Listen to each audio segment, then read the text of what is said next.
interviewing me, and he's like, give me your 3 best flat Earth proofs, or why and I'm like, well, Corey, parallax, and I see too far, whatever. And then he's like, what brought you to flat Earth? I was like, well, I was active duty for 10 years until I got wounded. I'm retired now, but I was a Cav Scout. I was a light scout in the Army. And when I was in, and I learned like navigation. Like I was a reconnaissance guy, like scout. So navigating, and we learned about the stars, like using your hands to measure angles off the horizon for quick, a reference navigation, and like I've always loved space. I was a big space fanboy. Go to NASA back, and I grew up during the shuttle launches. Yeah, I'm right there with you. I had like the little shuttle space toys, was out playing like, yeah, I'm freaking awesome. And then, my heart got crushed when I, like a few years ago. I think, Huh? No, go ahead. Sorry. I thought you were done. No, I was telling, yeah, I was saying like, you guys know, this is my number one proof. Like, if anyone asks me how I know we don't live on a spinning ball, and I don't know how you guys feel, like general rule of thumb is, obviously, as flat earthers, most of us generally agree on the fact that that we're not an accident from some random explosion. You can argue all day what it is, but whatever. We'll just say it's not an accident. But like, if you use your hands, like, even though we're all different sizes, like everyone in this room, we all use the same, it's like basically the golden ratio, but like we all have the same ratio. So like, even though our arms are different lengths and fingers are different lengths, whatever, if I like hold my arm out straight in front of me and use like my pinky and my thumb spread out like whatever that is, like a yellow in sign language or something, and like put my pinky on the horizon and use my thumb, you can use those measurements to measure the stars, or like find different stars, like how many degrees this, or like you're trying to figure out where you are to get like a, it's not like obviously like using an astrolabe or like a sextant or something. It's not that accurate, but you get pretty close. Like if you have something wrong with your GPS or compasses or something. Work on that a little bit, bro. That's a long-winded best proof. Oh, yeah. Well, no, I'm saying the proof. What my whole point of that was just saying that, like, all of us being able to, even though we're all different sizes, because we all have the same proportion, which is the golden ratio applies to all of us. Even though our hands and arms are different lengths, your perception, your perspective, I'll use that word, your perspective, because of the because of the way we're made, we can measure the same stars, and your fingers will land, like your hands and fingers will land in the same exact places. So, like when I used to teach my soldiers that, it always blew their minds. But when I got into that, and I love space anyway, and I got into navigation and like got my feet wet into that, because it's not like I was in the Navy, going through like year-long classes on navigating with the stars. I was a ground-pounded scout. I flew in helicopters and Humvees.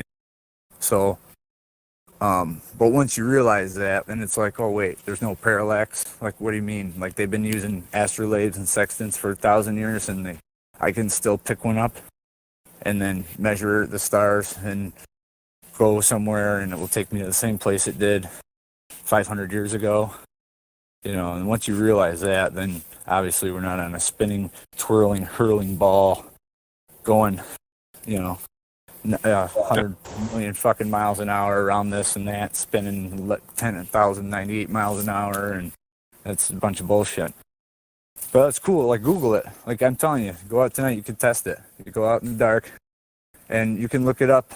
Because after Helio was telling me I was full of shit, I'm like, no, like, he's like, I ain't Googling it. But if you Google it, you'll see like pictures where the degrees, they have like drawings, it'll tell you like 10, 5, 15, 25 degrees. It's the same on your hand. And if you go out and try it, because that's my biggest thing, like, that led me here, was like, since I was a kid, like testing things, you know, like you can tell me whatever the hell you want, but and I'll take it with a grain of salt. And if it's something that I can actually look up and prove or do myself, then I'm going to do it. That's kind of interesting.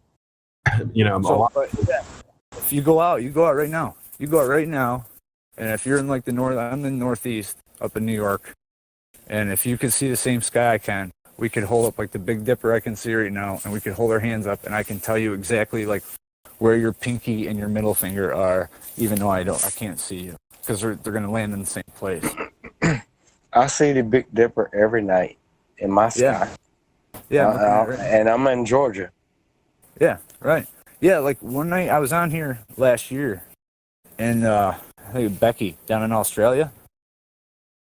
We were watching the moon. I'm up here in New York, and where I am in Western New York is basically at the ball model is opposite of where she was in Australia.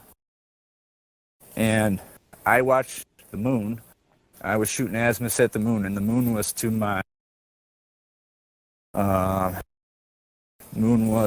my southwest, and it was like 15 degrees above the horizon, and she was in Australia on the east coast of Australia watching the moon. We were watching it. We were sending pictures on the chat, watching it rise in her horizon. So like, and we were both watching it at the same time for like, it was like over an hour. It's crazy. Like, how's that possible? You know, doesn't make sense. I was just thinking that's kind of interesting. You know, most people, when they get into this topic, they have a hard time focusing on one thing. And a lot of the people that have been taught the globe will rely on, like, well, everything above us, right? Looking up to determine the shape of the ground. And we constantly tell them, hey, man, you can't look up to determine the shape of the ground, right? Yeah, so, but I also understand, you know, where you're coming from with the idea that, you know, once I saw star trails, and I recognized that we can take pictures of the 24 hours worth of stars. Right. You know, that's like a nail in the coffin. It's like, oh, done. It's done. And then it was easier. I think for me, it was a little easier because, you know, like I learned about space and I was into it. I read all the National Geographics and I watched all the freaking shows I could, you know, and so I knew, like, not, you know, I wasn't like Neil deGrasse asshole Tyson, but, you know, I mean, with his fart knockers coming out, but I had a concept of what their model, like how they do things. And then when I went in the military, it happened for me in like steps, you know, and then when I got out, it was like, okay, the navigation thing, I thought about that for years, but the flat earth wasn't a thing yet. You know what I mean? Like, I mean, obviously, it's always been a thing, but it wasn't like 2015 when it really exploded or whatever in our generation anyway. So, like once I realized that, then it was like, okay, then I started thinking about equipment we used, like you know, stuff like there's pieces of equipment that I used as a scout where we could see, you know, people or vehicles moving really, really far away at the time, and we could shoot a laser and get super accurate information and all sorts of stuff. And we had them mounted on vehicles, but sometimes when we dismount, we put them on a tripod. It's like 3 foot off the ground. And just to, you know, I mean, we were looking further than we should have. And when I did the math, because I still have, you know, I was like, holy shit, like, that doesn't make sense. So then that was another piece to the puzzle, you know. And then I was a shooter. I shot a lot, and I've shot freaking javelins and AT4s and laws and freaking tows. I mean, the TOW 2 Bravo is like our number 2 weapon system. Is light scalpel and Mark 19 grenade launchers. I was a 50 cal gunner in my first deployment. So I mean, I've engaged targets well past 1,000 yards, 1,000 meters, and there ain't no such thing as a fucking Coriolis effect. I mean, I've shot mortar round. I used to hang out with the mortar dudes. Because Scout Platoon, we always had like a section of mortars and on our patrol bases or whatever. And these guys would launch 120 rounds, you know, 6,000 meters or whatever the hell it was, you know, 3,200 meters or whatever. and that round's in the air for, I don't remember all that shit now, but a long time. There should have moved, however long, and then it doesn't. And then you look up, well, it's because of the friction in the atmosphere and the spinning, and then you realize that that's not the case. So it was easier for me because it was like in steps, and I had something to correlate, like real world things that most people don't get to see or do. You know what I mean? Like, not a lot of people have launched thousands of rounds through a 50 caliber M2 machine gun, and I have my own 50 caliber Steyr Mannlicher rifle. So I mean, not a lot of people have done that, and when you do it, you realize that it's, there's no calculations for this. I knew compasses didn't work at the South Pole when that dude said he walked across the South Pole there not too long ago. I did a video on that on my channel. You don't think compasses work in the South Pole? No, dude. Well, they work, but they don't work. Compasses do not work in the South Pole. They don't work like it doesn't work right. So like first of all, like say you landed on the shore of the South Pole, okay, just south of South America, okay, and you get up on the freaking bank, and you pull your compass out, and you walk down, and it says you're going north, but the magnetic deck, it's completely backwards. So you're, like right now, because it changes, it's like 180 degrees in the opposite fucking direction, and then the needles don't even work right. And I've known this for a long time, and then actually, I think last year, maybe the year before, there's a video up on YouTube now where the dude that's one of their scientists stationed down there in South Pole, and he has kids asking him questions, and he does YouTube videos, and one of them was, does a compass work in the South Pole? And the guy goes out there, and he shows you how they don't work. Shows you why they don't work and how you can't use them.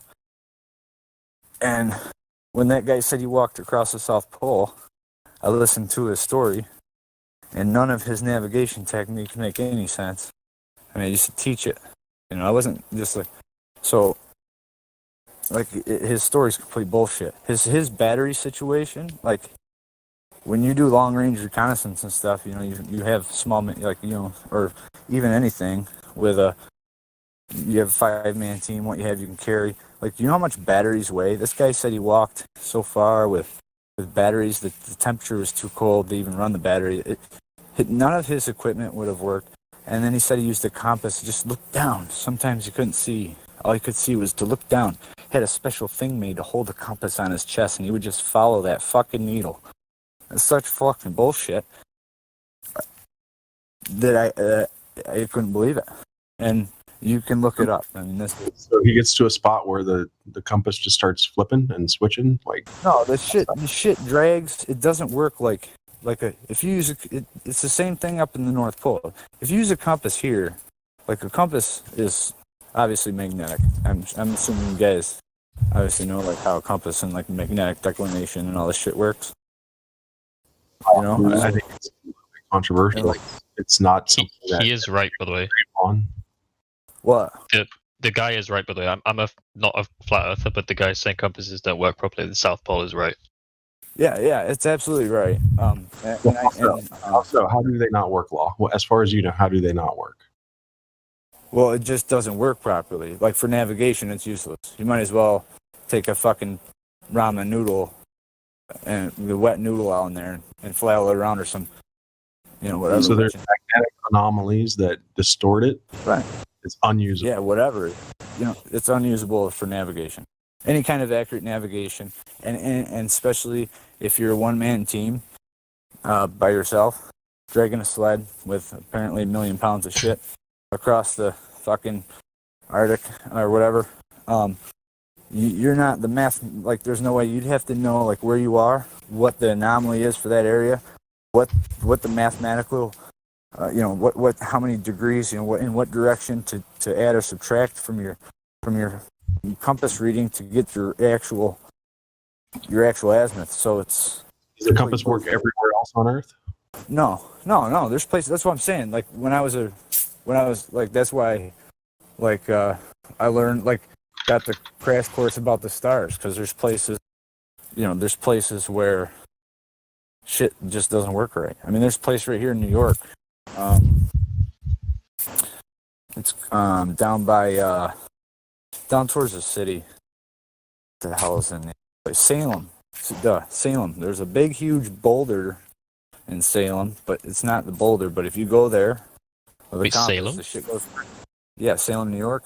Isn't that the place where they hung loads of witches or something? Yeah, that's not New York though. Oh, okay. That's Salem. Somebody help me out. What's Massachusetts? Yeah. Oh, okay. Yeah, same kind of people. She's afloat. Is she a witch? So how do you guys think? It's like if you're a globe earther, that's your logic. Like throw the witch in the water, and if she floats, she's a witch. I think she's a I don't know witch about too, but still a globe.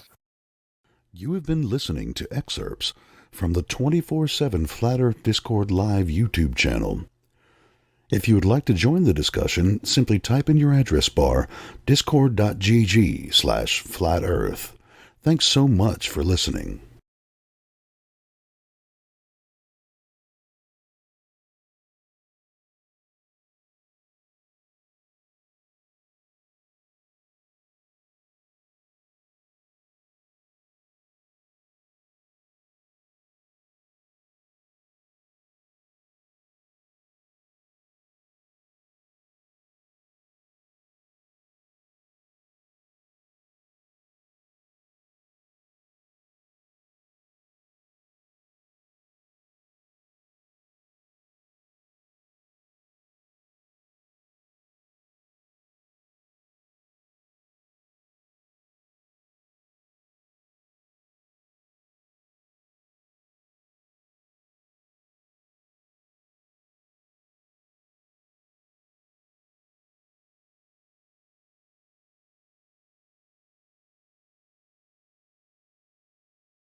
it's me.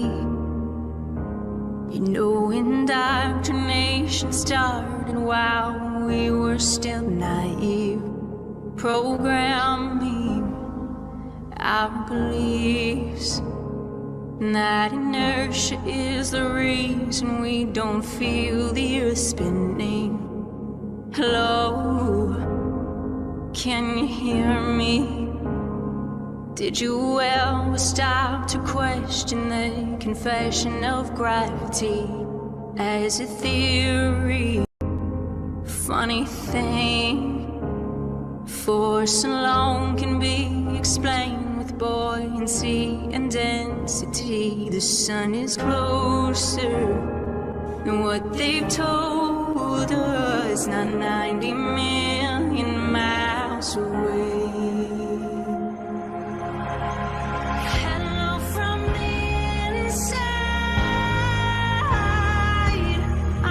To tell you not to lie, and there never was a space probe, and those planets you've left so wandering stars. Operation Fishbowl, there never was a South Pole. We're surrounded by walls of ice, and we clearly live inside of a glass door.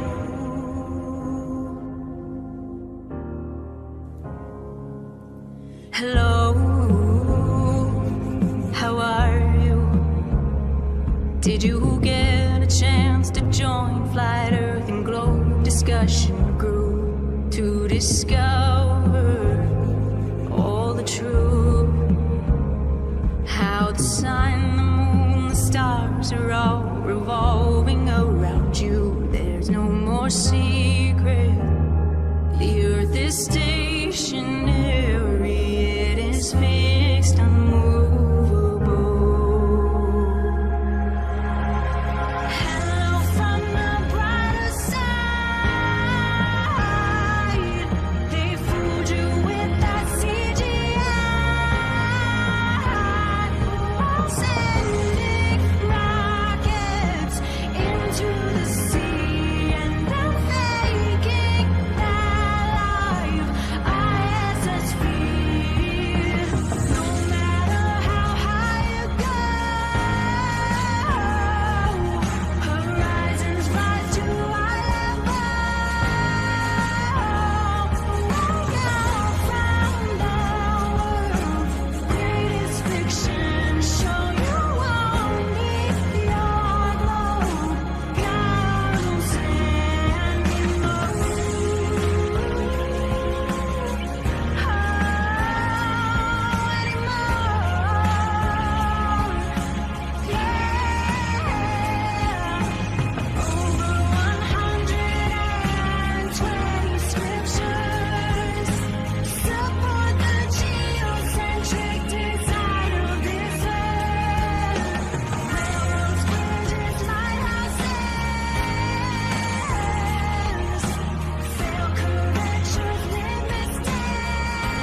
I thought flat Earth was only true in fairy tales, meant for someone else but not for me.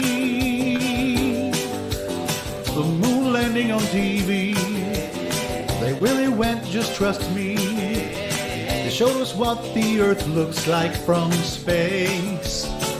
Then I saw the globe, now I'm a believer, and not a trace of doubt in my mind. I think it's real, but I'm a believer. I couldn't prove it if I tried. I thought globe Earth was more or less an obvious thing. The more I see, the less I understand. They couldn't be lying, there's too many involved. There is no way that this is fake. 'Cause I saw the globe, now I'm a believer. Not a trace of doubt in my mind. I think it's real, but I'm a believer. I couldn't prove it if I tried.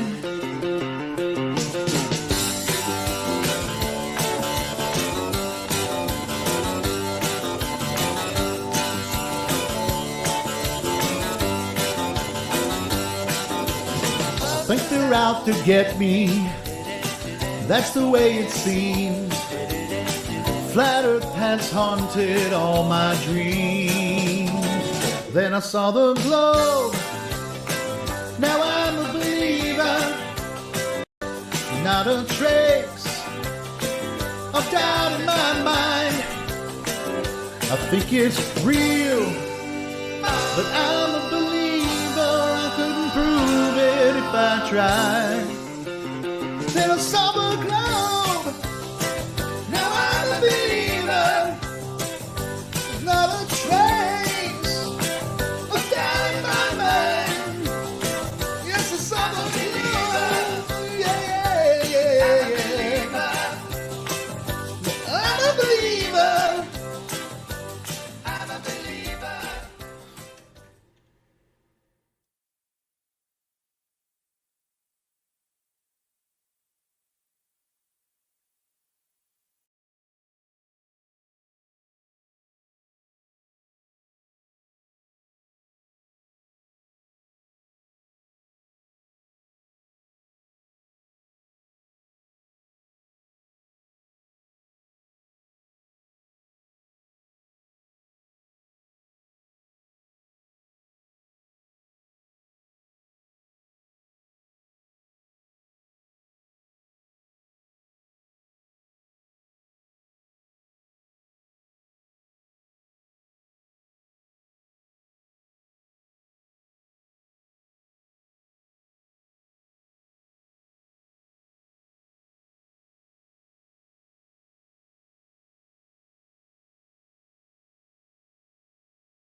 Standard model in cosmology than in physics.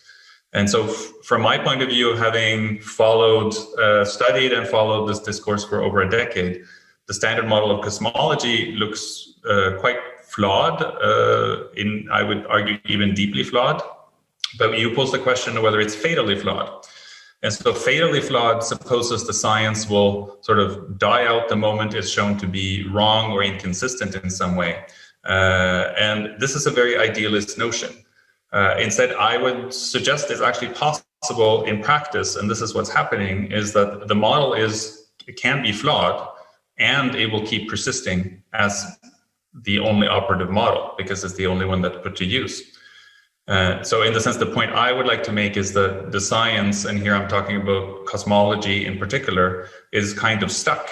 The paradox is that it relies on a theoretical framework that struggles to make sense of and fit some of these observations that we're making, but the model itself is so entrenched that very few cosmologists would want to seriously reconsider it. And reconsidering it is very hard work. So in a sense, physics and especially cosmology have become dependent or path dependent on the standard model, is how I view the situation. So it is in practice the one and only model, and some would claim that this is because it's right. Maybe more modestly, you could say it's because it's the best one we have. I'd like to argue instead that it's become too to fail.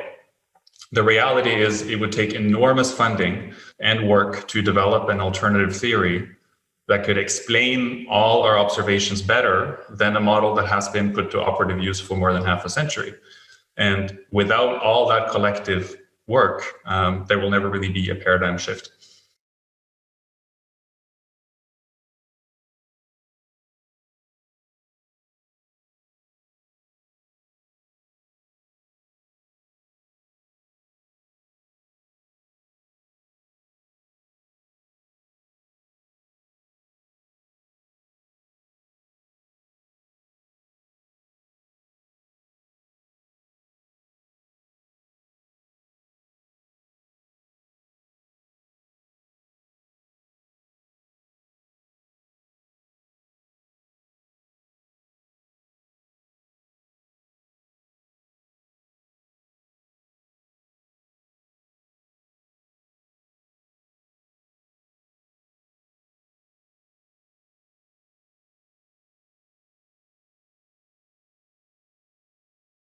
It is a three-dimensional spheroid. However, I don't know that, and it has not been proven. Science doesn't prove anything.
Really understand sometimes what a terrible burden it is to know some of the things that I know.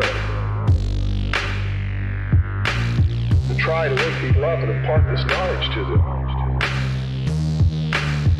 And find out that they just have walls built in front of them. They want to be slaves. Now I risk sounding like a conspiracy theorist, but it's no longer a theory. What I'm about to say is fact. The secret organizations of the world power elite are no longer secret. They have planned and are now leading us into a one-world communist government.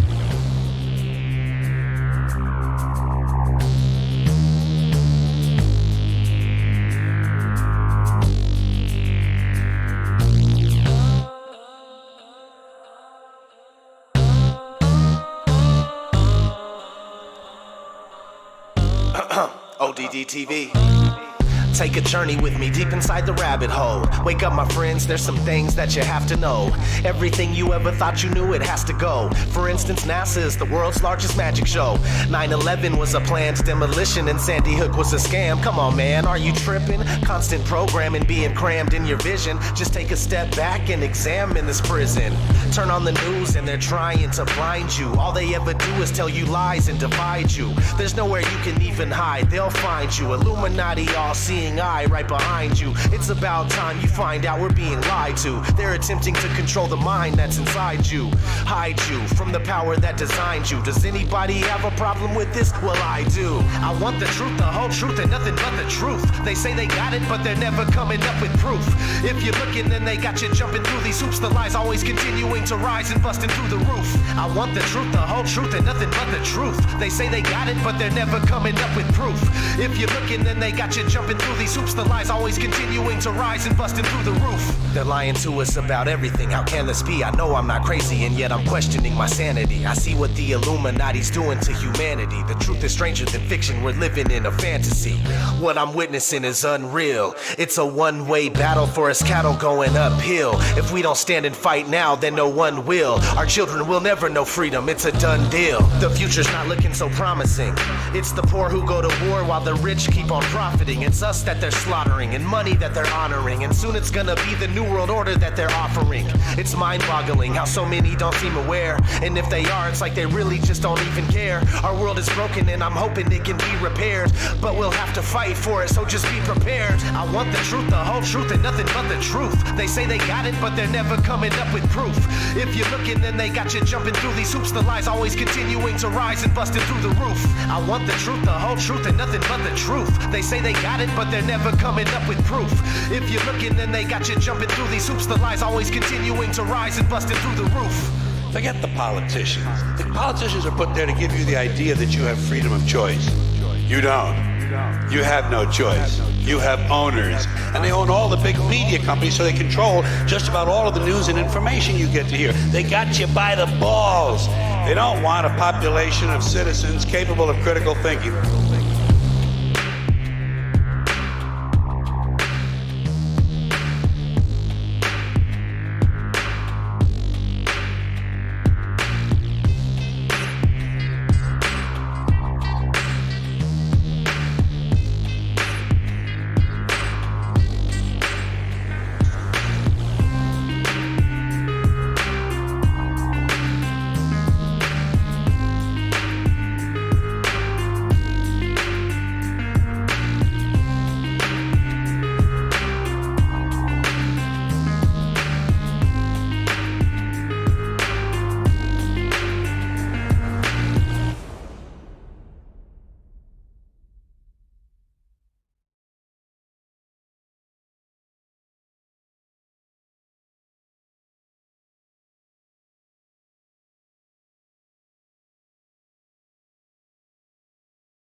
Chimp 610, the reality is that it's a globe. Haven't you seen the pictures from space?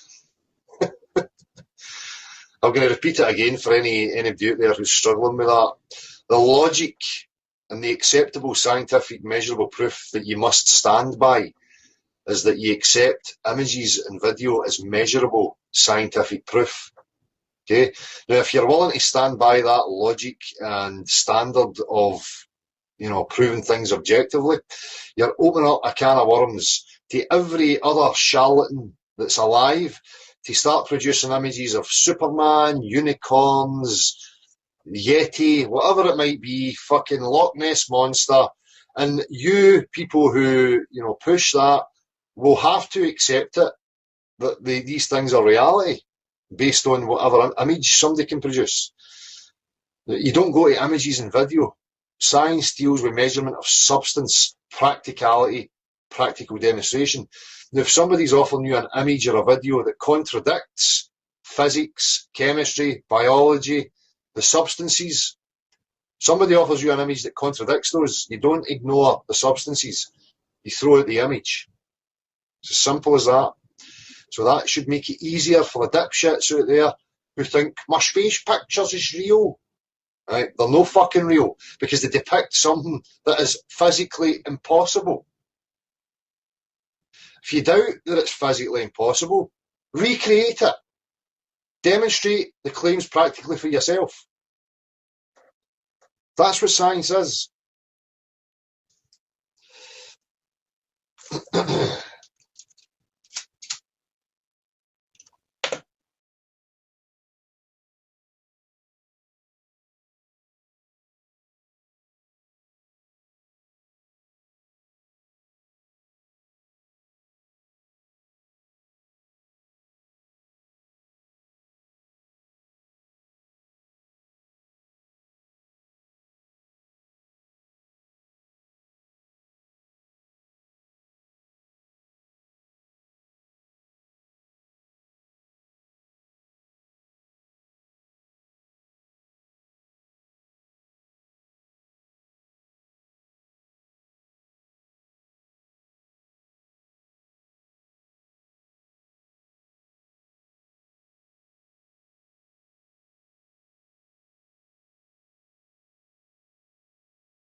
a mutiny. The captain thinks the world is round, see? But we all know it's a flat, right?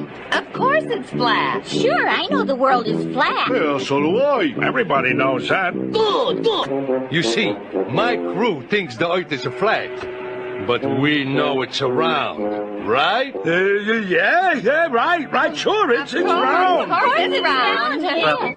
What town, sir? What town? Why, that's easy. Now, there's the whole flat world as we know it.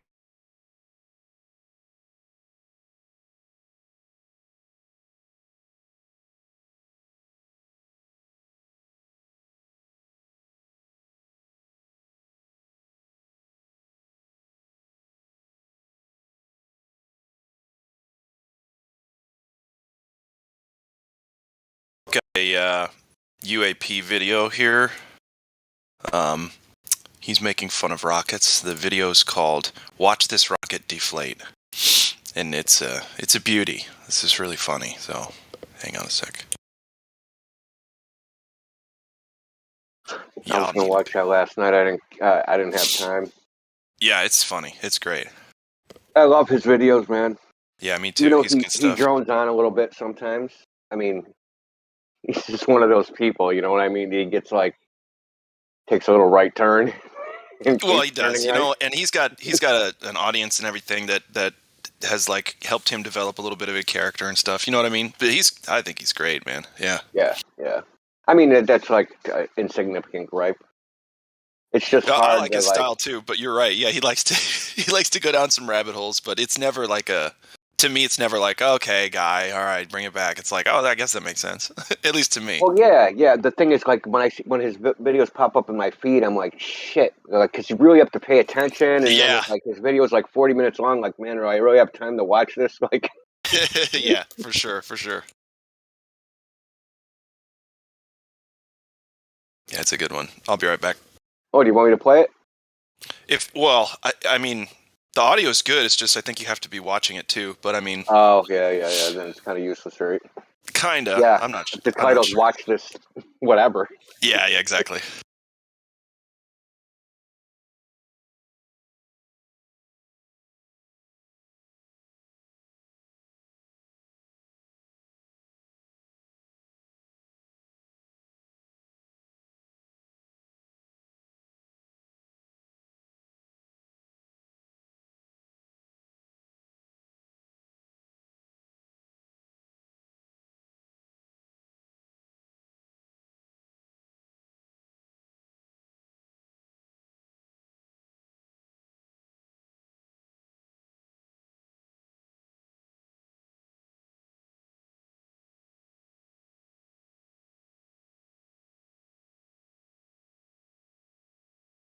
One of them that you see a lot in contemporary thinking, which really drives me crazy, is that it's a conflation of the notion of what is widely accepted to be a fact with what is a fact. And the reason people make this conflation is that they think, well, if somebody says that something is a fact, nobody has, they think, access to the facts. I mean, if people are disputing whether something is a fact, there is the fact that, as it were, one person believes it's a fact and the other person doesn't believe it.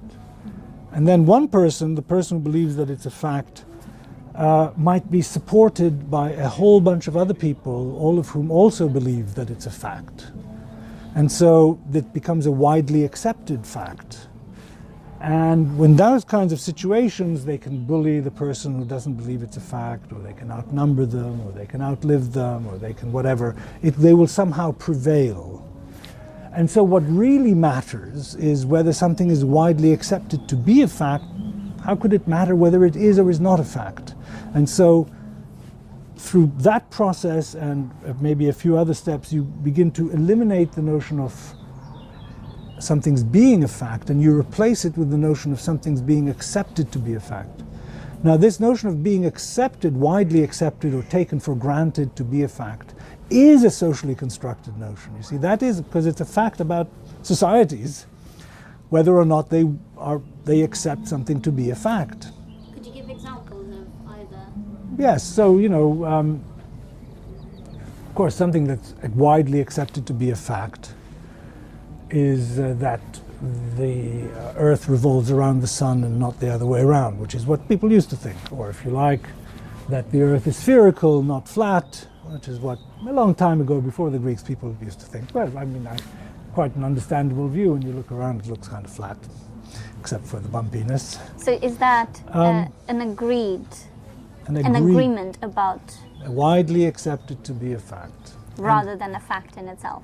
Well, so what I'm saying is that what people sometimes get themselves into a frame of mind of thinking is, we don't need the notion of a fact. What we need is just the notion of a widely accepted to be a fact, because that's really what matters. They're mistaken in this, but that's, I think, part of the motivation.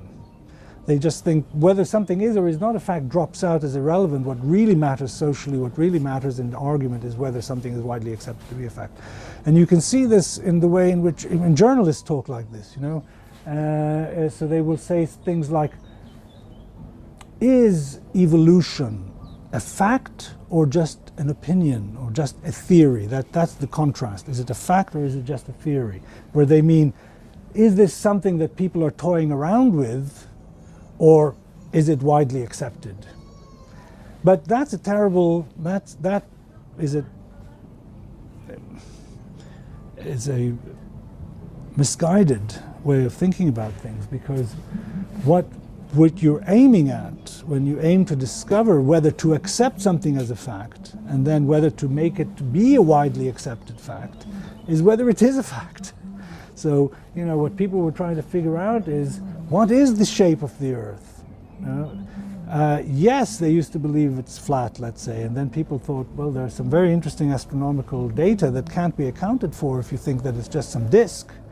Right? After all, for instance, you know, things seem to dip over the horizon as you walk over towards them, one direction or another. And so, you know, actually the evidence seems to suggest that it's spherical, which is surprising and a magnificent achievement of human reason to have figured that out on the basis of very spare information. But what they were trying to do is figure out what the facts are. They weren't trying to figure out what the widely accepted facts are. We know what the widely accepted facts are. In fact, one of the things that went on in that case is that you replaced one widely accepted fact with another.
Good afternoon, everyone.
So, yeah. Firmament, huh?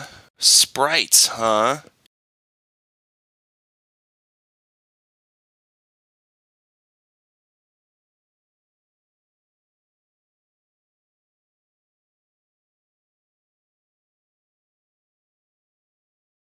One of my favorite lines from the UAP video that I just shared. He's like, sometimes we don't like what we do, so we blow it up in midair. $62 million. Oh, boy.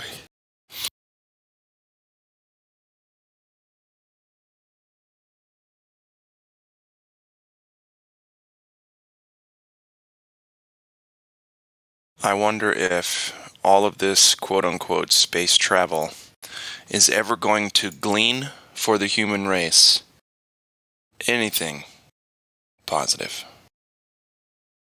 Do you guys find a cure for cancer up there on Jupiter? What do you think? Well, to me, that, like, honestly, to me, that is the biggest evidence that everything they're doing is bullshit.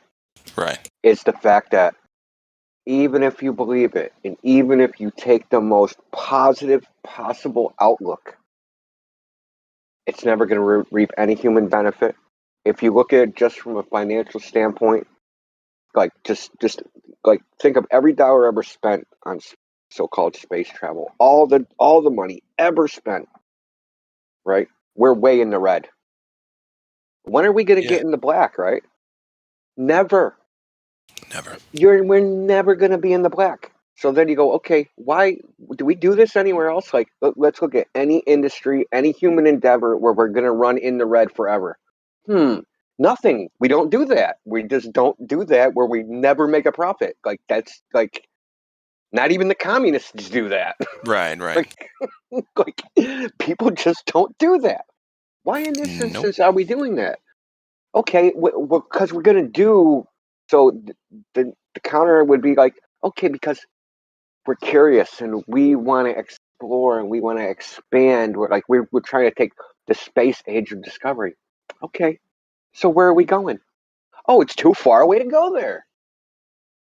Like, okay, so we can't go there, right? The nearest possible star. Like, if you take Voyager, the fastest object ever propelled, as an example. Now, we're all assuming that the heliocentric model is not bullshit. It's going to take Voyager 135,000 years to get to the closest star. Okay, so we're not going anywhere. So that's out. So, like, why are we doing it? Yeah, like we're going to spend 60 million per rocket now so that in 130,000 years we'll be able to utilize what we found out there. And according to evolution, we may not even be humans, Homo sapiens by then, right? Because 100,000 years ago we weren't Homo sapiens. So, That's like, right. I love it. I think it's just all over the place, man. Let's just wait to evolve and we can use our mind and we can be able to teleport with our mind by then, like, right? So, yep. Why build rockets? Like, on any level of analysis, right? You can look at it from any viewpoint. In any way, shape, or form, you can say, yes, I believe this whole fairy tale. And you can look at it from any practical, utilitarian way, and it's all useless. Every possible angle is useless. Every possible angle is just a money pit. There's no way you can contort it in your head to make it work. Sometimes we'll say stupid things like, oh, we'll find a gold asteroid in space. Yeah, right. Bring it back to Earth, and now the price of gold is nothing. A gold asteroid? What the fuck? But, I mean, you can say there's some commodity out in space that we're going to grab, right, and bring it back to Earth. Well, now that commodity isn't worth anything. Well, and it's billions wasted now on something we haven't found. Well, the government would ban that, right? They already ban you from growing corn because there's too much corn and it would drop the price of the commodity. If there was a gold asteroid in space, they'd say you can't mine that. Because we're going to drop the price of gold and all the gold industry on Earth would tank, right? Right? All the miners, all the gold miners, all the gold refiners, all that stuff, they're all out of business because someone found a pure gold asteroid, orbiting Mars or something, and they dragged it back to Earth. Now gold is worth 1 penny per 100,000 tons. Yep. So, there's any other business prospectus. Okay. You literally pick an angle that makes it worthwhile, dude. Exactly. Any mental construct. Seriously, do you think, for instance, when somebody's building a hotel property, that they do the math and they figure, well, we need to have this many people by this amount of time so we can pay for this amount of the thing we're doing, right? And it's circular. You build the thing, the people come help you pay for it, okay? That's how it kind of runs itself. Well, what are we finding in space that's helping us continue to pay for fucking space travel? Nothing at all. That's what I mean. We're in the red forever, dude. Yeah, we're forever, running a debt forever. Let's do the balance sheet. We got in the red. Our costs, our income, right? Our net earnings. Net earnings 0, 0, 0, 0 forever, and then you got fucking cost up forever. Even if they found a cure for cancer, it wouldn't the be red and black line are never going to cross each other ever. ever. No, yeah, like even if they found a cure for cancer, it still wouldn't justify all the money spent. Billions. We're so far behind it now. Like, can we ever catch up? Oh, hell no. No, that's why they keep printing money so NASA can fucking use it. That's one of the arguments. Well, it costs so much they can't be faking it. The government hits they hold down control and they hit P, okay, and then there's a machine that spits out paper. Seriously, how hard is that to comprehend? People, no, they only print it when they need it. Okay. Then there's the inflation. Yeah, like they care. Exactly. The government is the first spender when they print it. What the fuck do they care about inflation? Y'all are too pussy to fucking revolt, so they don't have to worry about that. Yep. They fucking literally went on TV and said, "Don't live." Yeah, don't live. It's scary outside. Listen, only breathe freely when you're at home. Yeah, everything you've ever been doing and you've been trained to do since you were born, go to school, get a job, support your family. Fuck that shit. Fuck that dumb shit. It's time to live in fear, folks. That's right. Stay home. Depend on us. And now that you're completely dependent on us, we can pull that plug at any time. Yep. Oh, and there's no economy to pull yourself back up by your bootstraps? Aw, too bad. Die of starvation. Yeah, man. But they gave us Velcro. Come on.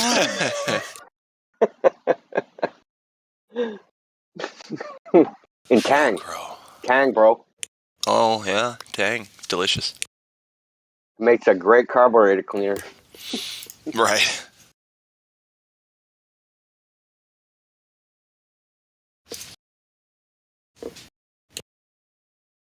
I've thought about it. Like any mental contortion you can come up with, there's no way to justify it. No, and I've been asking Globers hey, what do you think that they're going to find that's going to justify all this money being spent and quote unquote lives being lost in the process?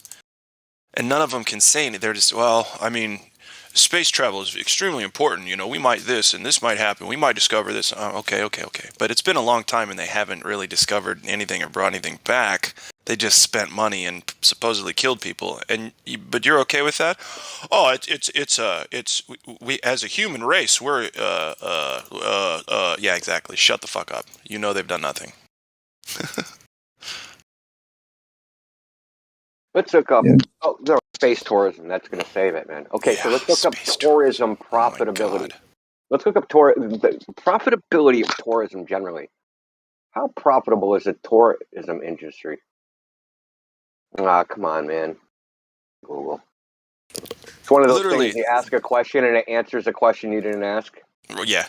Literally what people are saying is they don't care if anything's tangible. They're convinced that, quote, these three words, the advancement of human nature is reason enough to waste all this money on space. Just the advancement of humans alone. Whatever the fuck that means.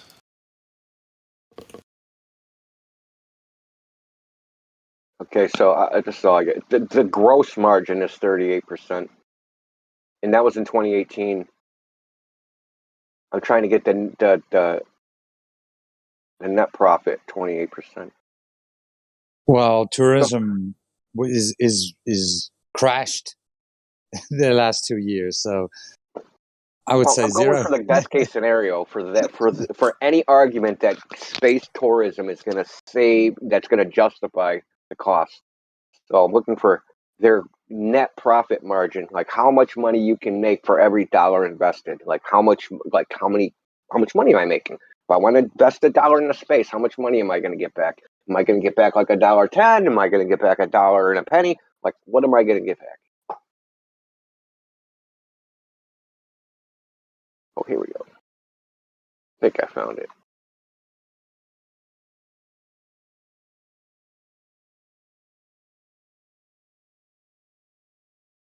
Well, we advanced, right? We shot William Shatner into space, so clearly humanity is advanced, has advanced. But what did they get while they were? Oh, they just went there and came back. Oh, once again, they just went somewhere and came back. So that's like me going to the grocery store and coming back empty-handed, but spending $62 million while I was gone. The profit margin of an on-Earth tourist agency is 2%. 2%. That's on Earth, right? Yeah. So if you invest $1, you'll get $1.02 back on average. It depends on what particular part of the industry is. You know what I mean? Like different, like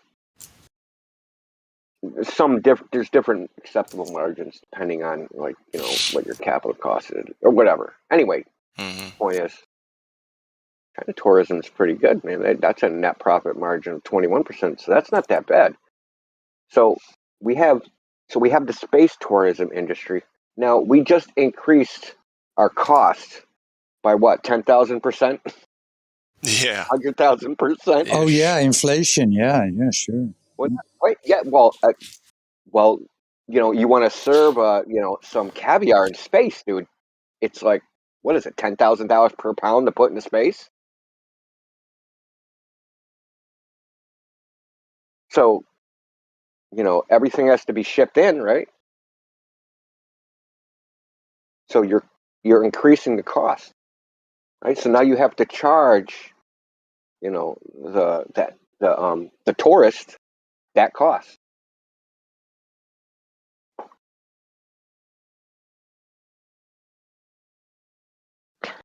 It's not a profitable business model, is the point. It never will be. Listen, if they were to spend $62 million on a rocket to go get $63 million in a suitcase on the moon, it still wouldn't be worth it. You know what I mean? No. It's so funny. No, it wouldn't, because you couldn't afford the insurance. Exactly. Oh, fuck. Because they have to be insured, right? So what if one of their little metal dicks explodes over a highly populated area and rains down, you know, 18,000 mile per hour metal fragments into people's faces? Right? They got to be insured for catastrophic costs, right? Well, that's why they do it over the ocean, so only the sharks and the fish die from debris hitting the water. Well, I thought it was, you know, it has to go over the horizon because it's classified or something. That as well. It has to do. There's a lot of things that the rocket has to do that we're not allowed to know about. All we're allowed to know is that that when the rocket goes up and out of your view, then it's time to look at the computer screen, because that's the next place where you'll see the truth happening of the situation is the fucking computer screen. Anyway. So when it, like, dude, couple things.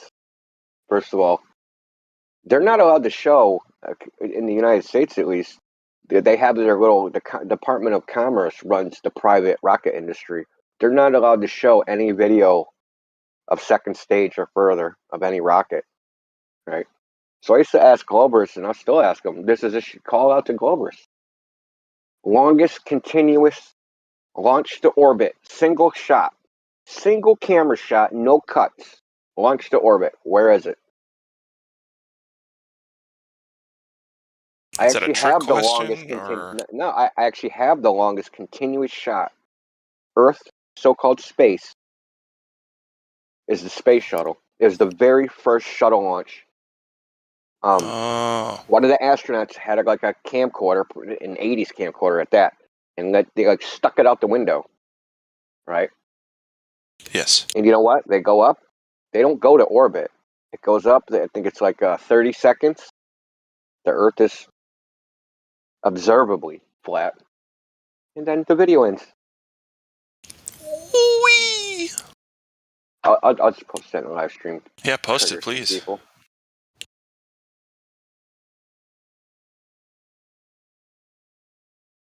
The longest continuous shot I've ever found, like continuous, no cuts, was STS-2.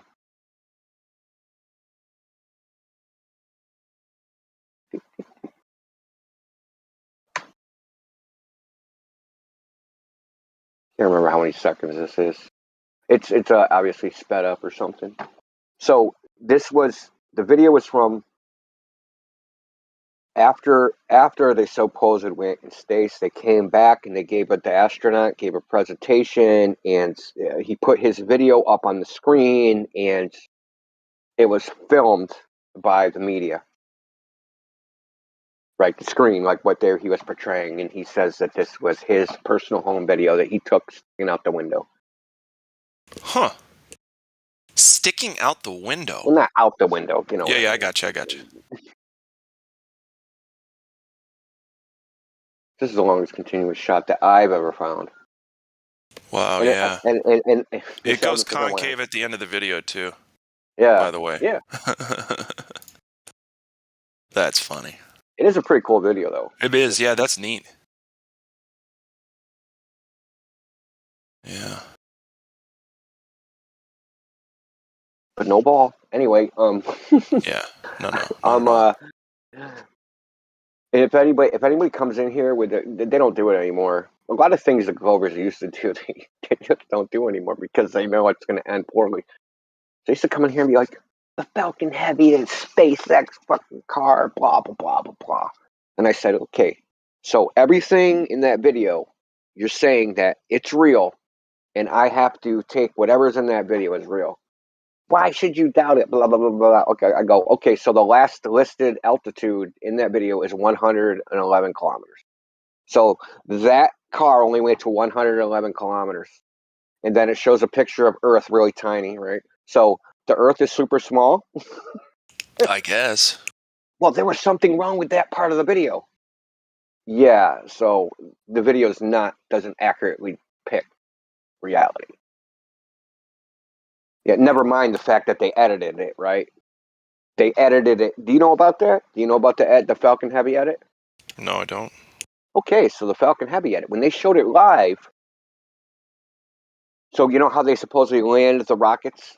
They land back on Earth?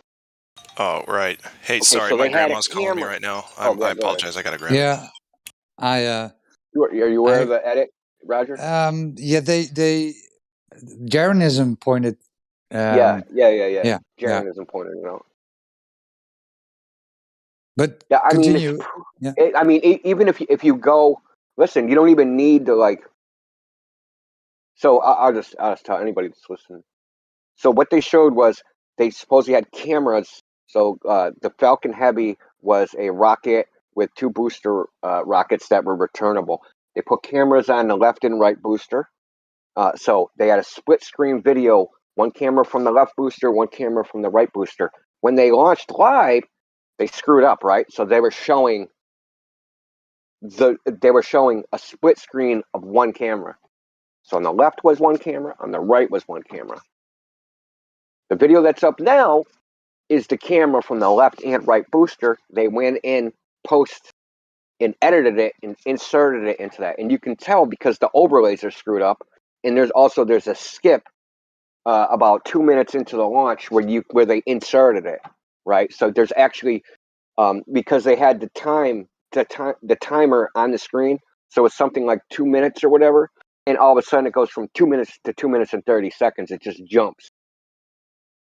So, and here's the kicker: you go on YouTube, it shows that it was streamed live on that date. None of the views have changed. Nothing has changed, right? This isn't a re-upload, a technical re-upload, because when you if you take down a video and re-uploaded it, even a small edit, it'll start over. All the counters start over. All the likes start over. All the comments start over. Yeah. Everything starts over. It's just a new video. Not for SpaceX. No. Not for SpaceX. YouTube, but SpaceX go in and they this is they didn't do this through their web browser, right? They had to go to YouTube and say, YouTube, edit shit. Or say, this is our edit. please put it on our channel, right? And someone went into whatever app they have at YouTube corporate and changed the file, right? So this is in the YouTube's computer system, whatever their video system is, who knows what the hell it is. Someone had to go in and literally change the file. Yeah, Globus will tell you, well, yeah, of course, man, can't have 2 videos of the same camera because all those flat earthers will just claim it's blah, blah, blah. Right? So why do you have to keep the likes? Are you really that concerned about it? Do you really need that type of validation where you have to keep the likes? Just do a re-upload, okay? And everybody will be like, or listen, just upload a second video. Put a little blurb in the description of the first video and say, yeah, there was something wrong with our camera feed, so we are showing a split screen of the same camera. So here's the corrected version. Stick the link in, upload the corrected version, and boom, there you go. No one's confused. You maintain all your likes, blah, blah, blah. That's the way I would have to do it. That's the way you would have to do it, Roger. That's the way everybody on the damn internet would have to do it. Apparently, if you're SpaceX, you can call YouTube and just have the file changed. And create the impression that that video is a live video, that was shot live, because that's what it says. Streamed live on such and such a date. The video that was there is not a video that was streamed live on such and such a date. It's a video that was edited and uploaded.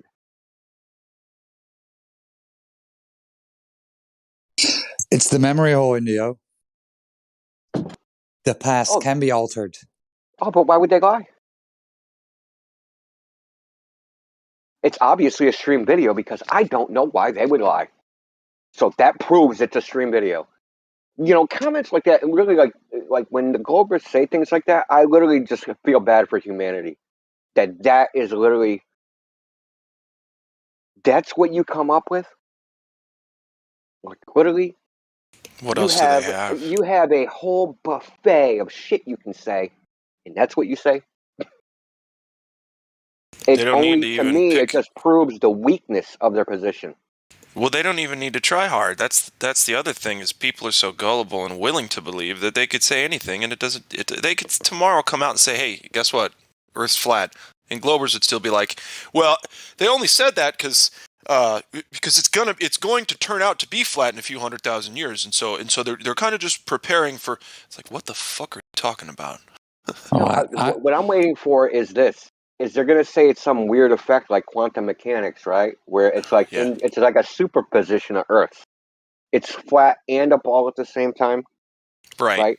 Depending on the experiment you do, right? So like if you do the Earth double slit, right? If you put a detector after the slit, then it's flat, and if you don't detect it, then it's round. Like they'll come up with some bullshit like that. It's both. But they have detectors on quote unquote the rocket, right? So it wouldn't work out for them. Yeah, I have something funny. I just found this. So this was the 15th of April 2021. The physicist and keyboardist spoke to Chris. This is about Brian Cox. The physicist and keyboardist spoke to Chris Moyles about everything from his new book. Brian Cox was on the Chris Moyles show last week. Asked by Radio X what his go-to answer to destroy flat earthers was, he replied, my go-to book is Newton's Principia because it's huge and you can hit them with it. Just go on a plane, he said. That's some smoking gun. Did he say go on a plane? Yeah, just get on a plane and go to Australia and don't come back, he joked. Oh, God.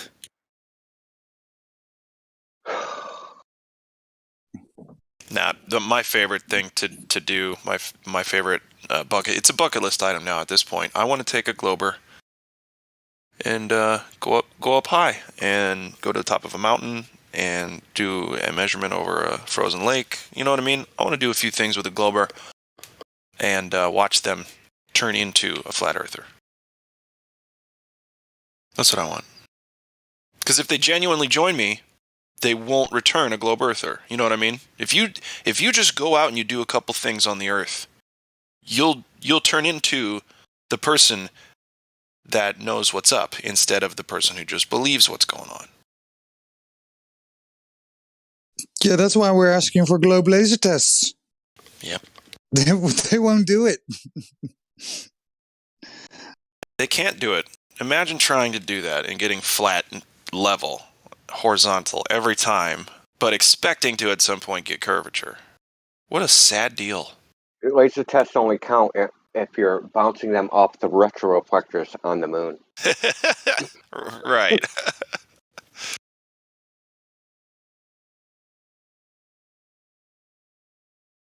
Brian Cox also said that no one ever believed the Earth was flat. Ever. He said this on, like, what was it, an Australian television program. He said never. No one ever thought it. Ever. I didn't know that he'd been alive since the beginning of time. That kind of makes sense. Now I get why he's got such an attitude. It was literally just like YouTube created it. They're like, oh man, like, let's think of some wacky idea. We're just gonna create it. Yeah, YouTube must have created it because no one ever believed it. And obviously, according to the Globers, we get just all our information off of YouTube from the supreme flat Earth leader that's out there somewhere. Yeah. So is it Mark Sargent this week or is it Eric Dubay? Like, who's the supreme leader this week? Let me get this straight too. Because of YouTube, the Earth physically measures flat. Explain that one, Globers. You know what I mean? What the fuck are you people even doing? Go measure the Earth already. Don't talk to us until you have.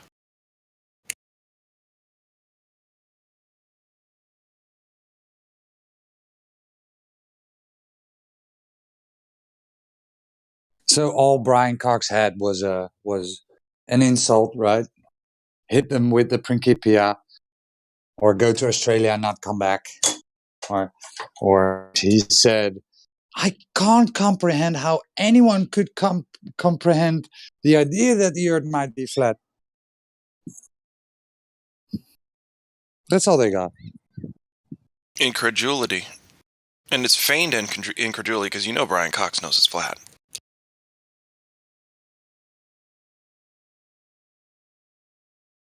Not necessarily.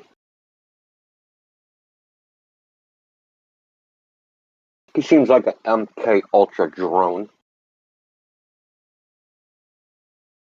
His mind was erased.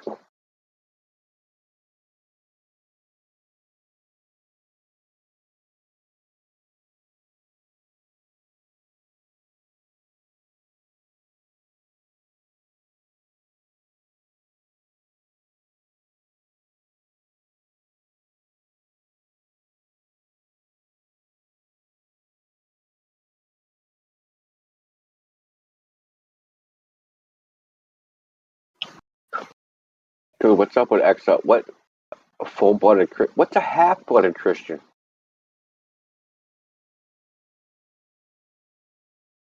And if you're like what's the equivalent of being like biracial in full-blooded Christianity?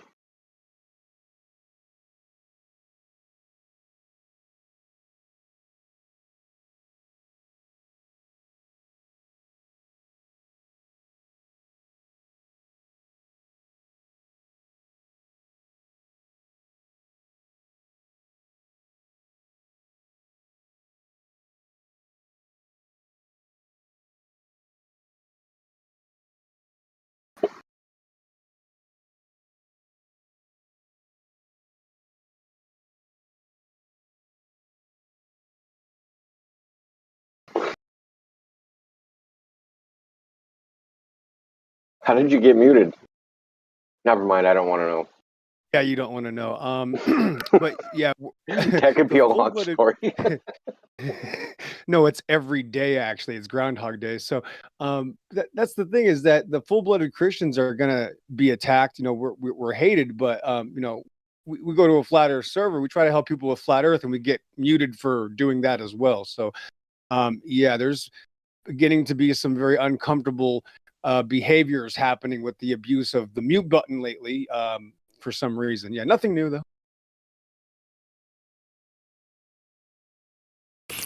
Yeah. Hey, if somebody mutes a mod in our server, what happens? This has nothing to do with you, Exo, at all. By the way, I'm curious about this. Someone mutes a mod. Okay, good. I'll allow the conversation. I don't know. You know what I mean? Like if somebody mutes a mods have been mod, muted. you It's don't let happened them before. be in here, right? Like you can't mute What do you mods. mean mute? How can you mute a mod? Like not hear them. Mute them on your side, and then all of a sudden you can't hear them. Oh, So like blocking mods? block them. Well, Yeah. how are you going to be moderated if you block a mod? Like that's kind of Exactly. like defeating the purpose. That's like just like sticking your fingers in yours and going, nah, I can't hear you. Right. So that's what I just did to somebody, Bobby Steele,s in the YouTube chat. Now he's going to send Helio an email saying, I don't know why I was blocked. And I'm going to tell Helio, well, because he was blocking mods. And the mods need to be able to communicate with everybody in the server, right? Exactly. So, anyway, go ahead. Yeah, exactly. Like, oh, I'm somehow above moderation because I just pretend that you're not saying things. Exactly. Now I run the channel. If I mute all the mods, I run the channel. Yeah, that happened yesterday. One of there was a troll here that ended up. You would have loved this guy, Indio, because not a lot of people can smell who they are before they are, right? I mean, Glatt and some of us veterans know, but the guy was so obvious. You know, he literally said, you know, well, this really doesn't matter, was his first claim, and then he ended up when he was asked, because eventually people got frustrated. They said, well, do you know if you're really a man? And he said no. So it's one of those Oh my sophists God. that can't make a claim, right, at all. No way, shape, or form cannot make a claim.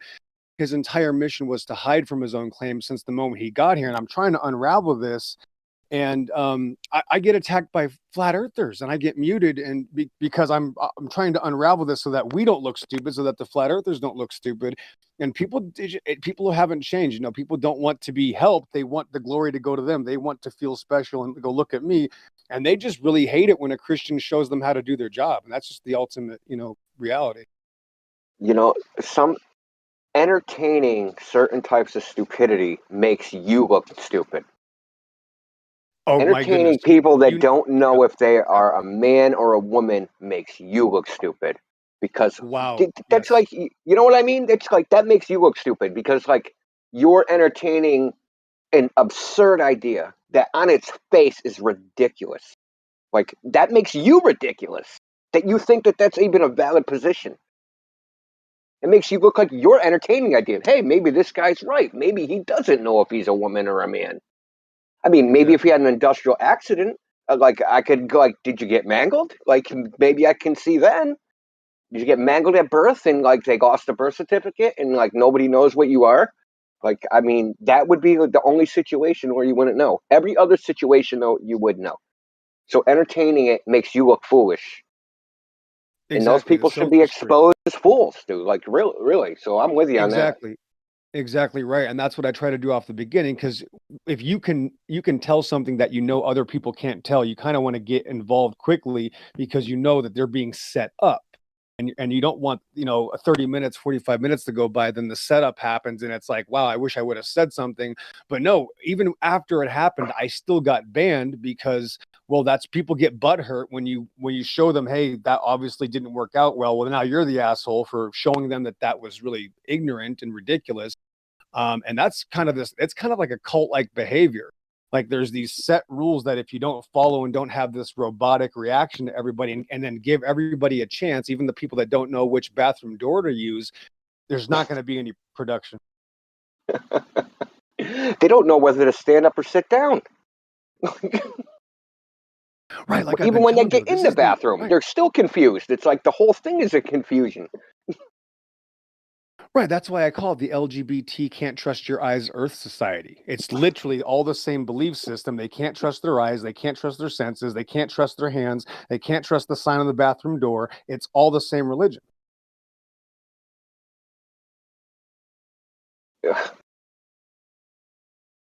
Yeah, exactly. It makes It's me like, wait a sad, minute. honestly. Exactly. When you realize it's true, you're speechless. Oh my God, wait, he's right. You literally, it's all the same religion. Yeah. It is. I just don't understand how, like, you can, like, how do you cross the street? Like, how are you alive? Like, maybe that's not a moving tractor trailer right in front of me. Let's test that, please. I wish we would test that more. Right. And their leaders, Matthew learns, like he's going to be the president of this can't trust your senses society. Squinting at the horizon, man. Dude, I don't have to squint to see the horizon. Oh my gosh. He said that. I'll never forget it. Oh, he did. Dude, it's a trademark thing. He should get it on a t-shirt. I think the earth is gold because I don't like squinting at the horizon. You just can't make up stupid like that. You can't. Hey, whatever, man. Then he follows it up with, well, it's common sense, and then you go, okay, what sense is? And then he goes, well, you have to assume, and then he gives all these assumptions for an hour. Yeah. Oh, you weren't born with the assumption organ? It's an organ right next to the Schnickelgruber, right? The Schbergen thing. That's what I sense assumption with. Jesus Christ. Well, yeah, that's called observational science. Ugh. Yeah, it's like falling off the Good luck roof to and them. you're hitting every brick on the way down, you know? Yeah, it was pretty heated yesterday. I did find the PESA guy saying, yeah, well, all these people in geology and earthquakes and accounting for the globe and space technology, right? They're all lying, right? Could be that they're all lying, right? So he crafts some kind of, I don't know, he crafts some kind of He made up a fictional world, Roger. He made up a completely fictional world as if those people say they adjust for curvature or spin. Actually, no, he thinks they're lying because they admit they don't adjust for curvature. You see, it's a projection. He's reversing the reality and blaming you. You see, when actually it's him that's denying their claims. Well, it's just a false dichotomy, right? The choice is they either know the Earth's a ball or they know the Earth's a ball and they're lying about it. Or how about they don't know the Earth's a ball because they don't think about it just like you. They just assume it because they were taught that, and no matter what they do, they're so indoctrinated, everything is going to be shoehorned into it, and anything that doesn't get shoehorned into it is going to just get, like, what do you call it? Denied, right? They're going to just, like, shove it into their brain so far so that they don't have to think about it anymore. Yeah, it's a globe anomaly, right? It's just, yeah, I can't explain, but still a globe. It's an anomaly. Blah, blah, blah. Oh, what do they call it? Disassociation? That's what they do, right? Oh, shit, I see the Chicago skyline. Disassociate from my senses. Like they're being raped, right? They have to completely disassociate. Yeah, you got to ask California Nightmare. There was many witnesses, but again, the especially the young men, the new flat earthers were pretty happy with that because he exposed them to this Posik guy. I forget his name. He completely lost his mind yesterday after I gave him a couple, smacks because he was acting like a complete psychopath. You go listen to this. Jenny came in and backed me up, and she's not someone that always agrees. She came in and said, yeah, can you just answer the question? For 30 minutes, all I did was ask him, can you just tell us where you get the information from? Not science, just tell me where you get the initial information from. He literally hid and lied and obfuscated and diverted for 30 minutes. So I finally left, and then because of who I am, then he spent the next 30 minutes talking about Christians and how it's Christians are this and that. And then when I came back on because I couldn't take it anymore, he mentioned priests, and I said, yes, the priests that believe in the same religion that you do, yeah, they're weirdos. Isn't that crazy? And then he said, oh well, most people in jail are Christian. You see, that's the mentality. The point is that he's there. He said most people in jail are Christian. Yeah, he said in the American, he said actually all of them. He said all of them in the American system are Christian. So that shows what his intent is. His intent is to attack God or the children thereof or the word. And that's the same point that you have to realize, that all of these psychopath, sycophant atheists aren't even that their main goal isn't to attack flat earth. It's to attack that's their term, Christians. Yep. Not just no, it goes deeper than that, because what is he like? The conversation he really wanted to have was, "I'm a moral degenerate, and it's okay. Prove me wrong." Exactly. Right. He's That trying to is justify the his real lifestyle. conversation. That is like, if you boil it all down, Right. that's what it is. I want to stick my dick wherever I see fit, in an animal, in a child, whatever, dude. I want to be able to steal, cheat, lie, be a scumbag, and I want it to all be okay. And I don't want anybody to stop me.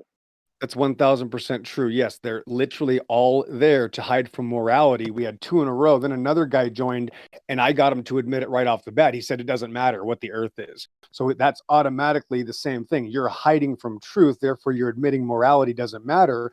And what I try to show flat earthers, if somebody comes in and already tells you before the game starts that they don't care about morality, that's called a concession. You've won the conversation. Thanks. Don't let sleeping dog, people just can't let something lie. Like the problem with, like, this, that flat earthers' biggest enemy is themselves. They don't know when they've won. They don't know when to shut up, right? So when someone comes in and gives us a concession to the fact that they don't have any evidence for a globe, the flat earther that's wise will say, that's exactly right. Thank you for admitting it. Welcome to flat earth. Instead of playing the game,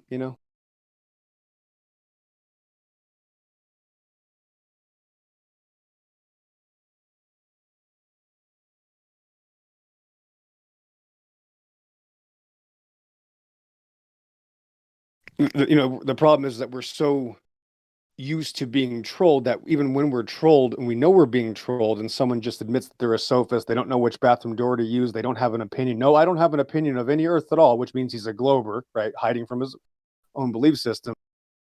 All the flat earther has to do is say, thank you for conceding. The problem is they're so not used to that. They go, let's unravel this conversation now. And I'm just going to take that present now and scatter it all over the room like a puppy dog.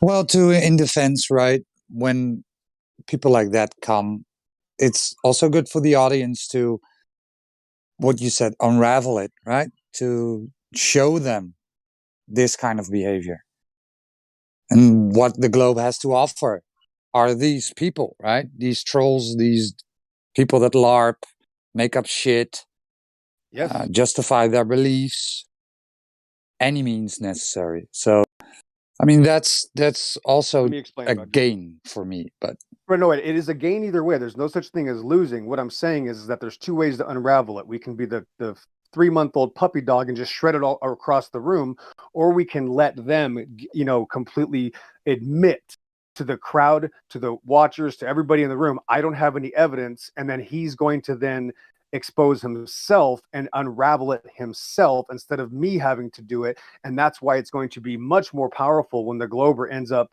admitting, oh yeah, I got caught in another lie. Oh yeah, I got caught in another. And that's what he ended up doing anyway, but it just turned into a cluster. Either way, you're going to win.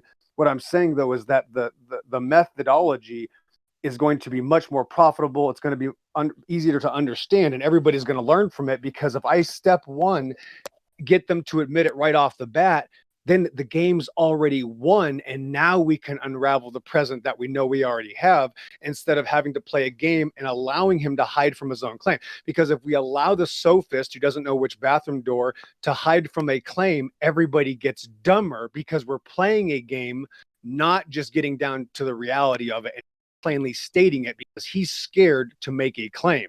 And it's just a completely polar opposite way to do it. So what I did was go, okay, thank you for conceding. You agree with everybody here. And then he had a seizure panic attack, and they said, no, you guys have a claim. And that's when he lied. The audience needed to also see that he had to lie, because he already painted himself into a corner. So his only way out was then to lie about us. And that was literally the most powerful thing you can do. We didn't make a claim. We just said we trust our senses. And then he had to freak out and back out of his own non-claim, which is a phenomenal expose. And the reason nobody was fooled, the whole panel was like, oh, wow. And I even heard one of the guys say, wow, XO was right. So God bless him. So nobody's stupid. We're going to figure it out either way. Well, they can't help themselves. They want to brag about their evil. That's really what it is, man. They don't just want to be degenerates. They want to brag about it. Like, it's way beyond like, oh, I want to be a degenerate. They want to proudly wear it like a badge of honor. I am sticking my middle finger up at God, any idea of a creator or morality or good and evil, and I'm just sticking my finger at it, middle finger up, saying, "Screw you, fuck you, I'll do what I want to." Yeah, see how far that gets you. Well, and the middle finger isn't even offensive. At least it shouldn't be. It's at most offensive if you're on the other side of a war and you've got all your fingers and some guy just escaped your capture. But beforehand you cut off his trigger finger, right? His pointer finger.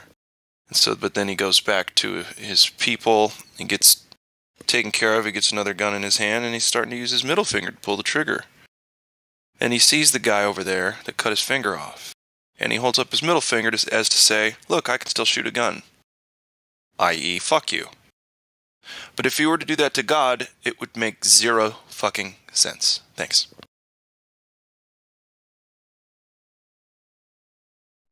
God just says, I'll remember that. Yeah, like, well, what? Oh, that. Yeah, why are you doing that? Why are you flipping me off? It doesn't even make any sense.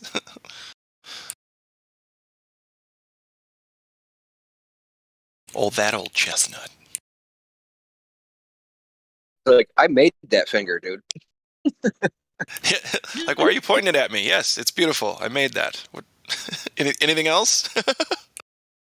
Is that all?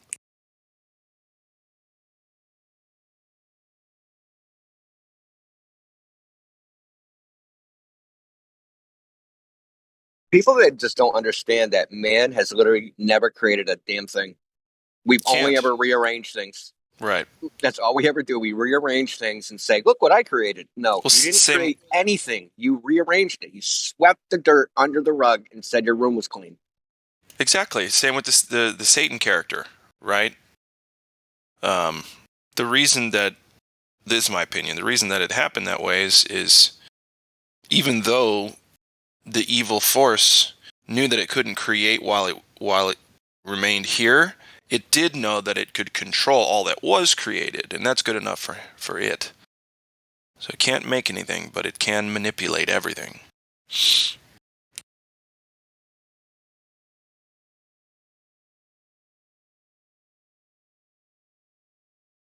Yeah, this is, again, I probably said this 5 times. I know Glatz heard me say it too many times, but this is the latest and most consistent troll now, and it's not new. It's been going on for many months. It's just literally more popular than ever. And it's these sophists who come in and say, oh, I don't believe in any Earth. No, I'm not a globe or a flat earther. That it is the weirdest, cringiest, perverted type of thing I've ever seen. I don't know what to call it. That's why I have to explain it. And that's what the new tactic is, and it's very common now. And the best way to handle it is to thank them for conceding to flat Earth right away, right off the bat, so that they are exposed right off the bat. And now they're in a panic mode, and now they have to take back that lie right away. And that's the best way to show the audience. We're definitely not at a shortage of ways to demonstrate that. Yeah, it's going to keep happening more and more. So again, especially to the new flat earthers, thank them for proving or agreeing with or conceding to flat earth. Because as soon as they say that they don't have a claim, they're a flat earther. Because that's all our claim is. We accept reality. You have to realize that it's a game of psychological insanity. They're trying to just literally talk to you like a retard so that you become stupid. Don't fall for it. Right. Yeah, for sure.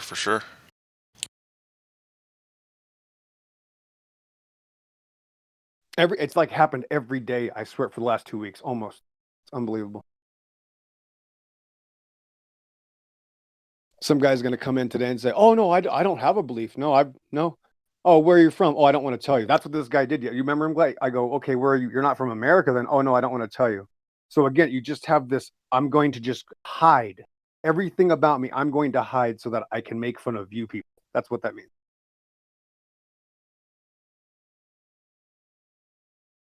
Absolutely right. That's personal information.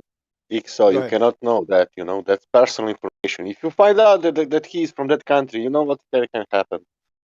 Right. Imagine me in my loud, annoying voice. You guys have a gathering, Indio and Glat, and Roger and Sasha, and I come by and I'm the new guy, and I just walk in and say, "Oh, I'm not going to tell you where I'm from. No, I'm not. No, and no, I don't have a claim. I just want to know what you got." Like, you wouldn't let me stay there. You'd be like, "Get the fuck out." Yeah. Who are you? Why you Outta came here. even here? Yeah. Yeah. What That's are you true. talking? Nobody acts like that, dude, unless you're a psychopath possessed by demons. Yeah, nobody acts like that.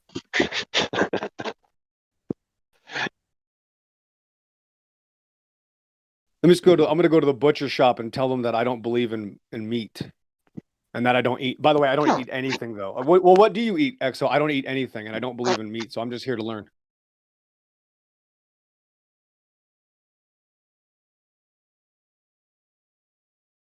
Yeah, but he was a little. Yeah, I told him in the chat. The XO told you that you will troll, and he said, "No, I'm trolling." And I said, "You are starting to troll now because you are not saying anything. You know, you don't know.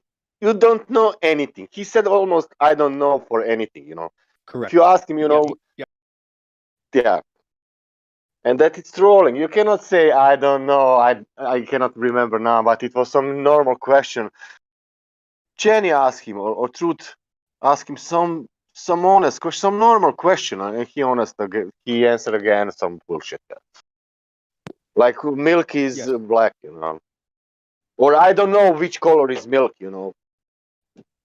Right, and Something that's why like that. what's the guy's name? The Bark guy. He's got the different type of name. It's spelled. Remember the Bark guy? After I left, because of course I then get muted for exposing the troll, so I leave, and then Bark goes, "Okay, let me ask a question. Watch this."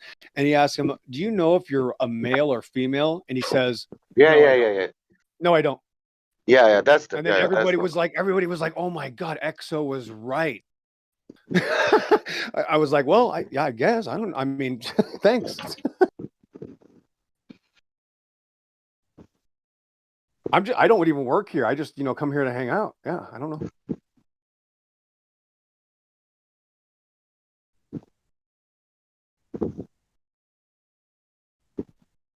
Yeah, the real flat earth is realizing that the crazy Christians were right.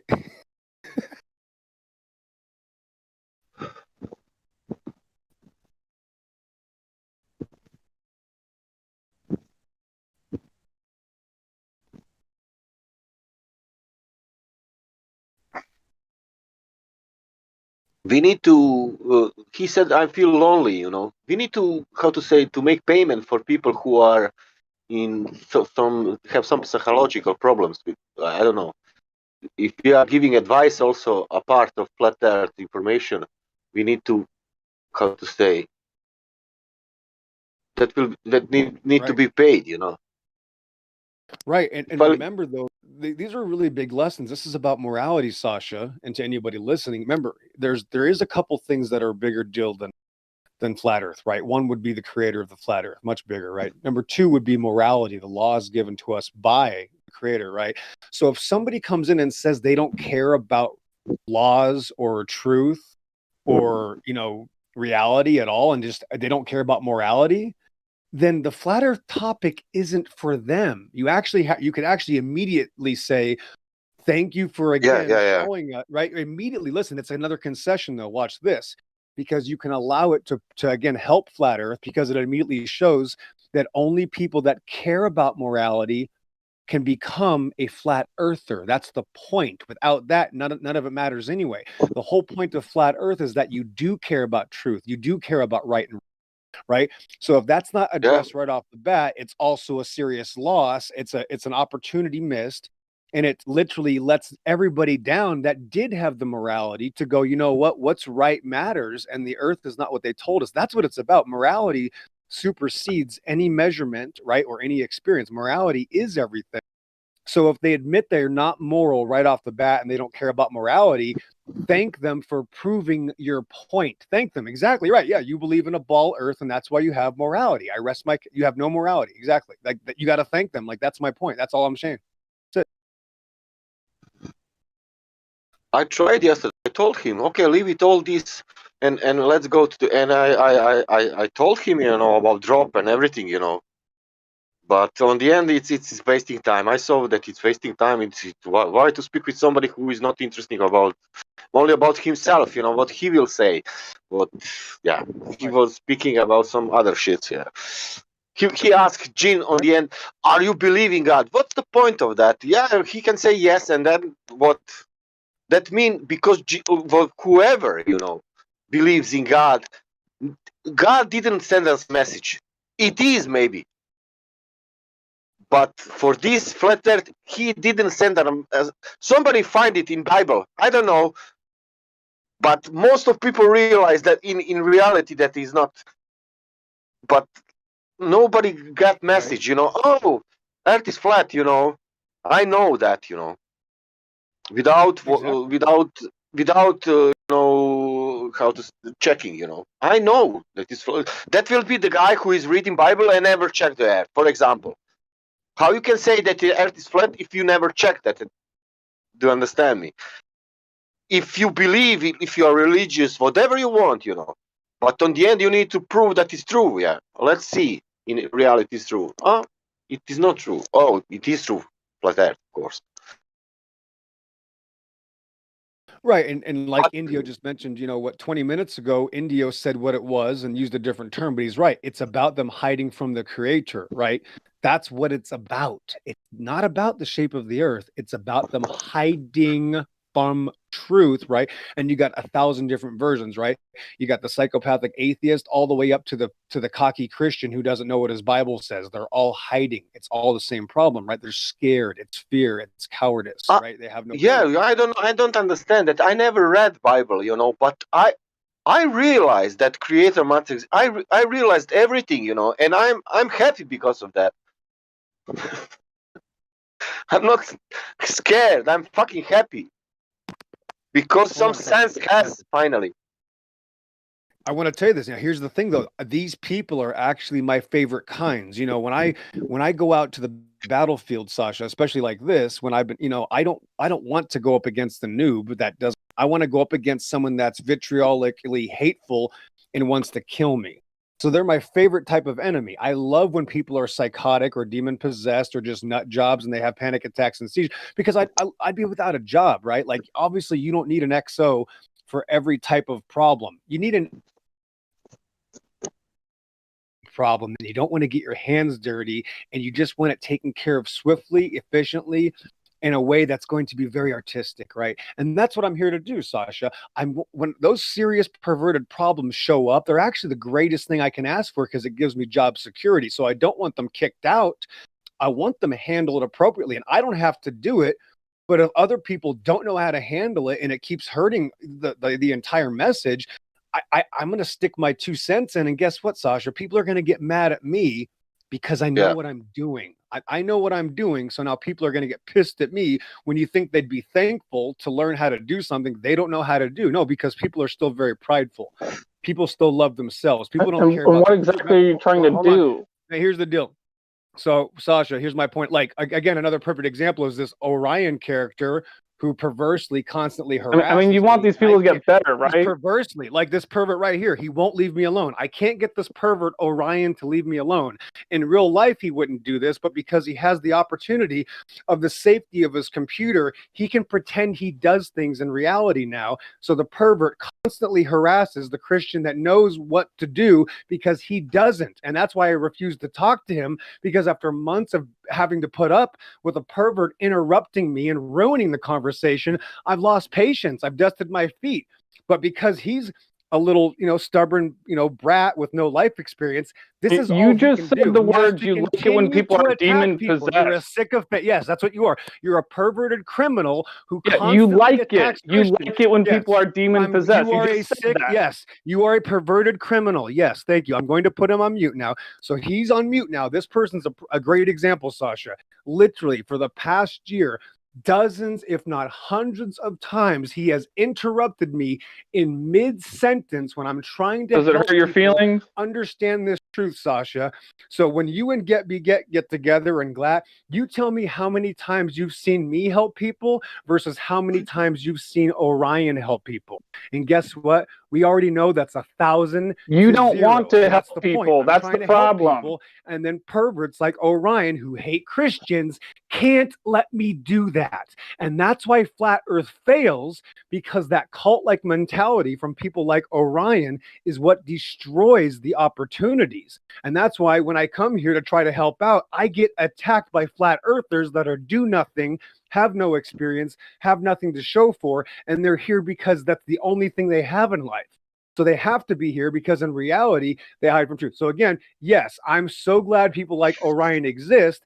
The difference is in reality, these problems don't exist like this. So I hope that the moderators You're going in circles, man. Can you wrap it up? Of the Discord server and stop that concerned trolling, because that's called concerned trolling, and that goes against the server rules. And the reason you're going in circles, which goes against the rules of boredom. In fact, again, I'm glad Orion's here because he's going to scare many people away from Flat Earth. And when they come back to me, I get to show them, yeah, that idiot is an dude. You're just talking about yourself. You're not talking about Flat Earth. You're just talking about yourself. Now you get to meet me, someone that actually knows what they're doing. Thanks for stopping by. Welcome to reality. Sorry that you had to talk to that idiot with no life experience named Orion. So yeah, that's where we're at now.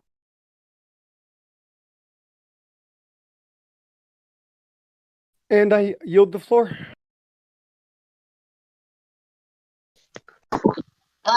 everyone, how are you? We also have Henka. Come on, next, so chill. Yeah. Hello. I don't want to go into that, but yeah. Henka, got a new guy? If somebody could, please just tell Orion to stop talking to me and be a man. Thanks. Whatever is between you two, you have to keep it like yes, between exactly. yourselves. Leave me alone. Yeah. Get beget. That's right. Get beget. Tell him to stop talking to me and leave me alone and stop ruining the conversation. I'm not doing it to him. He's doing it to me because he's got some sort of pervert and fantasist, lovely style of wanting to attack Christians because he's a weirdo that has to literally look at naked people on his computer and justify it by attacking Christians. Yes, tell him to leave me alone. Thanks. I'm not even on a computer, man. All right. You got any questions? Okay. Let's get over this. Orion, can you leave him alone and Ixo? Thank you. Yes, leave me. Yeah, tell him to stop talking to me. Mom. Yes, if the pervert would just leave me alone, yes, it'd be fine. Leave him alone, and you Ixo stop speaking about him. Stop bothering me. Just stop bothering me. I've never done it once. He's done it 100 times in the last year. Okay, it's not me doing it to him. It's he doing it to me. Thanks. Yeah, but let's stop it. Yes. Yeah, get over yourself, Orion. Get some life. Did somebody say that there was someone new? I don't see anyone new. Yeah. I hope there is. Or Henka. I will be new. What is it? Henka, you've been unmuted. If you mean your mic, if you have any questions about the flat earth, you're welcome to do so. Henka. Because these guys will answer any question you got about the flat earth. If not, I'll mute you back and let us know if you want to speak later on and ask questions.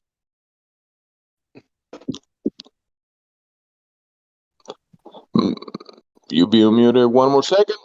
If you don't speak, I'll mute you. All right.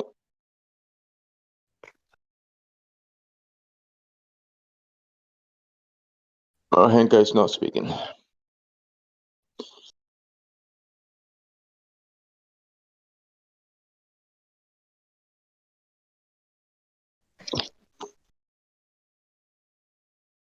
That's about it.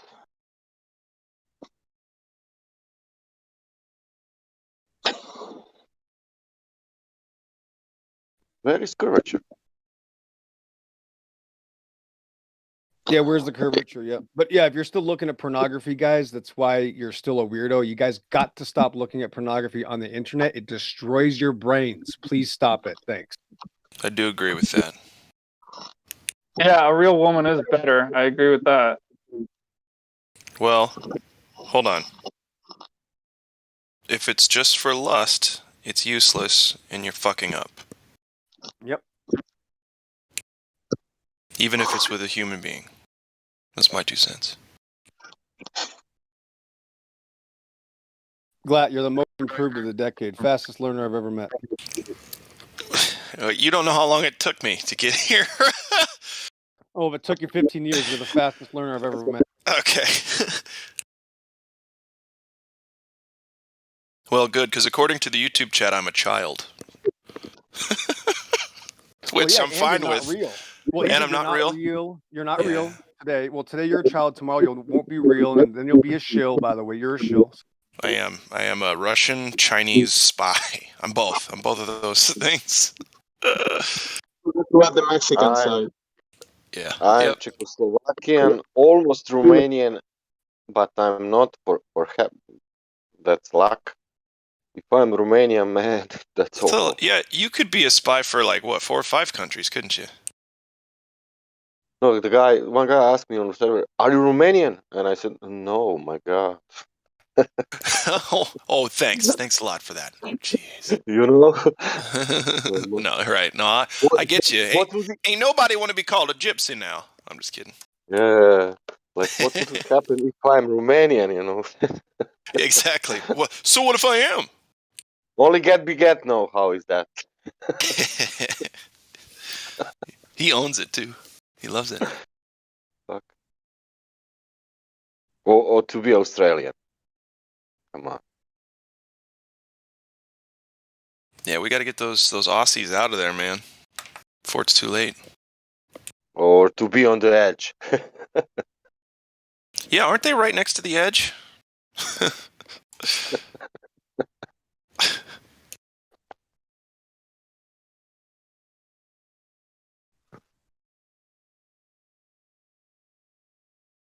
Yeah, so the bigger, badder, the worse the enemy is, Sasha Glatt, that actually makes you stronger. That's why cowards are afraid of, scary enemies. They don't know how to handle them. And when you just be a man and talk to them like a human being, and all of a sudden they will unravel it themselves. They'll expose themselves if you don't use a systematic process, right? Someone comes in the room and says, "I don't care about morality." And you say, "Oh, cool. Can you explain gas pressure without a container?" Then you failed. Yeah. Yep. That one's not going to fly so well.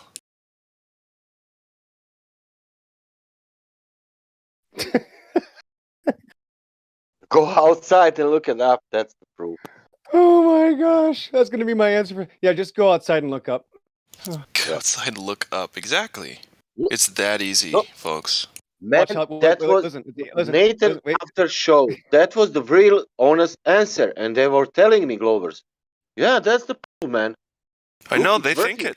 They don't think they're lying. That's the thing. Go ahead, XO. That's the answer for everything.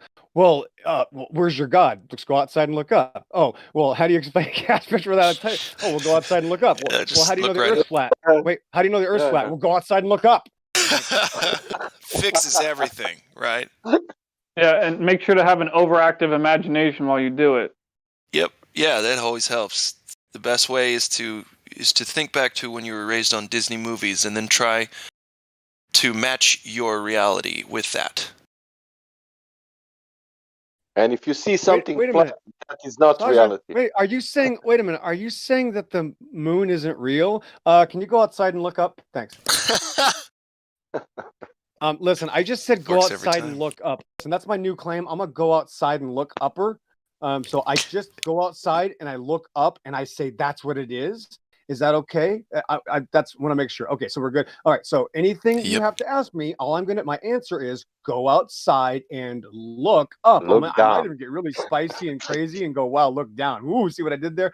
Unbelievable how crazy that is. I said go outside and look at it. Your claim is no, I went outside and I can't trust my eyes. You see the problem here? Thanks. Yeah. It's a nutty thing when you can get someone to openly admit that they don't have direct measurements of the curvature of the Earth, and the closest thing they have to proving it's a ball is just, sticks and shadows from the sun, and they just stick to that, and it's like, no, sticks and shadows, man, sticks and shadows, it's in the stars. It's got to prove it's a ball. Don't ask me for constructing a straight line showing where the Earth is deviating from it down the line. No, just sticks and shadows and the stars, and no, I don't have any evidence beyond that. But I believe it's a ball. And I mean, that's one of my own brothers that was like that, and it's just a trippy thing, like just pointing at the sky and saying, no, it's a ball. It's a ball because it's sky. Yeah. Like you flat earther, you're boring with radius, debunking radius, and what that prove, you know? Like why you always pointing on Earth, you know? Why is that important? God, common sense. What's the common sense? I don't know anymore. What's that? You know what? Fuck common sense. Straight Yeah. up. Straight up. Let's If it's common, change. I don't want any part of it. You feel me? It's an oxymoron, common sense. Well, you either have sense or you're appealing to what's common.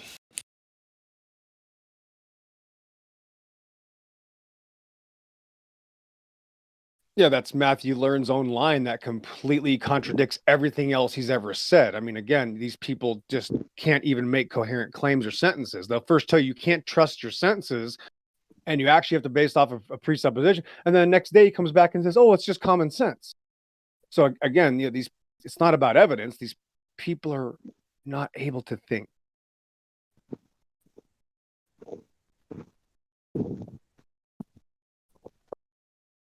Where did you get information?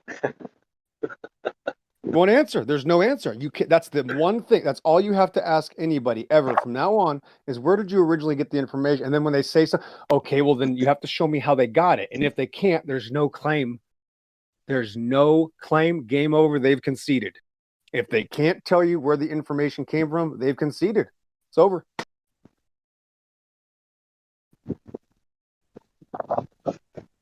And 99 ways to die.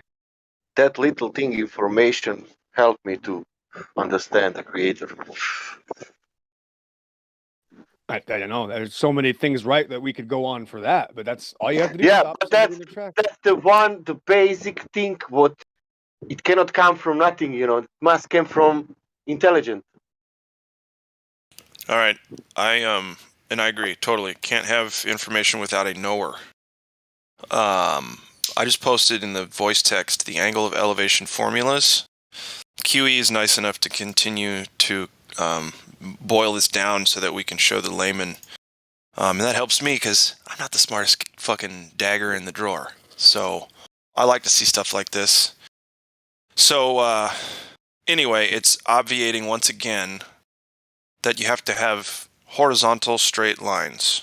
You have to have a horizontal baseline, and then the object you're observing is up there in the sky, and it has to be straight lines all over the place so you can get that 90 degrees, because it's called the angle of elevation. So the angle is close to where you are, and it elevates all the way up to the object. Connects with what? Straight line. It has to be a straight line. You have to be on a horizontal baseline to even do this. Uh-oh.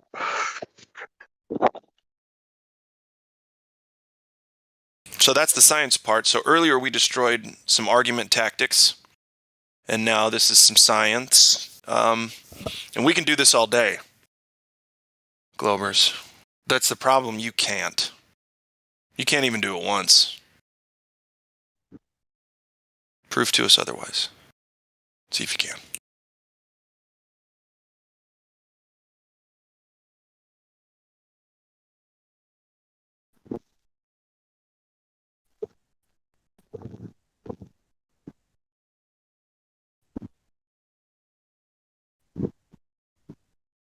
But water on the end, whatever people discuss, water will do what he's doing every time. Keeps level. That's it. You can do whatever you want. You can debate years. Yeah, I mean, we can tear gravity apart, all that stuff. We don't even have to do that. If the person that we're speaking with understands the picture I just posted, understands what I just said, and I didn't even put it very well. It's still so simple. I hope you got it. Angle of elevation. Just look it up. Sextant has to use it, and that's where we got all this stuff.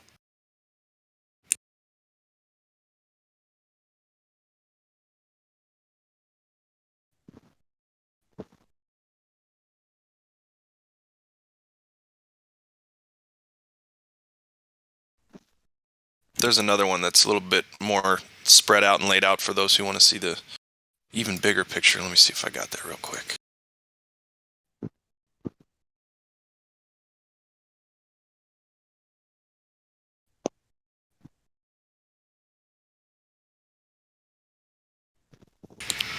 Okay, I just posted that one.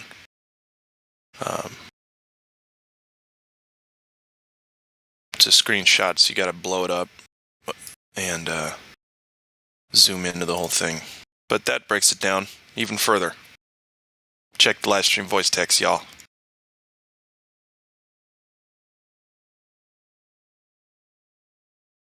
I just wonder how many times we have to use the word horizontal before they catch on to what it means. But if you never read that, Earth will be sphere for sure, always.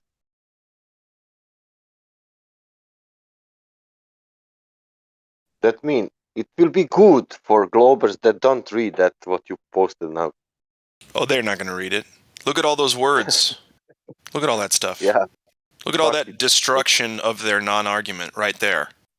There's no. If I were them, there's no way I would even click it. I wouldn't even click it. Sorry, go ahead. No, as soon as I saw the screenshot, I could see that it was a little pixelated. So they were, oh, this isn't even a good screenshot. It's just pixelated crap. Exactly.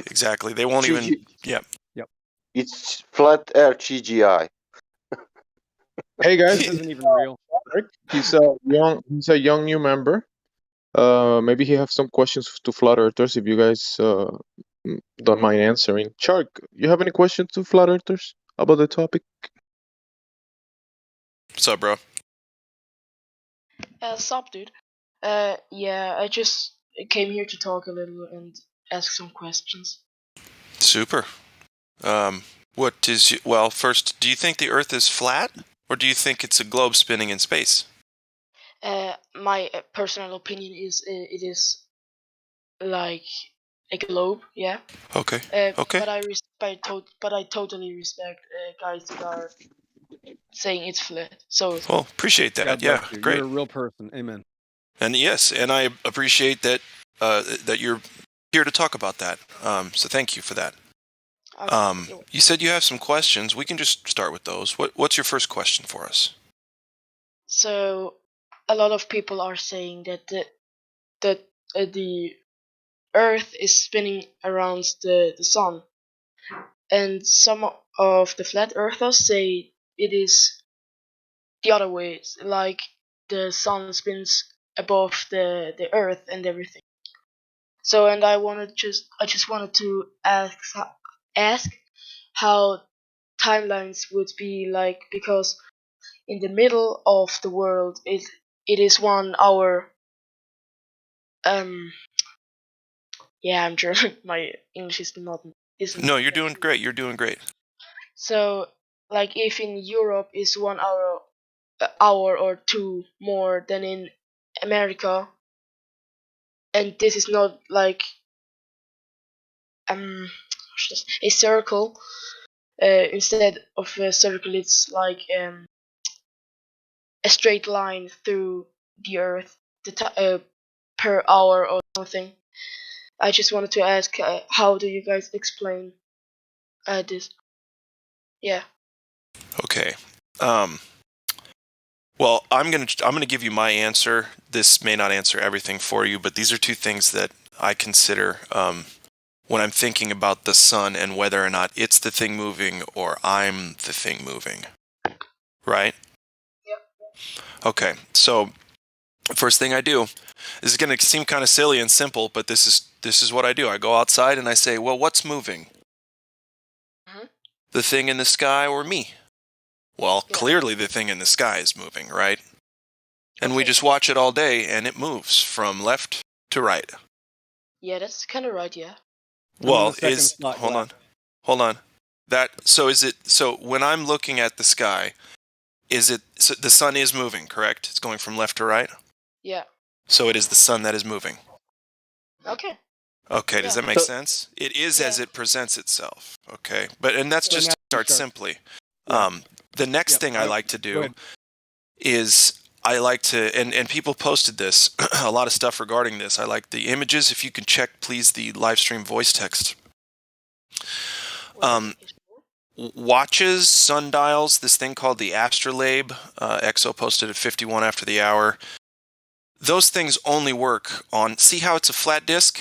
See how everything, and a watch works the same way. It has to be a flat disc. A compass has to be a flat disc. It has to work that way.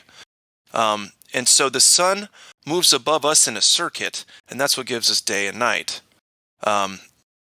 And let's see, the EXO also posted a few more things, as did Miguel Sousa. Gosh, I'm always going to butcher that, Miguel. I'm sorry.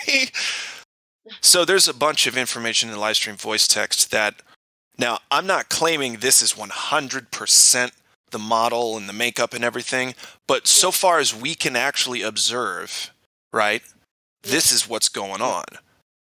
So far as we can tell.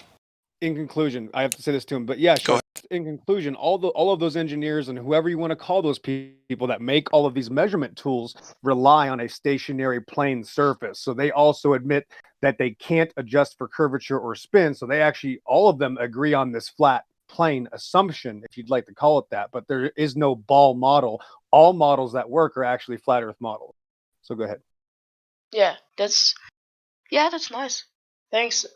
I really just wanted to ask this question, and it seems really logic to me and really good. Amen. Cool. Yeah. Thanks. Thanks a lot, guys. And remember, it's the base axiom. The base axiom that you start with is that the sun is moving, the moon is moving, and the stars are moving, because that's what you observe first. And they will tell you in school, and they will tell you other places, that the ground is moving and the sun is relatively stationary, and that's why we have day and night. But you got to keep in mind, since you observe the sun moving and you don't observe the ground moving, the base axiom is that the sun is moving. So the burden of proof is on their side to prove to you that the Earth is moving and the sun is relatively stationary. Remember to point that out to anyone you talk to about this. Yeah. And it seems in the video of in the GIF of Miguel Sosa, I don't know how to say it. It seems kind of logic how the sun goes to Africa and everything, and everywhere it goes by, it is very warm and everything, and like in Europe, it is like very in the middle, so it's not even that bad here. Right, right. Yeah. It makes sense. It makes complete sense. Yeah. And that's kind of that's when I first stumbled upon getting down to the nitty gritty and really trying to figure this out. I was like, it makes so much more sense than what I'd have to do to try to believe the globe narrative. Yeah. But anyway. Yeah. Everything still makes sense here. Not only can you, unlike the globe model, you can trust your senses. Like, if you see the sun moving, it is the sun moving. Like, there are no presuppositions involved. And, yeah. Yeah, yeah. You don't have to presuppose anything. You can just go outside and look around and feel and see, and you know, it's very easy too to measure it, to observe just how far you can see. Measure something over 2 mile distance, however you'd like to measure it, with lasers or an observation with a mirror or something like that. Once I found all of this out, it just clicked. And I didn't have to wonder about anything. It just, my senses and everything that I observe in reality started to match up with what I'm seeing instead of what I merely believe because of what I was told growing up. That's cool. But one more question. So if you look at the GIF of Miguel again, and let's say you're like in Germany, and you would be standing on the same spot for like 24 hours, or do there a camera place a camera. I got you. Right a time lapse. Yep. Yeah, you know. And on the On the GIF of Miguel, it would be like going around the camera. But what I can see is like it's going over the camera from the right to the left. So how? Yeah. I'm not sure what you're asking. Did anybody else catch it? I think I get what he's trying to say, but I'm not sure. So like Was he asking about the 24-hour sunlight and the North Pole? No, not like the North Pole, but you would see the sun like 24/7, moving around us. You know. It's Right. not true. Hang on a sec. Oh, sorry. Keep going. No, keep going. I gotta find something. Go ahead. So the thing is, and I don't know if the other people in this voice chat told you already, but the sun isn't like some giant thing far away. It's a small local sun, and if you take away the glow of the sun, it actually becomes very small. So you wouldn't get like a 24/7 sun like in Germany, because the sun is pretty. Like, if it gets out of perspective, it will fade away. Like, I think you're trying to say that if the sun is circling the Earth like that, Yeah. that it would bounce back at some point and you'll see the light again, right? Yeah, exactly. Yeah. So that's not the case, because it by that time it turns around, like goes into a circle. It's out of perspective. Do you get what I'm saying? Yeah, Like, yeah, if things get far away, yeah, you wouldn't be able to see them. Like, Okay. take a flashlight, right? The farther you move with the flashlight, the more dim it becomes, and at some point it fades away entirely. Yeah, and you don't even see it anymore. Yeah. Yeah. Okay. Got you, boy. Got your The point. the light attenuates through the medium. Let's say a rainy day when the sun is at noon, but it's a stormy rainy day. You cannot see the sun, right? Because of all the particles in the atmosphere.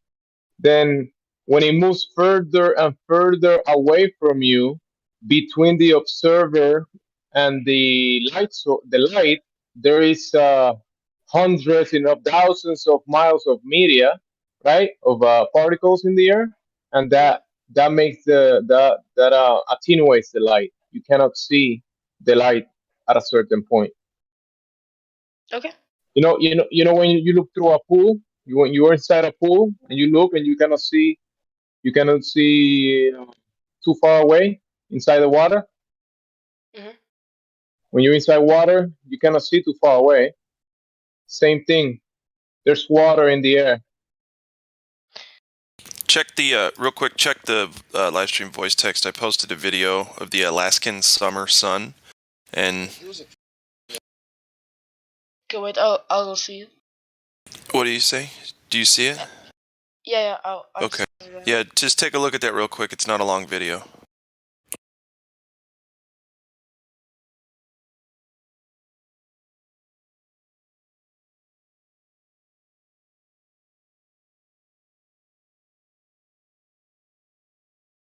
What he's looking at is the sun, a 24-hour sun, 360-degree panoramic view from Alaska of the sun in the same sky for 24 hours.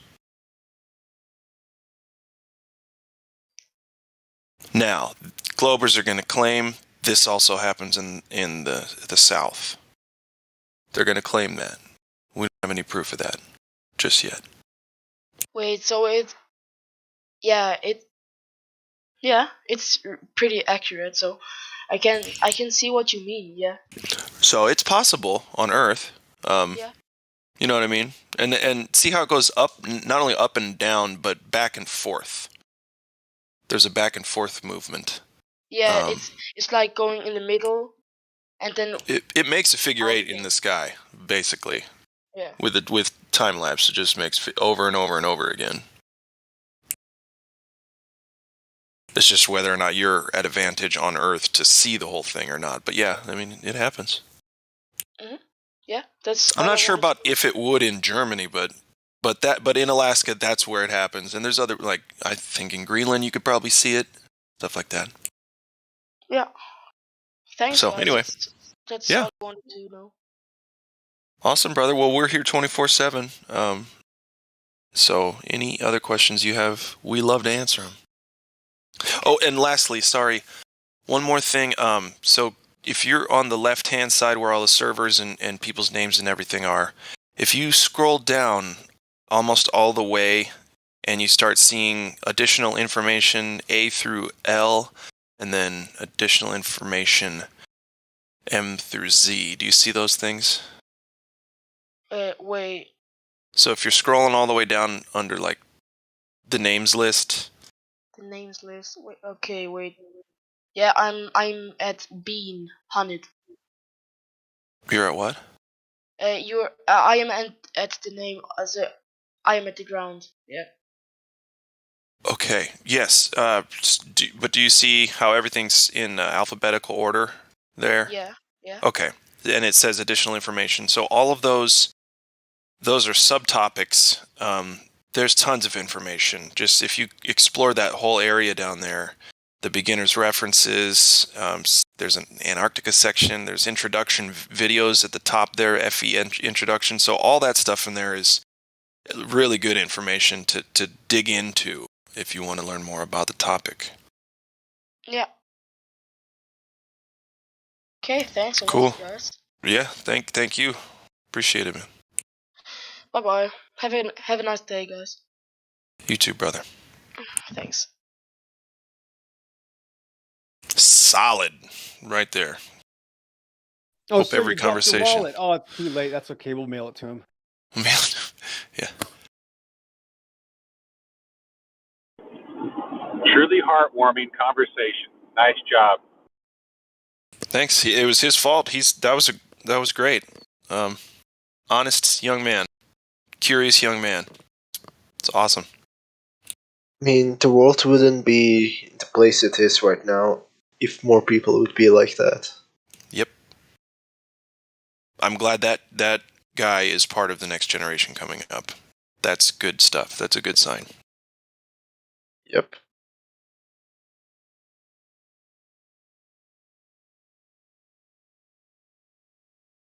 To this Discord whenever I was a kid, but knowing me back then, I never would have used it. But this is powerful information for these kids. It's awesome that they have access to it if they just search for it. So really cool. Yeah, absolutely right. Yep. I would have been so lucky to have a server like this when I was 13, 14, 15. Oy. I don't know if I would have, like you said, I don't know if I would have taken advantage, but it definitely would have helped out. I know myself as a younger generation, and I would have came here to troll you guys. Yeah, me too. I mean, yeah, for sure. Got to be honest. I totally would have done that. I was such a little shit. I probably would even have been like, yeah, Earth is flat, but I'm going to fuck with them for a while.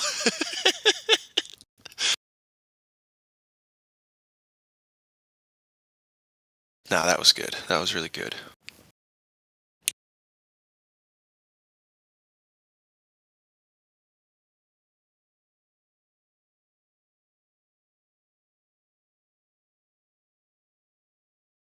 Oh, yeah, the day and night thing. I hope he caught that too, Miguel. That's a good one. In the voice text. I'd refer people to that David Wise app, but I have Android and it was really laggy and buggy on my Android phone, and so I don't know if it works better on iPhone, but it's a good demonstration, but it's just full of bugs. Has anybody else used it? The Sun, Moon, Stars app or whatever? No, personally, I don't use it, no. It was like $3. I bought it, and then I got a refund because it kept on crashing on. Like I said, I have a Samsung S10, and it just couldn't handle it. So. Well, that's your problem, bud. You got a shitty piece of plastic for a phone. You got to get a real phone. Get that iPhone. No, I'm just kidding, dude. My goodness, I used to work for Samsung, so I know all. This was my original flat Earth discussion. I used to have to convince people all day and every day that Samsungs were better than iPhones, and actually, I kind of believe them. So the cameras certainly are better. Yeah, well, I mean, it's the same thing. Like Samsung actually makes all of the iPhones. Probably about 80% of the phone components come from Samsung, and they give That's them funny. lower quality components, and then Apple uses their marketing to give them lower quality ingredients, just like Papa John's, and sells them for more expensive with a higher margin of profit. So, like a phone for an S10, Samsung will get better quality screen, better quality processor, better quality camera, everything better. And then Samsung will sell them lower quality components, and then Apple will actually sell it for higher and have way more profit margins and just have better marketing. But it's kind of what they do with marketing and brainwashing and TV and news. And if Samsung had half of Apple's marketing, no one would ever carry an iPhone. They're just not near as good. But I remember being on one of the it was a pre-production version of the S9, I believe, and Samsung came out like 6 months after Animojis came out, and they came out with something called they called it AR emoji. It was augmented reality emoji after Animojis, and it was your own face. It was before Bitmoji. You could design your own face. You actually literally take a picture of your face, and it will turn it into an emoji. Well, we went to training. And we're like, "What's this called? It's so cool. It's the best thing ever." And they're like, "We don't really know what to call it. We're calling it AR emoji for now, but people are going to call it whatever they want to." And they completely dropped the ball. And then later on, a year later, Apple came out with My Emojis, and it was a huge hit. And Samsung just got left holding the bag on it, and they actually were the first to it, but they just didn't have the right marketing. They didn't care.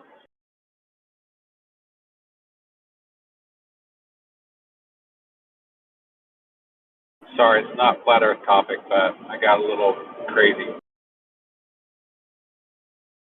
Yeah, this topic can get heated between the two, Android or Apple, but I've experienced both. Just recently converted my wife to Apple, and the reason I use Apple is because the phone just always works. There's no issues, no glitches with any of the technology that's integrated.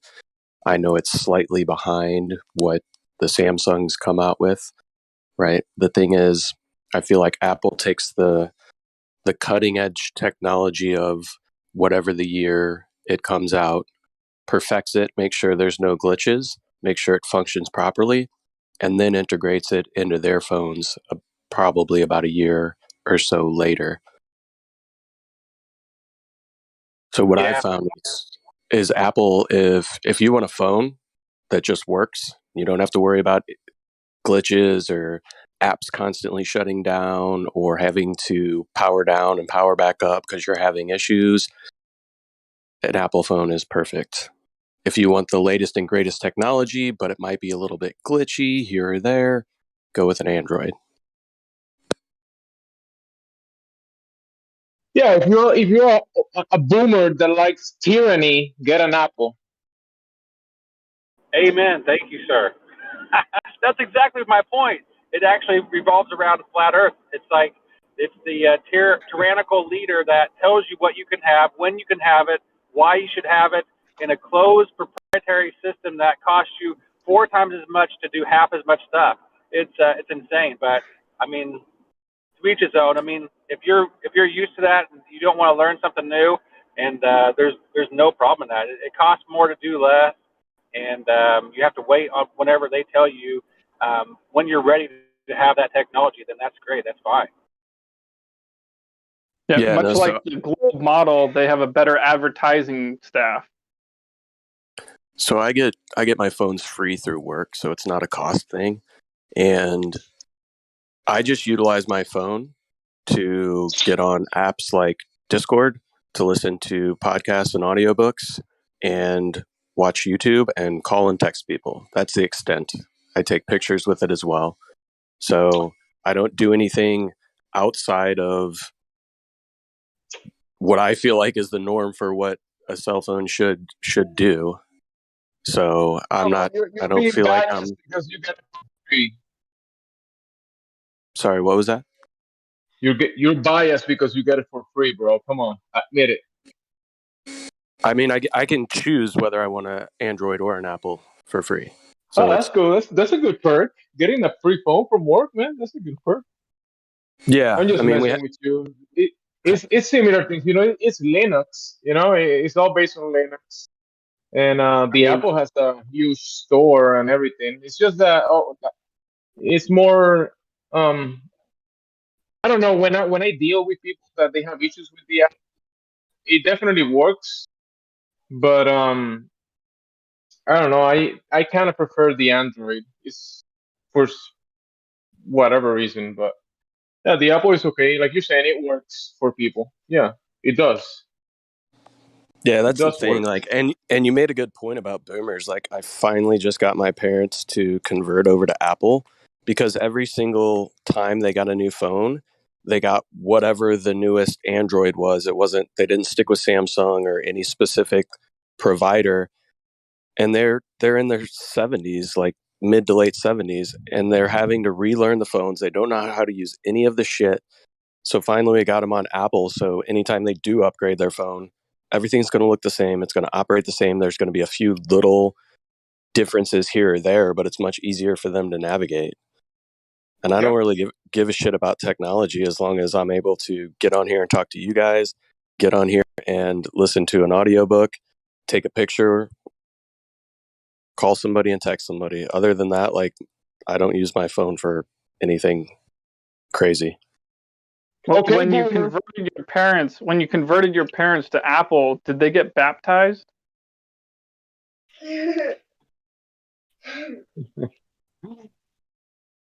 Yeah, bro, I took them out in my pool, dunked them. Without I mean, Dunked that's them the with thing. the Apple phone in their hands? Everybody It's can not talk waterproof. about one side or the other, whether it's like controlling or how much your data. Dude, we're getting screwed by both sides of the coin, no matter how you want to slice it.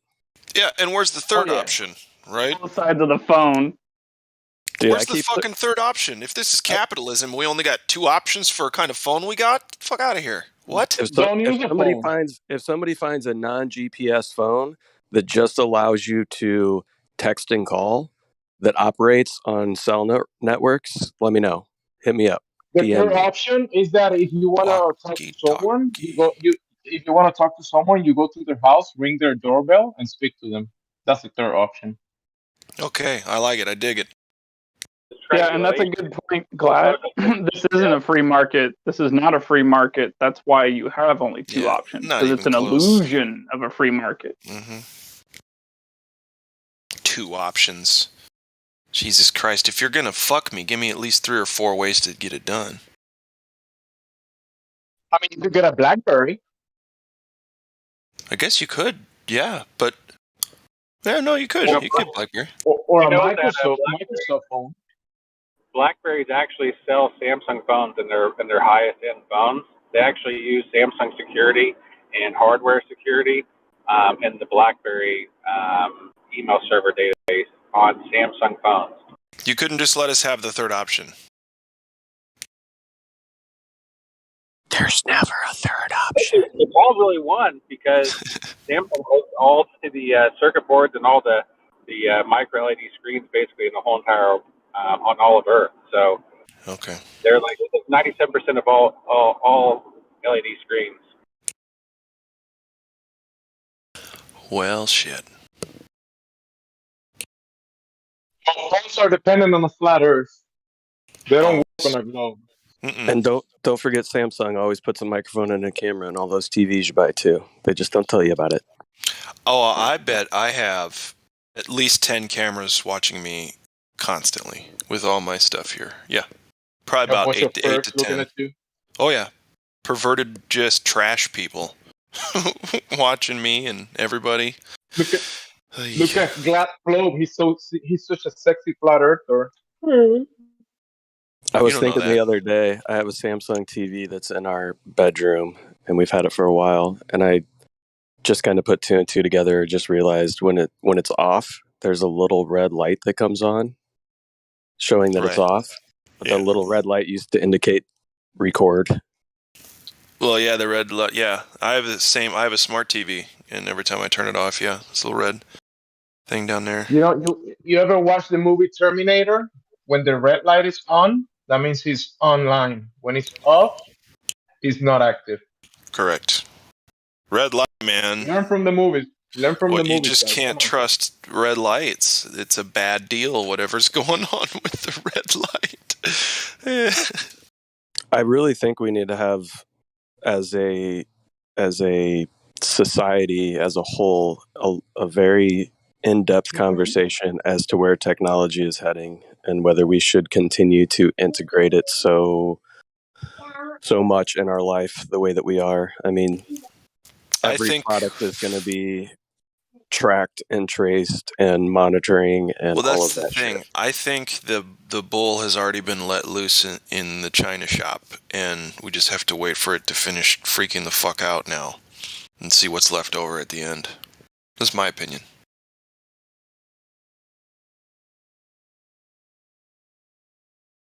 Yeah, Winston gets it. He had an interesting topic the other night that I was on here, and he was kind of putting the 2 plus 2 together. And Yeah, he does that. He's good at that.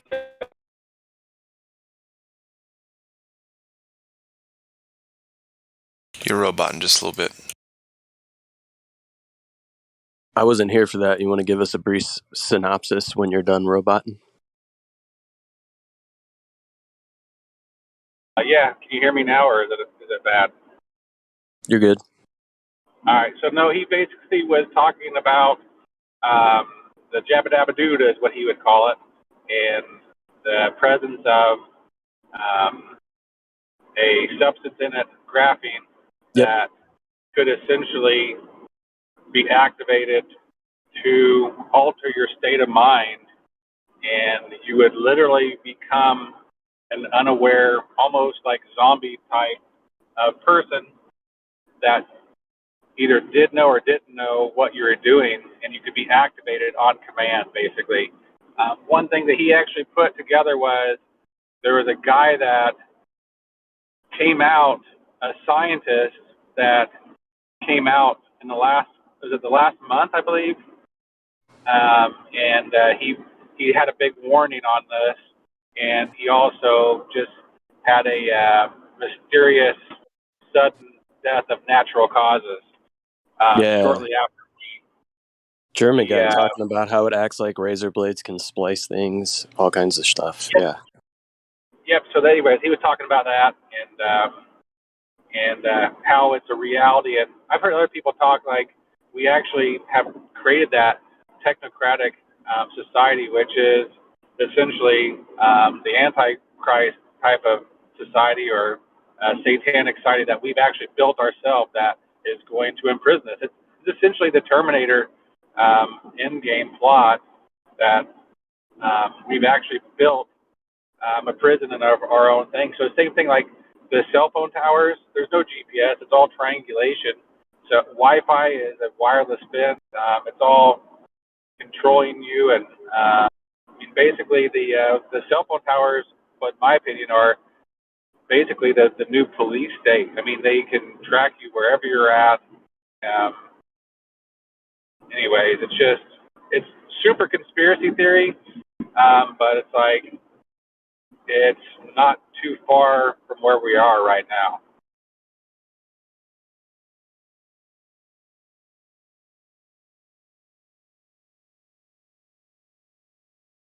Hey, yeah, I mean, they've been able to watch us one way or another for a long, long time. Couple, 2-3 generations, I'd say.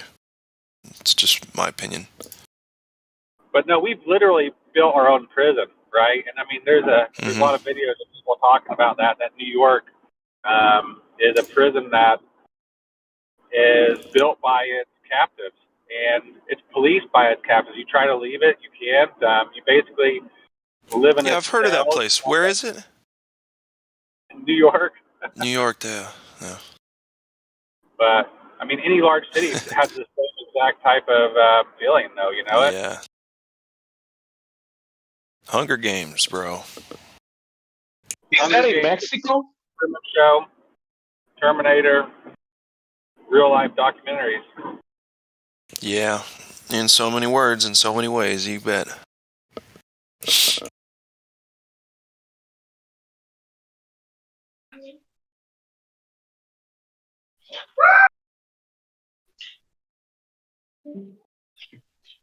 I have wondered how that Wittek gets it. How does he earn an income? Does he actually just go out and try to red pill people, or does he have another job that he does as well? I wanted to ask him that. He gets donations. He runs by donations. Yeah. So is he actually just spread the truth full time? Is that what he does? Yep. I think he's taking a break right now. He was on the road for 10 months or something like that, and I think he's taking a break right now.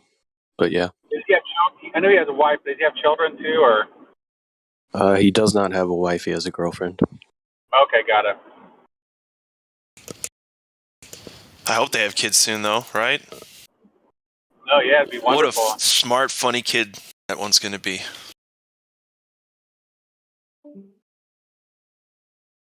Yeah, they're good peoples.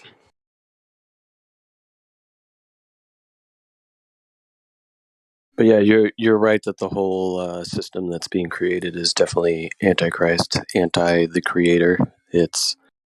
We are slowly creating a world that is drawing us away from the creation and the world that was created for us, and we're creating a digital world to live in. It's slowly but surely happening. I mean, the digital world, we get to create the rules. We get to decide what's right and wrong. We get to decide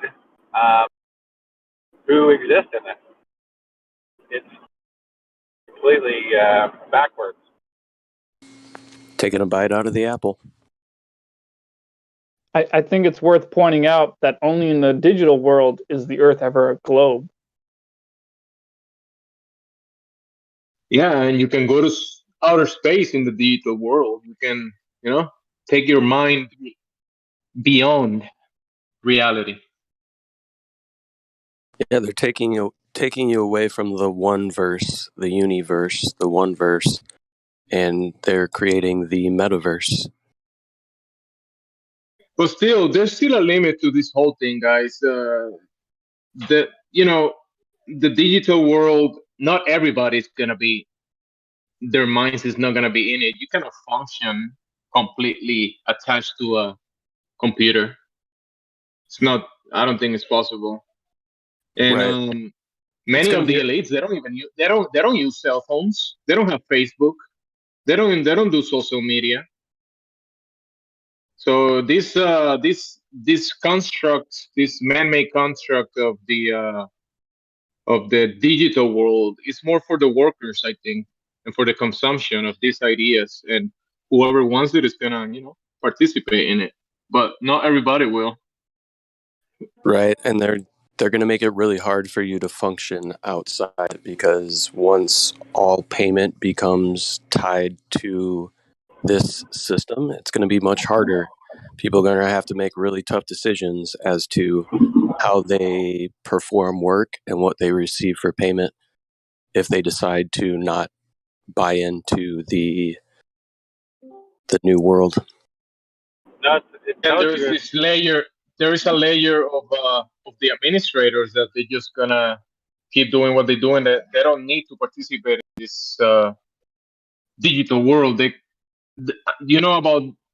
There's people that have bank accounts that are unlimited, right? They can just go anywhere, pay for the bills, and they don't need to work and do anything. They just do what they do, and they're not part of the worker force. They're not sweating their ass to get stuff done. You just co-sign things, and work with the agenda. It's they don't Right, have yeah. to go to McDonald's or pay mortgage or any of that nonsense.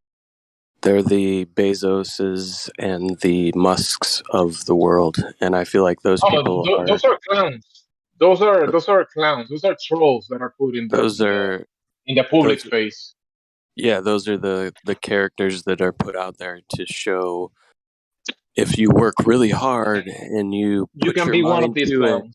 you can have all of this stuff that all of these people have. They're just there for idol worship. Yeah. But there's a layer above that. Yeah, no, they're put out there so that the average slave can wait with bated breath as to what these people are going to say, so they can follow along and worship whatever these people provide to them, whatever stories, whatever technology, and they'll worship the people and the technologies that these people put forth. They look at them as gods.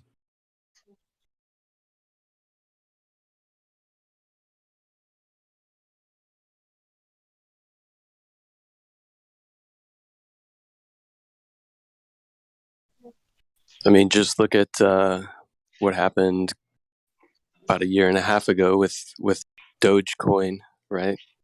You got Elon Musk hyping it up. Millions millions of people come on board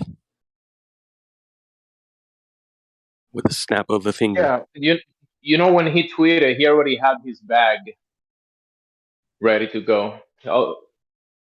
He tweets about this whatever this Dogecoin and the prices went up. Yeah, it's manipulation. It's not him.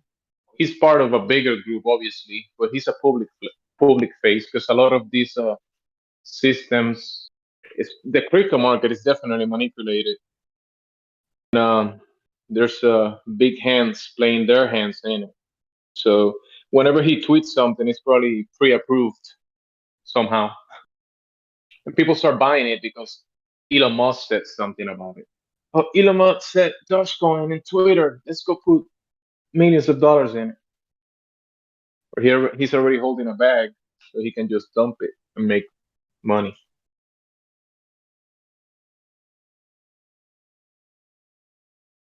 Even though he doesn't need to make money in the crypto side, because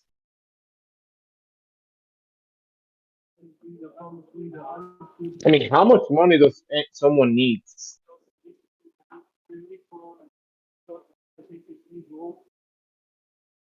Well, I think he's just like a figurehead of unlimited funds.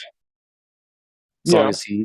As long as he plays his role, he's got the unlimited funds, and he's not even doing 90% of what people think he's doing. I mean, how does this guy run one of the most up and coming car companies?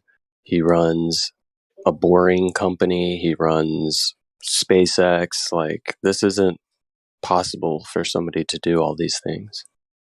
He's just a figurehead. Yeah, he's another puppet. Hey, does anybody ever know what happened to Kanye?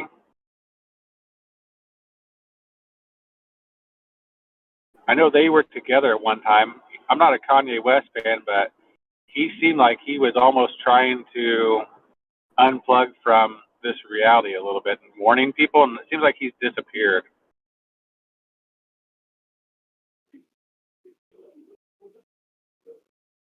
I'm not Yeah, sure. they did the maintenance on Kenya and replugged him his back into it.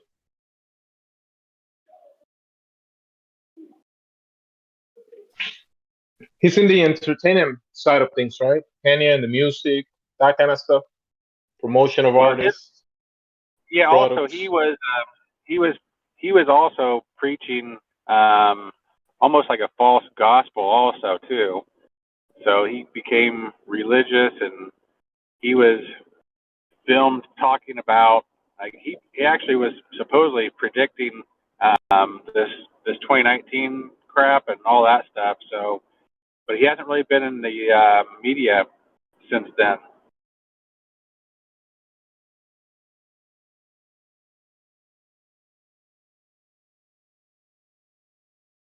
Yeah, there's already people in that side of things that replace his role most likely. I'm pretty sure he did his job, but you see these days, there's so many artists out there. It's hard to tell So this entertainment enterprise is huge and has a lot of influence in people, especially the young ones.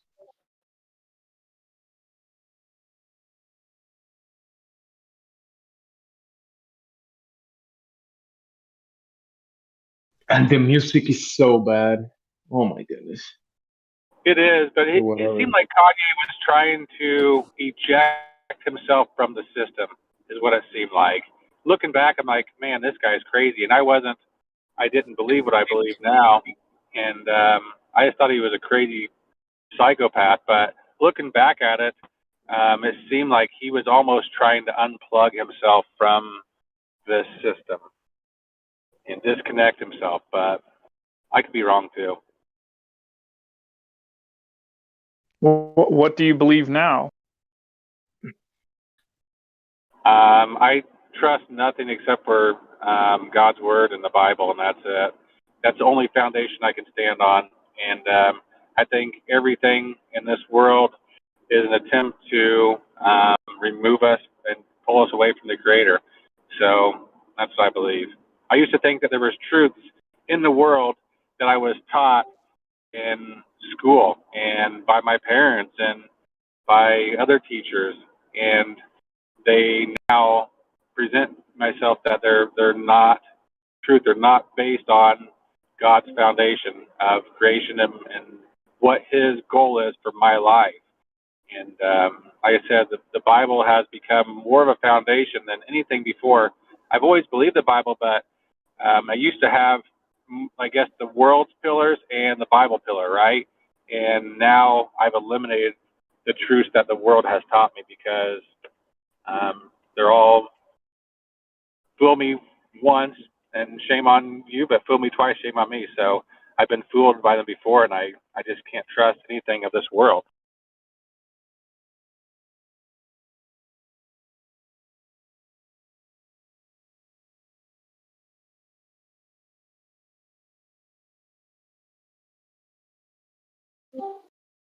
Right on. We I can't follow throw the you. baby. We can throw the baby with the bathwater, right? This place is designed for us to be here and I guess thrive and you know do what we're supposed to do here, but in a way, obviously, it's being manipulated by certain groups. But even though they're not in complete control of everything, if not, why they try so hard? Because they definitely trying harder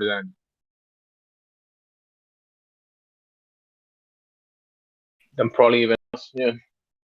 Well, absolutely. I mean, God's in control. He doesn't need our permission to do anything. And so that's what they're always trying to convince us that look towards the world for answers and not towards God. So it's that fight that they're fighting the same. They're trying to deceive us the whole entire time. But what exactly do you mean by God's in control? Because I mean, technically, we all have free will, and by definition, a creator cannot be part of a creation. A creator is a separate thing from a creation. So I'm not saying that God isn't an important thing or anything. God is important, but to say God is in control, I think that kind of defeats the purpose of this place. I think this place is a place for us to learn, and the only way we're going to learn is if we learn on our own. Well, Who made the world? I think that like control. What I'm saying is that I was taught that that the sun is the center of our solar system, and we revolve around that. And if the sun decides to expand, it's going to engulf us. If the sun shrinks up, we're going to be not warm enough. The sun is responsible for our life. If the sun decides to do something different and doesn't act the way it does, or if it loses some of its gravitational pull, then we all are dead. And the sun is in control of our lives, and we should basically be grateful for the sun because it is the giver of life. And the whole thing, what I'm saying is that God is the giver of life. He is the creator of life. He is in control of of everything. He created everything, and he's in control of whether we exist or not. But ultimately, yes, he gave us free will, and we can either choose to worship a great deception or we can worship him. So Right on.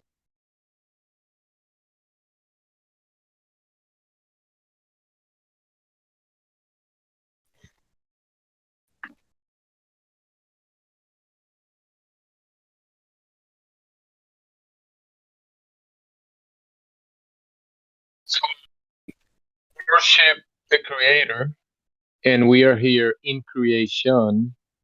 There are certain guidances and rules that are we can figure out, right? And we have to follow, I guess, you know, certain rules or certain things to in a way worship the Creator. Because if we're here, it's for a reason. But if we just live this life of a lie and do whatever, like believing in these lies and thinking that we're just an accident going through space and living our life in that sense, that goes against the design of this place. So there's a way of doing things. There's a ways to building a house, having a family, a community, and I think that's part of the how the Creator designed this place for us to behave in a way. yeah, I mean, it's the same thing. Whenever, I don't know how many people have children in here, but same thing here. I have 5 children, and the reason I make rules for my children is that I want to protect them and I want them to be safe. And I don't do that to have them fear me and to be like, oh, if I don't do this, I'm getting spanked or I'm getting sitting time out. I do it because I love them. And the rules that the Creator has placed are there because he loves us and he wants us to accept him freely and love him freely. And the rules are because he loves us, not because that he hates us and wants to control us. And he wants relationship with us. And it's the same way I create rules for my children. And I don't try to be a dictator. I sometimes am, but I'm human and I make mistakes, but I learn and try to figure it out as I go.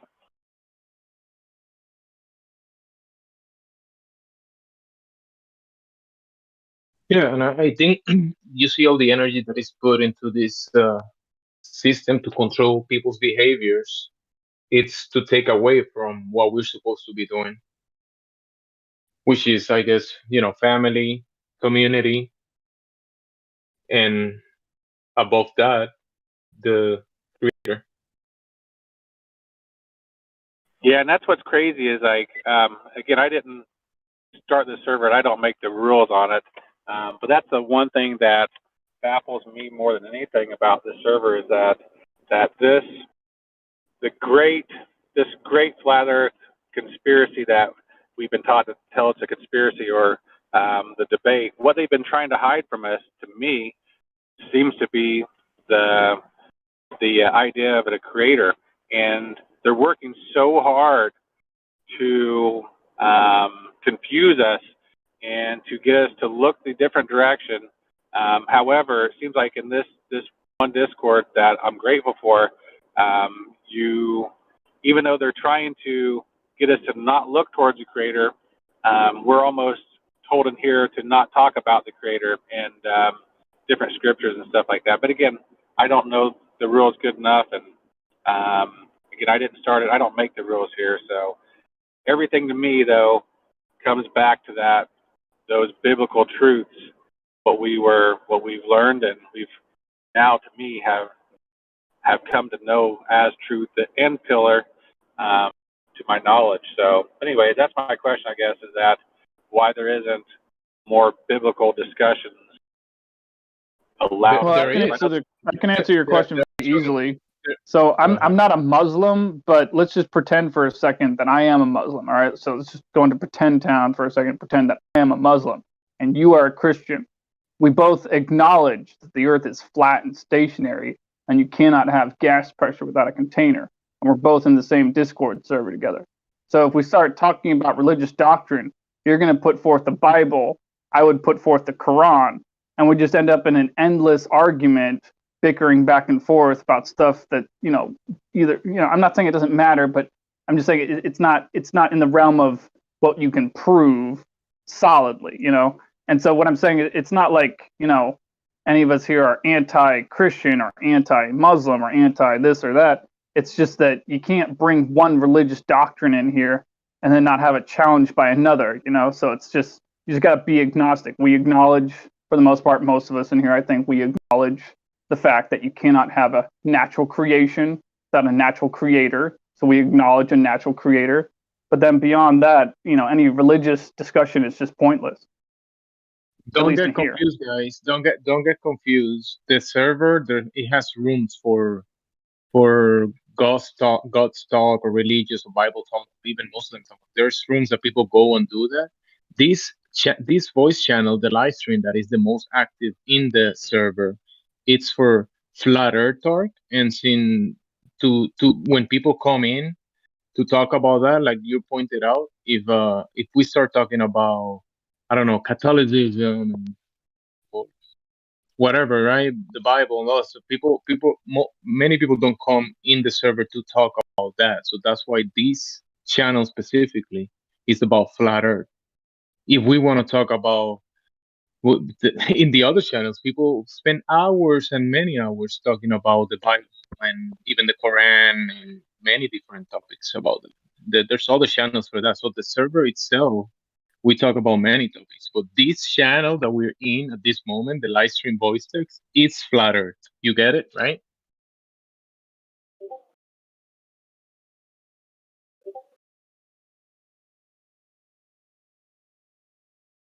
People do talk about the creation and the creator, even in here, in this channel. So don't think that it's a no in the whole server. It's a no. Jimsy, is there any moderators here? Because North Star continues to attack people's religious beliefs in the chat, and he's not even in the server. So can a moderator please tell him to stop and leave me alone? Thanks. I just need a moderator. What's up, guys? I'm not a moderator. I can't mute people. So when pervert criminals attack me, I have to put up with it because it's not real life. So I just hope a moderator can uphold the server rules and stop the Satanists from attacking me. It's against the server how do you know he's a pervert? How do you know he's a pervert? Definition means. That's what the word means. Just like you're a pervert. When you keep misusing things and lying how and do you know attacking I'm a people, pervert? because you're constantly misusing things and lying. Because you're perverts. Look at you. Flat Earth is full of perverts. That's a badge of honor coming from you. Just look at you. You're constantly interrupting people that know what they're doing. You're constantly ruining conversations. You're perving the discussion. That's what you people do. Constantly. I haven't made a claim. You say I haven't made a claim, right? Here's the other. Yeah, you can't even make a claim. What is your point? Yeah, go ahead. What's your point, pervert? Right? Yeah, what's your claim? This sounds like an intelligent human being. Yeah, no claim. Exactly. Still no claim. There's still no claim. There's still no claim. Yeah, little shit stain perverts. There's still no claim. You little Nancy boy. All you can do is straw man. Yeah, you're a pervert. You still won't make a claim. You think there's multiple gods. What's your claim, North Star? Yeah, we're still waiting. We're still waiting. What's the claim? What was my claim? Exactly. Oh, I don't have one. Then how was I perverting the Bible, and how are you exposing me? Because you keep saying there's multiple saviors. You say there's multiple saviors. You keep saying there's multiple saviors. Then I say, okay, you're a polytheist. Yes, you're scared to death. I go, great. You're a polytheist. And you say, no, I'm not. You keep changing your mind. You don't have a claim. You're just another pervert Satanist. You're just another pervert trying to justify your lust in your internet history. Yeah, bro, go jack up. You're not going to bring up straw man and build straw.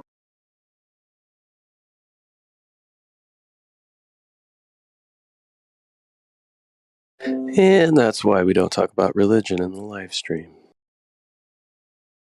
Thank you. Thanks, guys. Yeah, there's a biblical. Yeah, I've been in there many times. I guess my frustration is that I want to be there and there's never anybody over there. I guess that's my complaint. And so, Yeah, well, this channel is mainly here for the empiricism when it comes to the flat Earth topic, right? We try to, for the most part, stick on the empirical evidence, and Globers tend to come in here, and we have debates on the empirical side of the argument. Yeah, guys, I just don't like, when people build straw men. I don't know when I cut out. You're Someone doing was it accusing- again. You're doing it again. We're being attacked. It's not what Guys, the server please is. mute Little him so I can pervert, say leave my the piece so server. I You can keep defend doing it. myself. This is not the Please religious mute this discussion for individual so I Satanists. can defend myself for 20 seconds, and I will get off the server. If you Yeah, do you that for already me. attacked me. You've Okay, so already if broke somebody will do server's that for rules. me, You're I'll take already 20 lying. You seconds already and I'll have get no off the claim. You're just server, another and I'll coward. let You're him just a continue to build coward. straw men. Yes. How All are you're doing you? is lying. You don't have a claim. You Okay, keep guys, you're claiming going to that you're allow the him son to of God. continue to do this? Exactly. That's There's what you no like. claim. You Yeah, like him take to it to just another room. monologue and It's build okay, straw men. LGBT. No It's one can okay. defend It's themselves. okay. It's okay, You're going to Satanist. Take allow it to another room, this guy Satan. to call people satanic and everything. No Yep, one's going to yes, allow you're someone to perving. You defend are themselves. satanic. Yes, that's what No God's one. children do. We're You ready are to a die for the coward, truth. man. You are a little Nancy boy coward. You are a Nancy boy. If someone would make you go into a debate room, I would explain to you how you cannot call someone You just being won't stop. perverting You the did it Bible. first. You I'm sorry, cannot you're a call pervert. You someone. won't stop. You Yes, cannot that's what say you someone. are. Yes, come to Well, my I wish I face. was in the I'm in same Southern room with you, Arizona because right you now. would Come to shut your mouth. Tucson.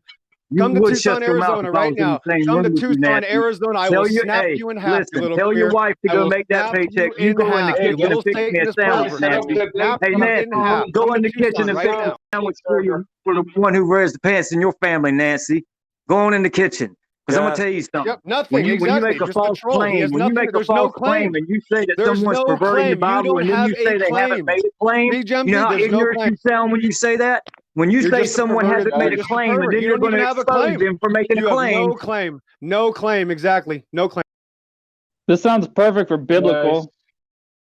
Yeah, sounds good for a different room. I'll listen to you guys, not here because other people were talking about, Hell, not I'll doing follow this. you down there. I'll listen to you guys in a different room, but not here. How do you like that? I said, hell, I'll follow you down there. Sounded biblical. Hell, I'll follow you down there. Not here, guys. You guys are this channel. It looks like You hell in don't the church know. parking lot today.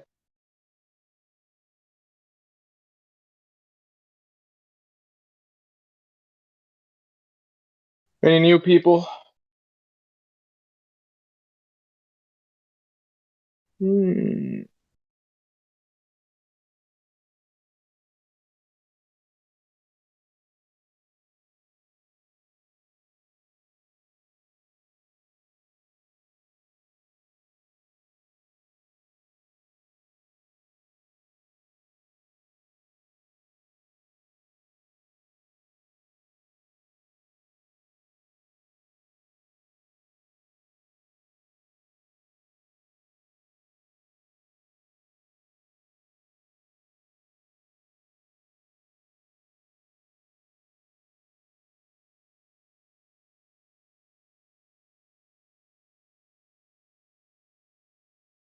So I told someone, a random individual while I was at work actually, a customer, I told her that the earth is flat and stationary.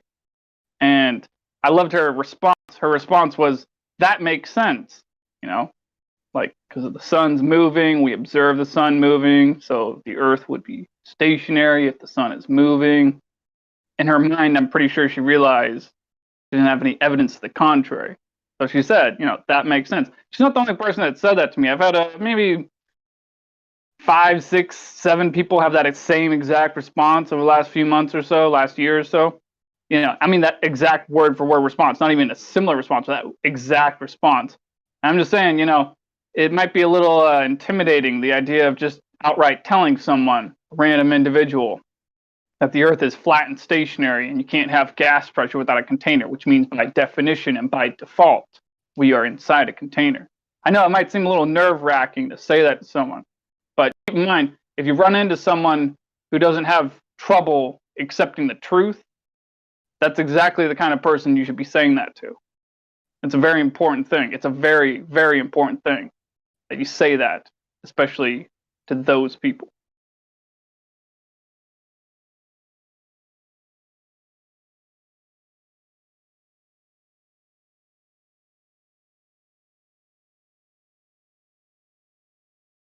And on top of that, I think it's a very good way to gauge someone's intelligence by asking them the 3 questions, the 3-point questions. Do you know of any time in the past when anyone has ever made a direct measurement of the Earth's curvature to find the radius value?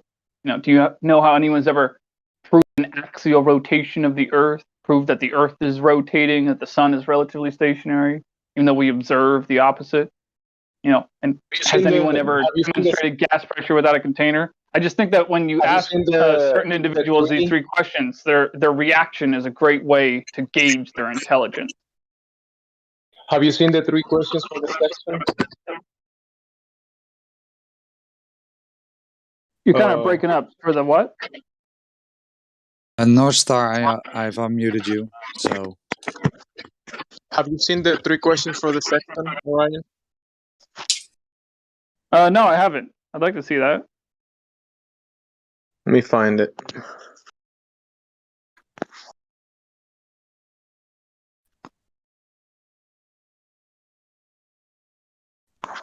I'll copy paste it for you. I'll find. Where is it?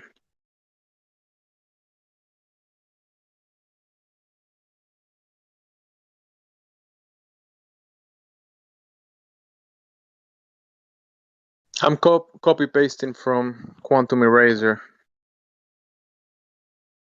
I'll take the extra out.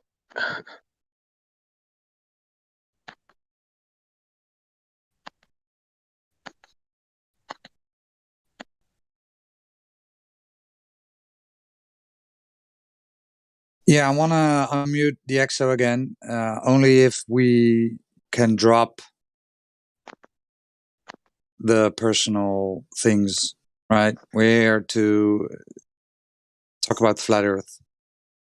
So let's all cool down.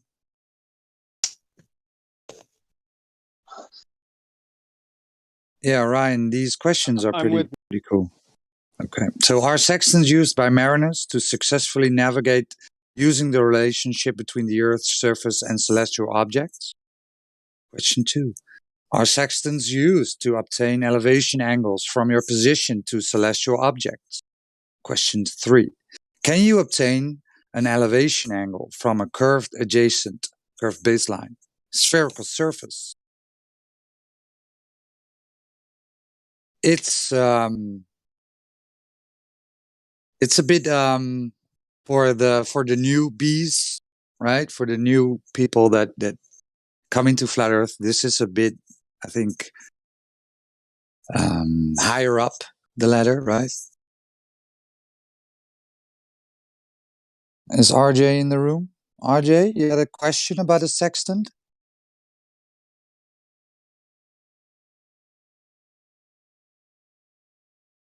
It's used for maritime navigation. Also, aviation. They used a bubble sextant in early aviation.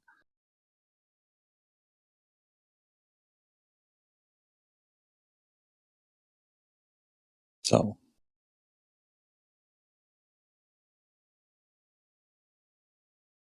but do you think you can use those questions, Ryan? Oh yeah, I'm looking at them. They're very interesting, very good. I like them. Again, if you talk to somebody in the streets, and I don't think they will get it. So they need to understand the geometry of the globe Earth, right? That you need a. Go ahead. Most people can get a triangle, right? Yeah. Most people can get what a triangle is. I guess so. Triangle. Yeah, I guess so. I think it's the third question. It's not a. That's It's the not most a. important It's not one. a. Oh, go ahead, bro. Well, it's just I was going to say, like, I think if you ask these 3 questions to people, you'd figure out their true colors by the 3rd question. Because then by the 3rd question, they'd either give you an honest answer or a totally bullshit answer.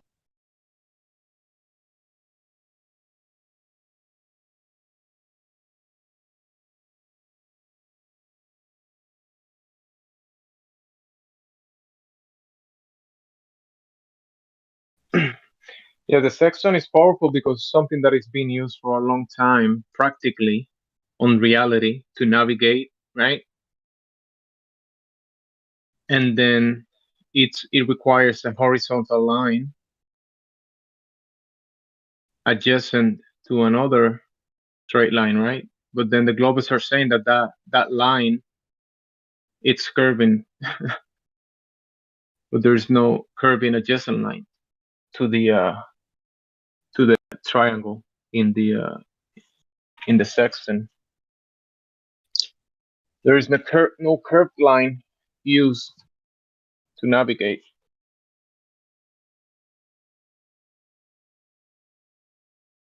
So it's straight lines, horizontal line, adjacent to the elevation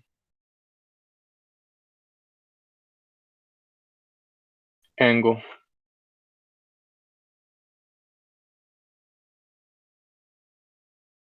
The Glover will have to say that they're using a curved horizontal line adjacent to a straight elevation angle.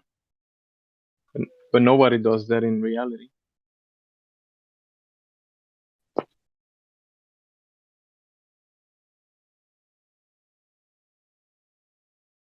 Yeah, it seems like there would be less than 180 degrees between those 3 angles added up.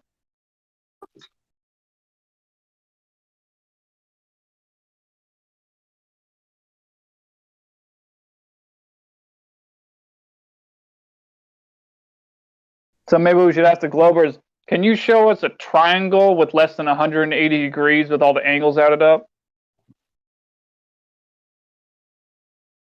They'd be like, oh, you just gotta imagine, you see, if the Earth was a ball, then a triangle like that would exist. Yeah, there's no triangles on a ball.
It's a funny thing, this thing, intuition, because I think intuitively everyone knows that the Earth is flat and stationary. You know, deep down inside of us, like Mimas said the other night. You know, to a certain degree, everyone knows it. To a certain degree, I think what he was describing almost sounded like the subconscious. Perhaps subconsciously, we all know it, and we all always did. And what I think is interesting about this is Just brings, a different perspective to life. Because after all, it's not like we're ever going to see aliens from another planet, because there are no planets. There's no vacuum of space. So there are no extraterrestrials from other planets, because a planet's not a real thing. It's just unverified lights in the sky and the topographical plane of existence that we live on. Neither of those things are planets. And so, the closest thing you're ever going to get to an alien is probably just another human with a different colored skin. Brings a different perspective to life, doesn't it? Makes everything seem a little more special, I guess. Or at the very least, more valuable, because it's not like there's any place outside of this place that we can verify.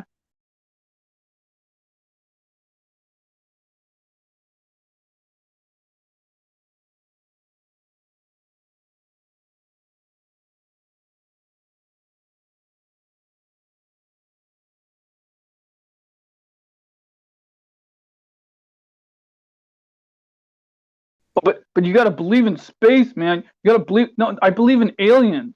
Like, don't you understand?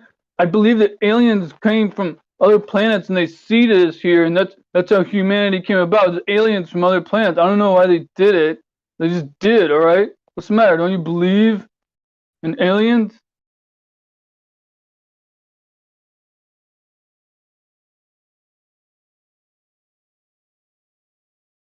Don't you believe that they told you the truth, that the Earth is a ball in the vacuum of space in school? Why would they lie, man? Why would they lie?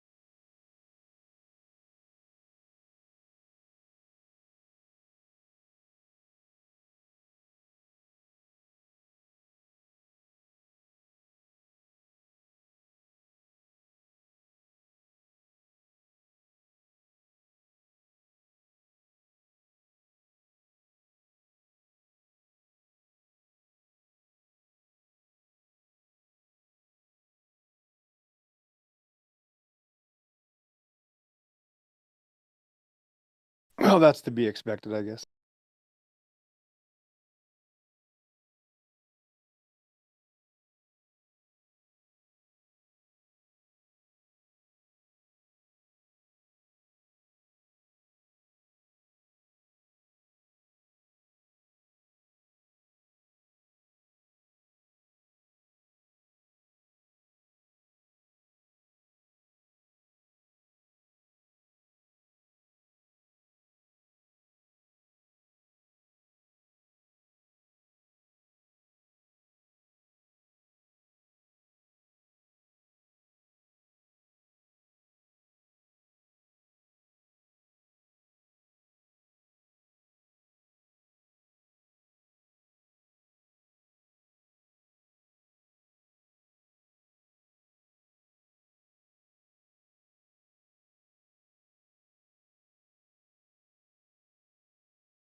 Flob, did you see the chat?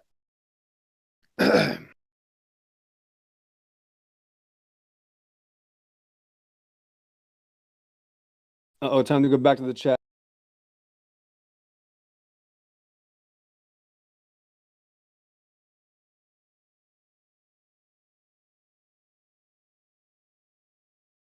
See, we have what a flat. I'm not sure about this guy says muscle. Do you measure straight lines with a sextant? Wow. How? So I don't really sure where that conversation. Muscle car overload. I know it wouldn't work on a ball. That's 3.9. Yeah, it doesn't matter what the size of the ball. But yeah, where's the claim for something other than not adjusting for curvature spin? What a flat. So I'm not sure what your questions are. So you don't know how it works. Fine. Okay, so okay, now we need a claim from you, What a Flat. We have a lot of people scared of their own claims today. What a Flat. Could you join the server real quick? Click the link in the description right now and tell us how the sextant depended on a angle towards the horizon isn't dependent on a flat Earth. If you could just join right now and let us know, that'd be great.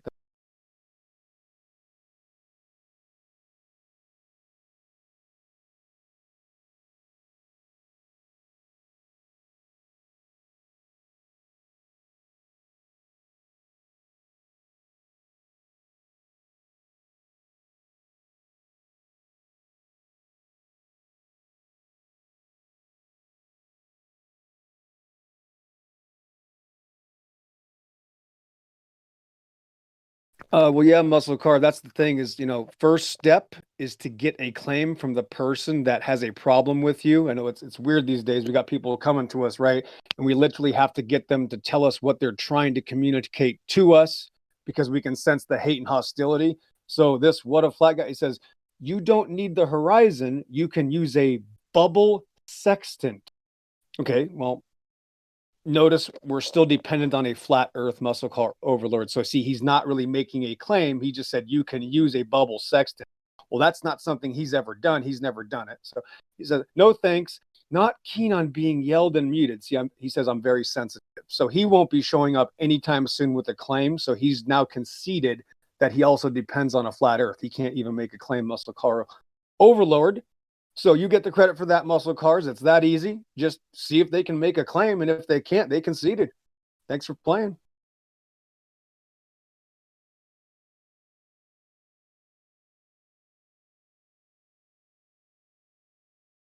Jolly man, what's going on, sir? Yeah, let's see. Franco believes in upside down people and never proven magical. Yeah, I don't know why people believe that, man. Yeah, it's insanity. Oh, here we go. Okay, what a flat. No, you can create a horizontal plane with a bubble sextant. Okay, cool. So the bubble also makes a flat surface also. Well, okay, that's not my claim. That's great. Okay, cool. All right. Bubble equals flat also. Okay, cool. Muscle car overlord, make sure you write that down. So you might want to put that in your back pocket since you earned that one. Yep. Thanks.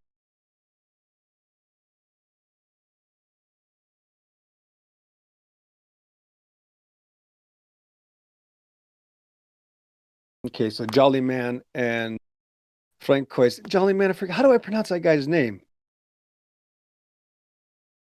Frekoy? How do you do that? Somebody correct me. I'm an American. We can't.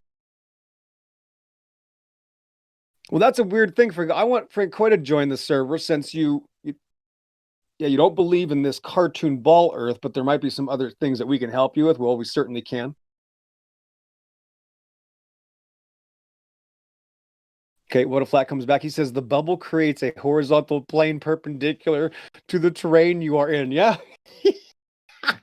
Yeah, we create planes over the plane, over the terrain. Say it again. Yeah, it's amazing how that works. Yeah, flat. Like in a level. Yeah, exactly. The bubble in the level even proves it's flat. I'm with you 100%. Yep.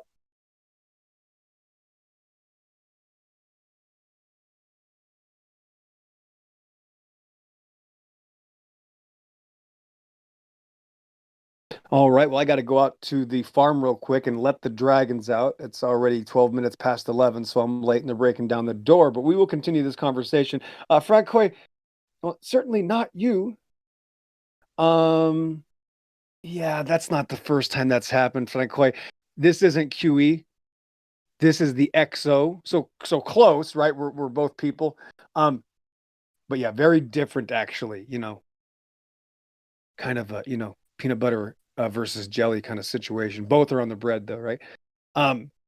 Sorry, perpendicular to the local plumb. What a flat, yep, perpendicular, which is only possible on a flat surface, and we're definitely dependent on not spinning when we're doing this. So absolutely, what a flat. Right, Koei Sai is correct. What did Sai say? Go back up. It's pronounced Francois. Oh my gosh, that's just, again, there's an American side to me I can't escape, right? And it's taken me 15 years of studying other languages. I still get things wrong all the time. Francois, thank you so much. Amen. Yeah, you did the American. Where's Swai? Sai. Yeah, and then pronounce the last name for me too. Dank. Oh, I like that. Blood is thicker than water for life. You're onto something there. Blood always finds its level also. Amen, Sai.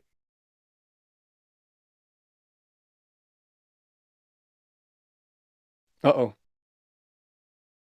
Someone's mad.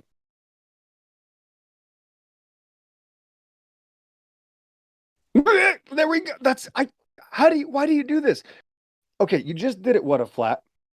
Francois. Oh, the rabid dog is fishing with no bait. Okay. So what a flat comes back. How does a sextant work in flat Earth? Well, since it works dependent on a 90-degree angle, that's dependent on no curvature or spin. It only works, as everybody admits, they're not adjusting for curvature or spin. What a flat. So it just takes a little bit of thinking. So I know that you're confused. You even have the word flat in your name, but you're not understanding how it works flat when it's an angle, which is always flat. And if there's any further explanation that needs to be expressed past that, well, then it's already too late for you because there's no claim otherwise. Designed on a plane stationary surface dependent on not adjusting for curvature or spin.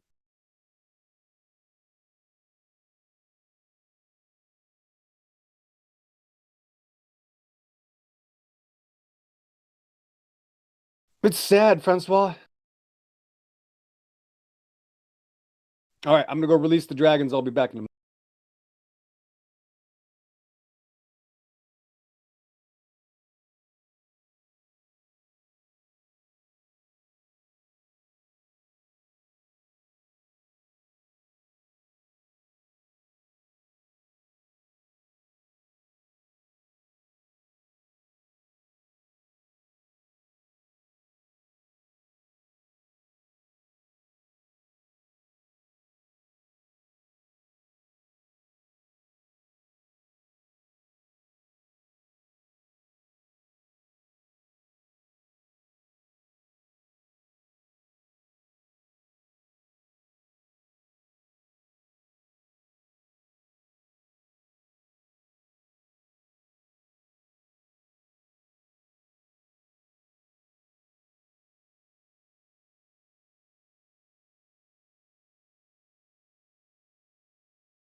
All right, butchering names out there, back on the pasture, 17 minutes after the hour right now. So Francois said, Jolly Man, by using the horizon, which is always level, and then coordinating with a known star's position. Right, level, straight out to the star, line of sight. That's correct.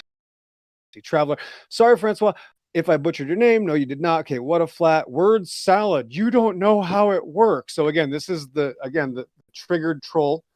Who of course has the word flat in his name. What a flat. So yeah, you admitted it's level and perpendicular and plumbed, and and you're saying it doesn't work that way. You described it that way. So again, that's part of the psychosis. Dank barking up the wrong tree, Francois. Okay. Old dude, stop exhaling. That's what I just did. Government say it's bad for you. Globe. They know best. Okay. Yep. No exhaling. Francois, you didn't. Okay. What do you measure with a sextant? Okay. Muscle cars overlord. Oh boy. Yep. Funny. Bendy light. Oh, this ought to be good. Everybody knows Bendy light says the craziest things you could ever imagine. How do roads get wet if water can't stick to curved surfaces? You see what I said? That's, yeah, the guy's that dumb. Side traveler, word salad is best eaten for a turtle. That's true. Do you know also turtles are actually omnivores, and so are tortoises. So in that salad, you can put anything. What a flat, of course. Yep. What a flat and Bendy Light are now talking about magical glue, magic, of course. That's what they depend on. Jolly Man, it triangulates a distance between you and the fixed star at the point in time its zenith. Francois, then this is turtle heaven. Yes, isn't it? It's a mixture. Miguel, firmament Earth. Here we go. For centuries, Marines have also used, mariners, excuse me, have also used a form of the transit called a sextant and a triangulation method using the stars, sun and moon as benchmarks of a sort. Right. Muscle car overlord says triangles. Bendy Light says, that's what I thought. Magic. Yeah, Bendy Light wants his magic. Muscle car overlord, all straight lines, correct. Side traveler, turtle Earth. Yes, much more realistic than the cartoon globe Earth, at least are real and actually can support things. What a flat triangulates. Yep. Great. Yeah. Just he's still confused. What a flat has been spinning over and over again. Doesn't mean the Earth is what you are spinning. The Earth is not. Jolly Man. Thus your position is revealed. Correct. Okay. CGI fan Dan. Got any curve? I'm addicted. Yeah. We need that white curve. Francois, I meant this room. Okay. What a flat. So you mean measure the angle to a star and then what? Well, that's the point. You have an angle. You have a straight line, which is not possible on a sphere. I know that's complicated for you atheists, but just like, everything else, right? Morality is complicated enough. So I know straight lines are not going to be on the menu. Greets Dan. Good job, Si. Okay, Francois again. QE is so lonely right now. Where is he? Where is QE? I'd like to know where he is. What a flat. The observer can thereby calculate his or her position of latitude by using a trigonometric operation known as triangulation. Miguel, firmament Earth. Thank you. The Jolly Man. Vikings used a star crystal that also did the same, but was used at night. Triple for the truth. There's my guy right there, my man. Ben, will that water on the road settle flat and level? Yeah, see, that's the point. When water is on top of the road, that's because it's a surface. It's not a ball, it's a road. So be careful, triple for the truth. You're going to have to talk to these people extra slow. They don't believe in surface. They believe in balls. CGI fan dad. CGI Globe Earthers on a laptop with colors. Haha. Okay, Nightbot. Thanks, Nightbot. There's the join discussion link right there. Please click that 20 minutes after the hour. Join the server and come on here, and we'll discuss the paradigm.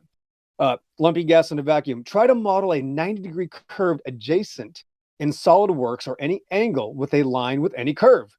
Not going to happen. What a flat. There's what a flat again, still spiraling and spinning. CGI fan Dan. Been to space lately, NASA? That's a good question. We can't get a camera or an answer. Francois, no one will talk to QE on VC now. Okay, Francois, again, this is not QE. I know that you're confused, just like Americans think all of you look alike. I know that you guys, from France or whatever poor country of weirdos that you're from, and trust me, I know America's the worst. You also think that we all sound alike, and there's a lot of confusion. Ben, did that not throw the curve to before? Yeah. That's so funny, actually. to confuse you with QE. I know it's normal. I know. We're both ex-military, right? We're both loud. We're both obnoxious. We're both very opinionated. And he uses man's methods, and I use God's methods. So there might be a very big method swap there. Yeah. Jay Heighton, flat and stationary, beautiful. Absolutely, sir. Lumpy gas in a vacuum. Triathletes over thousands of square flat model. Well, that's true. Yes. There might be a word problem right there. So, CGI fan, I got a picture of the Earth from space as a globe, or is it a flat circle image on the screen? Right, exactly. Every time they show you a picture of their globe, they're showing you a two-dimensional disc. Literally, every single time a glober shows you Earth curvature, they're showing you a two-dimensional display, or of course, a concave lens. Old dudes Sorry back in to the chat. interrupt you. Go ahead. Exo, Go ahead. I want to ask you something. Are you reading the YouTube chat now? I'm trying. They're going fast. I'm trying to just get down the line right now and Okay. just let these people have their words. Yeah, I want to put the words out there as well if they have something to say. I was looking in the live stream voice text and it wasn't making sense, Yeah. I mean, these guys are moving. I've never that chat. So let me go back to old dude. Curved lines on a triangle. 1, 2, 3. None of the above. Yeah, old dude. It's embarrassing. Lumpy gas in a vacuum. Miles. Yep, correct. Remember, square mile. Francois. Not even FE will chat with. Okay, Francois, you're a little too foreign right now. You might want to kind of relax a little bit. CGI fan Dan, puddles on a road. Yeah. Okay. XI Traveler. Get your best campaign. Bendy Light, sounds like YouTube chat has taken over VC. Okay. CGI fan Dan, see where it's not level? That's great. See where it's not level? Triple for the truth. Ben, all water on all roads settle flat and level. Exactly. That's the point that they will never realize. They're completely oblivious. XVHK Green. Bendy Light, you wish you're focusing on this because no globe. Correct. There's nothing else they can do. XVHK. There's absolutely nothing they can do but hide from what we can prove. Again, remember, they're not hiding from the Earth, shape. They're hiding from morality. More powerful. Old dude, to confuse, absolutely. Okay. CGI fan Dan, confused. Yep, confused. Well, wait, hold on a second there, XO. Hold on. Wait a second. You just said they're hiding from morality, and I'm not necessarily disagreeing with you 100%, but I'm just kind of wondering, can you be a little more specific on that? Because, I mean, there are some people I know that technically are globers. They believe they're on a spinning ball in the vacuum of space, and at least at the moment, it doesn't seem like there's anything I can say to them that'll, get them to not believe that nonsense. But at least, some of these individuals I know of that believe this, I mean, they seem, at least some of them seem pretty moral to me. So, I mean, I'm just saying, I think you can still be a fool who believes that you're on a spinning ball in the vacuum of space, and you can still be a moral person. You can still be a good person. Yes. So what we do is we take every instance on its face value. So we don't paint a brush and say everybody or all of these people or these instances, or I heard someone say, so you all must believe this way. What we're describing here is what the chat is going after. Their specific instances or events of these people that they're personally talking to that are hiding from it. Specifically, those people are hiding from morality. Yes, the ones in chat that I've seen here for many days, weeks, and months that continually give the same excuses to hide from reality. Yes, those people are hiding from morality as well. 1000% fact. Now, the people that you're talking of, it might be a different scenario. However, if I was there, I could probably get them to admit many other things that just won't normally be admitted. So during that moment in the event, the individual is going to be handled to the individual's idiosyncrasy. Winter rain, great. What a flat, here, come back. The Jolly Man increases or decreases. Okay, blah, blah, blah. VXV, HK Green. Bendy Light, prove the curve first. That's how, exactly. XVHK, that's exactly right. They won't do that because that's the point. They're hiding from what we can prove, which is a moral issue, right? That's a problem. Greg T, an arc and a line has no constant angle. Correct. CGI fan down. Oops. Yeah, I know. Every time I see that person, oops, yeah. Illerm INRT. The walls and roof of the container are highly pressurized and force air into our lungs. Excellent. Psychics Traveler, there's answers. It will bend toward the drain downhill. Correct. Water does bend on a flat surface. Francois again. There we go. There's confused Francois. Have another drink, Francis. Bendy Light. Why? What? Okay, old dude, great. CGI fan down. Does the rainwater flow down the hill, Ben? He can't answer. Don't expect anything from that. Okay. Winter rain. Dan knows what time it is. What a flat triangulation. How and winter rain. Okay. Paul Bartholomew Curran. Bendy Light. Not all of the water is flowing. The road is just wet. Wow, Bendy Light actually said something correct. That is shocking. Might want to screenshot that one.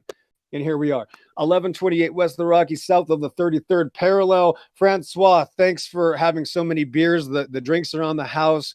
The earth is not a cartoon ball. You've all been lied to, and it turns out that it's the easiest deception to expose. What say you, panel? Here we are.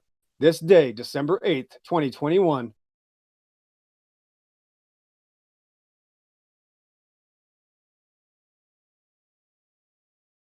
Get Beget, Sasha, Godric. We got Levelist, Lucky FE, Miguel Sosa.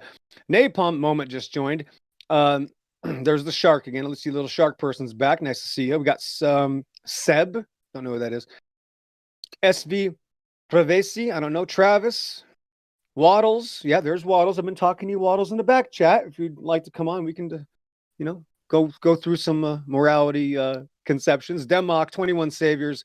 F.E. Batman. Wait, what do you keep saying that, dude? That doesn't make sense. You keep saying the word morality on the plane. I know that's the point. You're confused. I know, confused. Yeah, but that's subjective.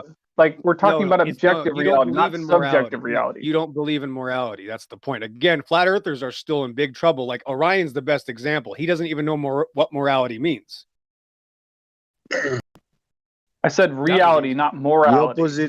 The opposite of immorality.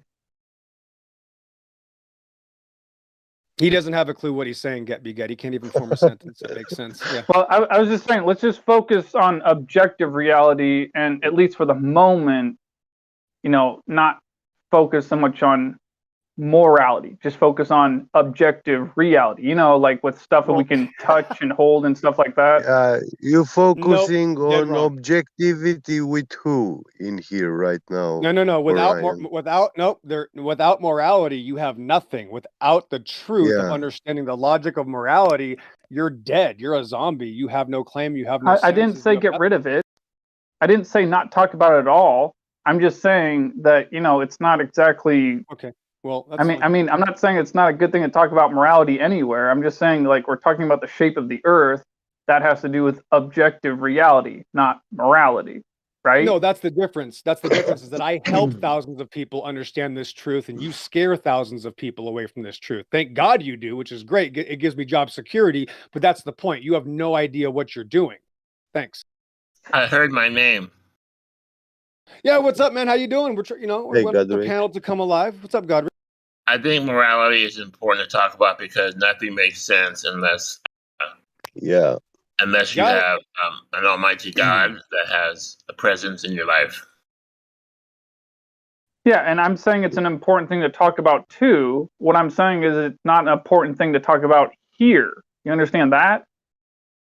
That's just pure stupidity. That just shows you have no idea what you're doing. It's absolute insanity.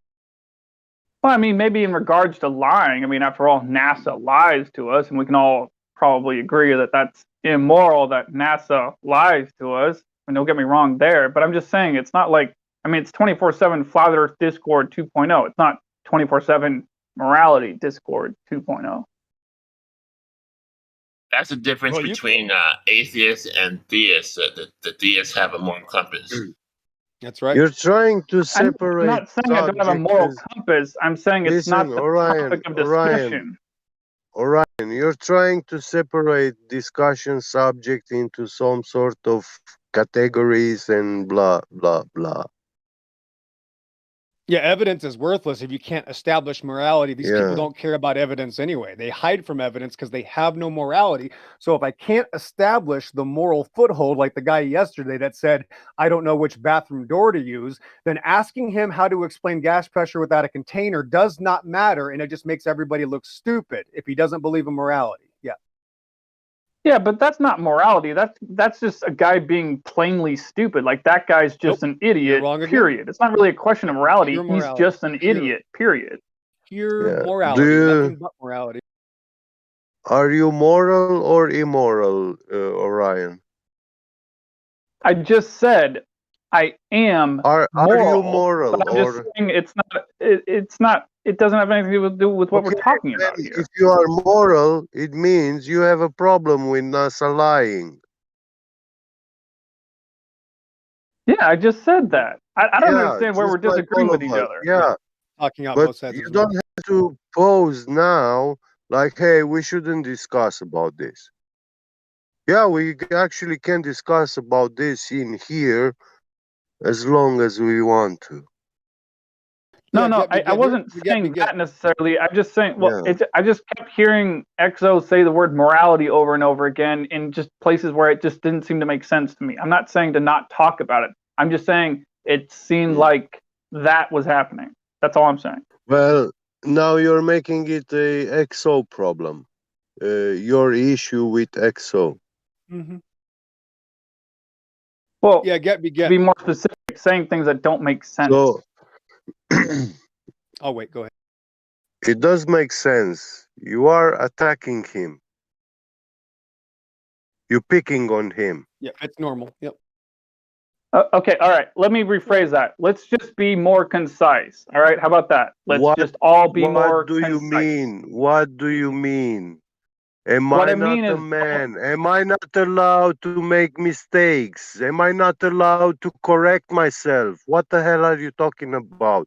Yeah, maybe he said something which didn't make sense. He made a mistake. That's humane to do.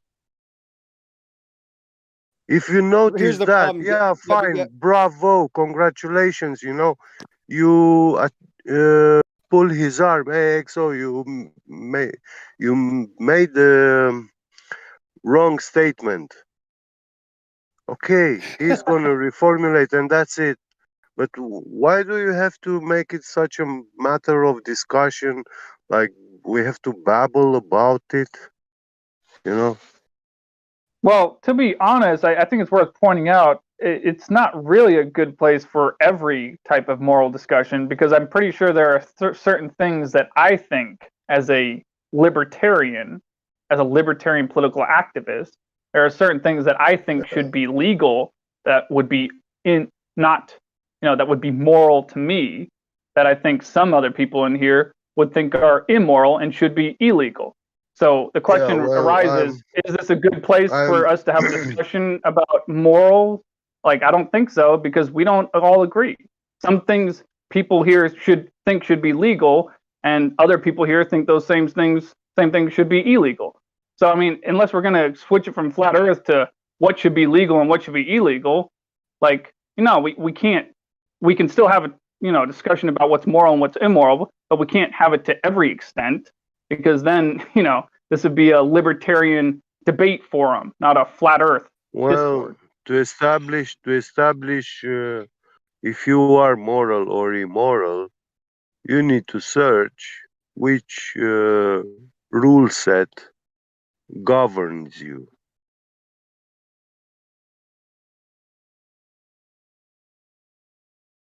If you have no rules that governs you, then you are immoral. Yeah. Yeah, and I agree with that. But as an Eastern European, I don't know what liberty means. You know, it's a synonym for freedom. Yeah, I can take the freedom to the liberty to take a leak in my kitchen sink, or what does that mean? We are not libertarians, free biggest people. problem get the biggest problem you get is when groups get together and they all have some sort of common understanding, which is because of some sort of awakening versus some sort of deception or control that was over the group of people.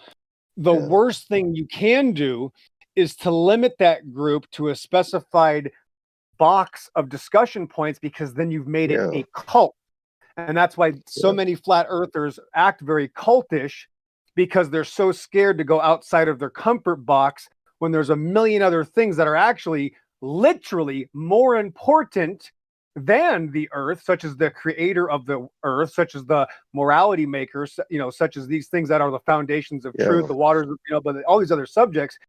The problem is that flat earth turns into a cult once you limit yourself to, let's stick with, first grade geometry, and that's all we can talk about. Well, then it's actually a pointless literal cult that doesn't make any sense at all, and it's actually useless, as opposed to the guy that can talk to somebody like a human being and go, oh, hey, you actually are interested in this?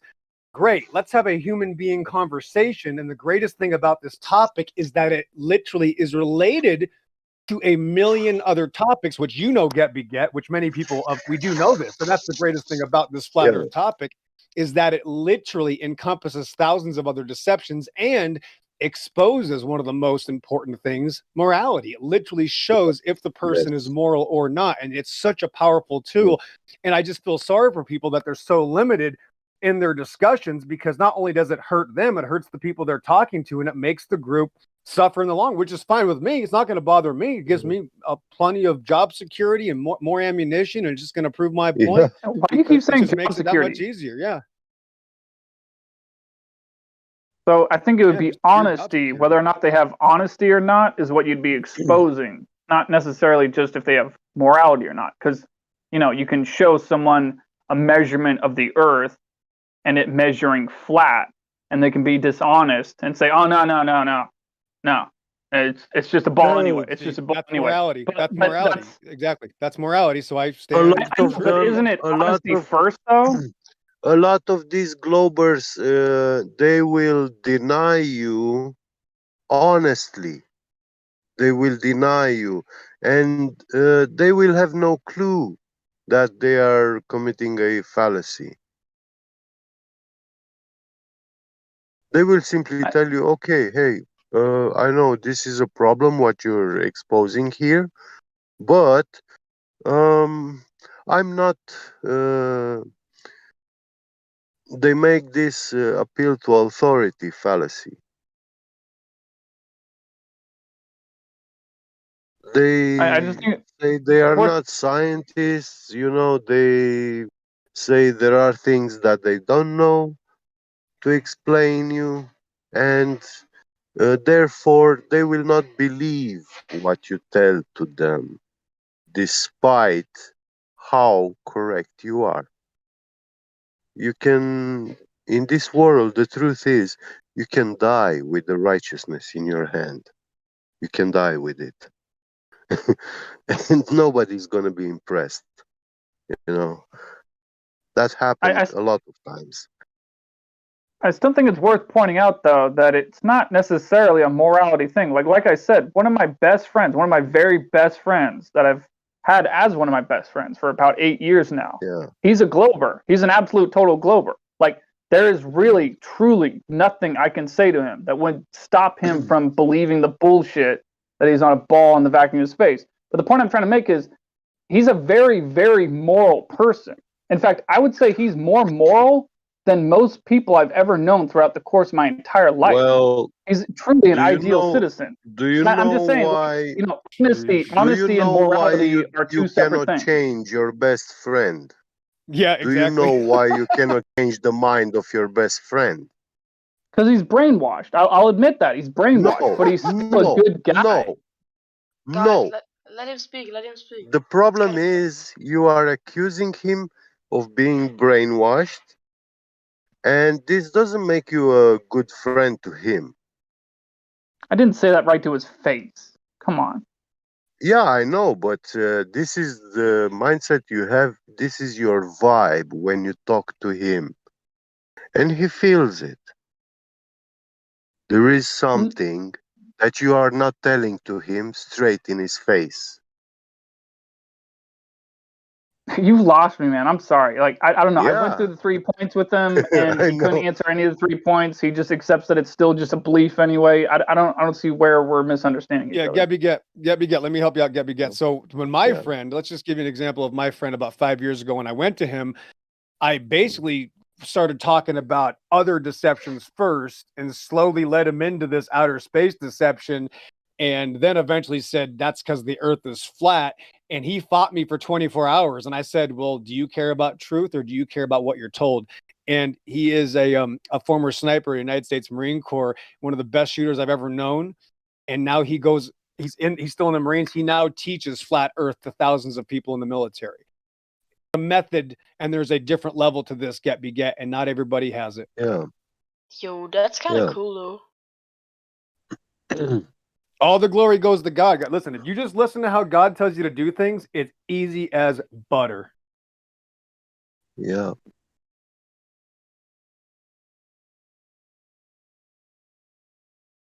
I lost count of how many people. There's so many people in the military that know get beget, but because they just keep their mouths shut. You know what I mean? They can't say anything. Yeah. Many millions. I'm saying, even people that get the jab, even people that You know they what's have funny? to fully in the system. Go ahead. Yeah. What's funny? I had a cousin. He was very, very smart, but he committed suicide despite how smart he was. And he told me he was reporting directly to my country's generals. His function in the army was high. Not he didn't have a rank,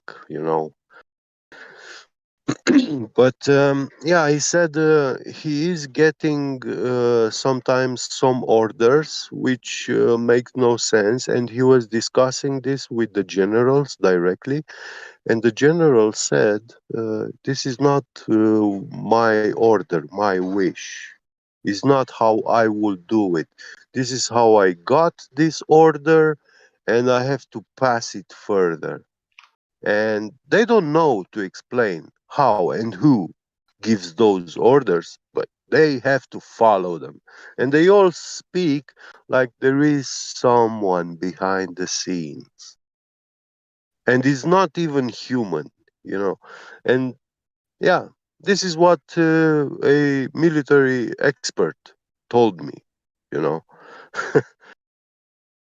So if you think there are not, this world is not governed by a superior entity, then you're just lying to yourself. Get. You know why it's so Yeah. easy to convince people in the military? Because they're already in on so many lies.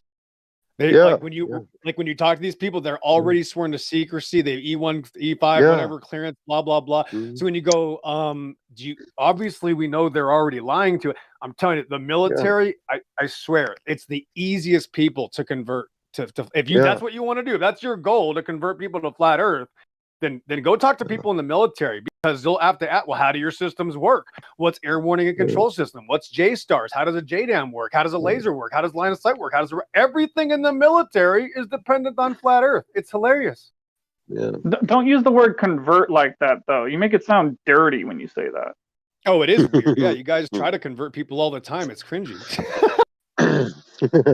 I think it's more like convince them to stop believing stupid bullshit.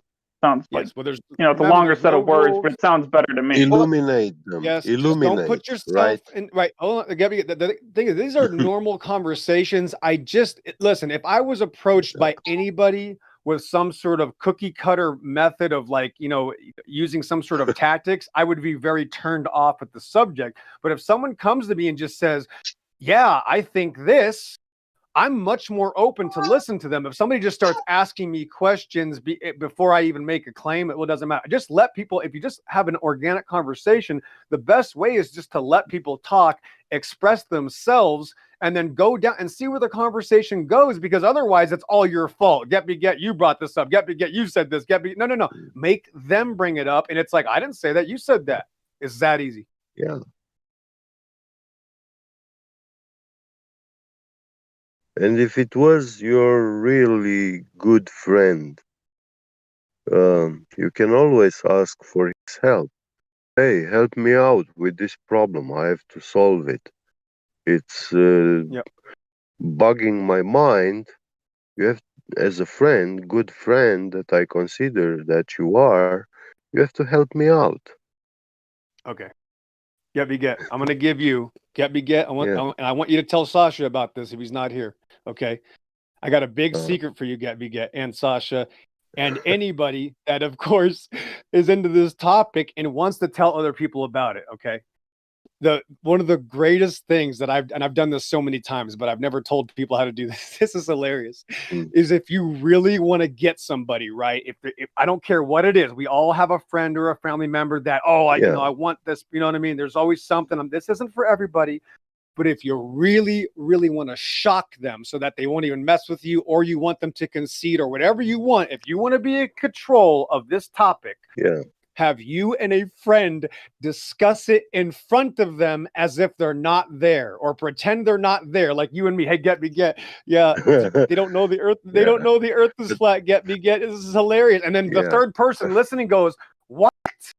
What did you just say?" And they're, "Oh, sorry. Yeah, we didn't. I don't really want to talk to you about this because not everybody's ready for it." And then you do the listen. You do the reverse psychology.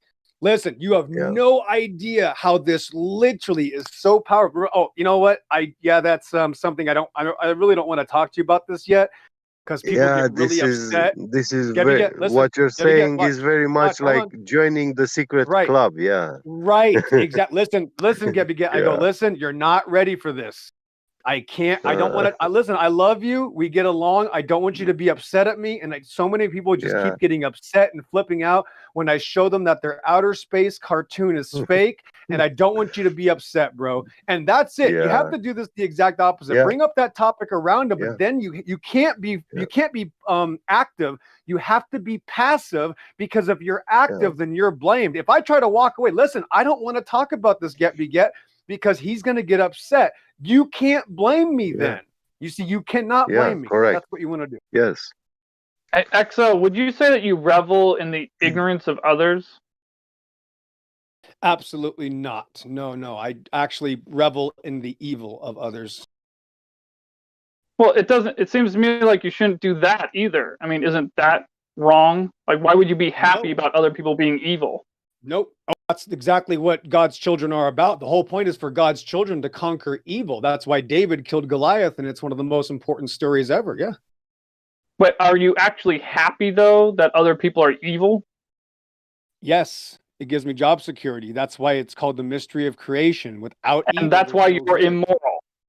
You're happy that other people are evil. That's immoral. Yes, that's moral. I'm happy that I can stop evil. Yes, that's moral. Yep. I think that makes you evil. That's because you're a pervert. Of course it does. Oh, you misunderstood. That's because you're a pervert. Oh, that makes sense. I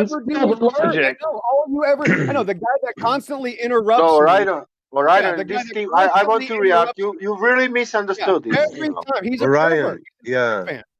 You rush on judgment. You are rushing yourself into judgment, and you cannot make righteous judgment because you don't know the laws. Watch this. And the people of Israel were avenged, and they cheered. He says that's evil. You see, that's how stupid these people are. Flat Earth is a death sentence. I mean, you can believe in flat Earth and still be a complete retard. That's what this proves. You just said believe in flat Earth. See, that makes you not a flat earther to me. You believe. That's you. You believe in flat Earth, and you're still a retard. Yes. No. I know that the Earth is flat. You just said believe in flat Earth. You don't have a claim. You don't even believe in morality. You don't know anything. That's the point. Why do I need a claim? What the hell are you talking about? Exactly. I rest my case. Yeah. So when the people were avenged, they cheered because evil was destroyed, and retards think that's evil. That's how stupid people are in 2021. Yep. Yeah. You can believe in flat Earth. Pure insanity. Despite the fact that science proves flat Earth, and this is the empirical method. So it is a knowledge, flat Earth. But all knowledge, you can also believe it or not. worse than that, get because that's the thing. This person is always looking for excuses to attack people he's jealous of. That's all he ever do. So as soon as I say something like, yes, you can do this, you can believe something, and so, oh, you're saying you believe, so you're not really a flat earther. That's exactly what the effeminate douchebag queer would do, is attack the person now because of terminological differences. You can't say believe, so everything you've said is going to be discredited right now by the person with no life experience living on the computer and the internet that never does anything and accomplishes nothing. So his whole job is to critique people he's jealous of. Yes, that's the flat earth model right now. Well, I thought the whole point of this place was to focus on what we know and not what we believe, if we have any beliefs. It doesn't matter. You just look for excuses to attack people that intimidate you. So what difference is it? I'm just saying. Yes, we are. Orion, can I ask now a question? In which point? No, listen, guys. That's the only question. In which point XO pointed believes? He said the words "believe" in flat Earth when he was referring to us and himself. He didn't. He even don't mean that. I know him like not so long, for 2-3 months. Yeah, he's trying. Exactly, Sasha. He's trying. Yeah. I know that he's not even meaning that. I was being a little bit too. But he's telling you even now. Listen, he's even telling you now that it's like a word saying believes, and I will catch him for that word because we are here right in the God rules. If we make mistake, if I say something, if I make how to say fallacy, then it's we are fucked up because one flat earther made fallacy. I can be wrong also, but he was not wrong. Okay, I just admitted I'm being a little too precise. All right, fine, move on. Yeah, but in which point XO it's putting believes? Hey, look, man, I'm just saying I've grown weary of that word. I've grown weary of the word belief. I've actually come to hate the word belief. I'll be perfectly honest with you. I hate that word. Well, yeah, that's a problem, Orion, for you. And you have to sort it out to understand this. It's not wrong to have beliefs. It's not something bad. You can believe your parents. I don't think that. I'm just saying I don't have any beliefs myself. You can believe your parents, and no matter what someone in the world tells you about that, that actually is a good thing to do.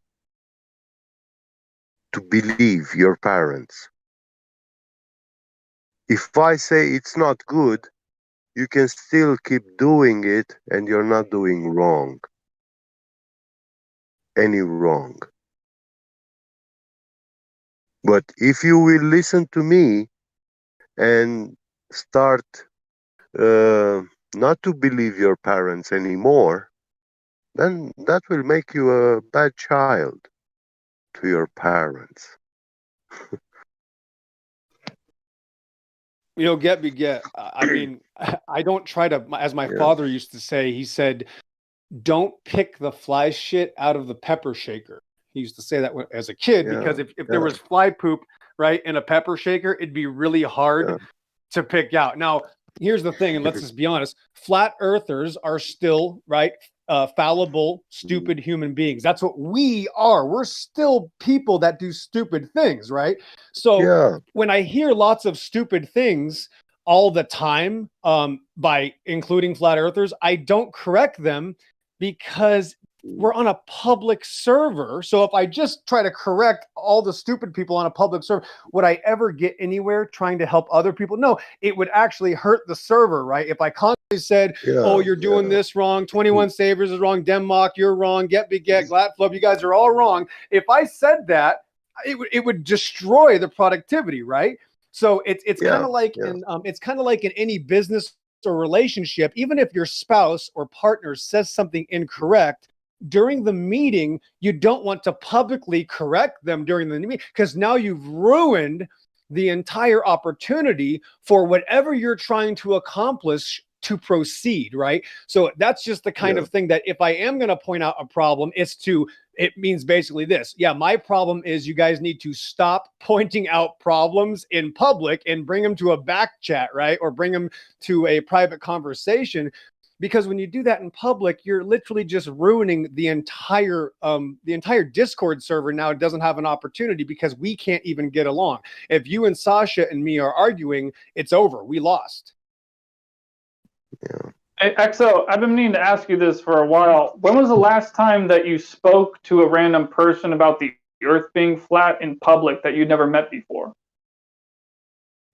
Oh gosh, a few days ago actually. And then like how many days ago? 2 days ago? 4 days, literally 4 days ago at a feed store about 2 miles down the road. And then 3 days ago on a much more important topic, the creator of the earth. So I do it all the time. I've talked to literally countless people, thousands upon thousands. Do you live close to a city? No, I'm actually living away from the city now. Very clear skies in southern Arizona. Okay, I was just making sure that, this isn't the only place that you talk about this subject. Oh, no, I've probably talked to more people than are in this server, probably in the tens of thousands all over this plane of existence. Yep. 15 By years. the way, Yep. to make one thing clear, Orion, I love you as a brother in here. I don't mean anything mean or bad about you when I said something. I know you are just another brother who's working on himself, and this is a thing which I really appreciate a lot to people who do this. They are on the constant learning path to correct themselves, to learn to be right, so yeah. But we are all on this path, and hey, I'm not always right. None of us is, unless God speak it. So.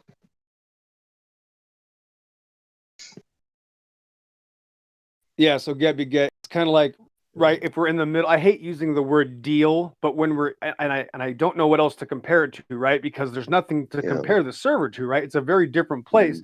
These are very different conversations that are a special niche market, right? It's a really special conversation to be in. That's why, honestly, the best part of the conversation is that it's so rare. That's why I love it, right? Not everybody's talking about this, but it is a huge underground or hidden sort of way of thinking, I guess, however you speak it. But again, there's no set cut rules, right? Like there's no all flat earthers are like this, right? Or all flat earthers have this haircut, right? All flat earthers just basically know they've been lied to about Earth. That's the one thing you'd have to kind of paint them with the brush, right? But other than that, everything's off the table. It's the biggest mixed group that you can ever imagine. And that's when the problem comes in. Once we start setting up a box of cookie cutter rules, that's when it becomes a cult. Yeah. And we cannot isolate the flat earth subject, like make it a echo chamber or bubble, because actually when we talk about flat earth, we are talking about the place we live in. We are talking about our home, the garden.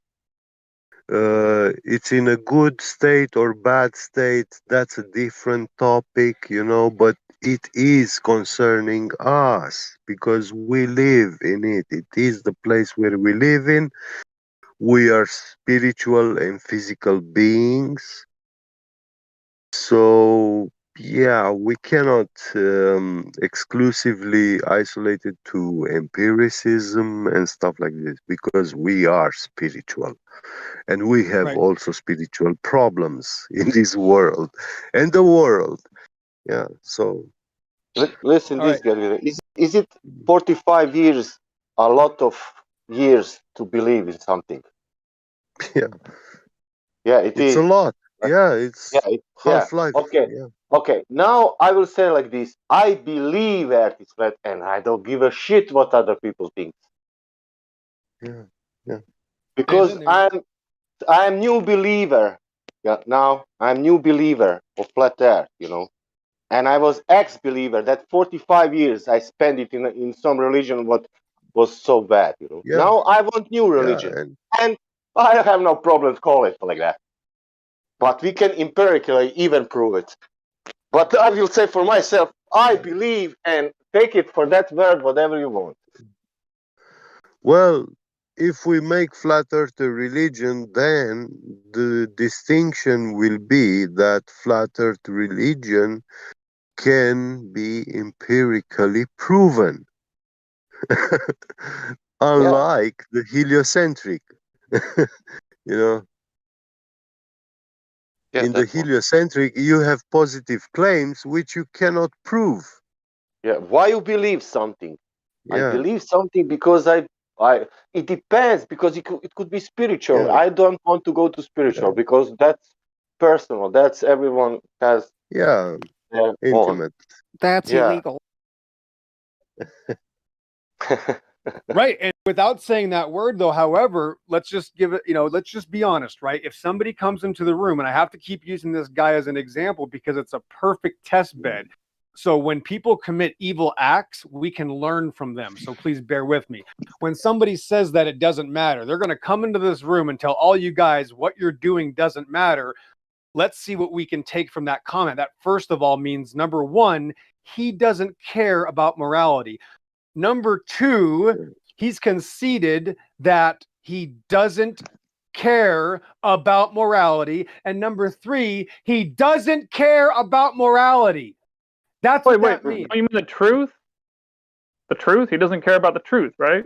When he doesn't care about anything that's relevant to this creation or what people are being taught, he is automatically not caring about morality. That is what he does not care about. I know, but I'm just saying you might confuse people if you say that. I think if you say he doesn't care about the truth, people might understand what you're saying a little bit better. Nope. It's the same thing. That's the point. So yes, you can say the truth as well. The truth is not in him. That is correct. I agree. However, when I say morality, that seems to bother them worse, but it depends on the idiocy, right? The time, the date, whatever. There's going to be different words being used. I'm not going to tell other people what to do. What I'm saying here is that if they say they don't care, am I now Get or Sasha going to say, well, how do you explain gas pressure without a container? No, I'm going to say, well, why don't you care, right? That's one avenue. Or the other avenue is, thank you for conceding that people who believe in a ball don't care. Then I can really just automatically make it a concession. That's what I'd like to do, right? Get Sasha, we already got a concession. He believes in a globe, therefore he doesn't care about reality or morality or truth. Yeah. It means it all. It's all. I have this in giant smorgasbord now he's given me of evidence. The evidence has nothing to do with measuring the earth. The evidence is the approach of the human being. That's the evidence that matters. And that's why I'm trying to show you guys that the heart, the intents of the heart, is where this conversation matters. It's not the shape of the earth. It is the shape of your heart. Back to the difference between knowing and believing things, I would say it makes most sense to say, I know that the earth is flat and stationary and contained until I find evidence to the contrary. After all, that's the base axiom we're starting with. So I think it makes sense to say, I know this is true until I find direct evidence to the contrary. Okay, here's the problem with that. If we're going to be that technical, then you're wrong, because the earth is not flat, because it has topography. So if we're going to be technical, you got to be technical. The earth is not flat. The earth is under the heavens and in the waters. You see, I didn't apply any sort of shape or description. I just said it's under the heavens and in the waters. That I can say I know is true. I can't say the earth is flat. I can say, yes, from a distance it looks flat, but we all know that technically the earth is not flat. However, yes, that is a true statement, saying that the earth is flat compared to a ball religion, right? So if I add extra, descriptive words about other things, I can make it make sense. However, if I'm going to say, okay, well, I can't use this word believe this way, then I can't use the word flat that way, because the earth isn't flat. Thanks. All right, fair point taken. So let me rephrase that then. I know that the earth is a topographical plane of existence until I find evidence to the contrary.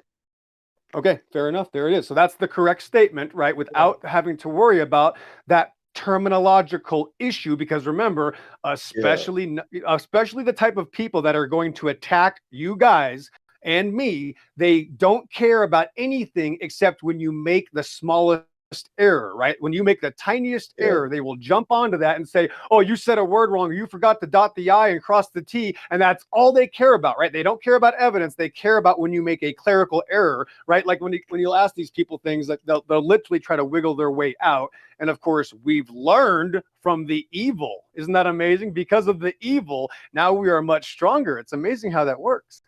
God is good. When you are not specific, then you leave room for interpretation. And when a phrase can have more than one meaning, then it's ambiguous. Sasha. Was Sasha, were you both here yesterday when you had the weirdo guy that said he didn't know which bathroom door to use? Oh, no, I wasn't. I was at work. Oh my probably. gosh, you mixed out. Sasha, tell me you were here. Oh my gosh, Sasha, tell me you were here yesterday when the guy said he doesn't know which bathroom door to use and he doesn't have an opinion on anything and he can't tell you if he's a boy. He said, because what's the guy's name? Barclay or something? He goes, well, are you really a man or a woman? Do you know if you're a man? He goes, no, I don't know. Right.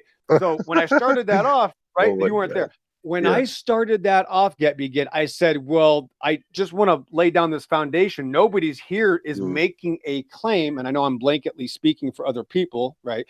Problem is one of us has to do that. So here, bear with me. I said, nobody here is making a claim other than we trust what we experience. And that immediately made this guy have a panic attack. And he said, no, you flat earthers are making a claim. And I said, what claim? And then he stuttered and stammered and couldn't tell. So he immediately, the point is, he immediately had to attack me with a lie when all I said is, we're not making a claim. We just accept reality. Because he was hiding from his claim. He was saying, I don't know. I'm not a globe earther. I'm not a flat earther. I'm a nothing earther. I just want, and he was one of these sophists that was hiding from his own claim, which is a form of Satanism.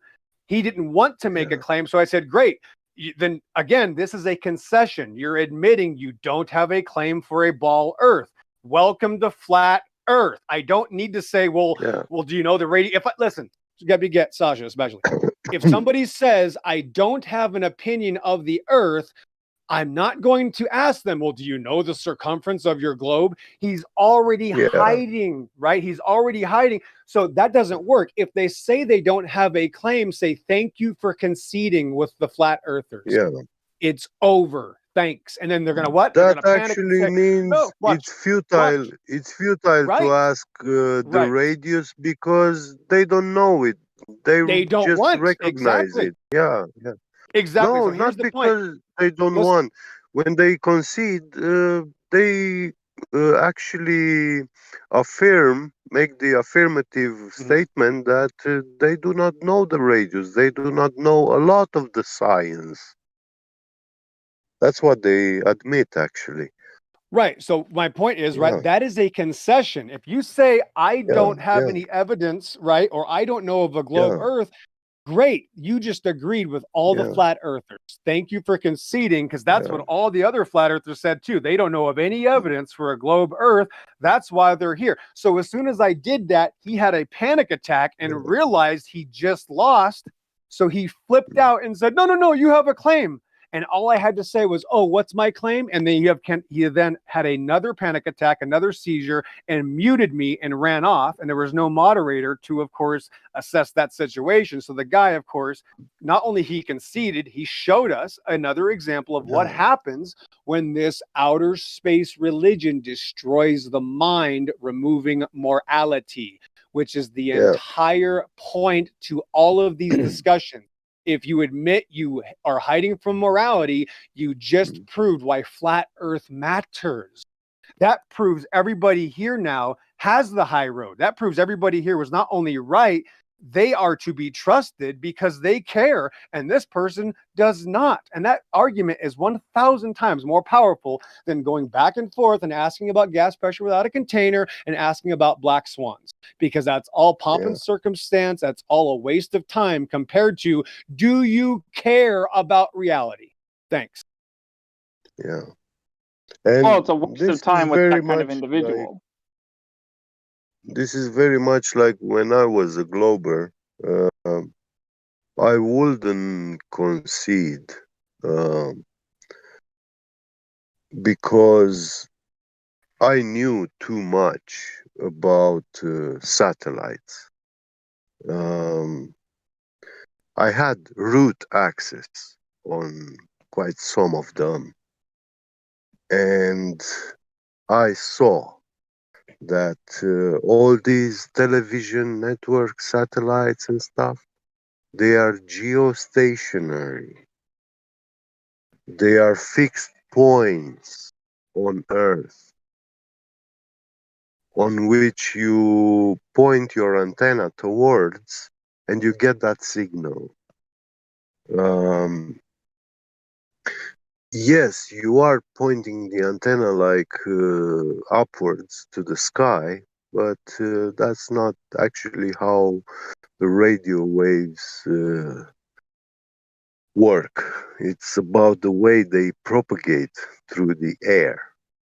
So you have to point that antenna to the sky, and there is an angle between the receiver and the dish itself. So, yeah, it doesn't mean that there is a satellite up there in the sky, and that's where your signal is coming from. It's coming from a ground position. But to receive it, you have to point that antenna dish on the sky. And yeah, I saw, this is what made me believe, and I was having concerns at that time. Like I wanted to Does the use a satellite? satellite to take a picture of myself, you know, like program it to fly above my city at a certain time, and I would go there in the market, look up in the sky at the right time and take a picture of myself. You can Did you do program that? this.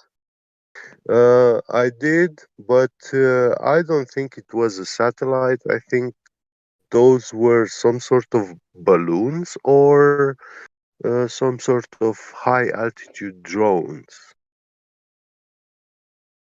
Yeah, I think It's a they're drones. system. They take a picture of Yeah, the area of the ground, but not often. Only like every few months or something. yeah.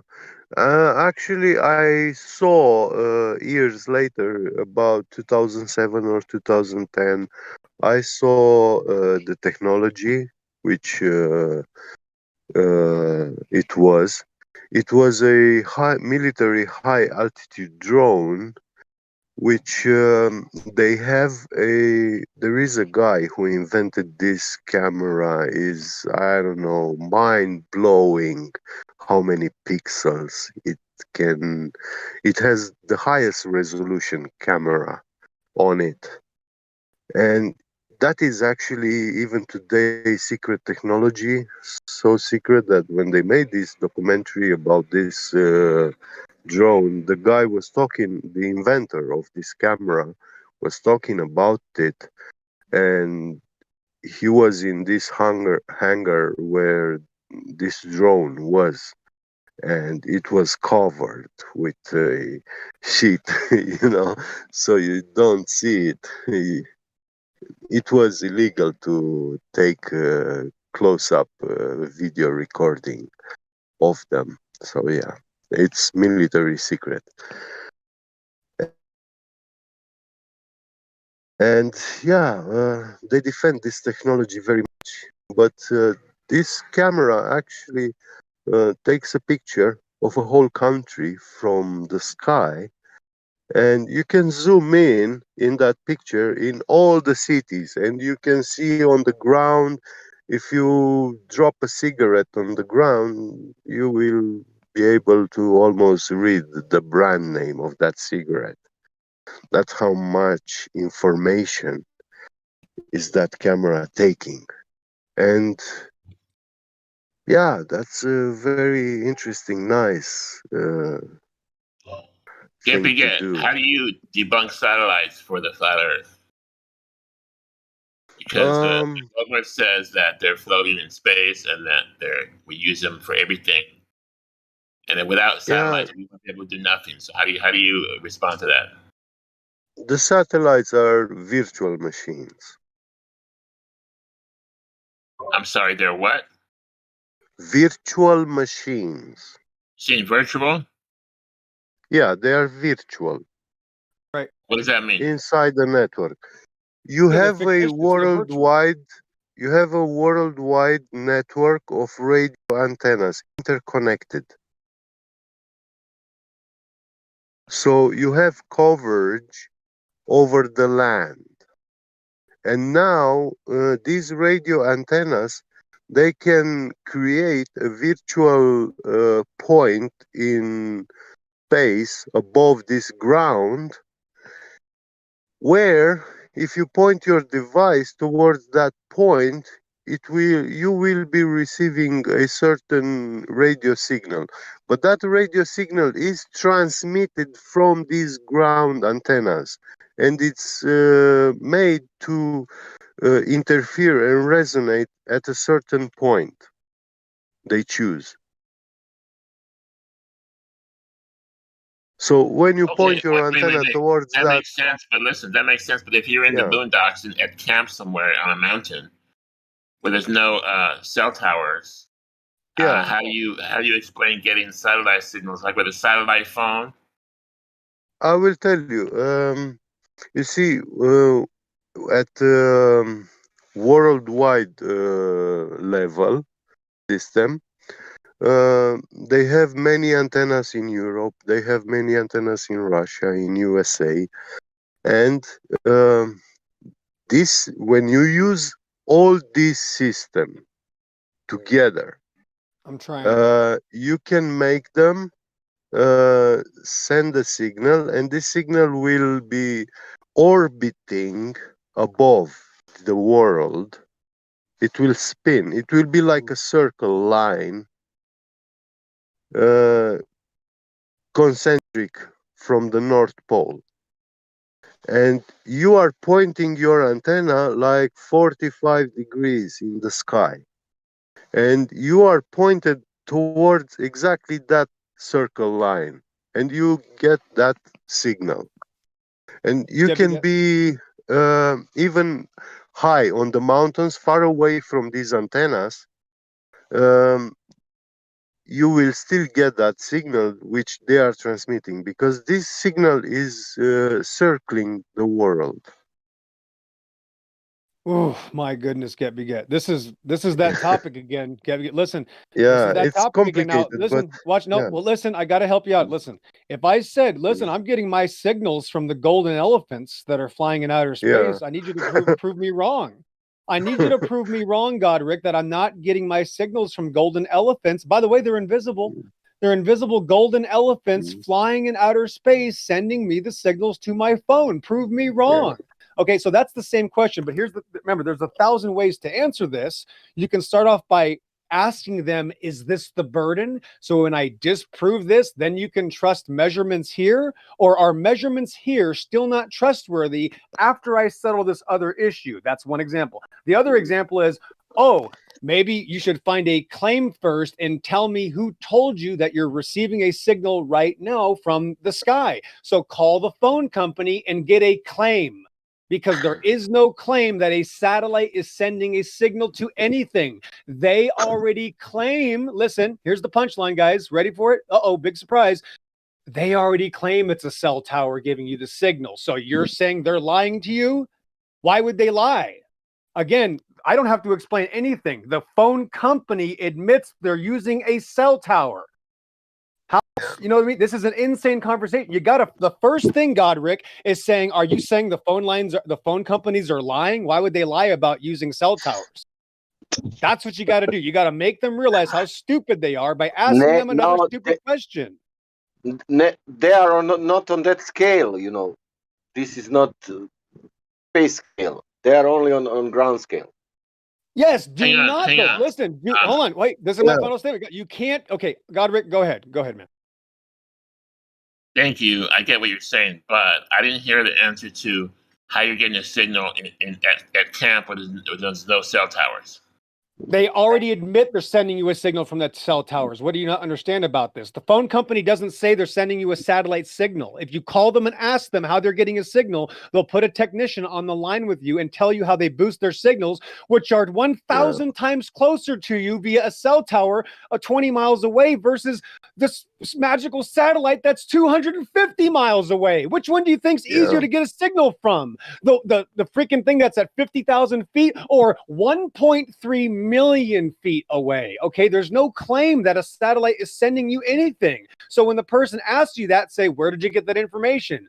As soon as they're able to give you the information, then they can have a claim saying, well, I don't know, that's what the TV said. That's not a claim. So there's no claim. So if Listen, you have, Godric, my final, I got to finish this time. Listen, if they ask you something that's insane, which that borderline is, you have to first show them that's insane or you're already losing. I can't explain why there's orange elephants in the sky. That's the same question. Explain satellites. I can't explain magical flying squids and octopuses battling in the sky. I can't do that, just like I can't explain. Nobody's claiming satellite is sending them anything except for other people living in a cartoon. The phone company admits a signal is being sent from a cell tower. The FBI also admits that's how they tell you they can get triangulation on your position via cell towers. No matter what part of the world you're on, they have to use cell towers to triangulate your position. So there's no claim. He has to first provide information that there's a claim that satellites are magically beaming to you that are 1,000 times farther away than the cell tower. And if you think there's no cell tower out there, you're wrong. If your phone works, it means it's attached to a cell tower.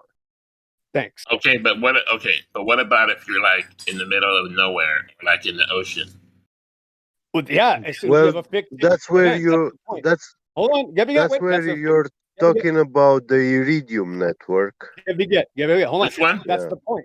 Right. So when we go out to the ocean, when I show them that the ocean said the phone company says you're receiving information from a tower on a buoy, is that going to now, because they don't have a claim? Where's the claim from the phone company that a satellite is sending me info? There's no claim from the phone company. So again, it's a moot point. It's not a real question. It's I seen this on TV, so let me ask a presupposed religious belief so I can hide from measurement.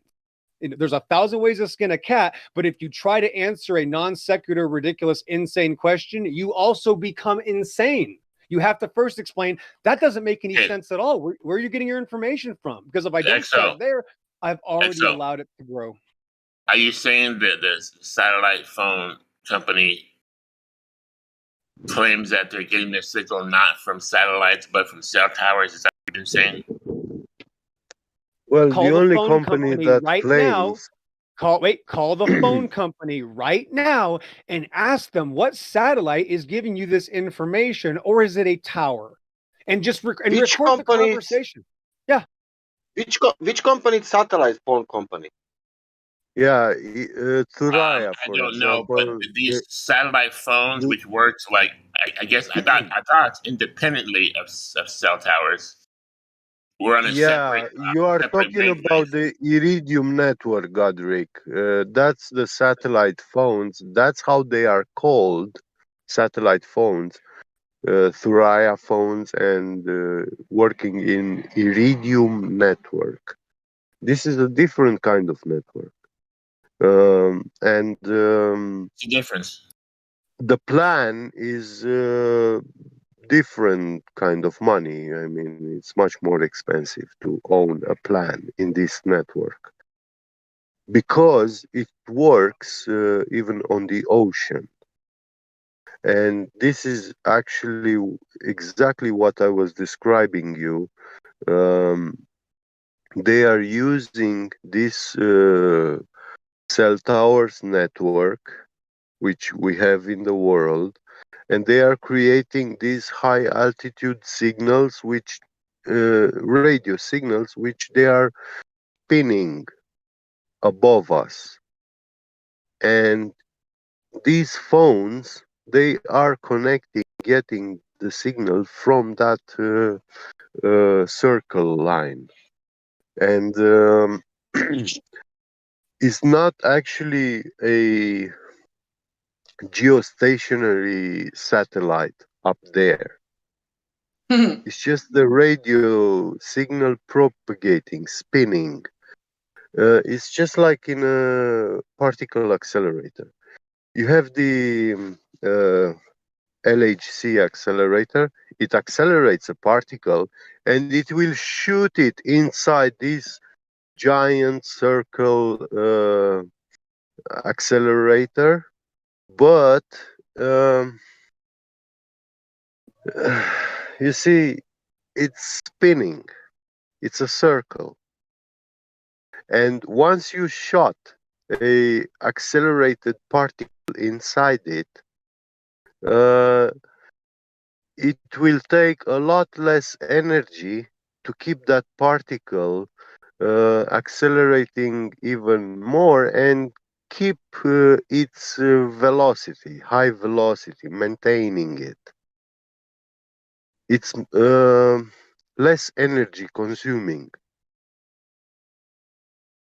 The most energy is consumed in the actually that I think Alice, the particle accelerator, it has a small circular accelerator and it shoots it into the big one.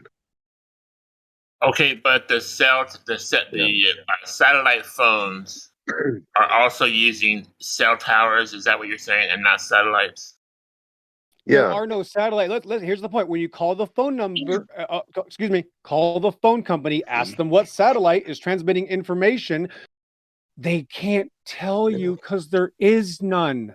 There's no claim. And in fact, all the pages of writing keep going back and forth saying the cell towers don't use satellites, but when the cell towers need to use, the satellites don't work, then it does use the cell towers. But if the satellite doesn't work, then it uses the cell towers. And the cell towers work, so they use the satellite. It's a constant back and forth.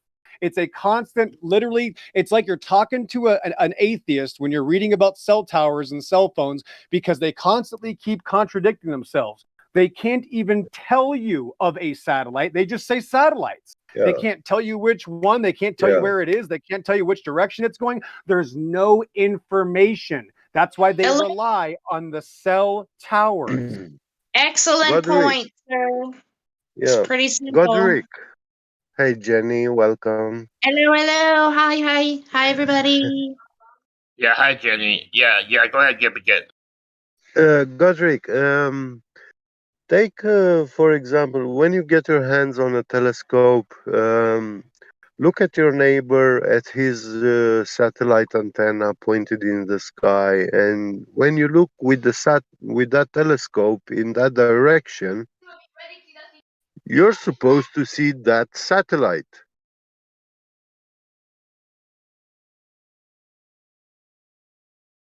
But you won't see it. So we can't verify what they say. Can't verify any of this stuff. Well, actually, when you point the telescope towards a satellite, you will not see it in the sky, and it's geostationary. It means it's not moving. Yeah, it's locked with your position. Locked with the spin of the globe. It is locked with like your fixed position on the ground. So if you move 1 millimeter on the ground, then yeah, you deflected away from it. So when you are pointing the telescope towards the satellite fixed on the ground, you know, the telescope is fixed on the ground, immovable. You're not going to lose the satellite out of sight, you know. Okay, are you also saying there's no satelloons that are transmitting cell phone signals? Balloons. Wait, where's the claim? Wait, where is the claim? No. Where is claim from a company saying up in the sky right there, we're receiving signals from something. Where's that claim? Yeah, they don't Have that have claim, but that some much guys that work on power. satellites will tell you that like Jeff Bezos was tracking satellites, before the flat Earth, right? He's telling you where they are, what Yeah, satellites they are. He wants to take a picture of himself. This is the stuff that Glober's saying. Godric, Yeah. have you seen the antennas on the buildings, the GSM cell Yes. towers? Yeah, those antennas, they have a power cable. Trace that power cable and actually look. You have a counter, the power for the power consumption of the antenna, and tell me what's the power consumption for the electric bill for a whole month for that antenna, yeah, and compare it with a balloon, because in a balloon you can put a radio transmitter, but not with the same power output. So the Iridium network uses like a lower frequency that goes farther. Is what you're saying? Yeah, AM radio. Yeah. Right. So there's this thing they've been putting up the last year and a half, right? Called 5G, right? So you can find on your device. I get this is not my claim, so we can read further. There is no claim, though. However, past ground dishes or towers or 5G connecting networks, they're all here on Earth. There's nothing indicating on your phone that I'm looking at a satellite, or else it would easily, just using Stellarium, be able to tell you that's where your satellite is. It's number 45783-1942. There's no such thing. There's no claim because it's receiving information from a cell tower or a boosted cell tower, which is what the satellite phones use. And again, if there's no cell towers, there's no communication. There was no GPS system in Iraq until we put up thousands of towers in Iraq 20 years ago after we killed everybody. So when your friend asks these ridiculous questions, go, oh, so if I disprove satellites, then we can trust reality down here, or we still can't trust reality down here because we believe in satellites. Again, it's another excuse to hide from reality. And there's something wrong. I mean, not to be offensive, there's something wrong with you when you're saying, I can't trust reality because they told me a satellite is sending me information on my phone. That's a problem. Well, thank you. Makes sense. They do have a picture of the ISS, which they claim is a satellite, and they have a 25 Hubble, which they claim is a satellite. There's no claim that the ISS. There's no claim that the ISS or Hubble is sending you anything. So again, there's still no claim. But even if is that true, that will not. Right. There's no right. Even if that was true, right? There's no claim. That will not make the Earth sphere. In any right. How long has the ISS been sending out signals, and where is it right now? Oh, they can't tell you because only once a month or once a year they can point it out. Amazing. Yeah. There's no claim. So again, if somebody says satellites are sending me information on my phone, go, great. Where is it right now? If they can't even tell you where the thing is that's sending them information, they shouldn't have made the claim. All I have to do is call the phone company and say, where's the cell tower? And they give me, there it is. It's right there down the street. So you know where maybe it's common sense. Because if you think about satellites, you need to think they are going around the sphere, and there is common sense, then must be sphere. Exactly. Right. Because if you have satellites going around the sphere, that Earth is sphere. Of course. But now let's go back. Yeah.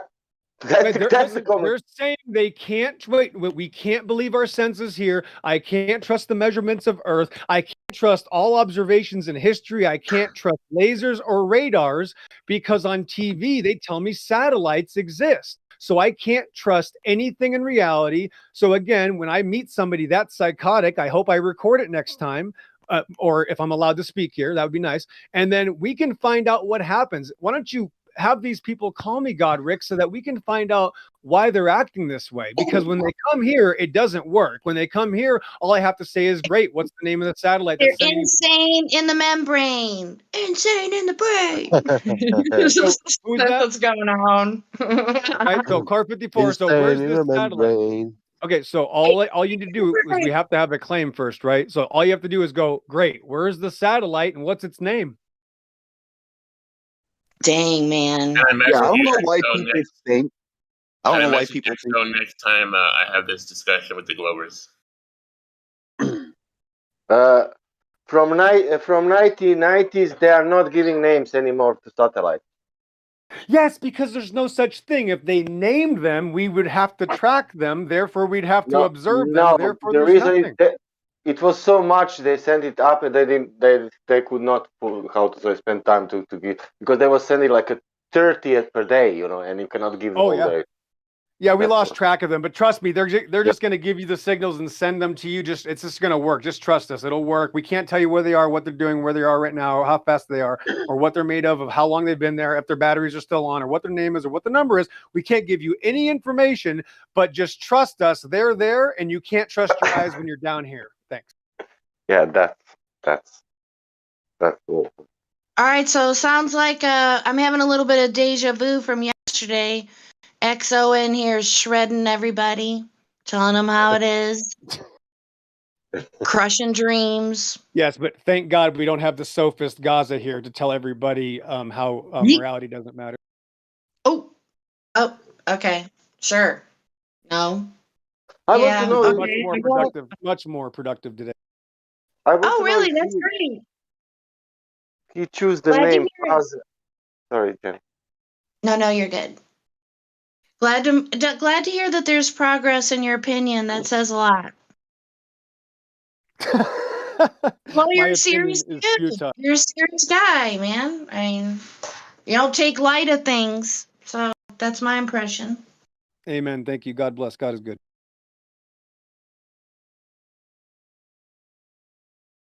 Yeah, Jenny, I just want to make this clear. Godric has some friends that want to avoid reality because they believe in satellites. So I would like to speak to some of these people. So in my opinion, my first thought is you just have to say bye, Felicia. Let them figure it out. Right, but I want to meet somebody that says I want to know if there's anybody out there. Listen, I see what you're saying. Right. So Godric needs to put up a challenge to his friends. Sounds like what needs to happen. I challenge thee. I think I got him stuck because I told him there's 10,000 satellites. Just show me a few, 3 or 4, and I'm good. And they couldn't do that. Right? And who the fuck takes a picture of the fucking satellites too? How about that one? Superman. That's pretty simple. Who the fuck takes the pictures of the satellites? It's the same photographer that filmed the lunar lander leaving the moon. He's just out there. He's good. Guess what I've been watching, XO? The newest rendition of a very old, and you may have been here when we were talking about it, Lost in Space. So Yeah, Lost in Space, revisited. Sorry, go ahead. No, just some of the stuff they say sounds like, just like one phrase we could talk an hour about in here. It's funny you guys mentioned that. Yeah, literally yesterday, I was like Googling real pictures of satellites in space, NASA, and then Googling it. And literally the first results are all CGI and animations. Like you click on it and right under the credit, the first results. Hey, what's up, Austin? So, have you seen the new Lost in Space or the old Lost in Space? Doesn't ring a bell. Ooh.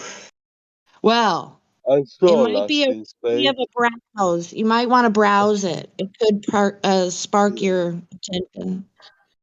Because that's like the old Lost in Space would be what the boomers were indoctrinated with. So that's my opinion. And then the new stuff, you got to keep it going. So they modernized it, and it's really good. I'm kind of addicted to it, but it gets really technical, and that's where you would come in. So just keeping up with what's out there socially in the realm of flat Earth. I think it's pertinent, in my opinion. Okay. So yeah, you could probably take a lot of notes from one episode. I'm just saying. We'll look into it. Really? God, Okay. Okay. Sweet. So are you stationary now, or are you still on the road? A bit of a mix. I mean, we decided Okay. to stay in Florida for a month, yeah. So I'm like in that month. Okay. Well, happy trails, whatever you do, sir. Thank you. You are welcome. Um, You and your lady would probably be able to sing that pretty good. I don't know if you're an old school Van Halen, Eddie Van Halen. Well, no, wait. Sorry, I stand corrected. Who was the lead singer? David Lee Roth. Happy Trails. That was back when MTV was in existence. So, fun stuff. So, do you guys have any new releases coming out? Or I'm like, haven't been paying attention to YouTube lately. yeah, I took a break. Nice. Yeah, I took a break from YouTube and everything. I recently did come back with a stream on Graphene. But yeah, we're going to make some more music for sure. Do we have music to drop right now? No. Okay. But we'll But make stuff in the works. Okay. lots of stuff like going up, moving parts. But it's all about Okay. it's all about to, form together with some. Well, high five, bro. Do you still have merchandise? Yeah, I still have that merch store up. Yeah. I need to look you up because I have not bought any Flat Earth merchandise. Diving into Oh, nanotechnology. you guys. Okay, wait. Sorry to cut you off. Austin, do you still have a shirt that says "Don't make this weird"? Oh yeah. Oh, dude, that's the one I'm buying. That's the one I'm buying. I had a conversation with a lady. I think she worked in the county office, like for the sheriff. I'm not really sure. But like the stuff she was saying, like was really woke. And then she was saying, "Oh, it sounds like I could talk to you for a really long time." I said, "Well, thank you. It was a pleasure." And so I was pretty pumped about it. So yeah, I'm gonna have to get me a t-shirt. People know me in this town now, so they might easily approach. Pretty awesome for that. Like the shirts are dope because everyone looks at your shirt when you're out. I see people with NASA shirts on. I saw a lady with NASA shorts on. Probably looked like a Walmart picture, like she shouldn't have been wearing it out in public, but it was there. I couldn't unsee it. It was done. I want to say stuff so bad, man. So bad, but I'm at work. I can't. Yeah, it's crazy. It's pretty instinctual that we just say NASA's fake, even if it's a group of people. If we see it, we see people wearing it. Yeah, but I'll tell you what, them people wearing them NASA shirts, they bring up anything, then it's fair game for me. So I'll Have you report anybody? back Has if anybody anything seen happens. the NASA mask? Uh-uh. Mask. I have, yeah. I saw. No, I that is debated, a negative. I debated to do a SpaceX launch contracted through NASA who had a NASA mask on. Yeah. Damn, dude. He got NASA masturbates too. It was embarrassing. Embarrassing. That's embarrassing. It was. That's a nice way of putting that. But yeah, I need a "Don't Make This Weird" t-shirt for sure. Because that one lady I was talking to, she said she used the word weird all the time. I'm like, high five, sister. I know what you're saying. So yeah, the word weird, we need to make that be a catchphrase if you ask me. I think it's awesome because it flips the table socially. It does. Yeah. Yep, Yes. yep. We were talking about getting like a badass fleet of RVs that go down, like wrapped with stuff about the Earth, and like have a little Hell boy. yeah. Yeah. That sounds righteous, man. Okay, yes. Music, get people music. Yes. Right on, man. Look forward to knowing about that. And next time you're in St. Louis, shoot me a DM if you think of it, because I don't want to miss you again. So I don't want to be on camera. I'm just saying. Yeah, that's all good. I mean a lot of people that don't get on camera.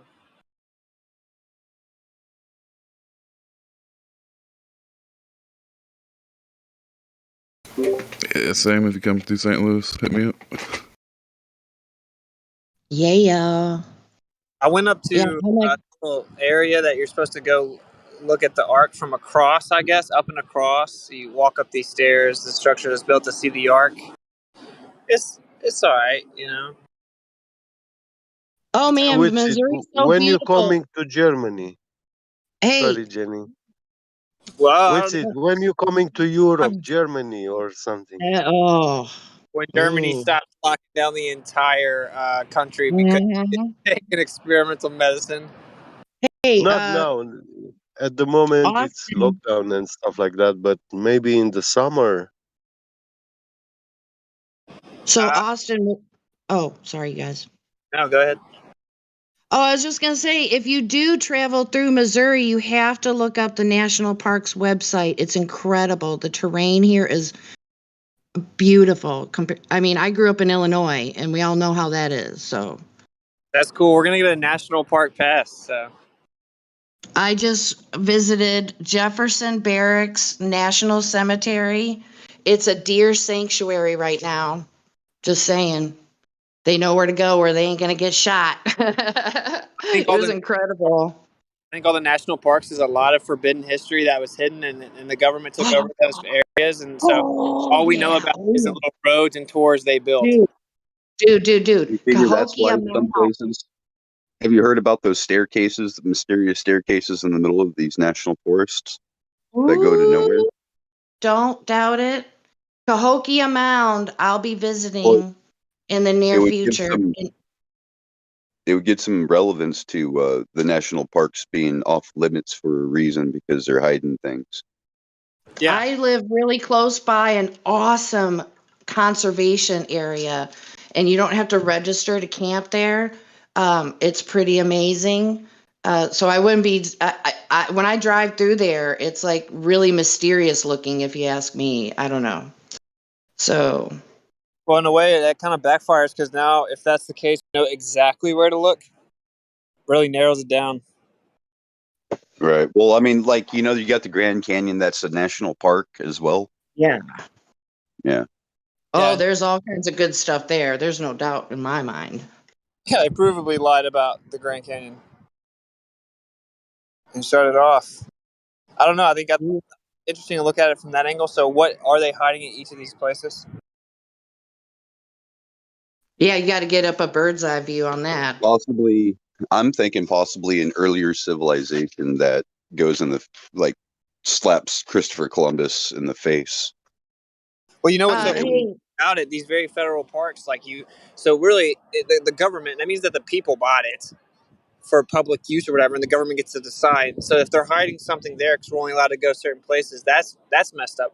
But in 2021, if you go to those places that technically you're partial owner of and you speak out against the government, they'll literally cite and arrest you. Yeah, you're being a disturbance. There's a crazy loophole when it comes to the Grand Canyon, very special place. It's also where there is a secret military installation. Now, you have to get an understanding for the size of it. So just realize this, that the Grand Canyon, part of that washed out spillway, is big enough to hide over 1 million Great Pyramids. So you have to understand the size of it first. It's so large, you could fit 20,000 aircraft carriers in just one corner of it. You could hide literally several cities. It could swallow Chicago and New York, and you wouldn't be able to see them. That's how large the washed out spillway is. When I flew over it in 2014, it was really crazy because I remember seeing Area 51 over Nevada, grabbing my wife by her face and saying, "Look, there's Area 51. Look at that." And I couldn't get my camera out in time. And then I was like, dang it, I didn't get my camera out in time, so no one's going to believe me that I saw Area 51. And then 20 minutes later, the Grand Canyon shows up, and I'm like, oh, this is what God wanted me to see. Of course, I took pictures, but that's the point. They're actually hiding the real Area 51 in Grand Canyon. That's the real real military installation. And They that's even made a those were- video. Listen, watch this. Watch this though.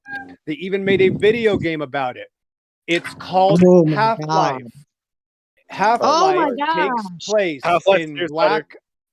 Black Mesa, Arizona. They say it's in New Mexico. It's not. It's northern Arizona. The game is called Half-Life, and you literally play in the secret military installation in the Grand Canyon Jesus. in the video. Oh man, there's Oh, so much on that that's Mesa server. I mean, I that's hacked it so totally many times in the 90s. Oh my god. that's The totally their Arizona modus Mesa server. operandi. Yeah. It's real. That's totally the Yeah. world stage like modus operandi coming up with some grand in your face distraction. Right. Yeah. And what did they do in the game Half-Life? It's an alien invasion. Thank you. Yeah. Well, they've been working on the idea of aliens ever since we went to the moon. Before What's an that. alien? Oh no, I thought it was a nuclear war. I mean, So for like more than 6 decades since I've been alive. Funny thing how Mesa, Arizona server was also one of the fastest internet chat relays. Yeah, one of them was called Arizona Dust. I Yeah. used to play it like 15, 20 years ago. that's crazy. When you were connecting on Undernet on Mirk chat relay, yeah, and one of the best servers was Mesa, Arizona. Like source of the internet. All right, somebody needs to get rid of this cat because he's sitting there flapping. Something, dude.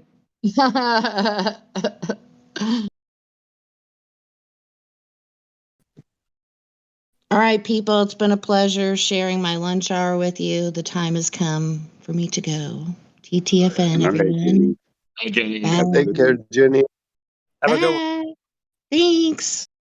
Bye-bye. I was gonna say this real quick. The original version Half-Life, I think it was released in 1997. When you start the game off, you're already in the canyon tunnels, yada yada yada. You guys got to check out Black Mesa and watch some things on YouTube on it. But here's what's crazy: is that they show an Apache helicopter flying near your area in the Grand Canyon, the secret area. Well, 20 years later now, they are flying Apache helicopters in the Grand Canyon now that they weren't 20 years ago when they made the game. Yeah. I So, want one of those helicopters. what's really there? What was really there?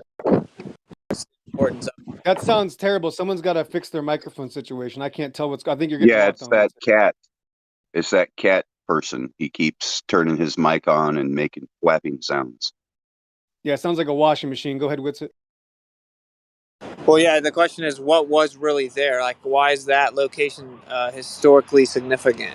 Like, Oh, actually. because yeah, they're hiding the civilization that was the Babylonians that, of course, left the Tower of Babel, came all the way over here. That's who they're hiding. Yeah. That's why they say it's like Egyptian. It's not the same as Egyptian. The writings they find, the pottery, the caves, they're all blocked up. There's like 1,000 caves there, and they could hide 1,000,000 caves if they needed to. Again, it's beyond. The scale of it is beyond what human beings know. When I show people pictures of it, they don't understand how big the Grand Canyon is. Again, you could swallow the top 3 major cities and you would not be able to see them in the Grand Canyon. They'd get hidden. It's just ridiculous how big it is. Not to mention, right?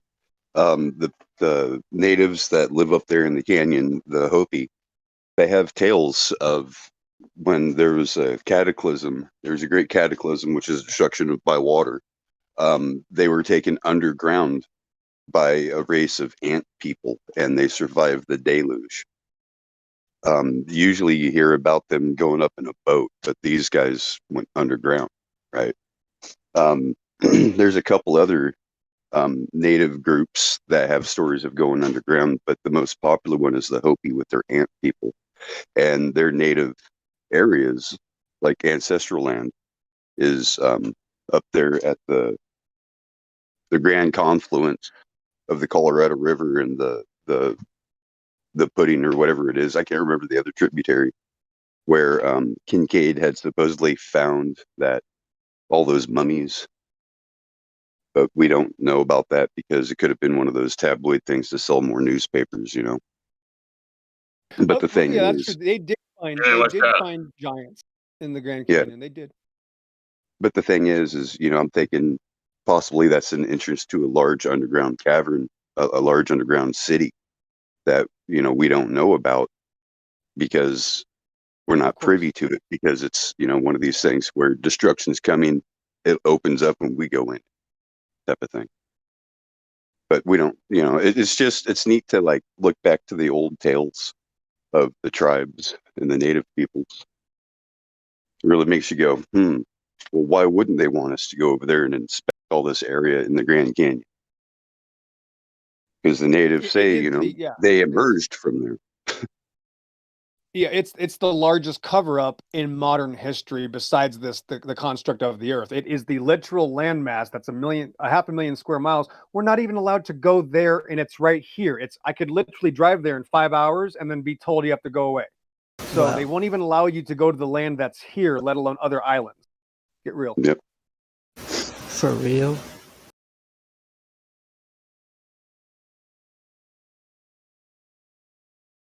If you could hide New York City in it, I'm sure they could find other things to hide in it. It's just, it's beyond your understanding how big it is. On a plateau, you got to think. Yeah, on a plateau, you could hide New York City on a plateau and not even see it looking at the Grand Canyon. On top of it. Well, you got to think too, man. Like, okay, the Grand Canyon, it's so vast. Like I went up to Glen Canyon, which is up further. It's up by Page, right? And I went across that river, and I saw, you know how huge those houseboats are, right? Those houseboats that are on the lake out there. Anyways, these things are huge. They're like 3-story houses, right? Huge freaking boats. This thing looked like a little tiny ant in the river down below, because that's how big of a fucking gap. It's like 1.5 miles or some shit like that, dude. And you're just like, okay, if it's like that, and you look at the walls of the canyon and you see tunnels everywhere in the walls of the canyon, and it's like even worse underneath the water, all those areas have been flooded out. It's really quite amazing, man. The amount of like sheer things they could hide and obfuscate. It's like you got to wonder, why would they name these formations Isis Temple, Osiris Temple, shit like that, you know? ISIS? Yeah, you can actually Google Isis Temple, Grand Canyon.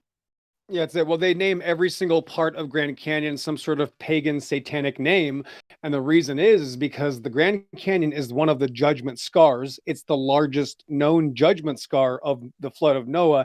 So, of course, they have to pervert that. Since this is justice, this is judgment, let's name it a bunch of satanic names. So this is the very center of it. This is the picture I took in 2014. That centerpiece right there that you're seeing in my screen, that one that's called a plateau, that is literally called Valhalla Plateau. And this is just about 15%, 15 or 20% of the main girth of the Grand Canyon. And again, the other 50, 60% is behind me on the other side of the plain. Here's the deal. That flat section right there, I could put Manhattan on top of that tiny little flat section in the middle. Manhattan of New York could be on top of there, and I could have about 5 golf courses surrounding it on the edges.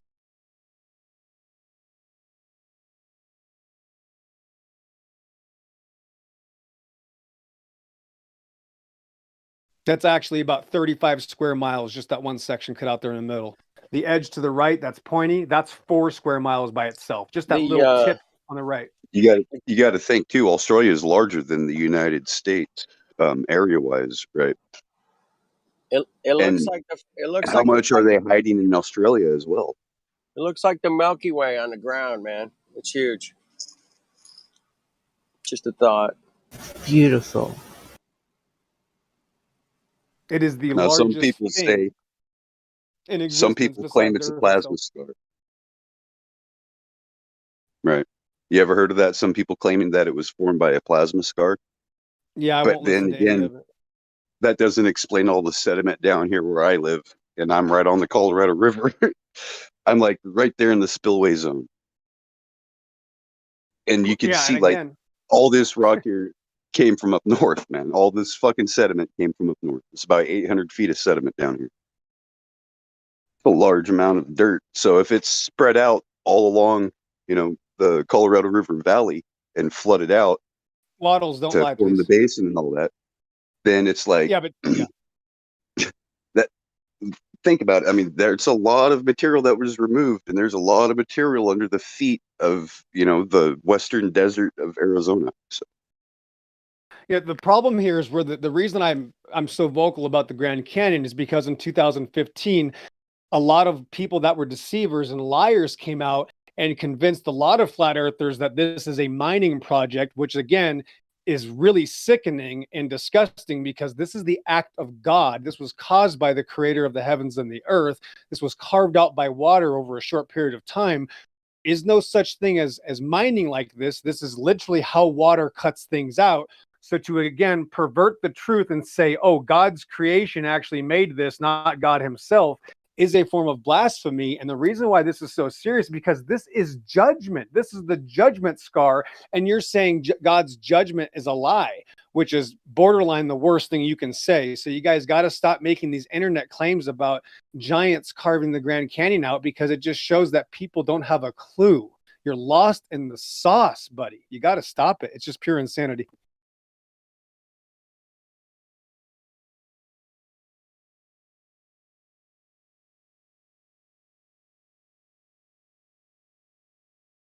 Yeah, the oceans are from men mining too. You might as well say that, So there is no mining procedures that can carve out anything near that. Never will be. Never has been.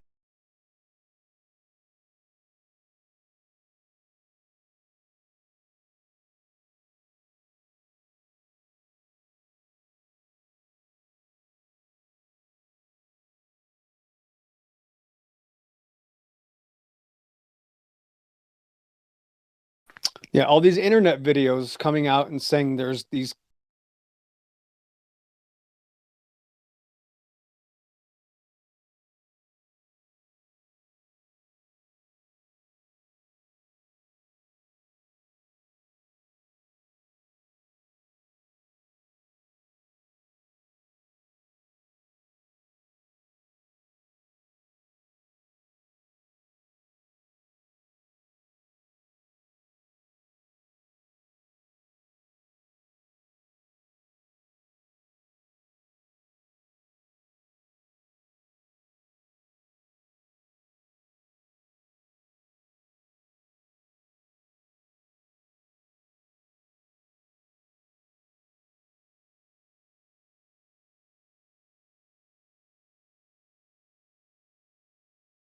Yeah, Waddles, I can actually show you water eroding something. You come down here where I'm at, and I'll show you some mud. It's called caliche.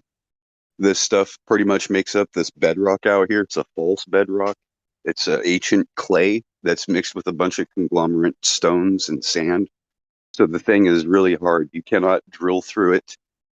Well, you can drill through it, but you're going to have a hard time drilling through it because it clogs up the drill bit. Using a jackhammer, you're going to wear out the chisel before you even chip anything off of it. So if you want to remove this stuff, like say a boulder fell in the street, you just take a garden hose, put a garden hose on top, let it sit there for about 6 hours, and it erodes away into a pile of mud. Then you can just scoop it up with a shovel. Coincidentally, that caliche stuff also surrounds the entire Grand Canyon.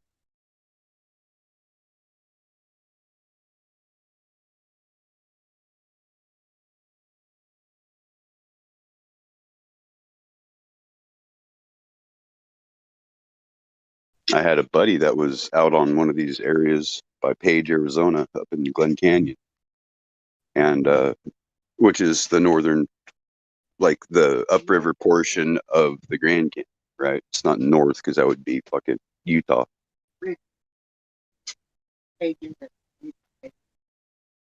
And you sit there and there's this huge mud flat, right? It's like quicksand. and it's basically made out of this caliche material that has come in contact with the water, and it turns into quicksand. I had a buddy that went out there in a quad. He only had one leg. He got stuck out there and got into some trouble, started sinking, and somebody ended up going out and getting him. I can't remember who, but yeah, it's kind of dangerous out there, and you can't tell that, anything was different until you start riding on it and then noticing, hey, it's got this weird O wave coming out in front of me. And then as soon as you stop, you start sinking.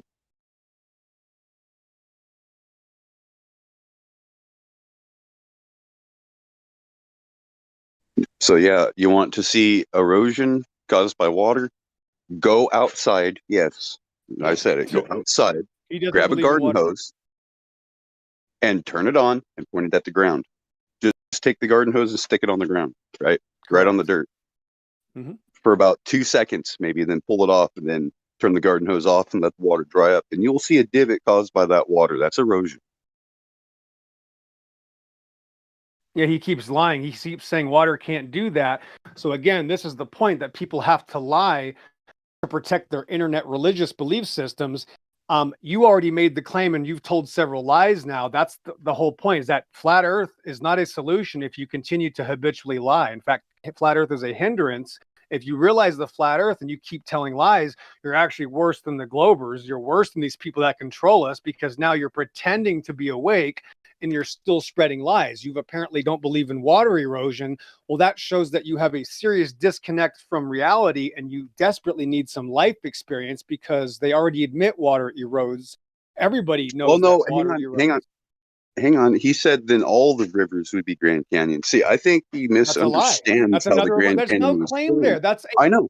No, But I think insanity. he misunderstands how the Grand Canyon was formed. I bet you But he that's a thinks it lie. was He a can't make a claim. gradual It's still a thing lie. over millions of years, instead of an overnight event where a large body of water had broken loose and flooded and scoured the land.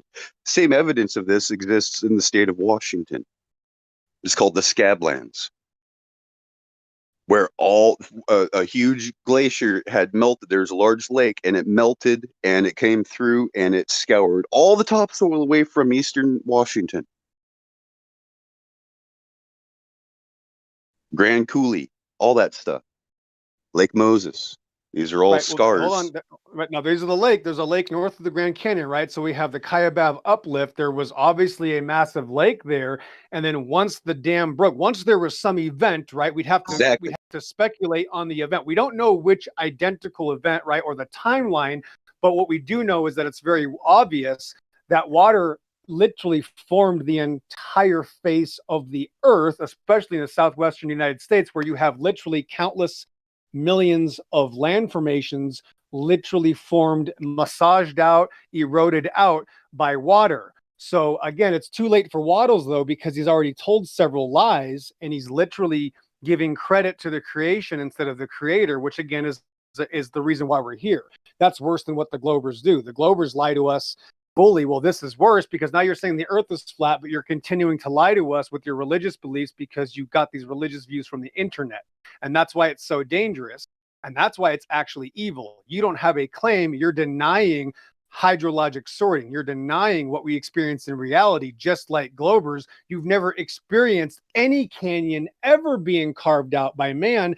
And last but not least, the greatest evidence is that when Mount St. Helens blew up, it literally took a weekend to carve out a mini Grand Canyon with pyroclastic flow, which does the exact same thing that water, materials, debris, dead trees, billions of tons of rock, ash, you name it, when they start flowing, no matter if they flow from lava or they flow from water, they're going to hydrologically sort things and erode. And that's how erosion works. So we have examples of erosion. We have zero examples of canyons carved out by anybody looking like this. So again, please stop lying. It's okay that you can believe in your fantasy, but just don't make it public, because you're the liar. You're the same as them. Well, here's the thing, right? I mean, if you want to sit there and say that the Grand Canyon was caused by, well, what did he claim? Mining or some shit? Where's the tailings? Where's the waste rock? Where's the overburden? Yeah, he lied. Yep. Now, if you think about it, you even have like up in Utah, you have a big body of water that was at one time much, much larger, even encompassed Bonneville salt flats, right? Salt Lake, pretty much. And this thing even stretched all the way down towards Kaibab, right? And then I'm not necessarily saying that the Kaibato uplift is what caused it, but more like the sandstone just over time seeping and getting weaker and weaker, because it is sand, right? It's a stone, but it's made out of sand, and it will erode over time to where all of a sudden it just let loose. And there was just enough elevation to start a channel being carved. In fact, if you look at Google Earth and you look at the Columbia River on the border of Washington State and Oregon, you will see a canyon much, much, much deeper than the Grand Canyon under the water. That does not happen when a river meets standing water or a river meets the ocean. It Oh, creates that a was delta. mined out. Yeah, those were mined out by people on the internet. Yeah.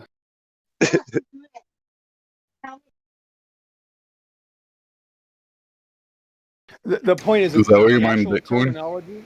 terminology is called catastrophism. So catastrophes such as a volcano or a flood, right? That's what causes the land formations, right? There is no example of any mine being dug that's even 1% that large. The largest mines in the world aren't even a fraction of a percent as large as the Grand Canyon. The Grand Canyon is just one of obviously many millions of canyons all over the plane of existence, and this is the biggest one that we know of. Of course, we don't know about the ones we don't know about. I hope that makes sense. So again, every single thing in the world that's natural formations can be explained because that's the only way it can be observed. It's called catastrophism. There's no other option to make this insane internet claim.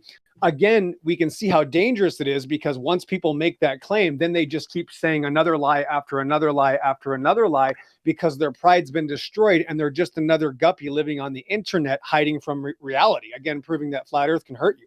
It just sometimes turns people into idiots, because now we're going back to the cartoon fairy tale world where I can just declare that there was these magical beings that were so advanced they had to mine the earth out. I mean, you guys got to get some life experience. That means you're really inept to think that an advanced giant civilization has to destroy the earth and carve it all out, but they artistically did it so it looks like a giant water formed canyon. Well, that's smart. Real brilliant. Oh, and they also chopped down the trees, and they used chainsaws, and they left the stumps. They had the most advanced technology to cut down trees that were 20 miles high, but they always leave the stumps. That's what you do when you're an advanced technological race of giants.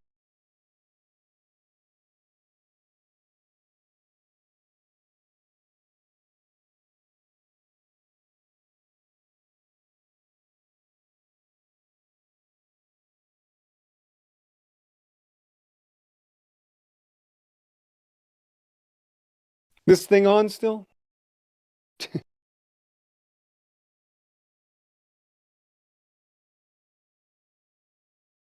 People think they're gods. Oh, I'm just going to say that men did. People carved this out. Yeah.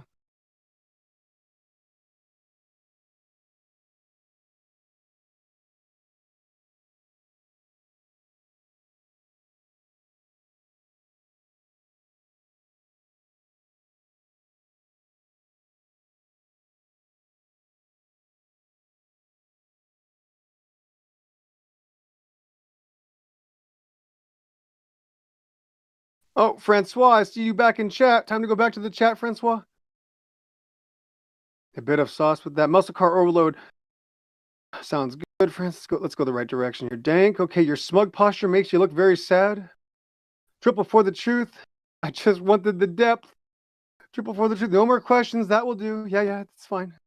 Hey, check out that water jet, huh? How's water cutting all that steel and shit? Could you say erosion? Yeah, water can't do that. Water can't do that. Yeah, Waddles just continues to lie. I mean, this is sick. This is exactly what I'm talking about. Does he have proof?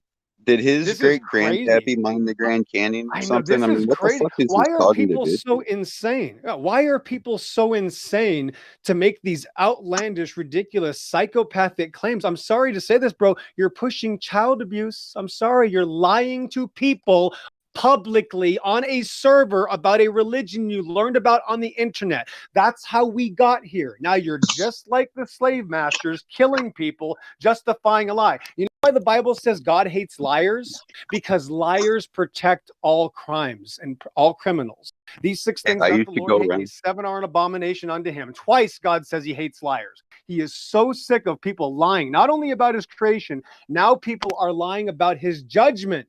And you wonder why his children are so sick of you idiots. Just shut up and get a life, you pathetic, navalent little pond scum. Cannot believe you, how stupid you people are. Stop the insanity. We've been lied to enough. Can you stop lying to me? Hey, Pillbox, have you ever done this? Back when, like, back in the day when, like, YouTube was, like, really popping off with the live streams and everyone was doing it. A lot of people are doing these alien shits. And, you know, ancient aliens, I would pop in there and say, they're not aliens, you fucking retards. No, they're not from another planet, from another realm. You know, heaven. They're angels. And what you don't realize is you're all worshiping demons. They kept silencing me and blocking me from all their streams. Exactly. Right. And these people still want to give credit to man. You're sick, man. There's something wrong with you. You need to seriously stop talking. This is exactly why I can't ever say that I'm a flat earther, because there's so many weirdos in flat earth that just keep lying like this. This is exactly why I will never be a flat earth. That's why I claim to be a true earther. What do people get out of lying on the internet? What do you get out of it? What does it do for you? They think they're anonymous, man. You know how this is with Hangouts, man. People I think know they're it is. anonymous. I'm special, yes, because 5 minutes of worship is the greatest thing they can ever achieve. I want to be worshiped for 5, 10, 15 minutes. Look how important I am. I can just boldly lie through my teeth and claim that a carved out water canyon is a mine. That is just a sickness, and you're just as bad as the controllers. It's insanity. In fact, does anybody remember when Mount St. Helens blew up? I mean, Mr. Affleck That was Waddle mined is out. No, clearly that too was young. mined. No, that was mined. They'll say that was Yeah, it was mined mined too. out by Yeah, Vulcan, that was the all CGI. volcano, right? Yeah, the volcano The CGI. That lahars, never happened. Yeah. the lahars that came through and like created this cement and raised the river valley floor. I mean, But hey, what actually are volcanoes, though? well, we don't know. I mean, there's speculation and a mythos about it where Well, what's the Yellowstone really about? yeah. Well, The would fountains that of the be a deep. big lake of fire? What's a Vulcan? Well, that's what I was saying. The Vulcan is another word for the name Cain. And it has Cain in it, volcano. Yeah, it's Cain. Yeah, look at that When he picture. killed Abel.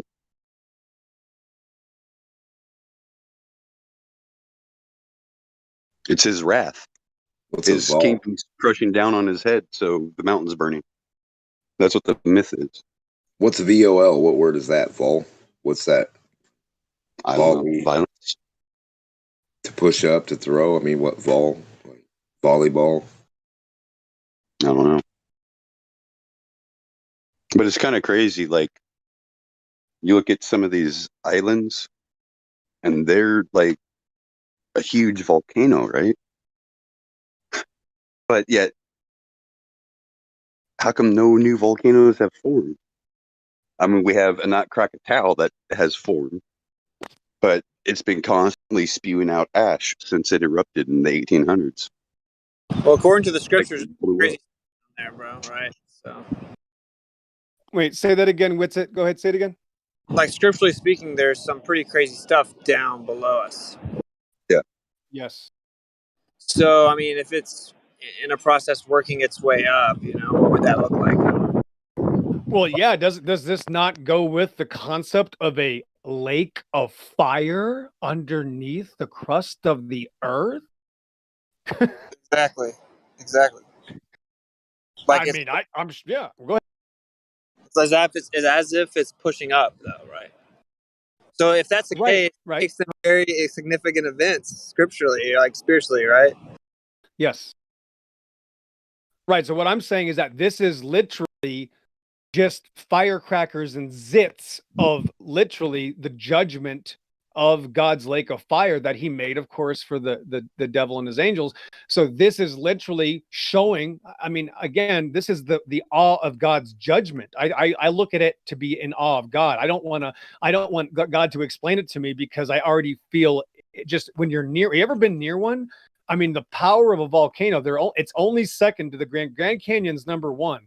But volcanoes, I'll give it to Mount Rainier, Mount Hood, Mount Shasta. I've seen there's 20 of them on the west coast of the United States. I mean, Witsit, you've probably driven by many of them, not even realizing they're volcanoes, because they actually don't even list them as volcanoes until you do about 17 or 25 Google searches down. For some reason, it's hard to even point out they're volcanoes, right? In fact, Shasta's erupting too.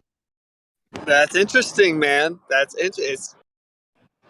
Because they have the prominent ones, right? Yeah, they're all across the west coast, all the way from here, Arizona, right? All the way up north to the border of Canada. So from the border of Mexico up to the border of Canada, there's at least a dozen of them. I've seen half a dozen of them on the ground. I've also taken photos, obviously, of Mount St. Helens from the air, but they're all lined up in a vertical row from Canada to Mexico. Okay, so how is the second judgment? You got all the first one was done with water, right? But the second one, yes.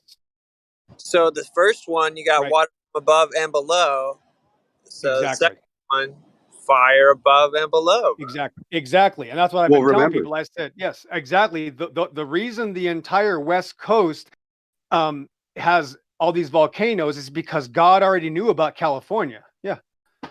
Remember, they're in the scripture. It talks about. I'm not kidding. Yes, I'm not kidding. The entire West. Listen, the most liberal part of Babylon has a line of volcanoes going through it.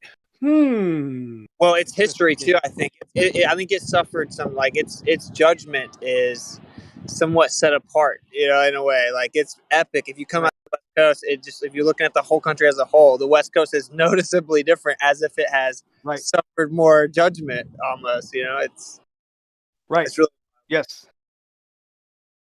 Right, the extremities, right? And then Yellowstone's in the middle, so we got something big covering the middle portion, and I'm sure God's got it figured out on the East Coast, you know what I mean? Like, I'm not going to question God. I'm in awe of the creation. A volcano, again, the etymology is satanic, of course. That's another pagan god, right? The Vulcan god.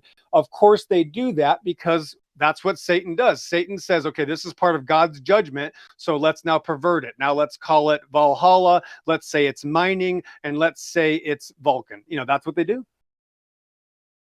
It's interesting too to think like, so if there are things down there, of course, ultimately, it's actually the bottomless pit actually opened up specifically, but if there are things down there, it's just interesting to start re-looking at all these national areas, right? Because like Yellowstone's kind of a trip. If you go look at it, it's just like steam coming off all these things in water. It's like really crazy. Yeah. Yeah. So there's a circulatory system. We don't. Here's the thing: we don't actually have the brain power, you know, to understand the interworkings of the Sheol, the earth, the lake of fire, the circulatory system. There's probably veins, caverns. All these things look like veins that obviously are leading from the lake of fire up here. This is speculation, right? And that's literally going to carve out something that God obviously knew He was going to use, you know, and designed that way thousands of years before it happened, right? So it is something beyond our understanding, is what I'm. I agree with that. So it's like then you start thinking the water that's here, but fire moving up to it in a way.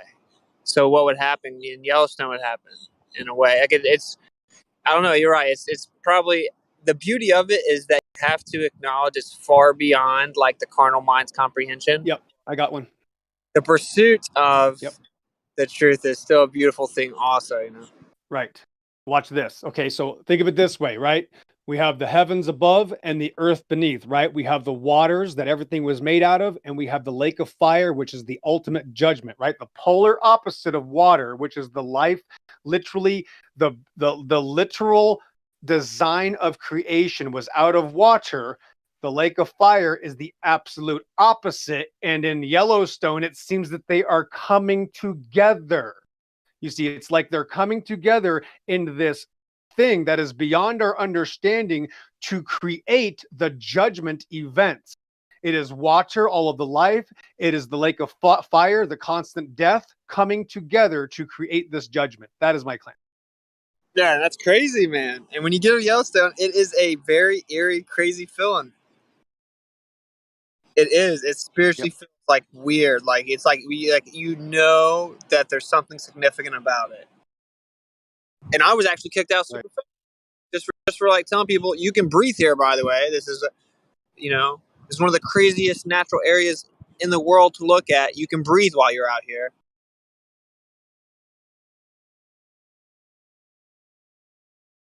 Oof, yeah, judgment's coming. It's a crazy feeling when you're there, bro. For me, it's like, okay. Also, when I went to New Orleans, like instantaneously getting out of the vehicle, I felt a crazy bad feeling, eerie feeling. That acid pool looks like an eye. A little different, but like, so I'm just saying, like, you can feel. I think we're made like that. That's a beneficial characteristic of how we were designed.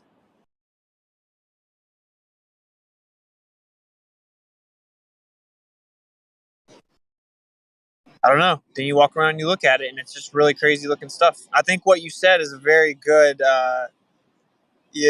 proposed synopsis, honestly, because it's like we're watching the binary of water and fire come together and to have the climactic outcome, basically. Right, almost that final crescendo. No, yeah, go ahead. I don't know. It's just kind of hard. So, like, water underneath the earth as well. So it's like this is where maybe they are gonna meet first. That's why it looks so foreign to anything else we see on the earth. Yes, but also remember this in 2 Peter 3. This is a huge, huge Bible verse that not even Christian flat earthers understand. If you look at 2 Peter 3, it's describing how God literally made the earth out of water. Okay. So when the Bible says there's going to be a new heavens and a new earth, well, I think you probably would use some lava and water together to probably make some new things. I mean, that's just a hunch, a speculation, of course, but that makes sense to me. Again, I don't want to try to figure out how God does things, but if there's going to be a renewing of the heavens and the earth passing away, that's the kind of thing that it makes us realize how tiny we are compared to God, and how his judgment is so amazing, so beyond our understanding. He is to be loved for it. He is to be appreciated. And again, the beginning of wisdom is fear of the Lord. So this makes me, I can't help it, I fear God for this simple fact of these things that he put on this creation. It makes me fear him, and I honestly don't want to know anymore. I don't anymore. Yeah, that's pretty crazy right there. Like the actual combination of those polar opposites and what creative capability that would manifest. Well, that makes a lot of sense, actually. Right, doesn't it? Because we see when lava pours into the oceans, right, in the depths, it instantly forms earth, and it's instantly crystallized and becomes hard. And what the designer can do, what God could do, is obviously beyond what we can even think about. So I don't try. I'm not even going to bother. Sure. That's where overall the actual process of creation itself, you'll never, ever know until you're supposed to. If you're supposed to, ever. Right, and I mean like ever, like.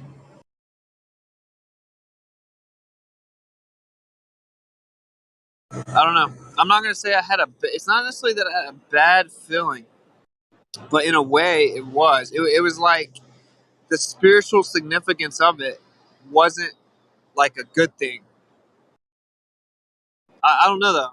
That is purely me trying to like verbally express like intuition. But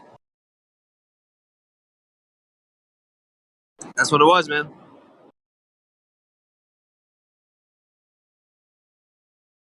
I feel like the creator kind of communicates to me in this way. It's like the most the most revealing moments, you almost can't even get across to other people. And I actually, it's a beauty in that. So it's like it's yours, but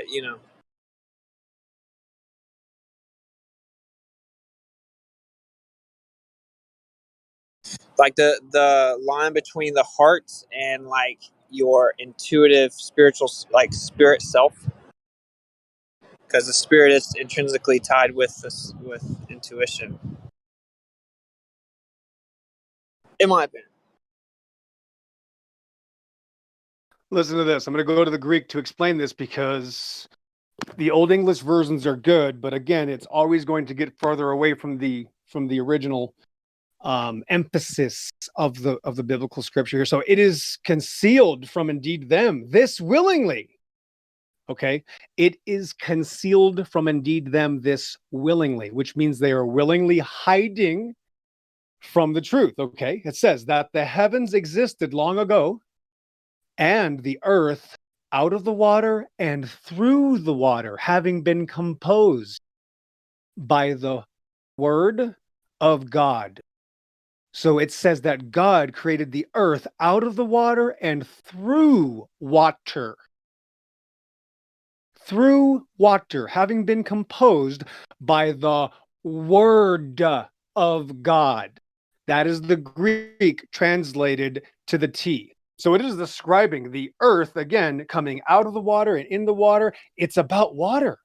It says God used the water to fashion existence. It says at the beginning, he was moving upon the face of the waters. And apparently, if you're a glober, you think God's a little tiny dot. But we know reality, God is very big. So when God is upon the face of the waters and the face of the deep, that's big. That's bigger than your imagination. And that's what this is about, the face of the deep, face of the water. Yeah, I feel that. Well said.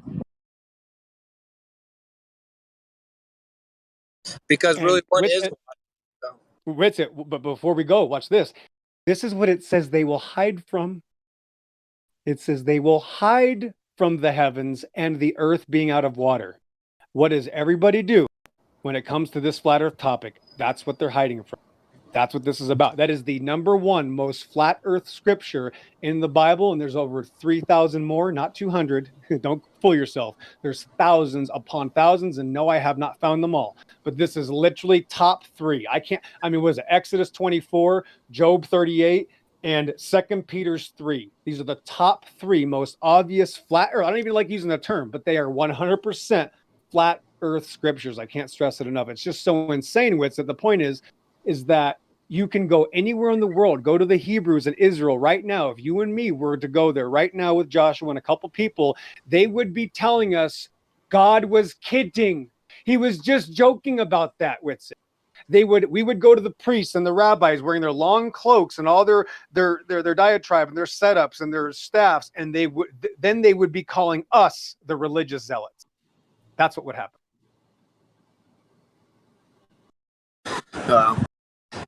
It's wild if you look at water. It's like admittedly we don't understand it, Hey, exactly. Water, you can't kill water. You can't kill it, man. Good luck with it. If a child asks you, why is it when we fill the bathtub like that, the water goes back and forth and then slows down and then assuages and stops moving? When a child asks you that, do you know what the answer is? The answer is because it's true. Not how, not why, because that is truth. It is truth the way water finds its level. It's truth the way water washes out, then comes back, and then that's truth. You see, that's the truth. Just that truth in itself is beyond your understanding. That's the ultimate truth. Water does not lie. You know what else doesn't lie? God even says his clouds tell the truth. That's why the clouds are always in linear flat patterns and levels. Certain different types of clouds, right, with different structures are at different levels above and below each other. And the water is the ultimate truth. That's why, what does God say? I am the living water. It's literally the way you look at it. When we try to figure stuff out and we're thinking of man's terms, we're not even in the race. We're dead. We're dead walking. We're dead on arrival. We can't even think. But when we look at water and we look at it, we go, wait a minute. The reason the water does that is because it's true. That is the highest level of intelligence. And no, I'm not intelligence, but just admitting that's truth. It can't be another way. That's the point. It's the necessary antecedent for its existence. It has to be true. And that is the standard by which everything is measured. The watchers. Ask any so-called pseudoscientist, ask anybody on Earth, what's the most powerful thing in the world? It's not outer space. It's not black holes. It's water. End of discussion.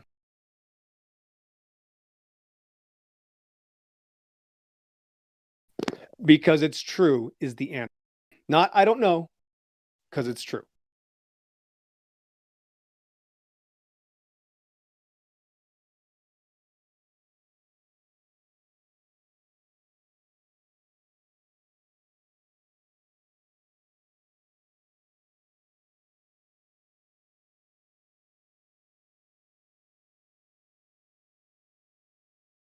Are you talking with it or am I lagging out? My bad, on the phone. Oh, no problem, no problem. Just the dead silence is a little deafening.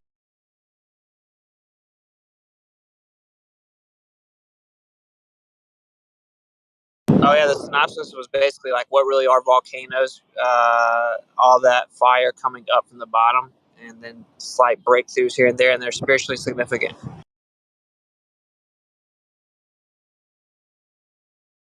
We're on a roll. I have to now point out one more flat earth verse that doesn't say flat earth. It's Romans 1:20, and when it says that the invisible things of his creation are clearly seen by what is made. Do you understand how important that is?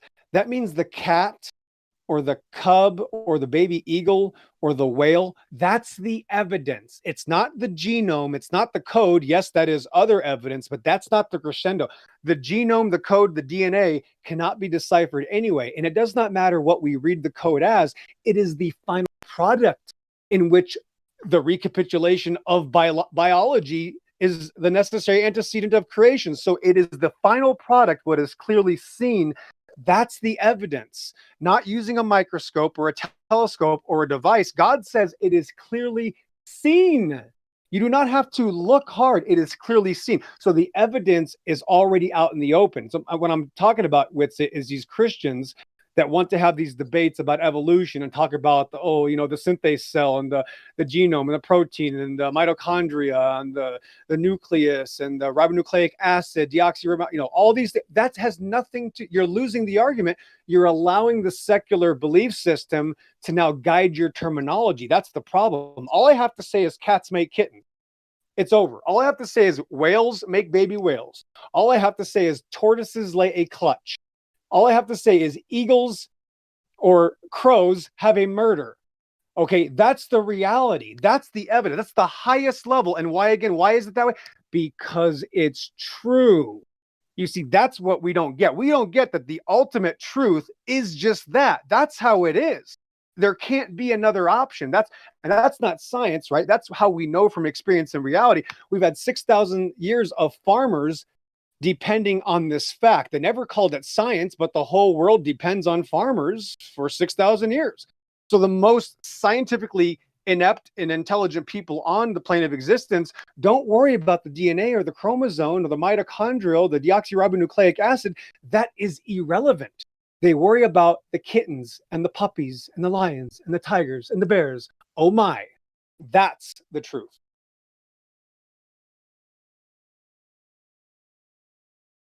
In a world. So yeah, we're definitely in Oz now, ain't we? That's right. Back up in the region of we can't really know it, and it's actually beautiful, of course, intrinsically. But so we're clearly electric. Well, so what would our purest spirit form be? And then what is the Earth? And what is directionality basically on the Earth, all encompassed within, like electricity effectively. So, but it's an electric realm, and we're electric. What would our purest form be? Because everything we experience as the humans, with the finite amount of things that we experience, right? Like inside in subsects of the creation, it's like Every Hang on, let me check organ. the Can I say attendance something? real quick. everything has a pure Ether. form. But We go back to like an ether vapor, I think. Well, hold on. We're going to talk about electricity because it's physical, by the way. So I just want to say this. Get me, or was that Sasha? Who was it? that's why, I want to take the city off it. Like it's just electric, because not electricity the way we harness it to power homes, but like everything's electric, and so our purest form would be electric as well. Like it's just we through the finite brain, people have defined electricity all super sideways, and not understood what it means. But it's energy. It's energy, right? So like your purest form without the material confinement is energy. Right. So here's the crazy part. Wait a minute. That means by necessary antecedent, all electric equals supernatural. And there's no way around it. It's 100% supernatural. It is beyond the nature of understanding. It is outside. It is energy coming through from another plane or understanding or dimension. Something other than where we are at is where this electric comes from. Now, real quick, watch what happens. Your blood has iron in it. Well, that's how it conducts and holds the electricity. That's why God says life is in the blood. The essence of the life in your blood is the supernatural electric power from God. That is God. That is spirit. That is ruach. That is the power. The actual electricity, if you got to use that term, is you as an essence. The material world is actually fiction. That's what God explains to you, that what is in the flesh is nothing like what is in the spirit. What is in the flesh is limited. What is in the spirit is much greater, much bigger, and at a completely different level of understanding. In the beginning, Witsit, God told Adam and Eve to reproduce. Did they wait to have sex before or after the fall of Adam and Eve, Witsit? Oh, after. Okay, so you're saying they disobeyed God? Well, yeah, of course they did. So you're saying they didn't even try to be fruitful? Oh no, I think they had a different form of reproduction. I think that the current reproduction resulted. Right. So exactly. So you've heard me probably talk about this before. So right before they fell, they could not have sex. So again, here's a big red pill, and I'm sure people are going to get upset. I'm sorry you're going to have to deal with it. The tree of the knowledge of good and evil, that's called sex. That's why it says Adam knew her.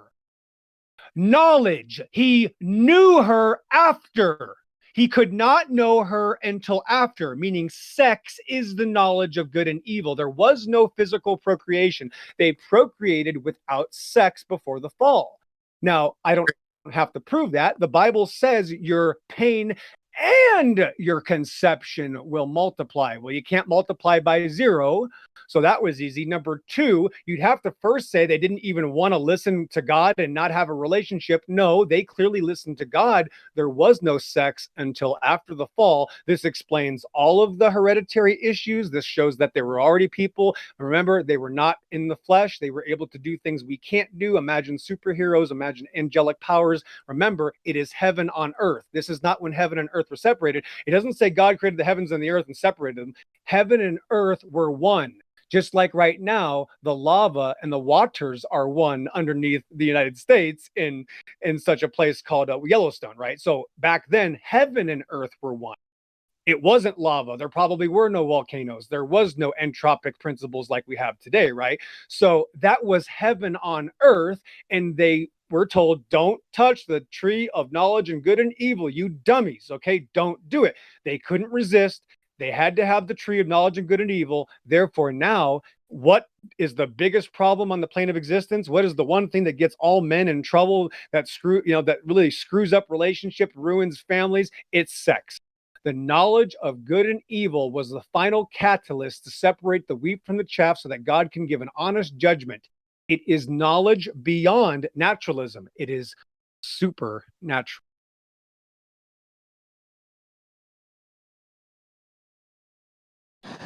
Yeah, it's a trip. So then you really can understand the spiritual importance if you look at like iron and the electric nature of the body and the blood, the spiritual relevance of trying to hijack that with a different metal. Oh yeah, sure. Pretty crazy stuff. Oh yeah, they're walking dead. And again, God has his children protected. But if you give into it, that's when you're susceptible. Also realize this. Have you noticed that when people take these poison jabs, for some reason, the atheists always come back saying, I'm fine. All these Christians all the time are coming back going, oh, I almost died and I'm still sick and I have these complications. Well, there's something going on here that's not just physical, okay? This jab is literally designed to separate, and God allows it because it needs to happen. Like Meme says, you deserve it. Well, some of you do. But if you look closely at this, you'll see all these atheists saying, I'm fine. I took the jab and I'm fine. You guys are. But all these Christians are saying, I almost died. Let that sink in. Yeah, that's a trip.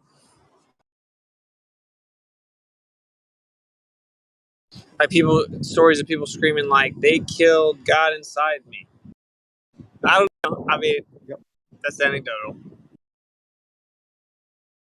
but it's very Yeah, interesting. there's that one lady that was sitting there saying, I can't feel him. They killed him. They killed God. I can't feel him anymore.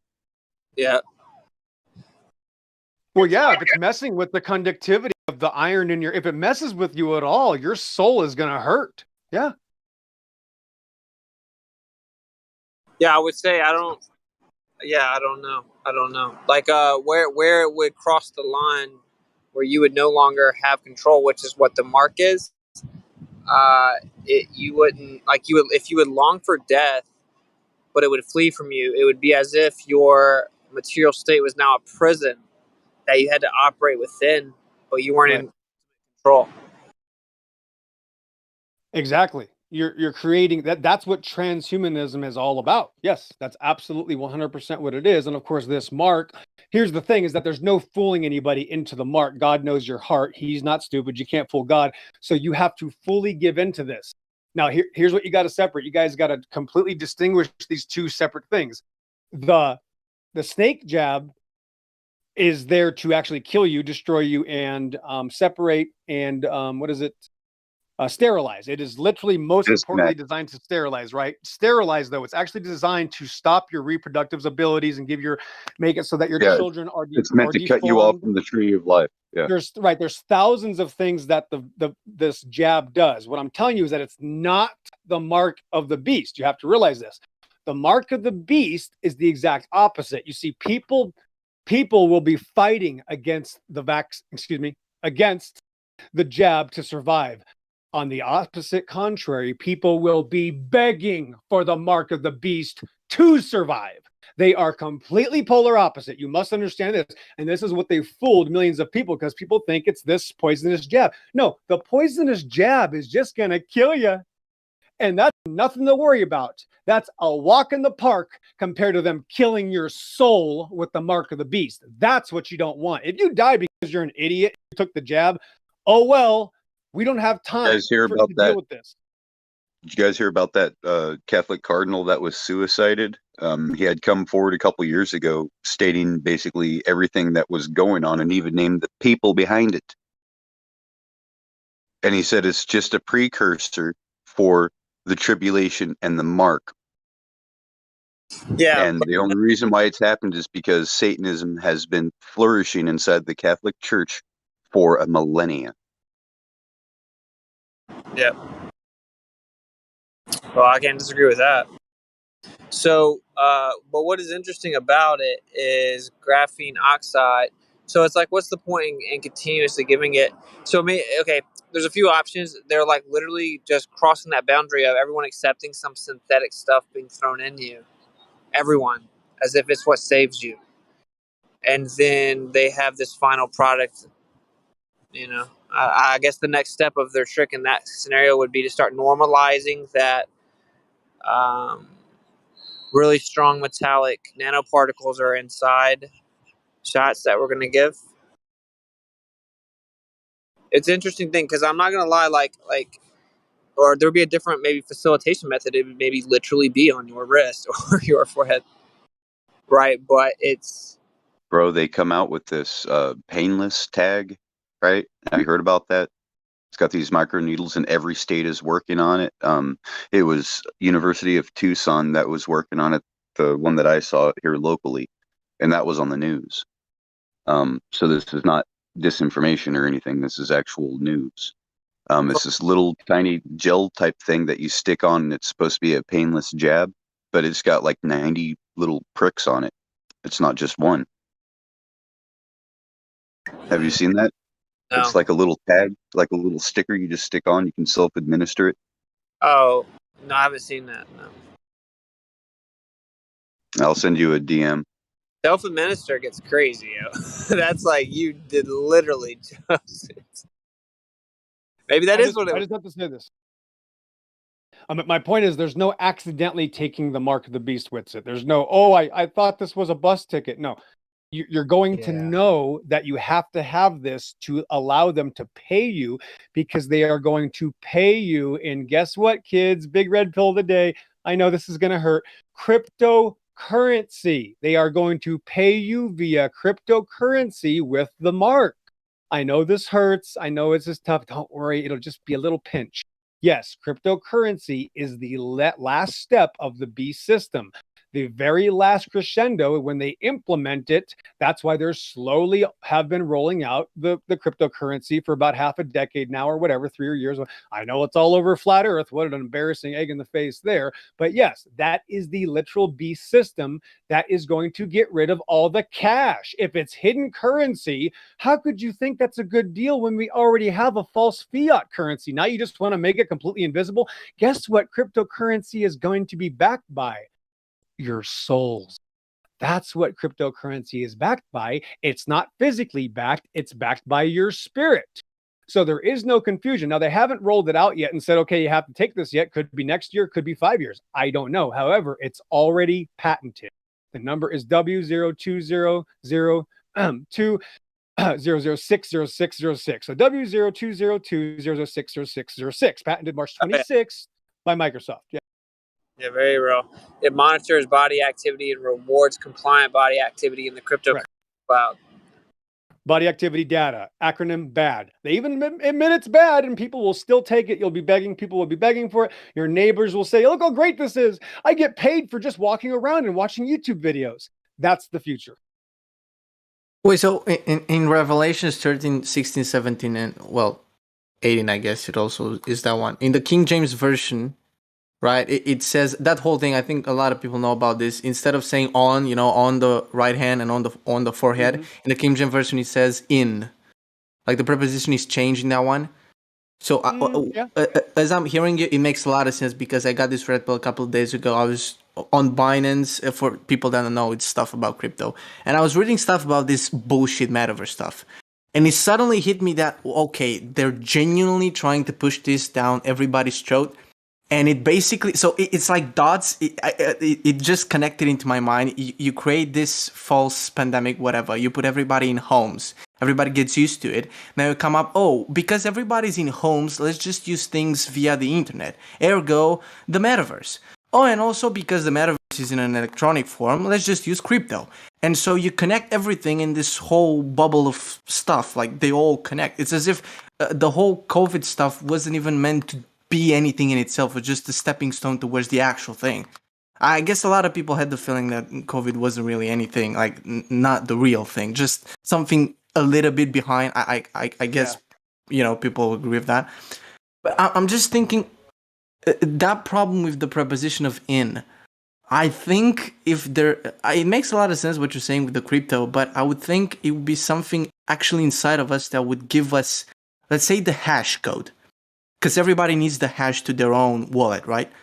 Maybe somehow they will dot that hash to your body. That's how I would connect what Yes, you're but just saying. Andrew, here's the point: is that this body activity data monitoring system monitors your brain, and it works like a polygraph. It senses if you're telling the truth or not. You are no longer a functioning human being. You're dead. You are now a zombie once you take this body activity data system. What a coincidence. Bad. It says it's bad. Body activity data. It's called a bad system.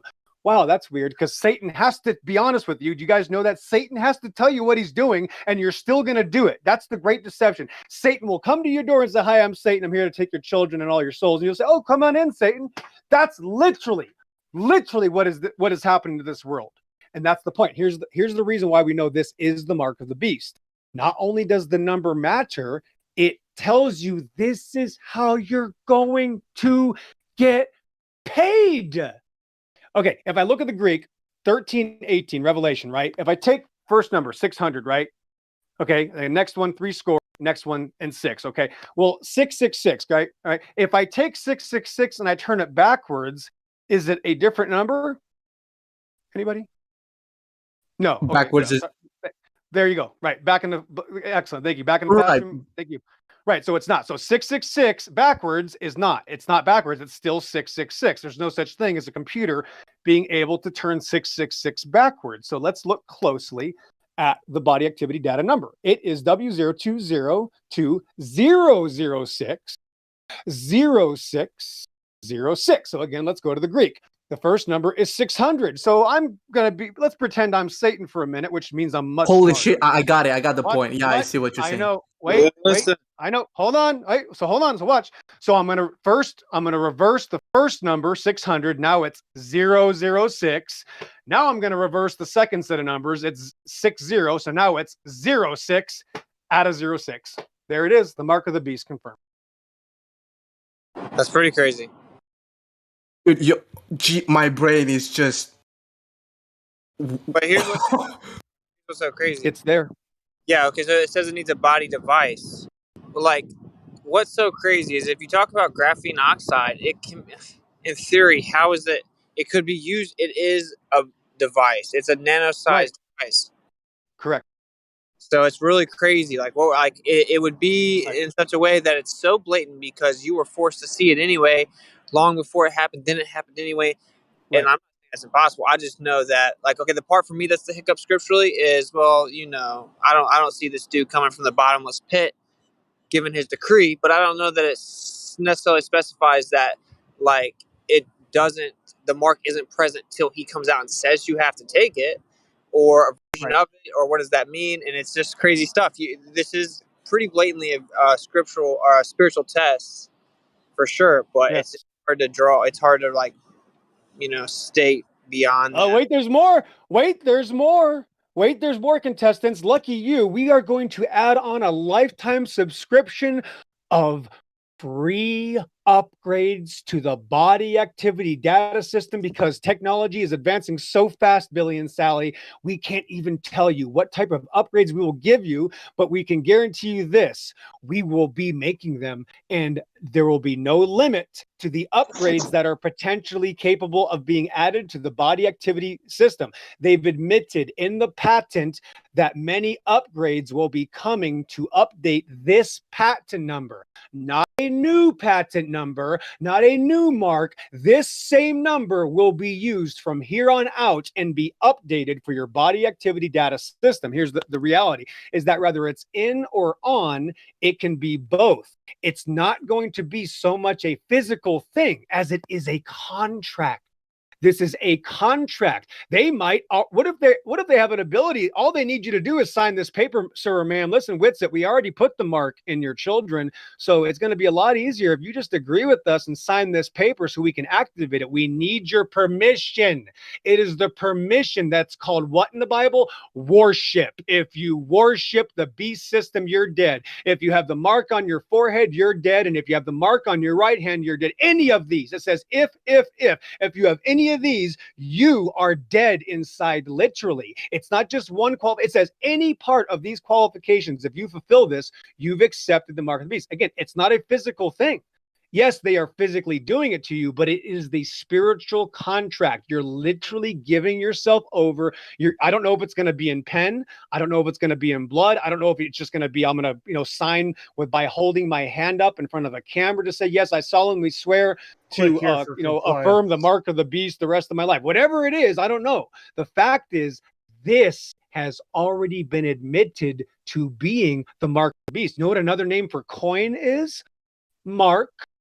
Do you know what B means? The beast system. That's why it's called Bitcoin. They have a big B. And if you look close, real quick, I want you to just type into Google, especially you, Anarchy. Look up the logo for Bitcoin, and you will see a lion's face, which is Satan screams like a roaring lion. That's the beast face. They put a lion face on the Bitcoin. Thanks. All who worship the image of the beast or the name of the beast or the number of the beast. That's right. Or. Exactly right. He who has wisdom, let him calculate the number of the beast, for it is his name. Let him. But remember, it says here is wisdom. So only with wisdom will you be able to find this. You cannot listen to other men. You have to find this for yourself. That's right. Now, remember, it says it is the number of a what class? The number of a man. And what is a patent? What is a patent number?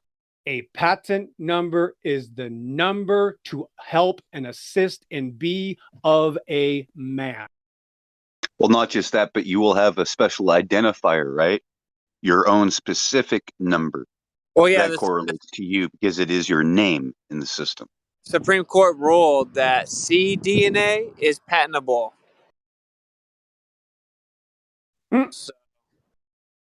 So I mean, if that was in someone, that they're patentable. Oh yeah, sure. Yeah, like there's a little. What's the facilitation method? I don't know. I would think if it would just be like a painless, super quick stamp on your wrist that's invisible, or something. You know what I'm saying? Well, remember, here's the one catch you must realize. They've already admitted it's going to monitor your brain activity. It is used as a polygraph system. If you read the patent, which there's dozens of pages, and they're very scary, they admit that it is going to be able to tell if you are deceiving them or not, if you're telling the truth, so that you cannot fool the system. So it's able to feed back information to their whatever they're using. I don't know what computer system. They're feeding back information on your mind. So maybe this also, they want to blockchain your thoughts. So they people with side effects almost will come dependent on these dabba dabba doos or whatever. But so they normalize this. Just giving over your autonomy to the claim of like modern science, and then basically taking over your body to keep you safe from a danger they told you was there. And then there's a new one. So it's like, oh, you got all these boosters. Well, no, now there's this one fixed method. Like, I don't know. It just gets crazy because it seems like, oh man, graphene oxide is pretty crazy, bro. So it's really crazy. It's too perfect. It's too perfect for what they would want to do. So, like, is there a different facilitation method where, like, it's on the wrist, therefore goes right into a vein? Maybe so. Maybe well, so. Your computer has think of it like an old tower computer. You know, your parents used to have. There's a port for this. There's a port for that. This is where the CD goes. This is where the floppy goes. This is where my headphones go. That's what you are now. You are going to be their product. So they have a system in your wrist, they have a system in your brain. That's what they need. That's what they do. It's just literally going to be, you are transhuman. You're a robot. You've lost your soul. Again, the Bible says, don't fear the man that can take your body, but fear the man that can take your soul. That's what this is about. Let them kill you. Who cares if they kill you, people? You can't let them do this to you. You got to fight. If you're going to die, die fighting. They're going to kill you anyway. Don't give in to any of it, because it's over. There's no more going back. God has allowed you to do all these things, and he is putting his foot down here. It's over. You've reached the rest of the line, the end of the line, guys. This is it. This is the edge of the world. It's over. I'm saying, like, how dangerously close are we to that right now, though, right? Like, that's what's really crazy to wrap your mind around, because We've arrived. Well, Omicron, they have a right? deadline in 3 years. Okay, effectively, heart attack, and then cron, like a command, it's a command for a task to be carried out at a specific time. Also, there's a video game, Omicron. David Bowie played it, and Omicron is the name of the grand demon that basically traps the players of the game's souls inside the game, and they can never escape. So what if it is the lie is, oh, these don't work for that after all, but this one will, and then everyone rushes to get the one and done. Because then you have more than enough warning. You know that they will tell you something and blatantly like renege on the agreement, which they already did 1,000 times. Every week they tell you, oh, you got to get your 8th snake bite. Oh, next week we'll tell you about the 11th, 12th, and 13th. Like, it's just pure insanity. People are already completely retarded. That's why they're without excuse. The Bible says you are without excuse. So sorry, there's not going to be, oh, I was confused, I didn't know. It's over. And so I don't know when they're going to implement it with it, but the fact is they've already admitted. That's what I'm just trying to show people. They've already admitted that's going to happen.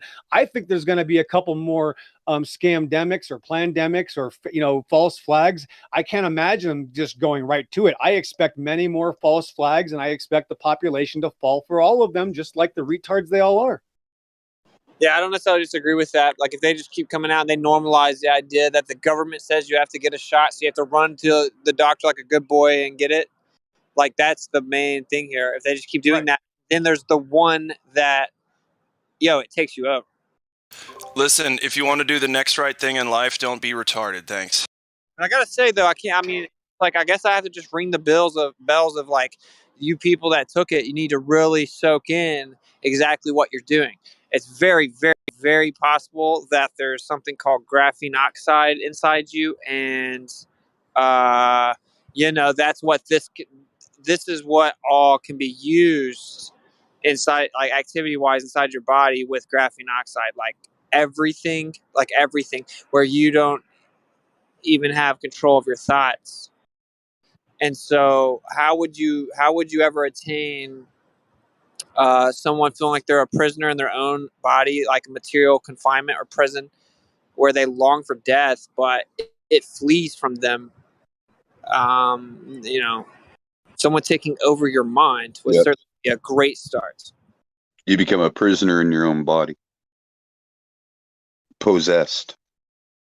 Yeah, it's wild stuff, because it does say, 1823, Revelation 18:23 says, like, and for the merchants were great men on the earth, and for by thy sorceries were all nations deceived.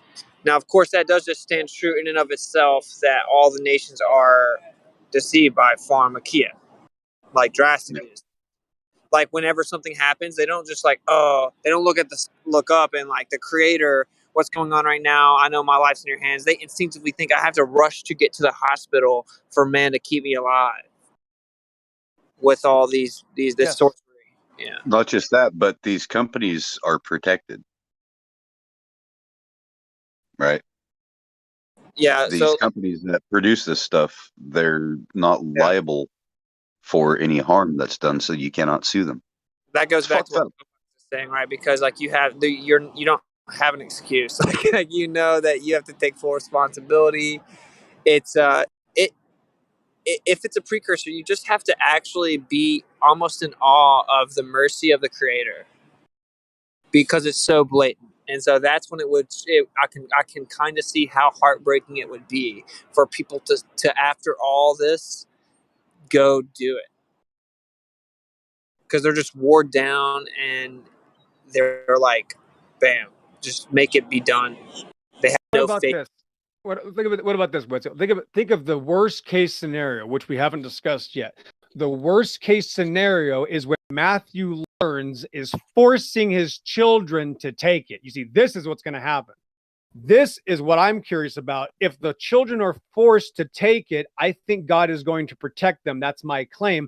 My point is, I think a lot of parents, just again, there's no better example than Matthew. Matthew Learns is the best example of what's going to happen in the future. He's going to be telling everybody how great it is and how he's a Christian and this is actually good for you and this is going to save you. And this is the kind of person Matthew Learns is. This is literally who you're going to be dealing with. He's the person that in 5 years is going to say, oh yeah, that's where all of those terrorist people are hiding. And I found out because he pretends to be a Christian. That's literally the biggest part. The government, that's the easy part. You see, those aren't the enemies you have to worry about. You have to worry about the wolves in sheep's clothing.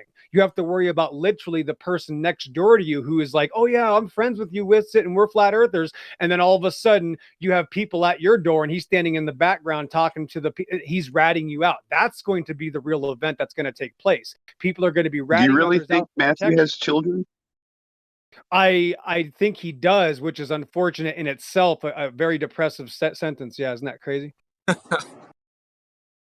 Right. So my point is that the people are going to get you. Listen, the people are going to get you killed. You guys got to understand this. It's not the government that's going to find you. The people are going to tell the government where you are. Yeah, of course. I mean, we're told that specifically in Matthew. Right. Like, exactly. Going to converge on you effectively. Yeshua says, like the Messiah says it's going to happen. Like, oh, you walk up to the Messiah and say, what should we expect in the end? And he tells you that. I mean, every single thing he says is obviously of crucial importance. Right. So, and you can already see that happening with this, where a family. And before he said that, what did he say? He said, be sure that no man deceives you. Yeah. Because the sign of my coming will be with these things. And after these things, not before, not tribulation, but after these things. Yeah. People forget that. Yeah. Yeah, of course. But like, it is still kind of a trip because they're deceived. They're deceived, and the false prophet basically has a crucial role in deceiving everyone into taking it. Yeah, and a lot of people are deceived because they think, oh, well, this can't be what it is. I'm just going to take it no matter what. I'm going to do whatever because, I should be raptured away, That's a big listen, they're going to say, oh, well, God's not going to be mad at me at trying to feed my family. That's what they're going to say. Yeah, that's well, it's crazy to think like Elon, say they propped up Elon and he fulfills a version. The only way to even be a version of the false prophet would almost be some integration with something, right? So what we're talking about is actually really crazy. That's the only reason I think this isn't the mark, but it's just so eerie. But anyway, like Elon Musk say they prop him up as he steps up because he's just a hero of everything, and he steps up to help humanity with illness because he's kind of been like on the fence and not really with the jabba dabba doos, and he's like, here's how you would actually do it, and they do it intravenously. Through the wrist would be a great place to do that, right? I mean, we know that. Right, but again, what you have to point out, though, to everybody, first of all, if you know people that took the jab, obviously because they're stupid, you got to kind of mock them. You have to slap some sense into themselves because they almost killed themselves already. So you can't just, tiptoe around and hand them cupcakes and lemonade. You got to be like, well, that was stupid. Well, at least you survived. Well, I hope you're not dumb enough to do it again, are you? And you have to treat these people like they're stupid. If they're that dumb, if they're going to play with, fire and almost blow themselves up, you can't just let that go and give them a slap on the wrist. You have to be very stern with these people.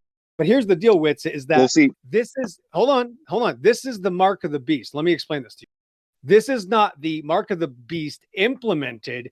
It is them admitting that they are going to implement it. And that's what this is. This isn't on my front door right now, on my forehead, or I'm not fighting somebody off to get this off of me.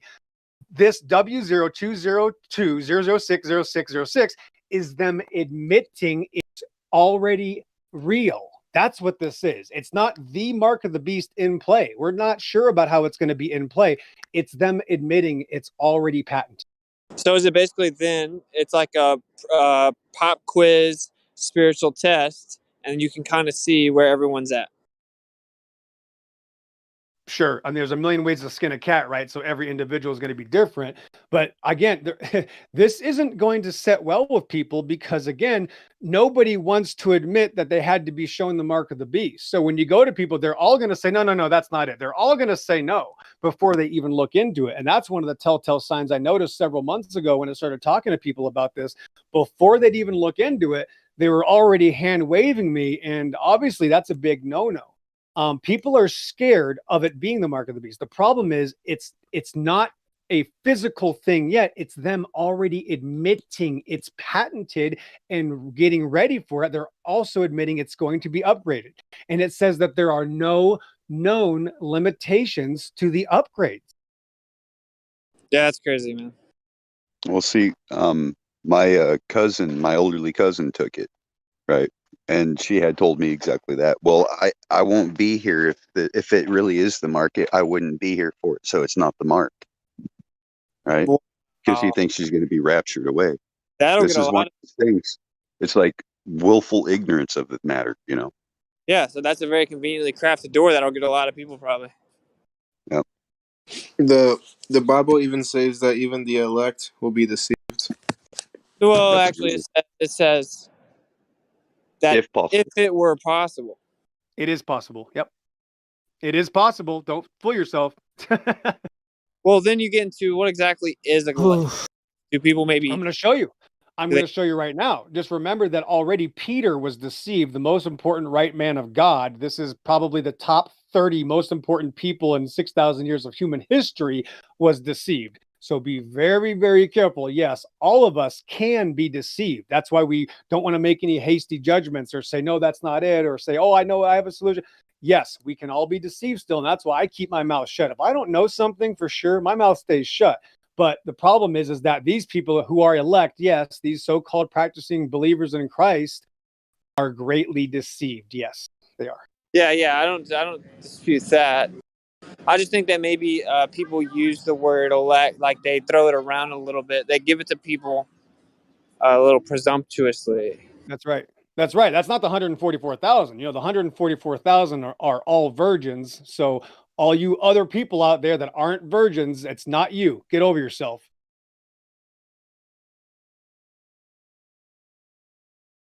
do you figure the 144,000 may be the aborted ones? I don't know. It just says they're virgins. Or possibly and that's the amazing. autistic. Oh, yeah, could be. That's great. Yeah, I don't know. That's exactly. Yeah, I don't know. Maybe they're just younger people, man. Speculation at this point, you know. Yeah, they could be babies. What if they're like 5 and 6 year old kids that like are just boom given the power of God, and they're like little children that are amazingly, gonna do all that. The Who knows? ones that were born after the sterilization. I don't know. Yeah. Can't tell you. I just know when I meet somebody saying, "Oh yeah, we're part of the 144,000." I just say, "Shut up, you idiots! You can't read." That's what this means. Right. I agree with that. Big time. Yeah, but some people will say, "Well, the woman represents the church." No, dude, the woman represents Israel. Okay. Well, what's the difference? What's the difference? There you go. There's the question. Yeah, proper application. The church has been corrupted. Okay. Right. So is Israel. So Israel's completely corrupted. So that didn't work. No, Israel means those who struggle with God. One who struggles with God. He who struggles with God, right? He who wrestles. Sounds like corruption, yeah. Yep. Israel's always been a bad child because there's no such thing as a good child, right? So it's the rebellious city. Well, Jerusalem There's is. only, yep. Yeah, but it's of course a spiritual house that you're grafted into. Correct. Bro, if I went to Israel right now, they would think I'm crazy. They don't believe the Bible anywhere. Go on anywhere on earth. They would literally kick me out. Oh, I know. Over my dead body. I'm telling you guys, this is the one thing you got to realize. Do not be in fear of man's weapons, because when God wants you to do something, no army's going to stop you. He will allow you to stand there in front of an army, and he will drop that entire army if he needs to. There's nothing to fear, guys.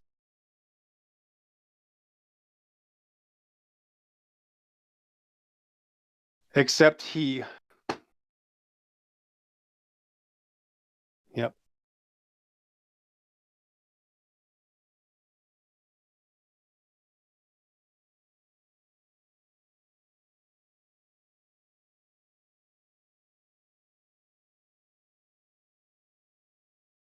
What's the worst that can happen? You die? Well, that was going to happen eventually. There's nothing to fear except God himself. The beginning of wisdom is fear of the Lord. I mean, I was saying the other week, you guys know who Chris Cornell is? Thank God Chris Cornell died 3 years ago. He's my childhood artist, person that I learned from since I was a baby, who was, the guy that I thought was the greatest musician ever. I loved the guy for 30 years. Could you imagine if he was still alive now pushing this snake jab? That would ruin me. Thank God he already died. The skeleton in my closet. I have to expose it once in a while. I do sometimes love men. I shouldn't love a man for being a great musician, but I'm a sinner. I can't help it. That would really hurt me. Metallica's all these other bands are now pushing this, bro. It's over. They're all dead.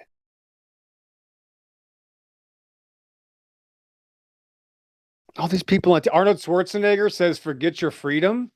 Well, you got to remember, his father was a SS officer.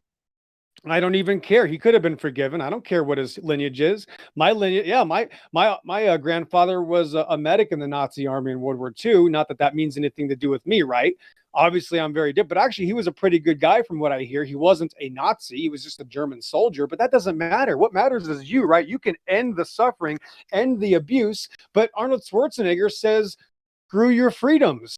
Well, he's dead. He's done. He'll never recover. If he doesn't say, I'm sorry about all that and repent to millions of people, he's dead. He doesn't even need the mark of the beast. He's headed right for the lake of fire. Easily. He's done.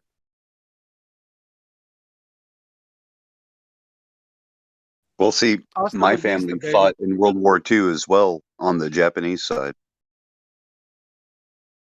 Right. That doesn't mean you're a kamikaze pilot, right? No. But they were guardians of the emperor. Right, but that's not you. Are you kidding me? The greatest thing that ever happened to me was getting away from my family. They're not my family anymore. God is my family. I was the first born on this soil, man. In my family. Cool. Well, that's cool. Good.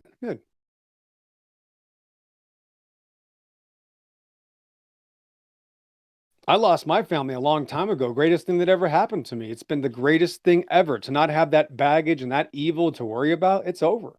And then God, I don't know why God loves me. It's the weirdest thing ever. I'm a terrible sinner, worse than all of you guys. And for some reason, God adopted me. And I don't know what to tell you. Like David, right? You're a man after his heart. Right. If God disagrees with it, I disagree with it. When God says yes, I says yes. When God tells me to do something, I say how high, how many times. And that's it. I don't know what, because I'm a terrible sinner. I'm the worst sinner in the server. And that's why it boggles my mind. Why is God showing me these things and telling me these things when I'm a terrible criminal and he won't show it to these other people? Why doesn't God show it to other people? Why does he show it to me? I feel sick. It makes me feel sick that God will show these things to me, but not other people. I feel so bad for these people. Well, remember, it's not those that are capable of doing it. It's those that will do it. Like Moses. Moses will do it. He was obedient. He says, why should I speak? Amen. I cannot speak well. Amen. Right. So he chooses those that are best suited for the task, not those that are the best auditors, not those that are the kindest. You know what I mean? Correct. And it's also a testing for you. It's amazing how it works. It's a mystery. I sometimes tell people, Joshua, that maybe you need to lose your family. If you're worried about your family and that's going to stop you from getting the truth, then your family's the problem. You need a new family. Well, I do have a new family. My brothers and sisters in Yeshua. Right, verily, right. But I'm just saying that a lot of people, literally, they'll admit to you, I don't want to be made fun of. They don't even want to lose a friend, let alone their mom and dad. They're worried about not impressing the girl next door. Well, sucks for you, bro. You ain't going to be part of this team. You're going to sit on the sidelines if you're lucky and be able to cheer for the team if you're lucky.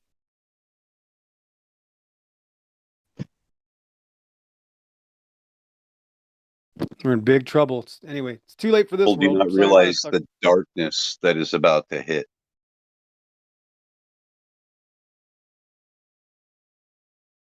They will be continuing to build houses, even though the darkness is coming. Well, this being the case, you're supposed to kind of ring the alarm bells, yeah, for those who can still hear.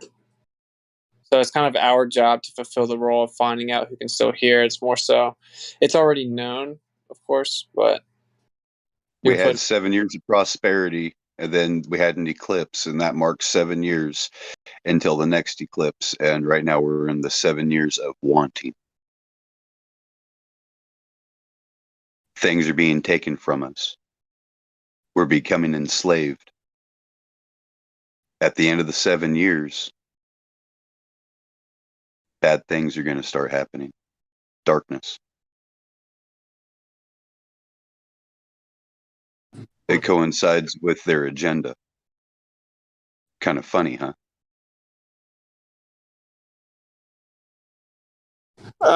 You're saying 7 years. April 2024? April 2024 is the next eclipse that crosses the states.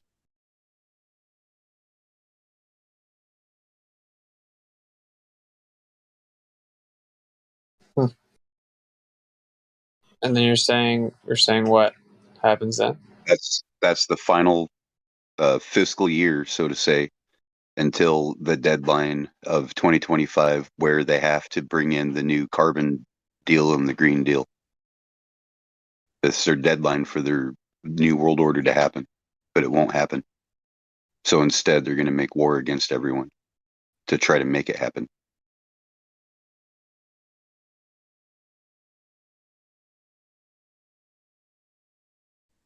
What we're going through right now, this ain't shit.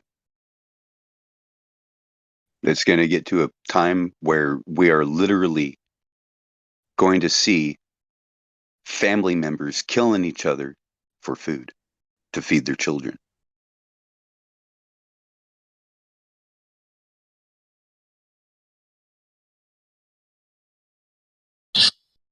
I'm not saying it's going to happen within the next 7 years or anything, but I'm saying this is what's coming. This is what's going to result from this great war that they're going to push against the saints, and they will triumph against the saints.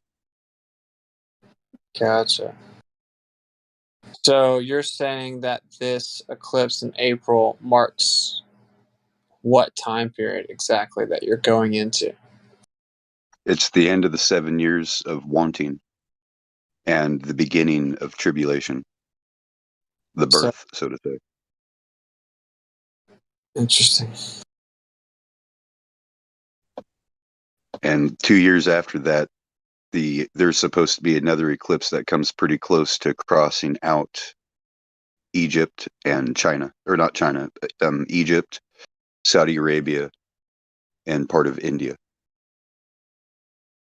Because last time it went through there, but this time I think it's going to go up from Turkey. I can't remember, but that's going to be in 2027.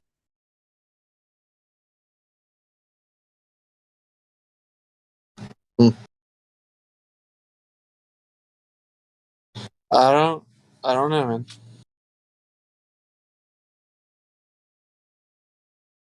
So, I mean, I hope it doesn't happen, but the way things are looking, all these occultists are seething at their tea.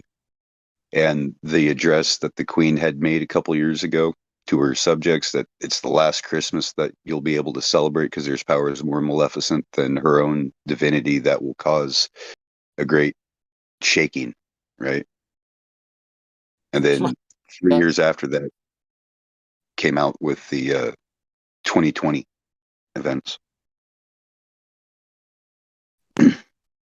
Well, that makes no sense, though. I mean, if a flat Earth says, "Oh, this is your," imagine a flat Earther making a prediction like that and saying, "Yeah, this is your last Thanksgiving," and then 3 years later, we're still having Thanksgivings and stuff. But the Queen of England says it, and that's okay. She was wrong, but that's it. We'll just right. What is that? This is your last Christmas, my last satanic Antichrist holiday. What do you mean? I think because people were getting woken up to the truth of the holiday. Yeah, it's 3 years ago. So is she just the Alzheimer's set in and she forgot it's supposed to be not now? Because that was 3 years ago and she was wrong. Yeah. I don't know. Yeah, what happened? Yeah, what happened, sorcerer, serpent sorcerer? Yeah, get back to me on that. You guys can't even end a corporate holiday. You guys are pathetic, you Satanists.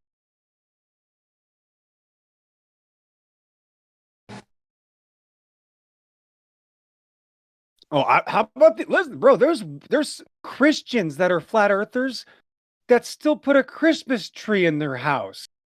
Oh, I know. It's like, please read Jeremiah 10. Right. I mean, what are you doing? I mean, clearly there's something wrong here. Even when people know the truth, they still ignore it. That's the problem. Yeah, that's pretty crazy. I'm not saying normies. I'm not saying Alex Jones followers. I'm not saying just flat earthers. It's the willful ignorance. I'm saying flat earther Christians are still putting Christmas trees up in their house and decking them with silver and gold, which is the exact, blasphemous act. The Bible says, do not do this. These are the woke people. These are the ones we want to go and do flat earth things with. Yeah. They go out in the wilderness or use the skill of the skilled woodcutter. Right? They either go to a Christmas tree lot or pick the tree themselves. It's like, you guys don't understand where that tradition comes from at all, do you? First of all, you're having the wrong bush. It needs to be a holly bush because the Hollywood is special. We gotta do it for the children. Yeah, you know what I'd do with my children?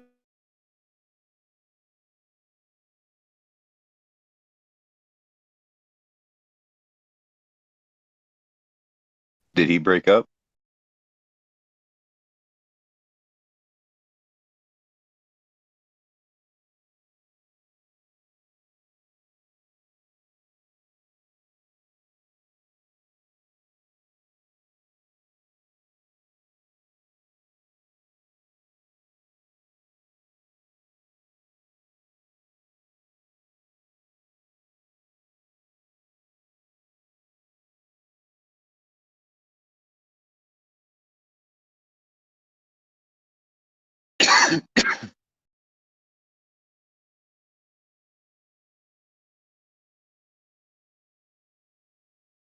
There's Torah observant Christians celebrating Thanksgiving. You people are, I no words. I'm done.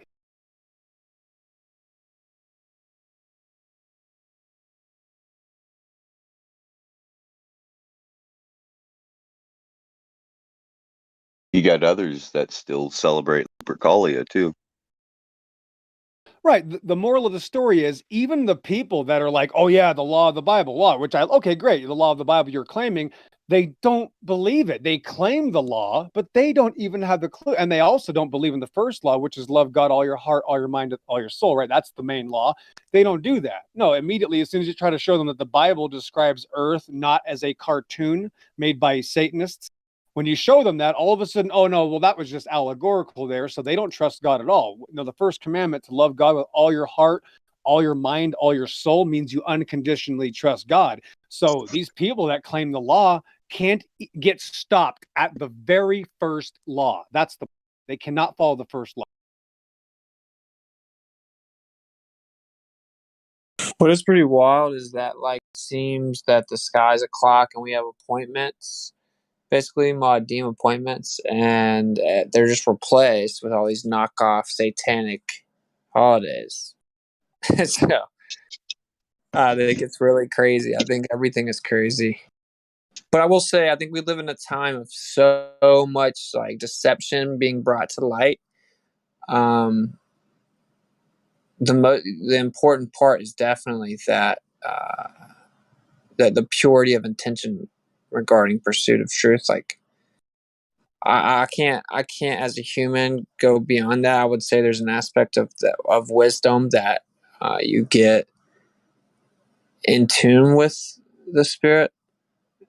So if that makes sense. Oof. Well, I gotta do a real quick flat earth thing, because of course the moderators want me to, but there's a guy in this 36 minutes past the hour, triggered Glober. This guy has killed me twice. I've laughed so hard. This is the best comment I have ever seen in a flat earth YouTube channel that I didn't make. Watch this. This guy said, Doug Elta, remember that time we measured the earth curve together? Those were fun times. Well, that sounds gay. Oh no, I'm just dying because that's the point. Like, remember that time you saw Globers go out with it and measure earth curvature? Oh yeah. No, we don't. That's the point, right? No, that's never happened. But doesn't that simple fact alone, like, isn't that very resounding that the people that argue, they've never gone out and tried to make an observation themselves? There are some that claim they do, some Glovers, but like vast majority, never, ever, ever. Look at this guy. If this guy's trolling, I can't tell which side he's on. He's one of those where it's like the fog of war, but this guy is the best I've ever seen. If he is a troll, and if he's not, he's a comedian, and I love him, and I hope he comes in here so that we can speak to this guy. This guy first said, Doug, I'm on my 4th jab. Being a Glober troll has its perks.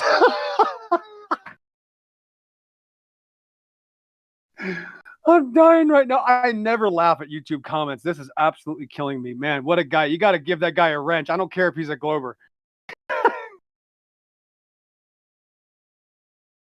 Oh, man, I need something to change the attitude, though, because, man, I'll tell you, Witsit, this is dark, and this will not get any lighter. You know, this is it. This is the worst of the worst that people cannot accept. What you'll realize is, Witsit, is that not a single Christian channel is talking about what we've talked about in the last hour. Not a single Christian channel or any channel on the entire internet, because I've been searching for years and feverishly for the last half year. Not a single Bible study, not a single public group chat. No Christian has the slightest clue of what's going on. And that's why I have to do something, because I can't even find anyone talking about it. Yeah, it's really crazy, man, because like when you really think about it, when I was younger, a hiccup for me, because I was like raised in a Baptist church, you know, I was like, there's so many churches. Like there's so many churches, there's so many supposed Christians. Like, is that really just the small amount that's left after everything? Because it's not very small, you know? like as a child, this is what I consistently would think about. Because there's a church on every corner, man. So it's like, I was like, I don't know, but they spin it like it is. But now looking at it the way you're talking about, which is just the truth, the modern church is so laughable across the board. Now it makes a lot of sense. There is a very, very small remnant of people that even like actually care to uphold the scriptural truth over the tradition of man. That alone actually excludes majority of the modern church. That's right. The path to righteousness is narrow, right? And the path and the gate to destruction is wide, right? So Yeah, that's a hard pill to swallow. And that's hard to teach children, but you have to teach the little ones. That's why we need Jesus, little Billy and Sally, because the whole world's screwed up. So everybody is wrong. And that's why God had to die for us. You know why? Because God says we're to die for. Sorry to change the subject here. Did you guys hear the news that in your country there's been a court's injunction against the mandates? Have you heard Yep. that? Yep. Yeah. Okay, good. To be expected, I would think. Anyway, good. But it's only because they had to do that. It's not like it's like that's because they had. That's like they had to do it. So. Right, because it works as waves, Jen. It works, give a little, take a lot, take a little, give a lot, back and forth. It gets worse and worse and worse, and eventually 3 or 4 years, there's not going to be any more pushback. They're going to get everything they want in 4 years. 6 months later, they're going to do another scamdemic, and here comes the mark of the beast. We don't know, maybe 6 years, 10 years, who knows? But it's all still going to happen. There's no stopping it. Well, this is going on until 2025 anyway. Yeah, I just saw that it was announced that they're going to do it for the next 5 years to a decade. Let me post that. Yeah. She's mad. Like you said, those sheeple are the ones that are going to end humanity, the sheeple themselves. This says, at least, Justin, United Kingdom, the Holocaust will be a threat to the NHS for at least the next 5 years, and testing and vaccines may be needed for a decade or longer. The government's advisors say. What a joke. Yeah. We'll just leave that breathe there, right? Because all I'm doing is reading a public official announcement out loud. So then we can just we'll move on. Yeah. No need for us to make any claims about this. I mean, this is ridiculous. It's laughable. Yeah, well, I don't need what they're giving out. No, thanks very much. So that's okay with me. Yeah. In the world. But that's interesting combining the two. But yeah, I don't know. I think that what me and EXO have been talking about it's pretty over the mark, like pun not intended, but that is what it's all about. It's just conditioning everyone. Absolutely. Because if you break, it makes so much sense. Totally disregarding natural ability. Natural immunity is being totally disregarded. Well, it just makes so much sense as to why people will fall for it, because they're like, damn, we got to keep getting these. These weren't that great. But then they're like, you just have to get this one time, guaranteed. Yeah. People just don't know their own bodies anymore. Yeah, they're breaking that ice. They're breaking the ice of letting like the beast system put stuff in you. They've had 60 years of perpetuating the falsehood, so they know how far they can go now. That's 60 years of my life. Probably knew before that. They've had a good 60-year study, and they know what they can do and not do now. And this is why they're going. This is why they're going for it, because the masses are sleepwalking.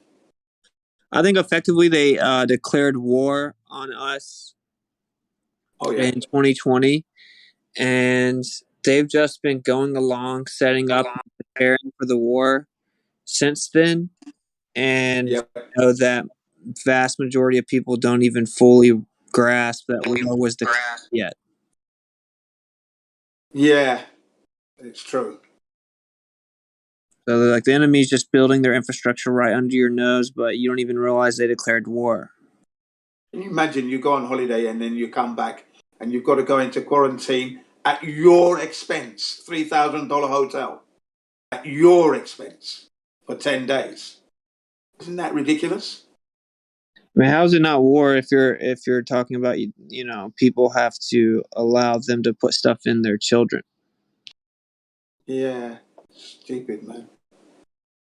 Jen, one of the big points that we made was that the government isn't necessarily going to be able to do anything. It's going to be people like Matthew Learns that are going to be pointing out you and ratting you out to where the hideouts are and to where the Christians are hiding and where the people are hiding from the government. You're going to have people like Matthew Learns literally narking everybody out. That's the true enemy, is the wolf in sheep's clothing. Yeah. Which is interesting. It's interesting because Kai and I were talking about this, like how much blame is really placed on the people that propagate this forward, propagate the deceit, propagate the like societal pressure and all this nonsense. Like how much responsibility they have. I think they have. We kind of agree they have an overlooked amount of responsibility. Where just People always point the themselves fingers at the bad guy. The bad unnamed few don't actually allow you to do whatever and have no responsibility. But the people themselves, with their ignorance, are the ones that are facilitating this. And I think that's enabling it to go forward at such a rate. Yeah, and you try to tell them, but they don't seem to realize because they are, as you said, indoctrinated. The question is it like willful ignorance? There is forgiveness. It's probably all of the above, mate. There's forgiveness and ignorance, but not willful ignorance. Yeah, not willful ignorance. I agree. Because once you've explained it to them, it should have prompted them to go and take a good look to make sure that whatever they think is right, even if it's the opposite to us. But they're not even doing that. Yeah, if you intentionally ignore the truth because of the justification of enjoying like some fleshly desire, right? Like, that's just willful ignorance, i.e., blatant disobedience to just the truth. Dun. Mad. That's what it is, man. We are in a metaphysical existence.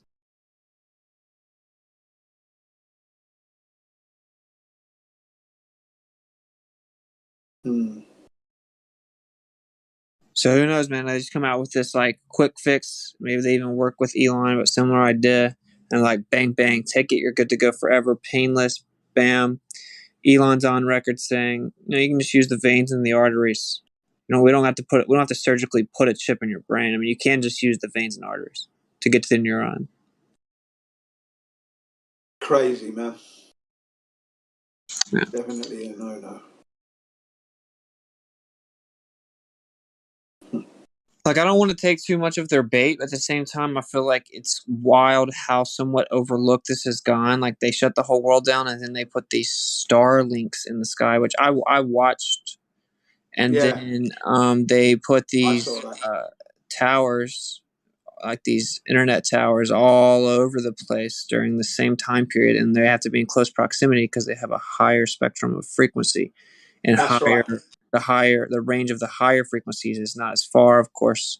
So they need a higher, so they need closer proximity. So now that's everywhere on the ground. That stuff's getting put up everywhere in the sky. And if you create some type of biological intervention that can interface with that, you have a literal control system, like us, like surveillance system of It's a prison, isn't it? It's a technological prison grid system. That's what it is. It's the most sophisticated prison ever. Yeah, it is. Yeah, most certainly is. This is the point I've been trying to say to people that this era is the era of technological imprisonment. You don't see it yet. I want to say, like, I don't think that I wouldn't say that we are imprisoned right now, but it is clear. Oh, we are. Clearly building the prison, man. They're building the prison right in front of everyone, like blatantly in the open, in front of everyone.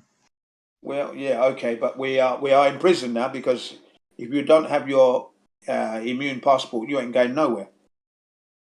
Well, yeah, I guess where I'm from is, Israel. As you speak. Yeah, but you don't have it. So touche.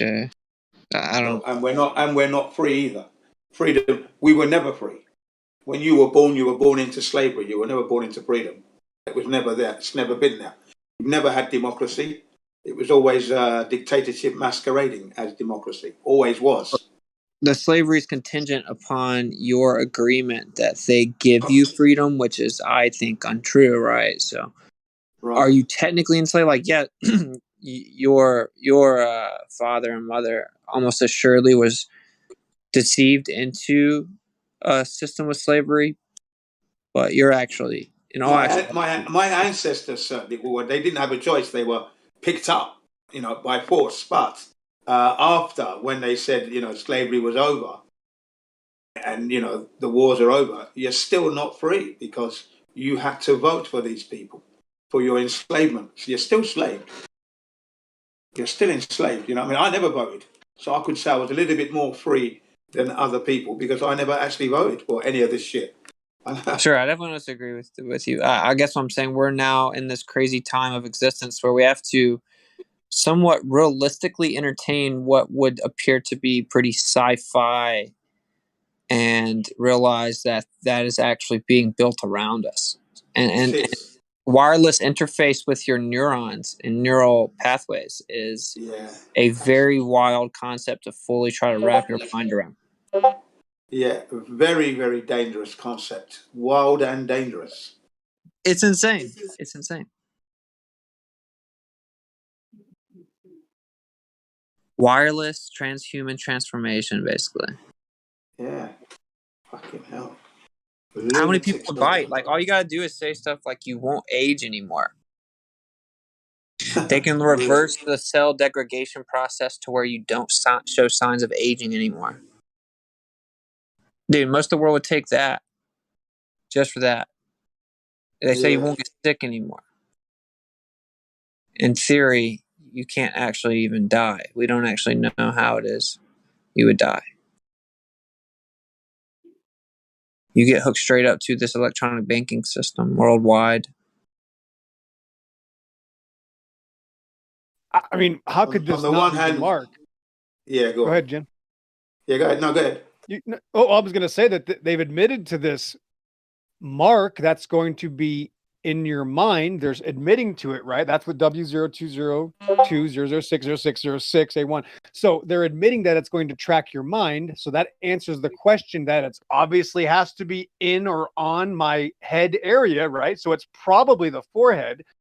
The issue is, what could be more of transhumanism than this? This is literally saying that it is going to monitor all of your body activity data.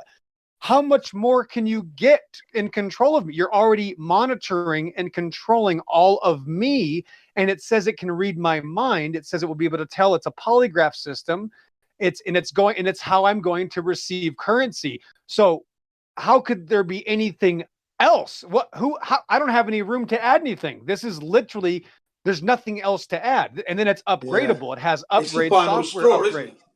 Yeah. Well, the question is, how is that practically implemented? It would be in the form of like nano size, like, No, that's what we don't know. I'm not saying I know how. What I'm saying is that's what they're already saying it is. So I don't have to make a claim. They are literally saying and fulfilling every single part of the mark of the beast. And it doesn't say they're going to force you to take it, because the mark of the beast isn't forced to be taken. It says it's available for you to receive money. And without it, you will not be able to buy or sell.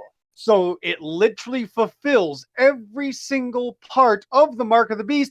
And the number of the beast is in it. 0060606, 3 6s spaced evenly backwards from the Greek. It's not just a description. No, it's every single checkbox is checked off here. Right, and that's the patent. That's the patent on the operating system, right? So, like, what is actually the network that the operating system, the mark of the beast is the operating system that you basically effectively give your soul over to, right? Right, that's what they're admitting. This is a body activity data system, monitoring system, and it will be able to tell. Listen, I don't know if it's a cupcake with a ballerina on top spinning, or maybe a little tortoise with an elephant on its back. Whatever it is, it monitors my entire body. So again, there's nothing left to add with it. There's nothing. Well, else. that's what's so crazy. Actually, what I'm saying is like, dude, all that can be checked with, say, the wrist and the forehead. I mean, temperature regulation and blood flow are primary in these two locations. You can actually get into the circulatory system, and then you can actually put nano-sized particles that. Okay, is that going to help me receive currency? Yeah, of course, because that's what the body device would be. That.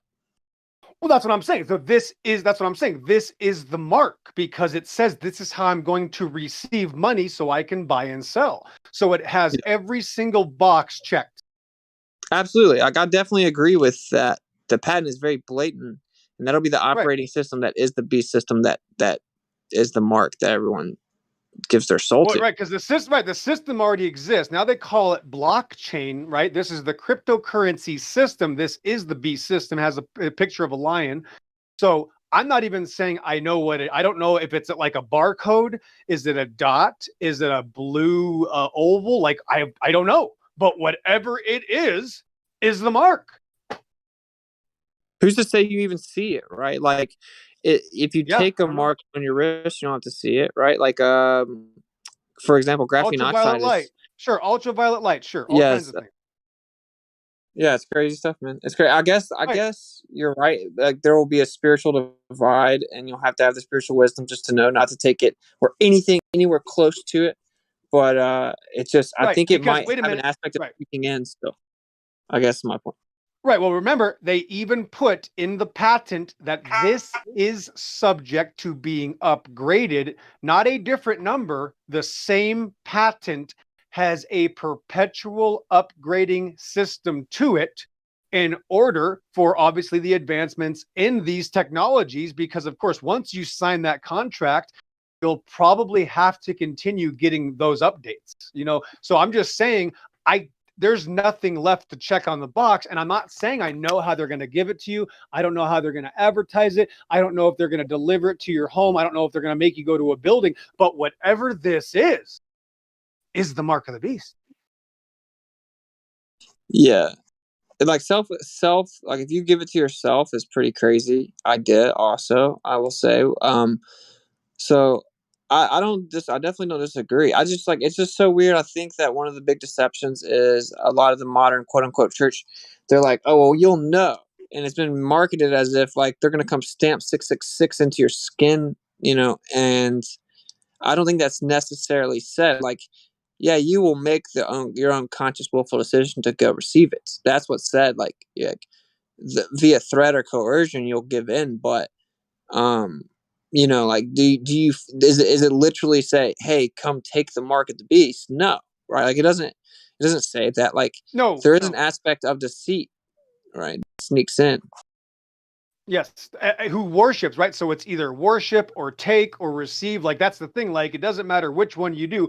When it's involving this system, to be a part of this system, to receive this currency through the blockchain or whatever they're going to call it by then, clearly, if the system monitors my body activity and also can detect when I'm lying, so to make sure they know if they're going to really pay me or not, just that idea alone, that you don't have the privacy of your mind anymore, how could there be something worse?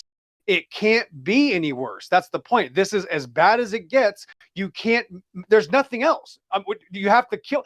Dying is not worse. Dying is better. If they kill me instead of making me take this, good. You see? So this is the pinnacle.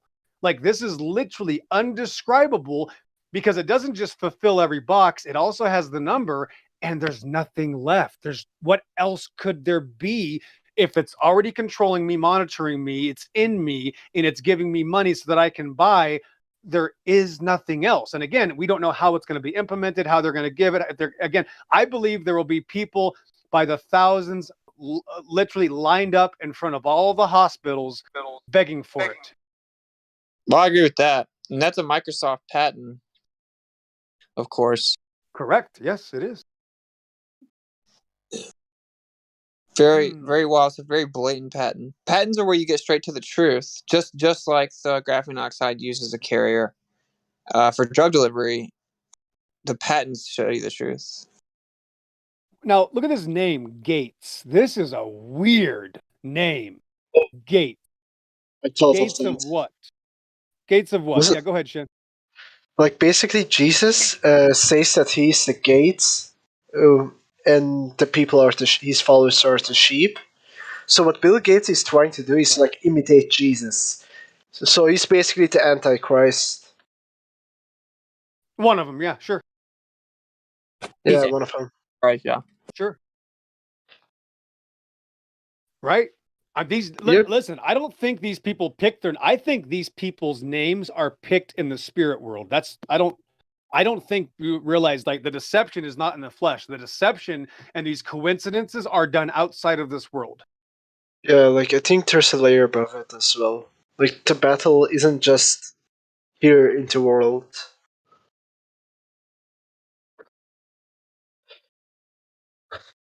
Oh my God. The gates of what?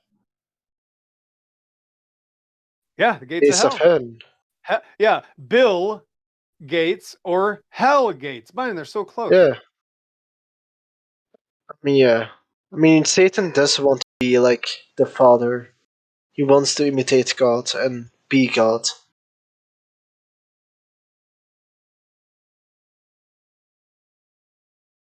They actually bill you to get to the gates, and the payment is your soul. Exactly. And all of these are true. Like, we could form sentences, right? And it'd be like, it would just keep going back to evil. It's insane.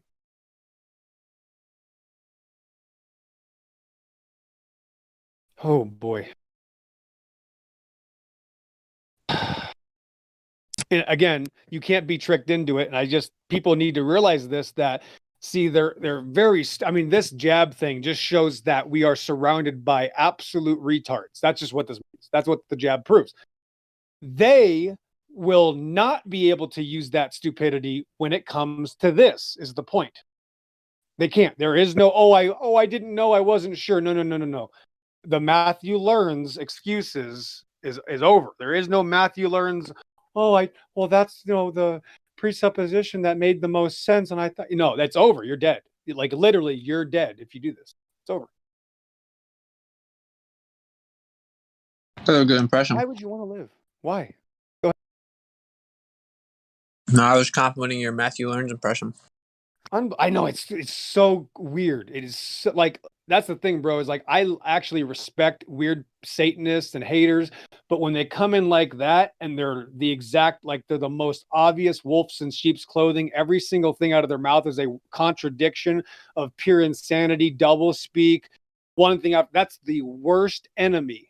That's the worst enemy of God. It's the one that's the wolf in sheep's clothing. I can't stress it enough. That's the evil that's going to get people killed. No, not a single one of you or your families is going to be fooled by one of these idiot atheists or dumbass Xanax or, gem pandas. Nobody is going to be fooled by those people. They're a laughingstock. It is these people like Matthew Learns that are going to be the murderers. Yes, I said it. Thanks. Pretty good point, though. Pretty good point. Can't disagree with that. The pastors.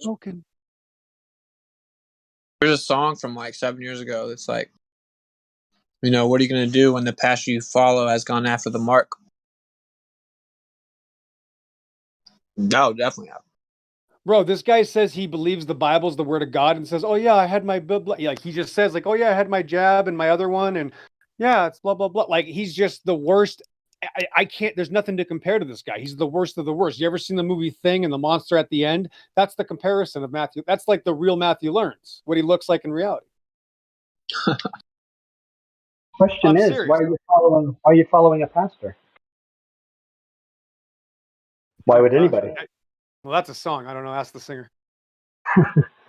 No, I mean, I don't recall that when the congregation was formed, right? That there are pastors. That's a hierarchy, isn't it? I don't recall a hierarchy being established. You cannot serve two Well, masters. well, hold on. It already was established. It was done away with, and there is no temple for us to go do this anymore. Yeah, that doesn't exist anymore.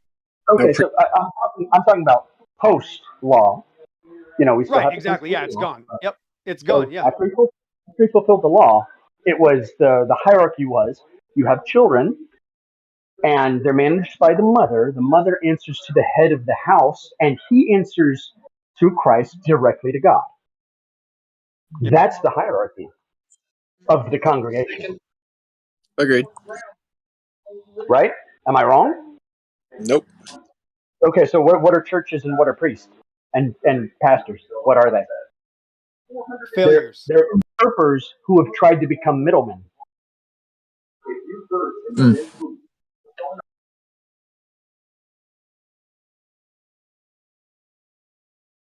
Basically, replacing Christ as intercessor.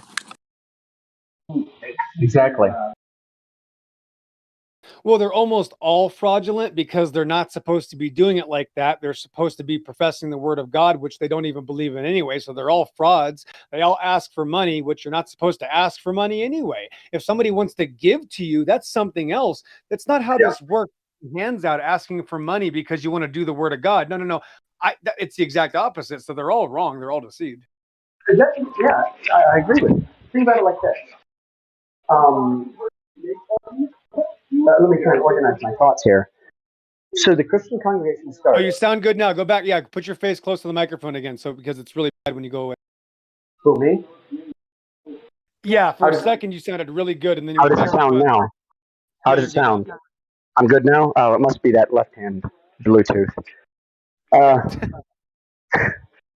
I mean, we, like the Christian congregation, I call it Christian, but it wasn't really. They were followers of the way. So it got taken over. It didn't get taken over. It became apostate. And the majority of Christianity is just apostate Christianity. The majority of it is. And that's the truth. Hey, excuse me. Can I get Nick Infinity unmuted? He rejoined the server. He was in it before. Sure. Where is he? He's right in the bottom. It's Nick Infinity.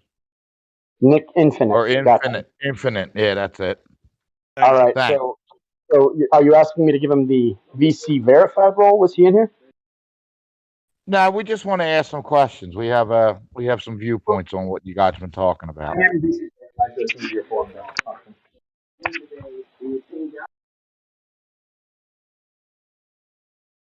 Most of it's apostate. Agreed. I'm like 95% of it is. That's wild.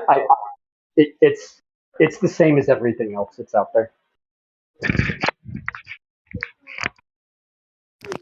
Well, for the record, since we're closing down this conversation, just remembered one of God's top guys throughout all of history. God's number one dude was Noah, and guess what? He couldn't save a single one of them. Thanks for playing. There's an abstract lesson there. We're the only people Noah saved. Oh, he tried to. I don't know. The only people he was able to take with him were his immediate family. And that's the lesson that is actually for every individual husband who's also a father. That's who you're responsible for. Left hand Bluetooth. But hey, he did try to tell everyone, yeah? Yeah, but he didn't do it to try and convince them. He did it because it was necessary. Because they had to be told it was coming so that they could deny it, so that they could be destroyed, and then know who was killing them. I agree. Right. So the next time somebody wants to yell at me memes because I'm not doing my job right, just remind them of Noah. Thanks. All right, I will. Thanks. But listen, and here's what that does. People think that I could stop God. That's what you're doing. As soon as you say, "Oh, you're just scaring away people from God," I guess I'm more powerful than God. That's what you're telling people. You're just telling people, "Oh, you Christians are just doing the opposite of what God wants you to do." Oh, okay. I guess we're more powerful than God. Okay, thanks. persecution. What are they doing? Wait, are you next? No, actually, 4 years ago, I was told this. I was ruining God's plan. I'm sure you can imagine how people can get really mad at me, but I never expected to be told I was ruining God's plan. And yes, that was a flat earther. Thanks.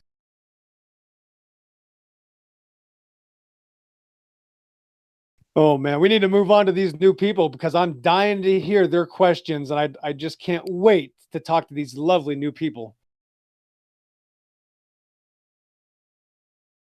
No, I don't have any questions about flat Earth, but there was like a lot of end times doom and gloom being talked about earlier in here. Oh, was that here? Doom and gloom? Yeah, like people worrying about the tribulation and the thing is, like, scripturally, all that stuff already happened back in AD 70. Have you been awake the last 2 years? Are you a pederast? Yeah, I have the covenant eschatology view. Real which quick, I found is. I'm sorry. You go ahead. You finish your sentence, sir. I just have to tell something to Witsit, but you go ahead. I'm sorry. Oh no, you go, and then I'll hop back in there. Go ahead, sir. Okay, Witsit. I got to get out of this conversation because I'm too loud anyway. And I got to go do something. But just for the record, if I have a number that I could also match to the Bible that's going on right now, that's how we can tell when in the Bible we are now. That's another big deal why I'm trying to show people this. So clearly now we are at Revelation 13. So any other claim would be insanity. So thanks for the conversation, bro. We'll hit you guys later. Yeah, have you read Revelation 9:11? Yeah, well, right there, Revelation. When do you date that book? When do you date Revelation? Before now. Yeah, no, but I mean, like when is that, before or after AD 70 for you? Are you saying that the Messiah came and reigned on the earth in AD 70? Well, spiritual Zion came down in AD 70, but Revelation, like, when do you date that book? Like, some people say 90 AD, but even that would put outside of prophetic office according to Scripture. Everything got sealed up leading up to the day of judgment, according to the book of Daniel. So you're saying Revelation is we shouldn't account for it? Is inaccurate? If you date it post AD 70, then yeah, it would be outside of when the prophetic office was still open for Israel.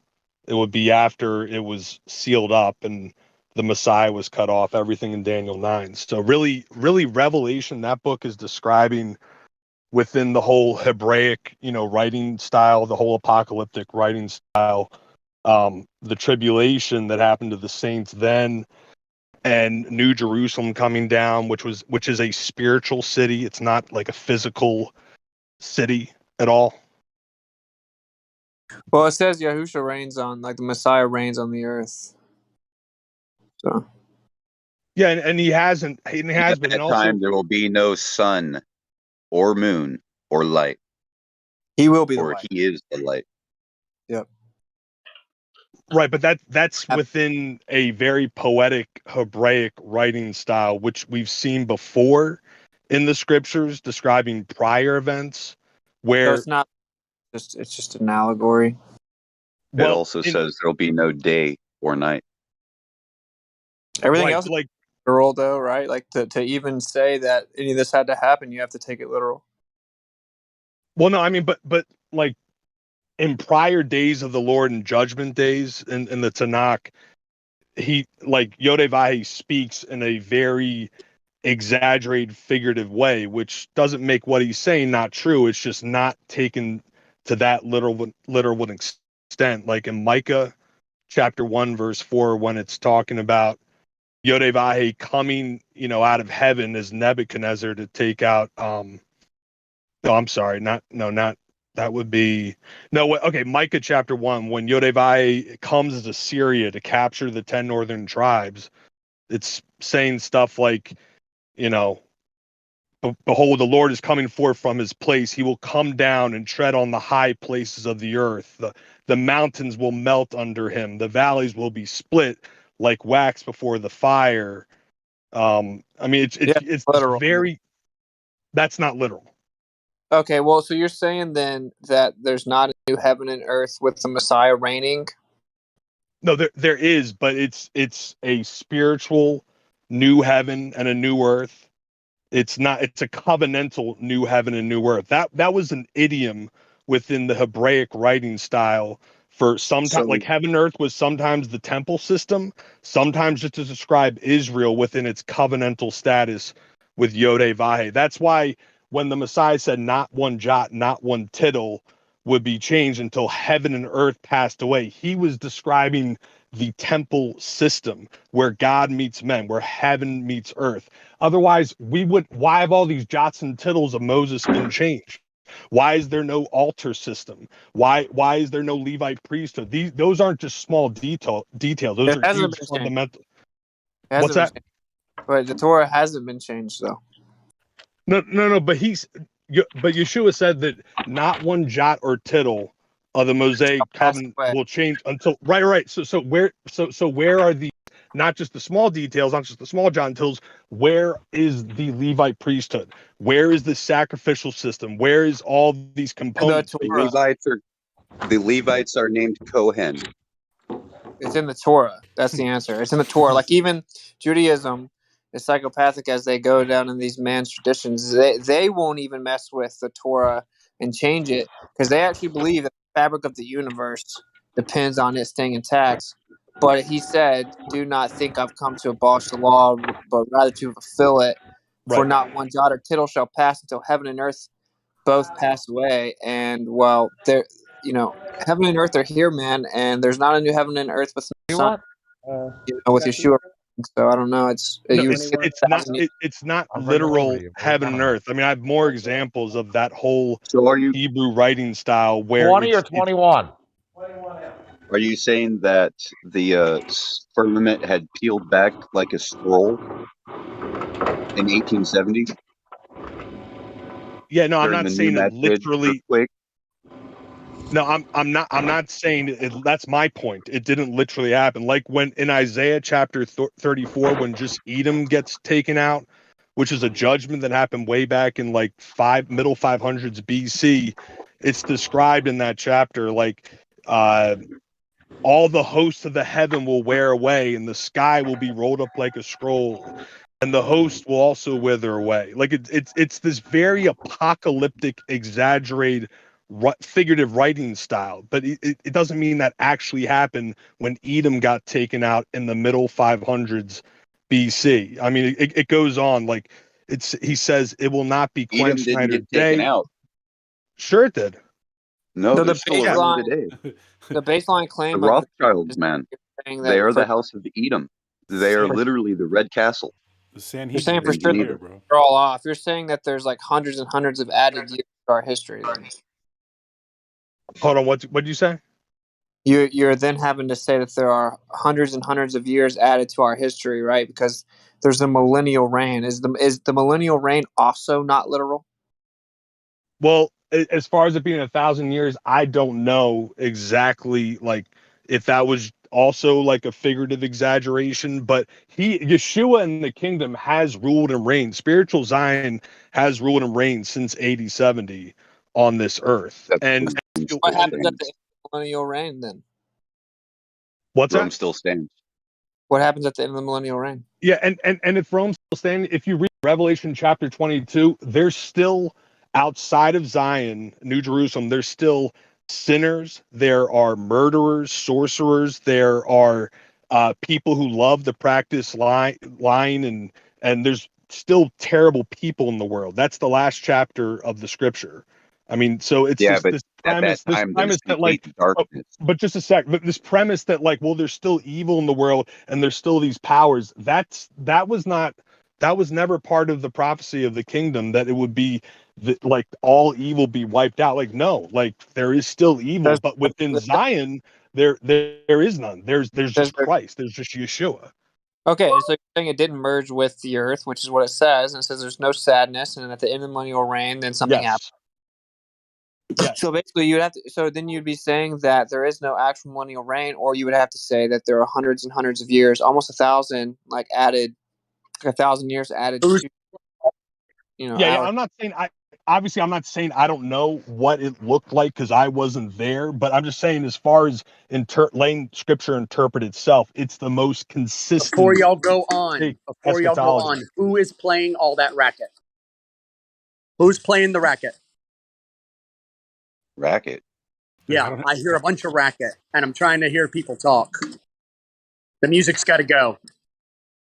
The music I don't has to hear any go. music, bro. Yeah, I don't hear any music either. Yeah. It must be something No, else. turn the music off. Not on stream. Turn it off.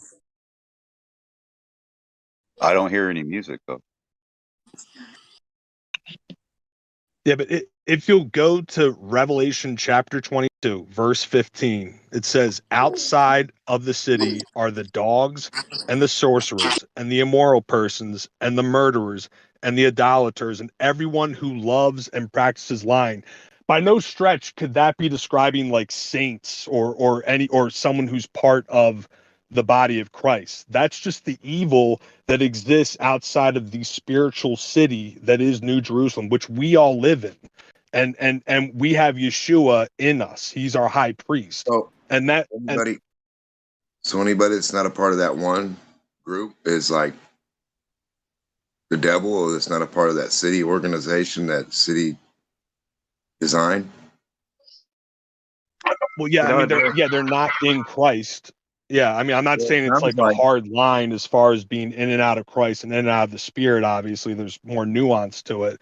But Was the flood literal? What when Noah Yeah, was during the great that flood and 8 people being yeah, saved? I Was that do literal? take that literally, yes. Well, why As wouldn't well as anything else Genesis, be? yeah. That seems like the most extreme thing that I wouldn't take literal. I would take everything else literal if that's true. Why wouldn't but I'm just saying, what I'm just saying, when you look at the Hebraic writing style, it's this apocalyptic writing style, which is all throughout the Tanakh.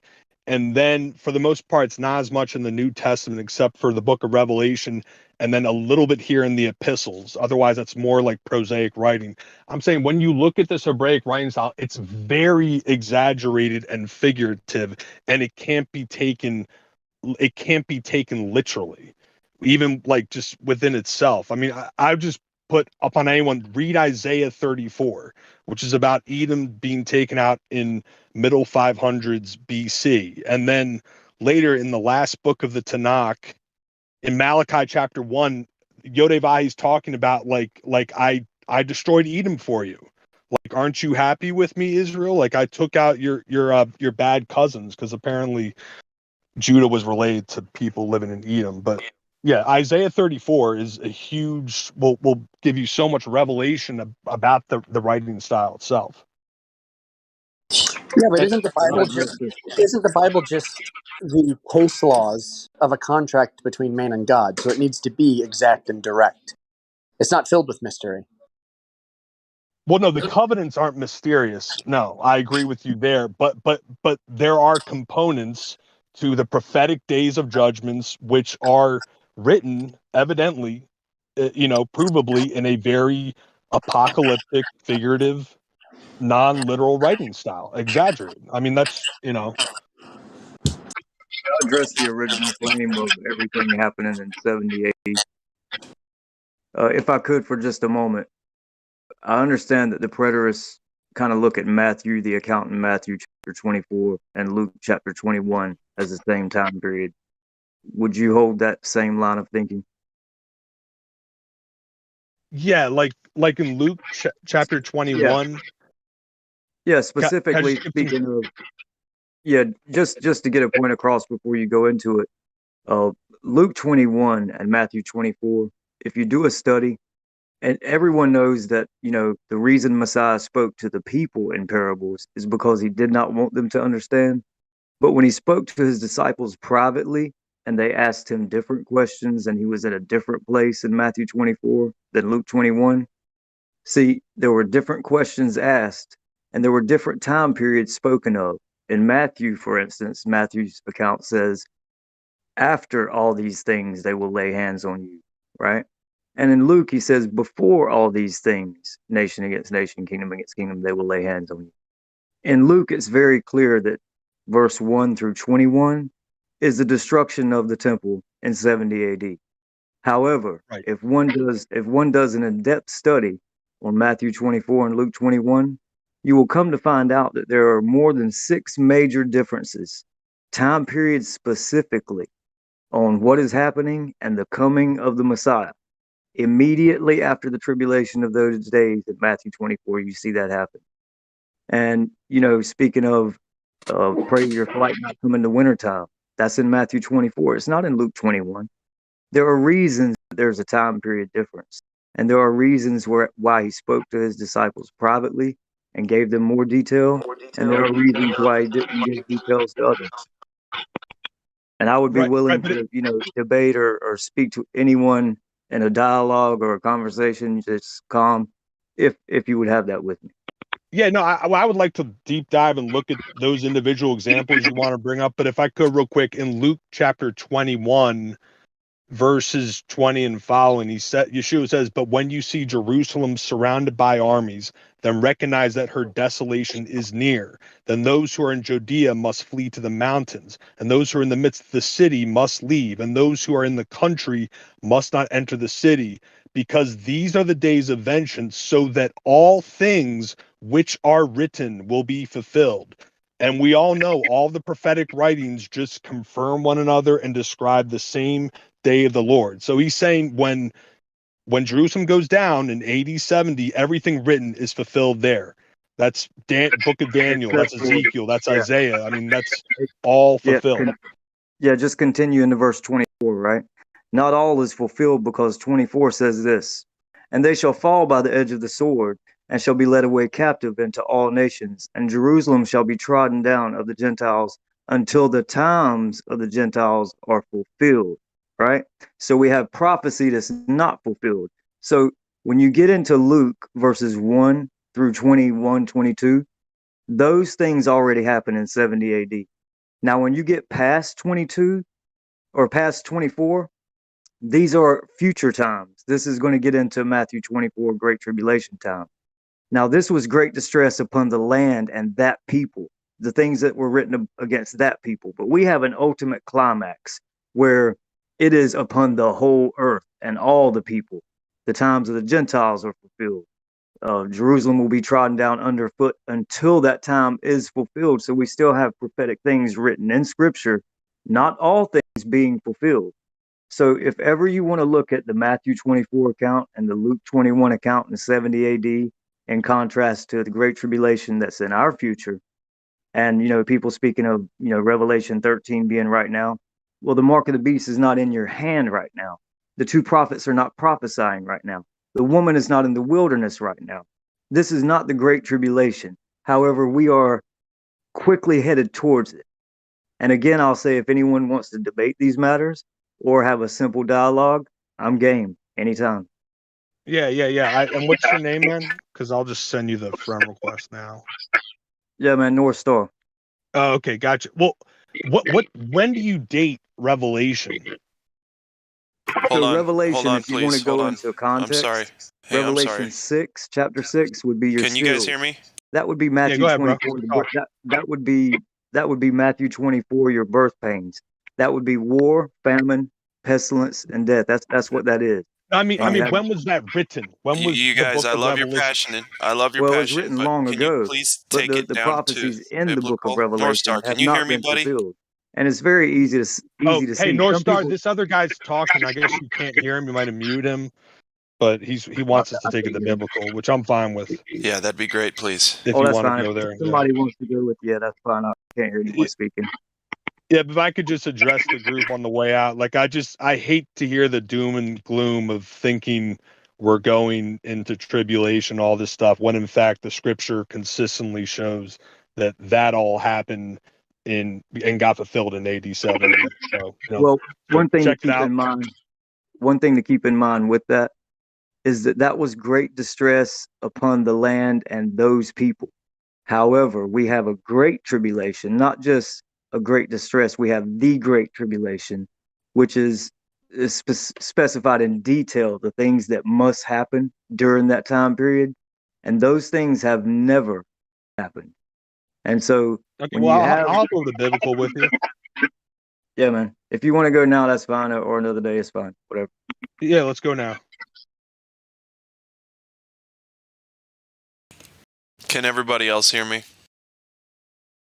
Oh yeah. All right. Don't know what that was about. How's everybody doing?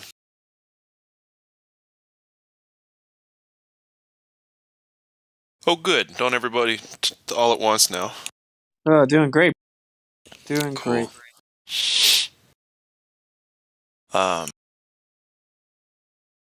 Yeah, Sasha, Professor Phil just doesn't like I said in the text there. I don't know what he plans to accomplish with all of this vitriol, especially because Earth is flat and stationary. I don't know what what he's trying to do. Is it more about satellites? You can see satellite constellations that travel 10 times faster than an F-16 fighter. Okay. Maybe if Is that globe changed evidence? if he changed my mind, Sean, maybe you all of you will change mine. I guess. I guess. When he calls what we say garbage and that we're bullshitting ourselves, that is the best way to get me to listen to you. That's the best way. Good job. Professor, if you're a professor, a true professor, I hope they're not paying you much, partner. If he explained to me how globe works, and then for sure I can, explain all of you how globe works.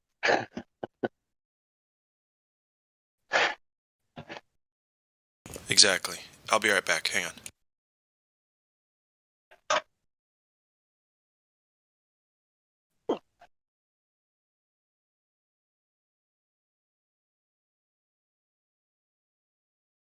But I told him that I'm not the right person for that.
We do have new people. We've got our friend Russian Gangster, or what was it?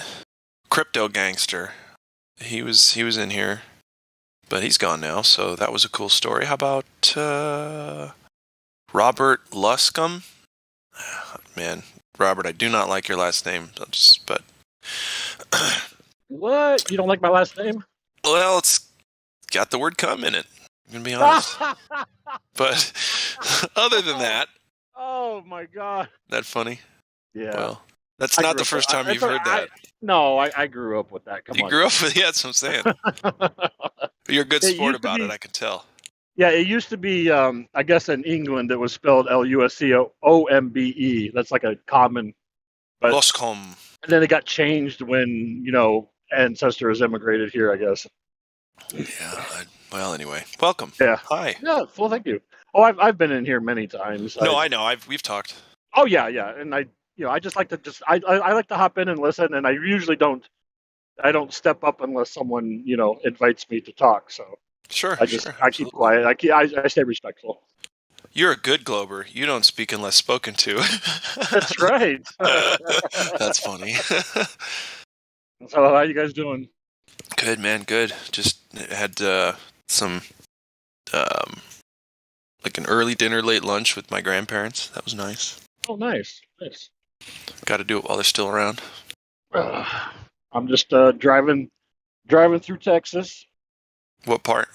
It's a long drive. I'm almost to Fort Worth now. I'll be crossing into Arkansas and then all across Tennessee and then to Washington, D.C. and Virginia. Wow, dude. Heading east. Yeah. Crazy. What's all the driving for? Is that what you do for work? Yeah, I'm a truck driver. I drive from Tucson, Arizona.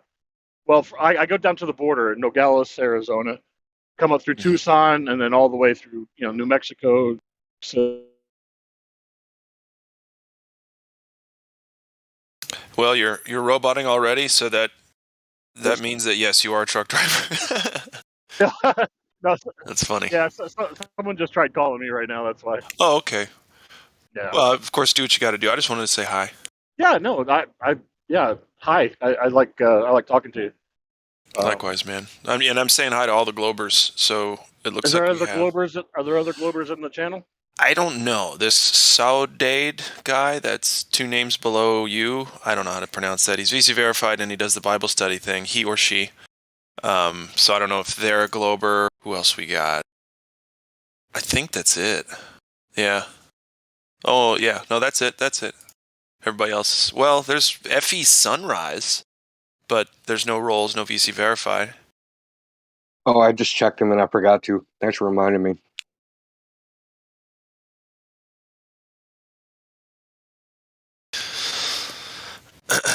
We could talk to them. That'd be cool.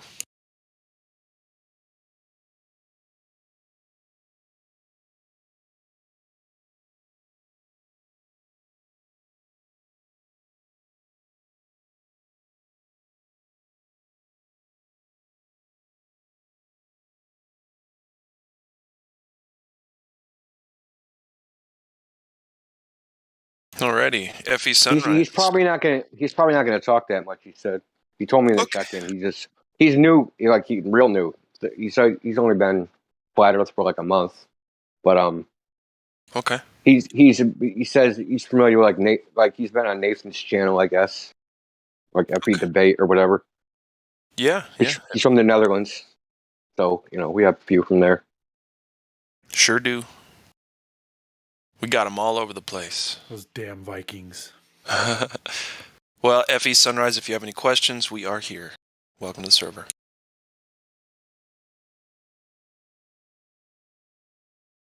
Yeah, FE Sunrise, I do too, but I just do it anyway, and I don't care what people think. No, I'm just kidding. I feel you. I hear you, loud and clear. But if you have questions, just type them in there. You know what I mean?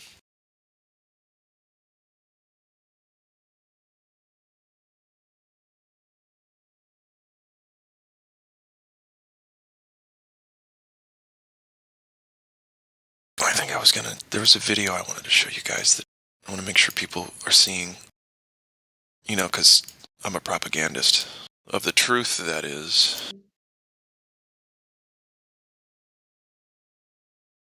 Is it propaganda if it's true?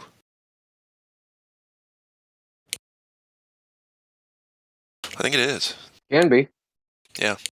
It depends on the tactic. That's the thing. It's the tactic. Well, it depends on what country you're in. If you're exposing information to your own population, it's called public relations. If it falls outside of your borders, then it's propaganda. It's all in the name, indeed.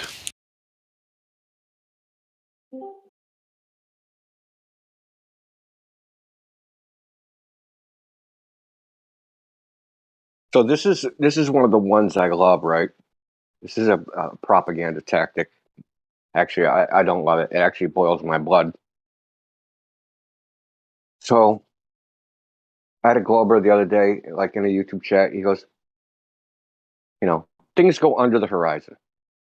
I go, no, they don't go under the horizon. We can demonstrate they don't go under the horizon with, these tests, right? So I can take this boat on a short pond. Horizon, according to the globe, is 2,600 feet away, but the boat disappears at 500 feet. The response? Well, that don't prove a flat Earth.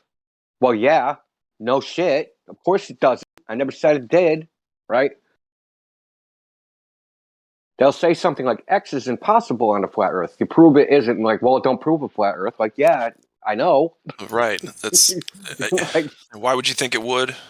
they do this on Twitter all the time. They'll say something, right? This can only happen on a globe, and then you prove it can't only happen on the globe. Like, well, don't prove a flat Earth. Like, it's a propaganda tactic. It has as if they're trying to create the impression that you were trying to say something and say this XYZ proved the flat Earth, and it really didn't, right? So they're hoping like someone just drops into the conversation at the end. Like, well, this dude came up with information, and he thought it proved the flat Earth, and it really didn't. He's a dumb flat earther. So it's psychological in that they have just made a claim. You've easily disproven their claim. You believe in flat Earth, so therefore the next logical jump is it must be flat. So they come out with, well, that doesn't make it flat, because they're trying to preemptively say you're still wrong, even though you've just proven me wrong. You must still be wrong. Yeah, exactly. They made a claim, you disprove their claim, and then they try to pretend that you're the one that actually made a claim and you didn't prove it. Yeah. And by you proving them wrong, it doesn't make you right. And, then they get stuck on the whole, it can't be flat. That doesn't mean it's flat. And you're like, well, it means that things don't go below the horizon, like you just claimed. in like 30 seconds, I could disprove what you just said. But it doesn't prove a flat Earth.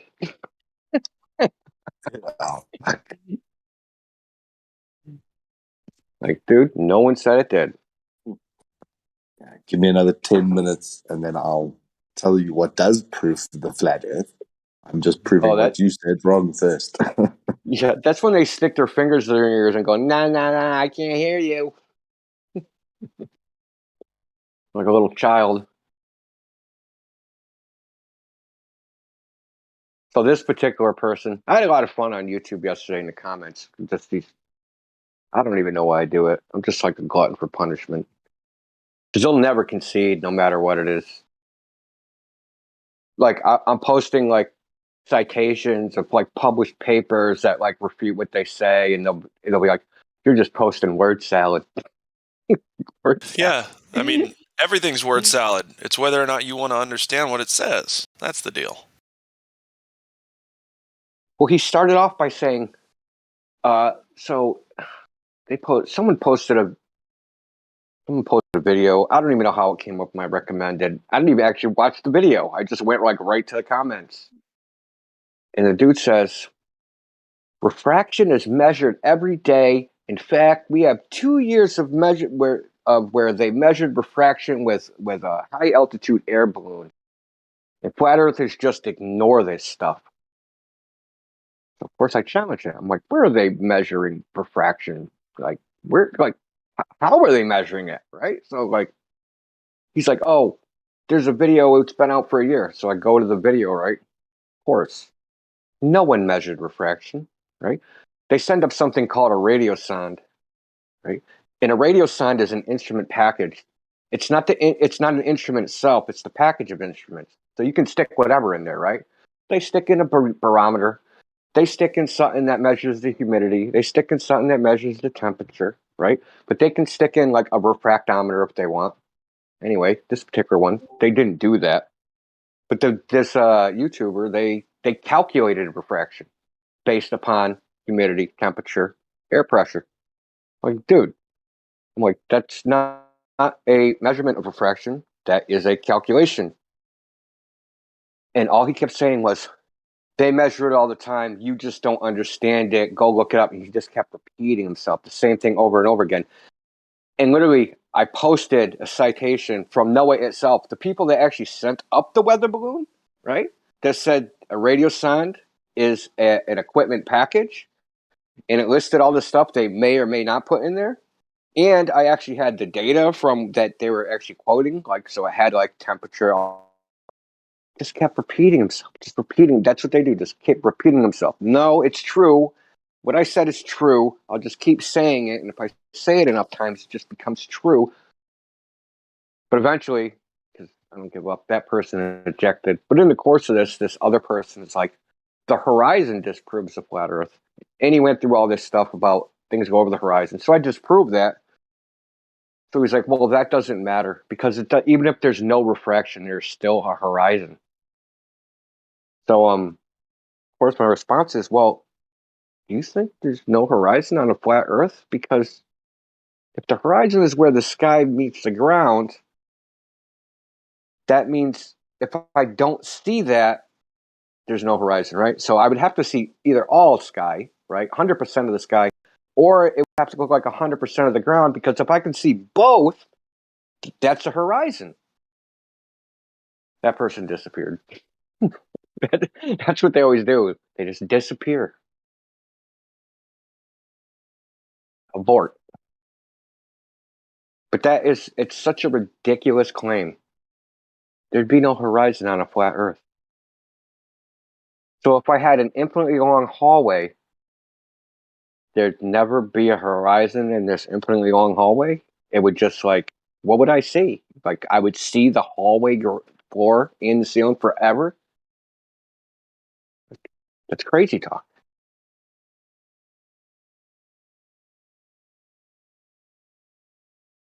That's such a pertinent question. Like you said, would there not be a horizon on the flat Earth?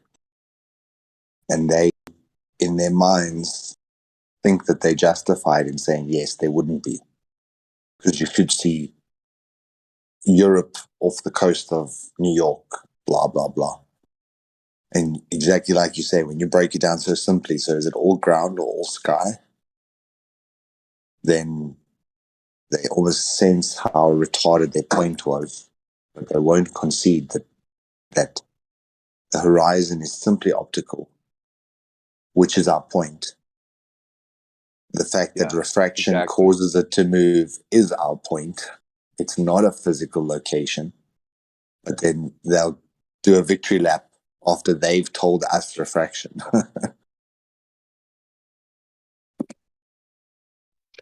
It's funny though, because to me, that wasn't when I first got into flat Earth. That was like a thing that globalists would say all the time, that there'd be no horizon on a flat Earth. But if all you have to do is think about it for like, I don't know, 30 or 40 seconds, right? Like, how would it look on a flat Earth? And just think about it in your mind and visualize it. You could actually just take a piece of paper, right, and just draw it. You go, no, that's stupid. But it's like they get stuck with these ideas. But like people like that have said there's no horizon on a flat Earth, they've been saying it for a couple years, right? So this person has been saying this dumb thing for 2 or 3 years, like something that is so ridiculous. And to show them how ridiculous it is, I mean, I can only imagine what they do when they go look in the mirror and they must be like, you're the stupidest person alive, man. You've been telling people that for 3 years.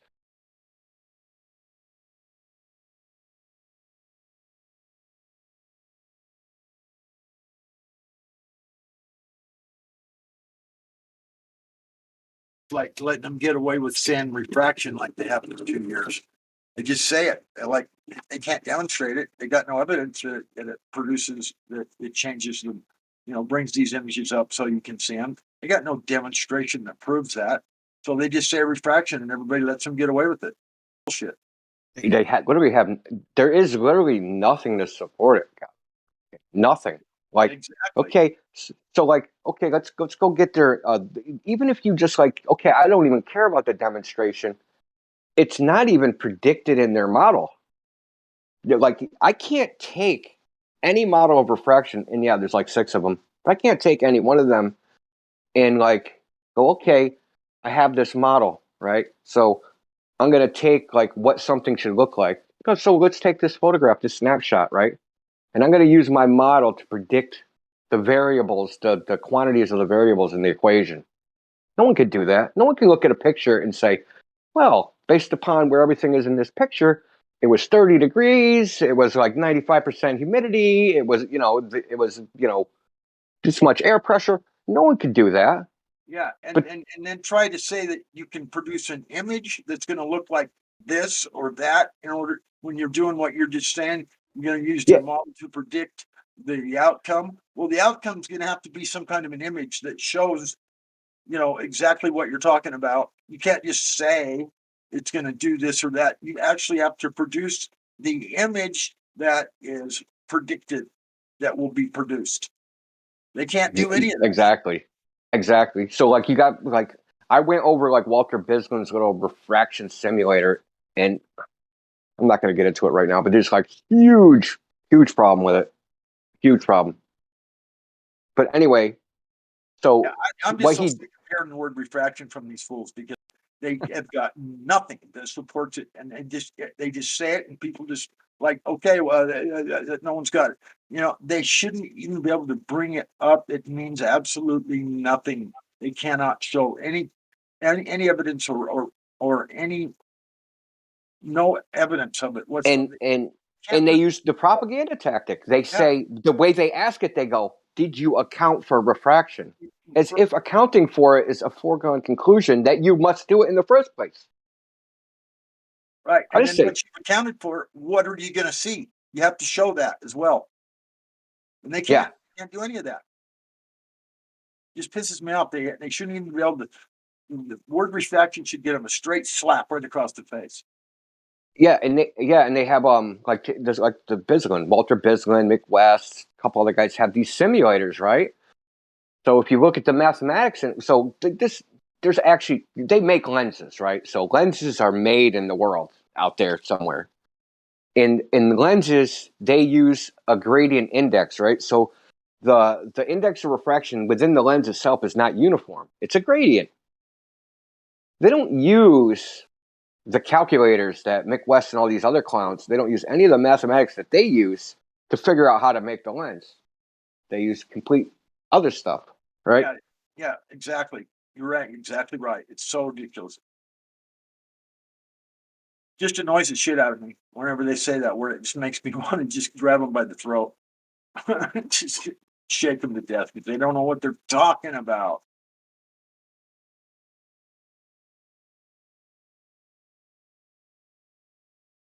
Want to hear something even crazier, right?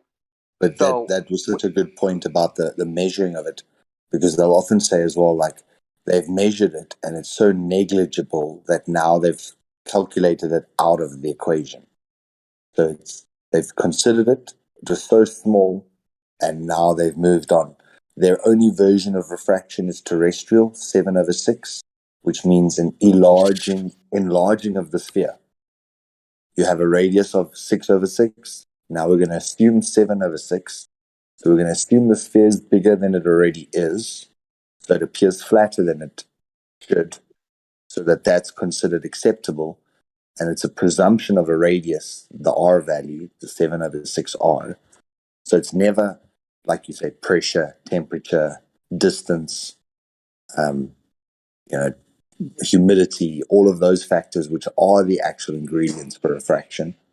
It's a 7/6 assumption of an R value. Well, yeah, they'll make a simulator, right?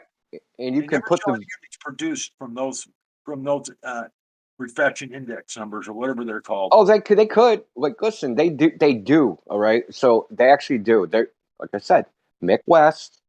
Who's the other dude? We interrogated Mick West about it. He did his the real image. No, so what? It's complicated. Yeah. Okay. So they take an image that was already produced, right? And then they ray trace the image using. So they're going to synthetically modify it. Right, the index of refraction. Yeah, so they take an image and apply that model to the image and say that this would look like this, right? Oh, yeah, they don't ever show it. Okay. Well, they can, right? But all it does, right, is it'll trace array, but they're not actually doing a simulation. What they're actually doing is just, so say I take a 100 by 100 pixel freaking image, right? And I stick it dead in the middle of the screen. What they do is they calculate, they say 1 pixel, right? Will this pixel be moved up or down based upon the passive array that, like, so they basically make a grid, right? So this is 10 miles away. Here's the gradient for the index of refraction. This pixel, if it was a ray of light, would have to travel this path to reach the eye. So because there's refraction, it'll be lifted up 3 pixels, right? And it'll display the image, displaced up 3 pixels or something. The point is that they should be able to take that, right? Just like that they can take an image and change it, say it would look like this. So they can put in their variables, temperature, pressure, humidity, right? And change an image. At that point, it's not a real image, though. They should be able to take an image, right? And spit out the humidity, pressure, temperature. It should be completely reversible. But we all know they can't do that. We all know that you can't look at an image and get the weather. Okay? That's impossible. But they think they can. They think that with optics, they can fucking see everything. No, not really. Sometimes. No, you know what I mean? Bro. I'm not trying to diss on lunatic, but they're lunatics, what they are. Well, his name's Lunatic anyway. It's not. Oh, it's, it's different. Well, here's one of the odd things, right? So they're like, well, the positions of the stars, they're here and there, and we can precisely like measure where they are in these distances and blah blah blah, right? But then when you look at the actual literature, right? They go, well, when you're looking at that star, it's not really there because there's stellar aberration, so it's moved a little bit. Oh, and then the speed of light. Oh, plus you got to account for that. So it's this far away and it moved this much, so it's actually not really there either. Oh, and gravity. Oh, because of gravity travels at the speed of light, it's also not there either. Right? So even in the sky, right? They say, oh, why does this, like when you see the sunset, they say the sun's not actually there; it's under the horizon. So nothing is actually in the positions you see it in their model. And that makes crafty. Yeah, that actually makes sense to me, boneheads, I guess. I mean, when you see something, and they have to say it. I know, but when you not to them. See it, that's it. It's not somewhere else. It's where you're looking. You're seeing it. It's not somewhere else. I mean, yeah, they've literally convinced people that when they see something, they're not seeing something. Right. It's moved. You're just seeing the light from it after it's traveled for eons of time or whatever they come up with. It's just great horseshit. That's how dumb people are allowing themselves to be. Look, I'm seeing it. You know what that means, kids? That means it's not really there. Yeah. It's crazy how the universe works. Yeah, you see a car coming at you down the road, just imagine it's not there. You'll be fine. Exactly right. Well, that's why like the Selenolian really busts their balls, because they're like, they have to say a shadow is refracted. Now, how does shadows get refracted? It's not even light. Exactly. Oh, it's so adorable. And so I got a video of Josh Nowicki took it, right? It's the sun setting behind the Chicago skyline. In the Chicago skyline is silhouetted by the sun. Right? So how is the shadow, how is the mirage of Chicago being lifted up, casting a shadow of the sun?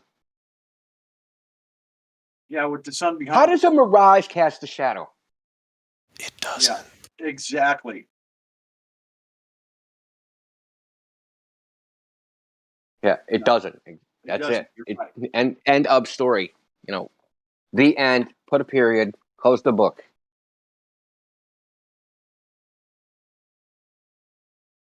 I always get confused anyway. I always thought mirage meant flipped upside down. It does. Real mirage is upside down. Exactly. We're just saying mirage. It's just a word they say. They're just trying to create like plausible deniability, right? And then they can like drag you in the weeds into some, where you're arguing about, And there for a while, some other bullshit. it's looming up. Well, that's just not true either, because looming is the effect of the water taking on the same color as the sky, like a reflection of a mirror. And then the boat appears to be floating in the air because the water is reflecting the exact same color as the sky. And you can't see the water. It looks like the sky, but it's sitting on the water. It's ridiculous. But it's ridiculous to say this is real Chicago town. This is real town. This is not mirage. That's ridiculous to say. Yeah.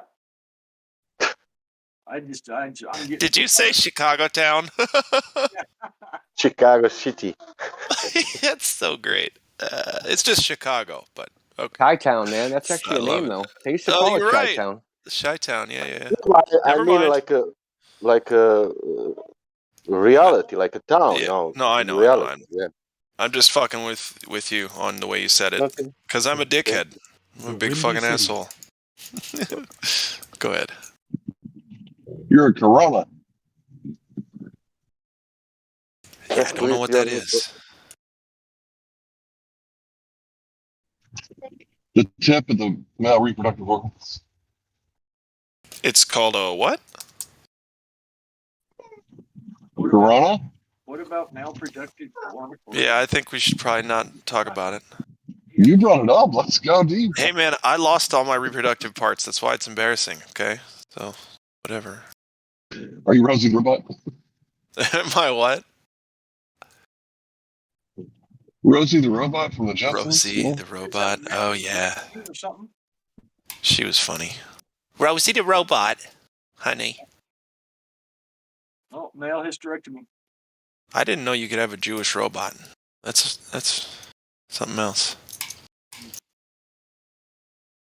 Anyway, we never keep coming up with ways to observe reality. I mean, destroy the globe. I mean, observe reality.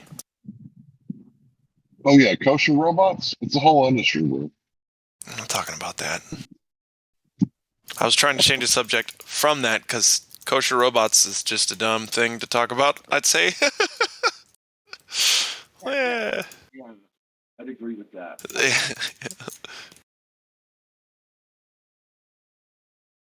It's all we need is something to get us further into the weeds. Yeah, the weeds. I'm sorry. I've been on the weeds lately. Been on the weeds. Well, you can be on the weeds. Just try to stay off them. You feel me?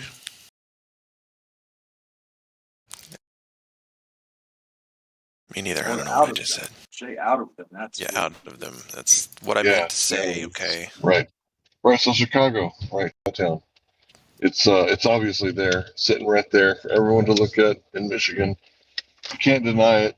You just make shit up and use words and try to dispel I've never seen such an impressive, like, on the money mirage. By the way, on money. Mirage is blocking the sun, man. Mirage is going to block the sun in Globe World. Yeah, I guess so, huh? What a world. And they don't have to be upside down either to do it. Wouldn't the sun have to set at different rates? Wouldn't there be like some days the refraction's really high and it kicks in and then bloop, the sun disappears? You know, now that you say that. Or no, actually, it would rather be the sun is already set, and then all of a sudden, bloop, there it is again. Oh, it just raised up, like the magic image. Bloop, there it is. There, it's done set, but there it just reappeared. You know that it should be like that too, because right. So according to them, once the sun is like set past the horizon, right. That like line going from the horizon, that goes out into space. That doesn't follow the Earth. The Earth is going away from that line. Right? So once it's gone, say, past the horizon, 3,965 miles, it's completely cleared the Earth. It's way past where the Earth is supposed to be.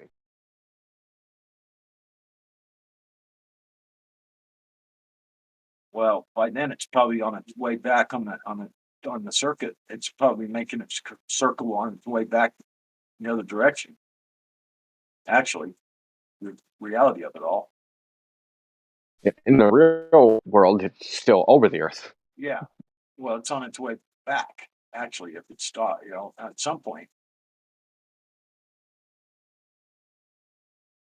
doesn't continue on around underneath the bottom and come back around the other side. That's all I'm saying. If it's coming back, it's coming back from that spot. Well, I think the point is it's kind of hard to visualize, right? So Chicago, you can't see. It would be just beyond the horizon, right, on the ground. But the sun isn't like just beyond the horizon on the ground. It's another 93 million miles farther. So how did Chicago get in the way of the sun? Because Chicago is under the horizon. The sun is just beyond the horizon. Get it? Yeah. So Chicago is, unquote, below where the sun is. So how can it be lifted up to block the rays of the sun? One night, me and Jason were sitting here. We were watching the sunset, and I'm telling him the sun just set in the west of where I live. Okay, just set, but he's in the east. He's east of me. Okay, and he says it's getting light here. He says you can see the horizon is starting to lighten up. And I said, I just seen the sun go down in the west, and you're in the east. And then so what we did is we pulled up a flat Earth map of the path of the sun. And sure enough, the sun at that time of day had circled around and was just about ready to come up in the UK, but it had made a circle all the way around. And it looked like to me it set in the west. But in reality, it had circled around the North Pole and was already starting to come up in the east.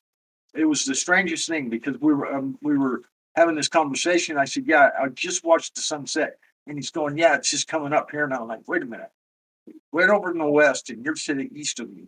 That's two completely different directions." And until we looked at the flat Earth map and the path of the sun, it didn't make any sense. But when you do that, it makes perfect sense. Yeah, that would make more sense on the globe if you guys were like 12 hours apart. But it's like 6, right? So somewhere around there. 7, yeah, something like that. Yep. Yeah. So yeah, like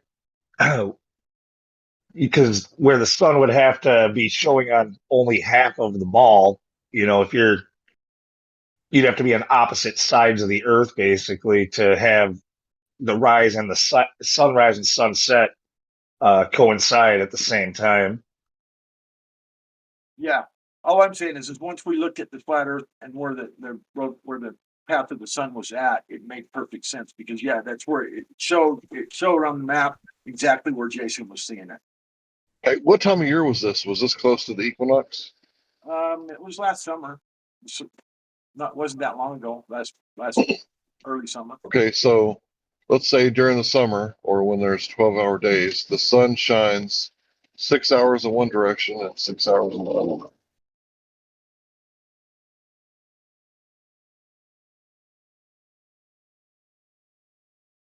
During the summer in UK sun, it's like more than 12 hours.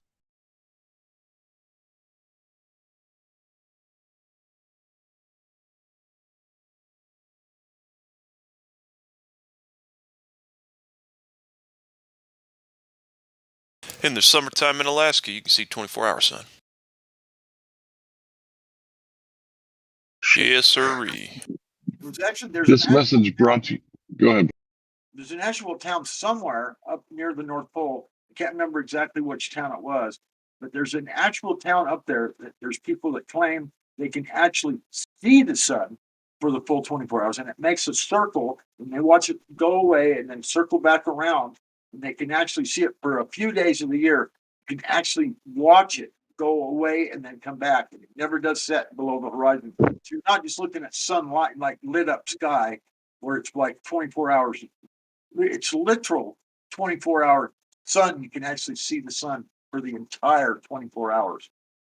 That would be strange and if you look at it on the flat Earth map, it makes perfect sense where that could happen. But there's some town up there. I just heard about this.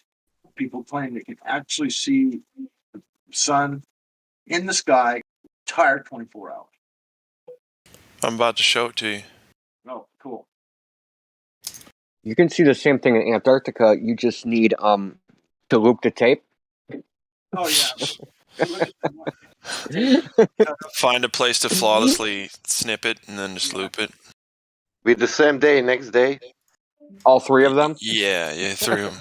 Yeah. Also, 8 there's hour 3 periods. Antarctic 24-hour sun videos. They all are like, okay. They're going shifts. Bye. Shifty. Hang on.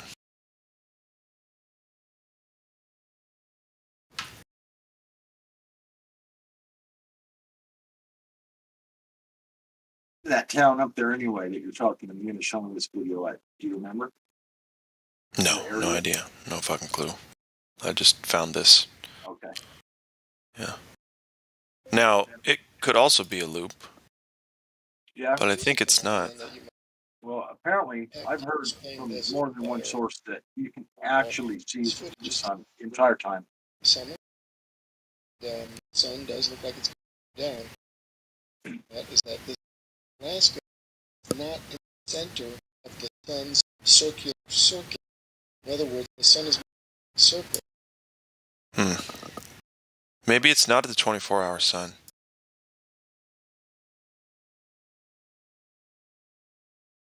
Maybe I'm wrong.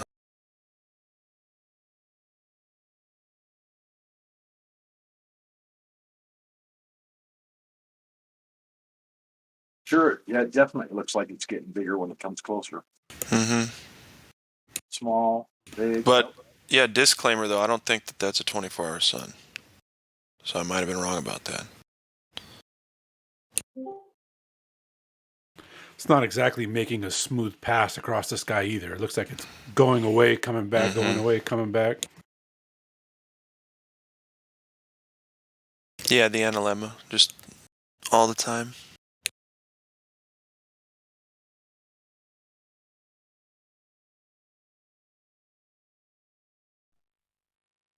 So, have you seen that the Antarctica 24-hour sun with the watch video? Have you seen that? Yeah, I think I have. The one that was pretty obviously looped together? Is that the one you're talking? Yeah, I'm going to show you a little section of it that I found, and I downloaded it. This isn't downloaded off of YouTube. I got the full thing, high definition, and then I saw this part, and I just clipped it out, and then I took 2 frames of it, and then took the two and then put it in reverse order. So it's basically 4 frames, or not frames, but you'll see. Watch this. The watch does this during the video, but it does it really fast. So, hold on, not that. Sorry. It's on appropriate.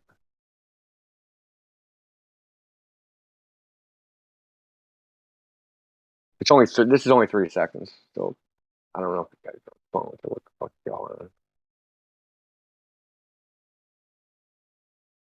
The watch actually squishes; it loses like a line of pixels, and compresses, and pops back up. It's going back and forth because I just looped it, so it makes it more obvious.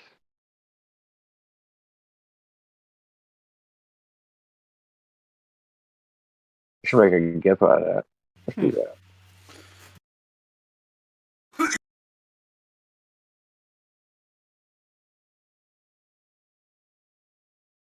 Mitty wanted me Mitty found something in the video, and then when I was looking at what he found, I was I saw that, and I'm like, hold on, man, the watch. It's literally you got the watch. Say it was 120 pixels tall. For 1 frame, it is 119 pixels tall, and then the rest of the video is 120 pixels tall. So basically, just for 1 frame, it just loses a line of pixels. Left here. He wants me to bring it to him, but I can't find it. God rocking, you're open. Freaking out. Maybe someone stole it. Oh, okay, but.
It's pretty sloppy, guys.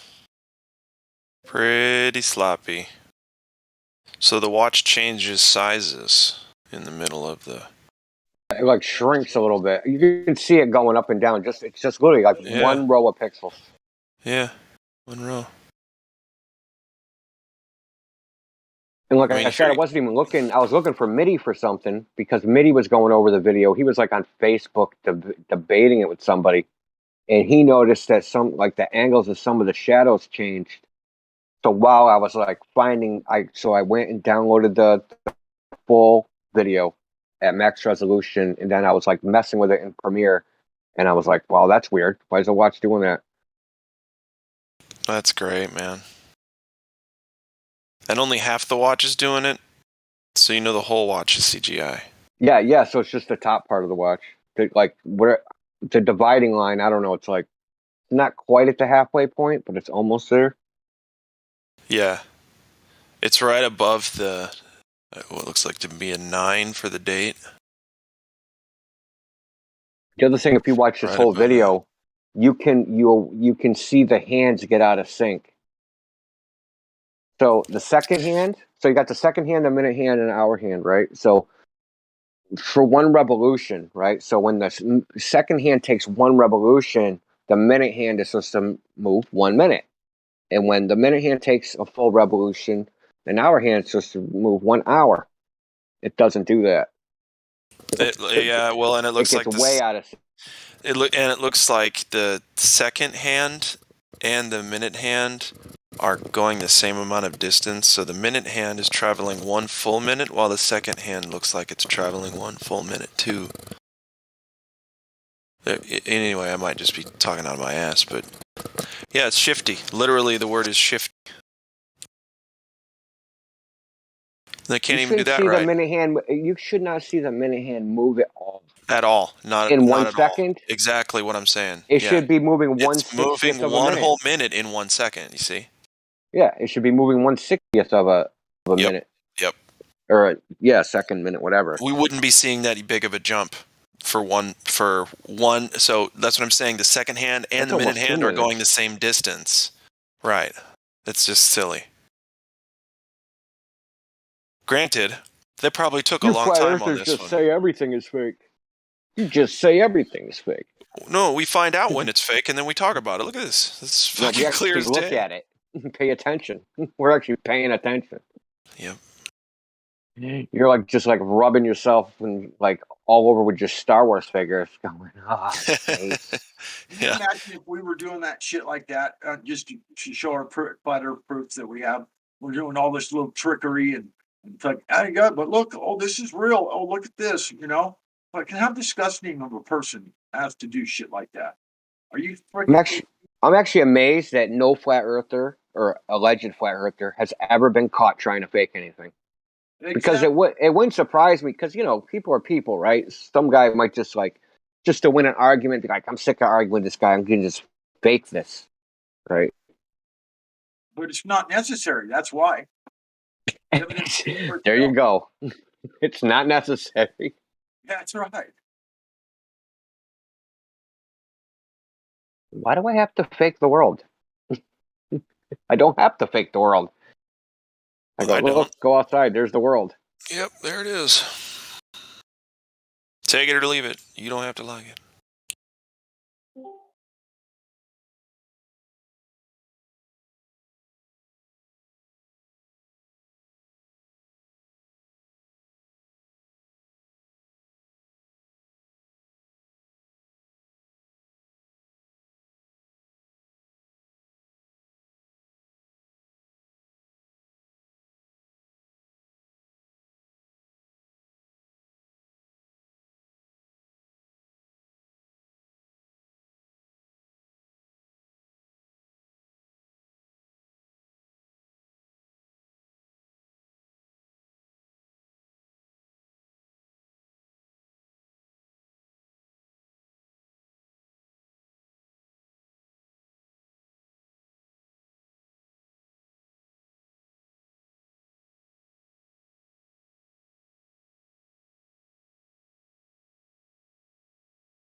For all the globe earthers out there who are saying that it's refraction, you need to see the sun setting at different times, and you need to see it set and then rise again and then set again, right? We need to see all these things because nobody's ever seen a refracted sunset.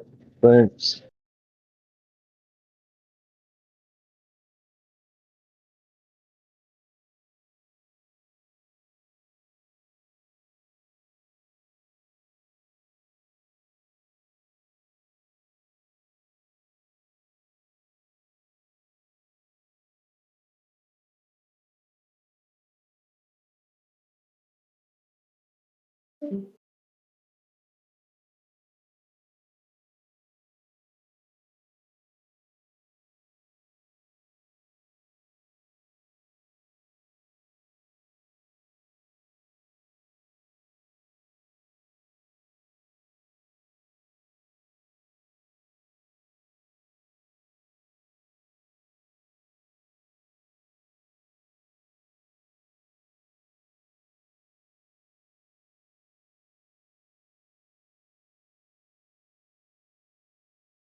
Why is it so quiet in here?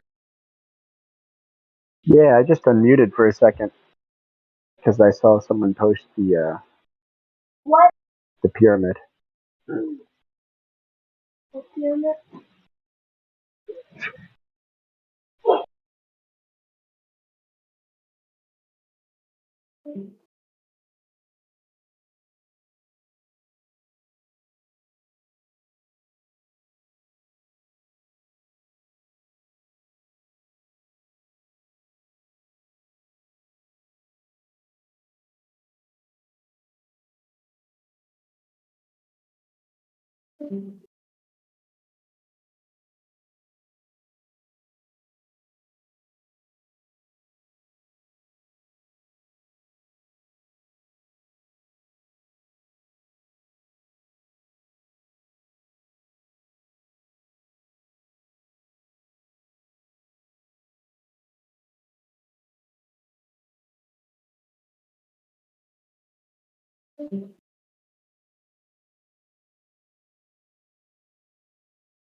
Anybody talking here or no? We were waiting to uncover one of truth's protective layers. Nice.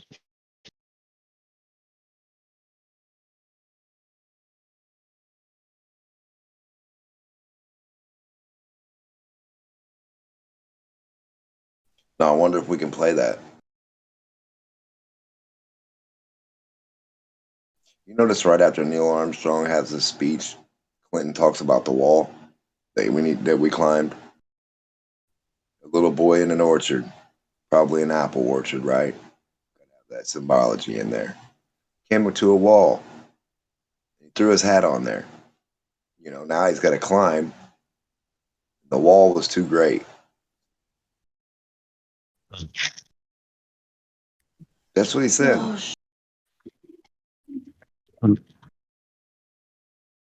Oh, too high. He's talking about going to space, but he compared it to a little boy seeing a wall that's insurmountable, and he threw his hat up there. Now he has a reason to go. Interesting. And he said Neil Armstrong and Buzz Aldrin made that climb.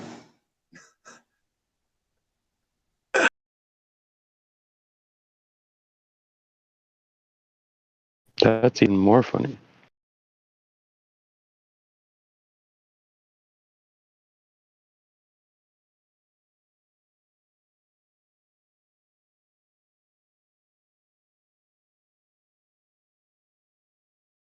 Well, what about all the companies that are walls?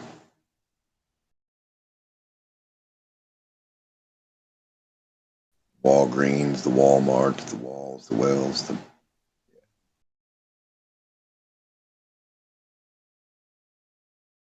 city of Wales could probably be the city of walls.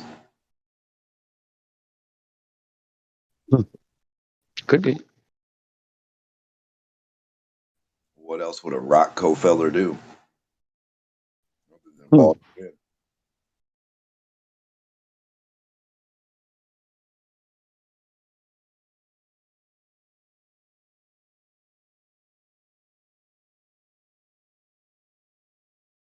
Why would you compare space to seeing a big wall and climbing it?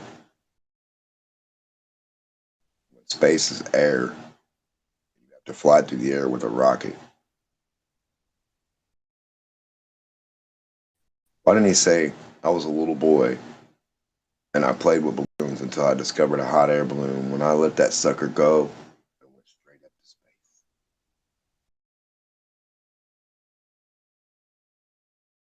Or why didn't he talk about China and gunpowder when they discovered it a long time ago and shot rockets from then till now? No, he says, we're going to see this wall and that space. We're climbing that wall.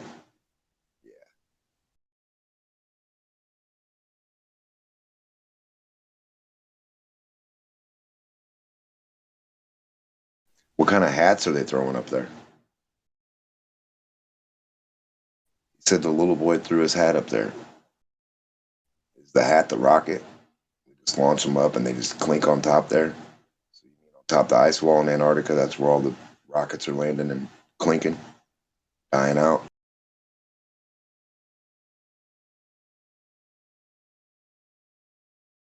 If they can get there.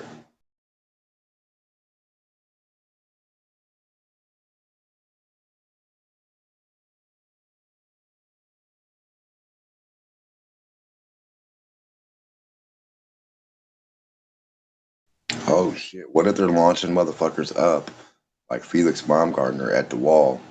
And as soon as that thing gets higher than the wall, they fucking jump out. That's what they were preparing for.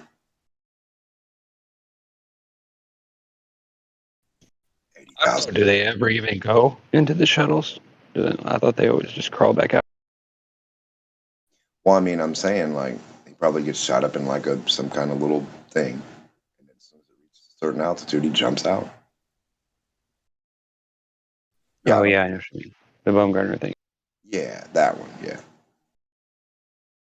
Yeah, in the actual shuttles, I don't know what the fuck they do. It's a hot air balloon. That's what I think. It looks like a release of helium or hot air, yeah. And then they And just then a flame shooting out the bottom or smoke coming out, and then they hit it with some laser beam or something, and it makes it red, so it looks like a rocket.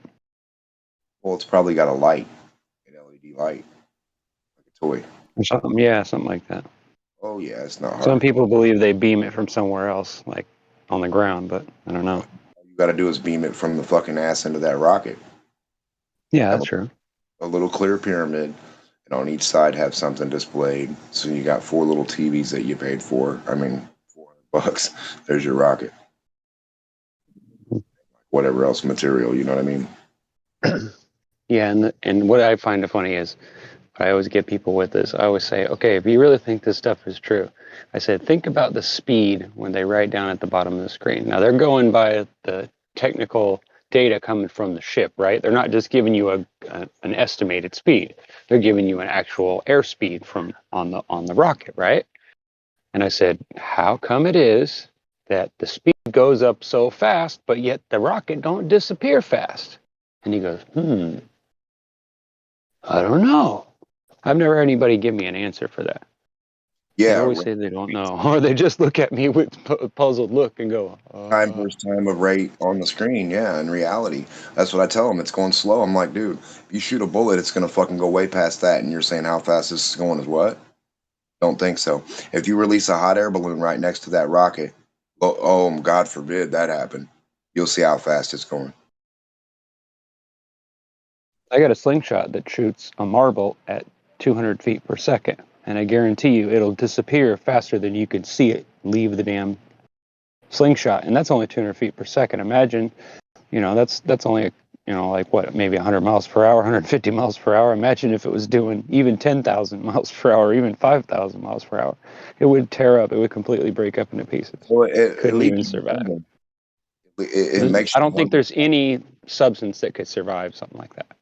Why wouldn't they just It'd be so much slingshot a fucking marble up there? Well, why wouldn't they just float up there on a helium balloon and then launch the rocket from some kind of a base from up there? That makes more sense to me. So like a rail gun through a fucking tube, all the way up. Hydraulics, water will lift you up to where you need to go. Actually, buddy, you get a tube. Well, some people believe there's already a space elevator. I don't know if I believe that, but I'm just saying, water will do the same thing as the heat, same thing as anything else. It'll push you up. So until you can't push up with the liquid into like a tube, that it would hold its own rigidity. It would like it'll boil at a certain height. But well, I mean that's where there would be the release. That's when you'd fucking rocket off from there, or slingshot from that portion. Zoop, and then rocket. I mean, literally, you could put a tube of liquid where you say it's getting ready to start, whatever, right? And then you could put it, just literally let a fucking chamber go inside of it, a hollow like marble type, like a beach ball. Zoom, zoom, zoom, free travel at the same rate that you would let a beach ball go in the ocean, and it would rise to the top. You see what I'm saying?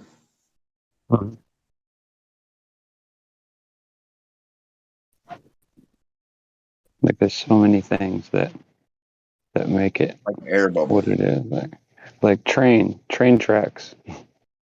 They go all over the United States and all over the world, and yet they're almost completely level all the way across. They rarely raise over 3 or 4 inches at a time, and they always go back to level. Why would they? How could they do that and it be ball? It doesn't make sense. No, it doesn't. If they do go up or down, they do it diagonally at a slight. No matter how high or no matter how much curve there or how big the Earth is, it would still have a visible curve to it.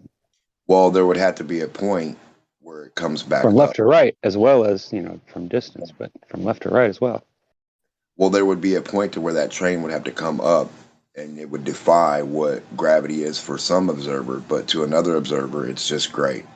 You understand? On a sphere.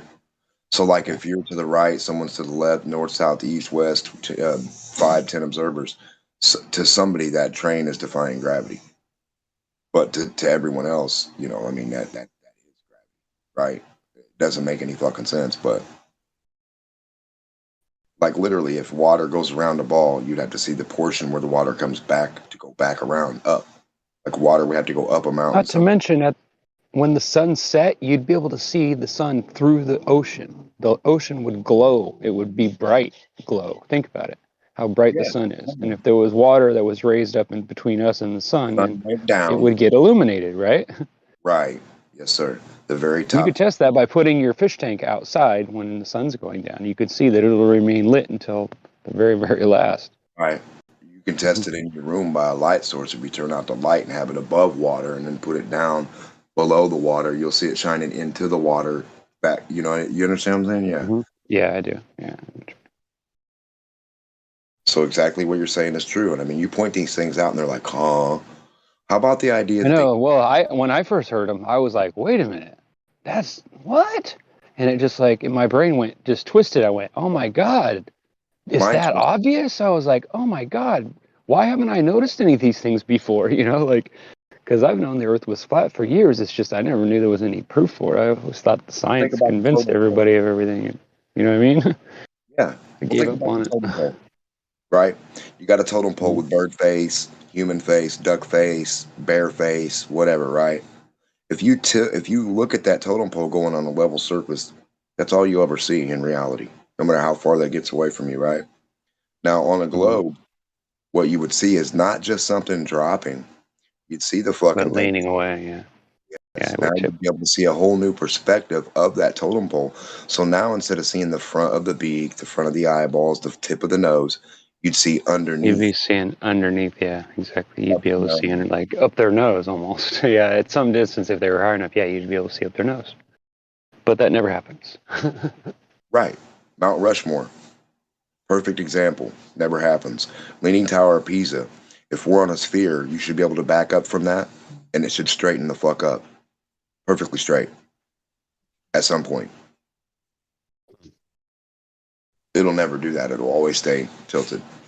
See, if you want to find out if there's a tilt, force the tilt and see if the tilt straightens up. You get it? Right, So, yeah. yeah, so tilt your object 3.9, 1.1, 2.2, whatever you want. 3.9, I like it. And just move the Yeah, object. like if there was a mountain with a peak that was higher than it was higher in the back than it was in the front, you could actually I'd say a needle. miss seeing that peak, that even though it was higher in altitude, you know what I'm saying? Yeah, If like that were true. Like if it did yeah. lean away, yeah, you'd miss stuff. You wouldn't be able to see the top peaks of certain mountains because they'd be leaned away too far at a certain distance. Exactly. You wouldn't never That's see. interesting. I never thought about it like that. It's true. Yeah, it's perspective, like artistically, like the the eye, like how you're fucking visually seeing it. If it's on a sphere, it has to tilt. It has to appear with that gradual tilt. Yeah, that, and like you were saying a minute ago, I think you were trying to cover this, but if you were to put, like, say, let's take San Francisco or a city that's out in the water slightly. If you were to look at that from 4 different directions at 3 miles at distance, right, you would see that the horizon would be level and flat, left to right, all the way, no matter which way you looked at San Francisco, right? So the only way that's possible is if it's flat and it's just continuously level, right? Right. And also, if you're 4 people, like there's somebody north, south, east, and west, and you got a boat or a building in the middle of you guys, right? Right? It's on an island, and you think that island sinks. What is that like? I mean, doesn't that look like a belly button? I mean, if 4 of you are only so many miles away and 3 to 5 miles away, like you got 5 miles, and then he's 5 miles out from the object. Everybody's 5 miles away from this object, and we see it, and we're like, "Oh man, it disappeared. Half of it's gone." Well, that means we're all looking at a belly button sinkhole. That doesn't mean globe. Like in pudding, if you just push the building down, like cover half of it, it's sunk down in the fucking mud. Like, you'd push that down, like, so that'd be like a sinkhole between all of us, like a hole in the ocean that goes down.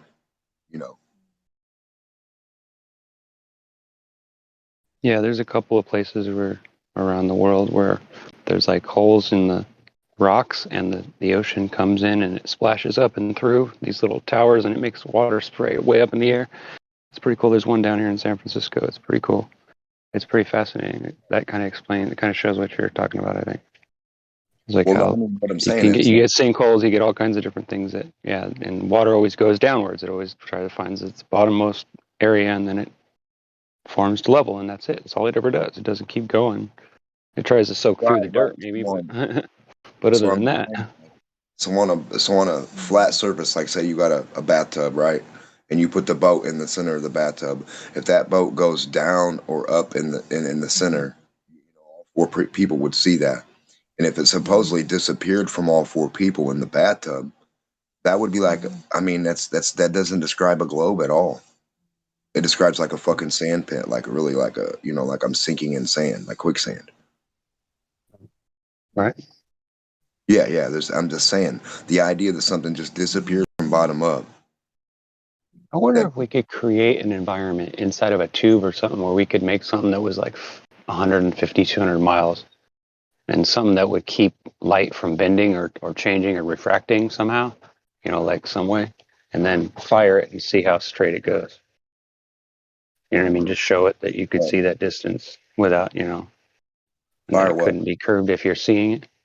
No, like let's say you put a telescope on one end with a camera, and then you made some kind of environment, like whether it's a vacuum or whatever. You just drew all the moisture out of it so that you could see at long distance, but it was a plastic tube or whatever that didn't allow moisture in and all that. So you could control the temperature and all that. You could show how it changes, and you could affect all those things that you normally can't do because it's normally the day and the night and the sun and the moon that cause all the changes in the tides and the water and all that. The sun heats it, the moon cools it, and whatever. If you're talking about a laser or a light that you're shining.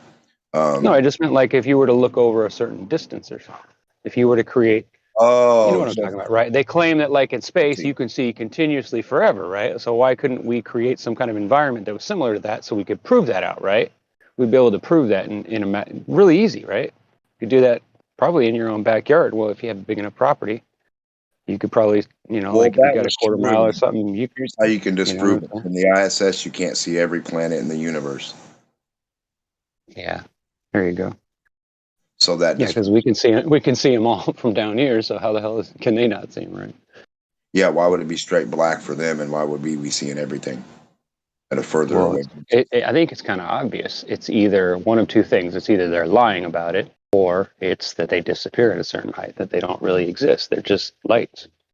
They're just there. They're like a mirage. I don't know how to explain it. Right. Maybe when you get up that high, the pressure and different is so different that it actually causes light to change into different directions. Maybe it curls, maybe it does swivels. Who knows?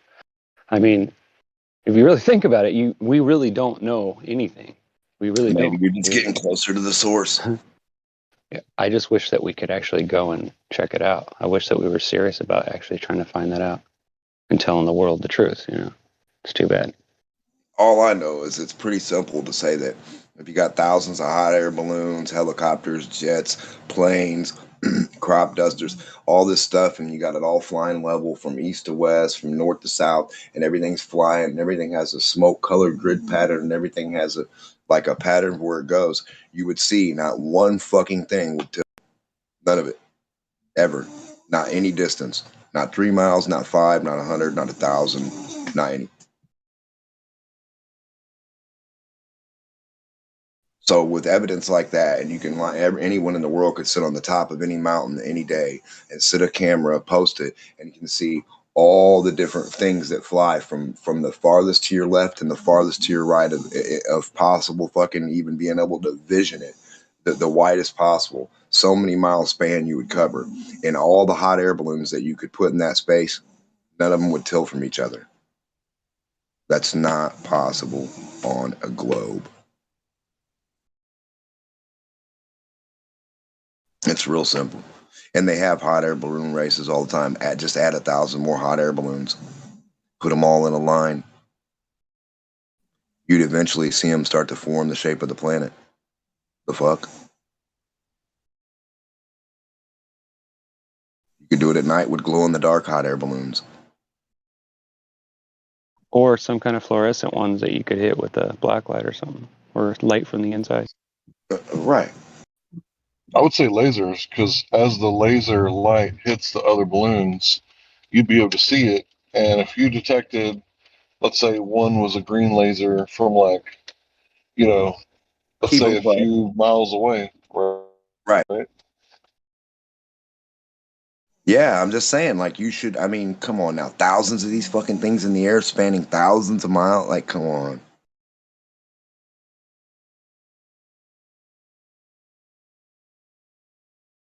Far as the eye can possibly human see. Lasers shooting hot air balloons with lasers that shoot all to the next fucking balloon or any in front, north, south, east, and west of them. Like a little cross sign on each. That'd be fucking crazy. That'd be tight.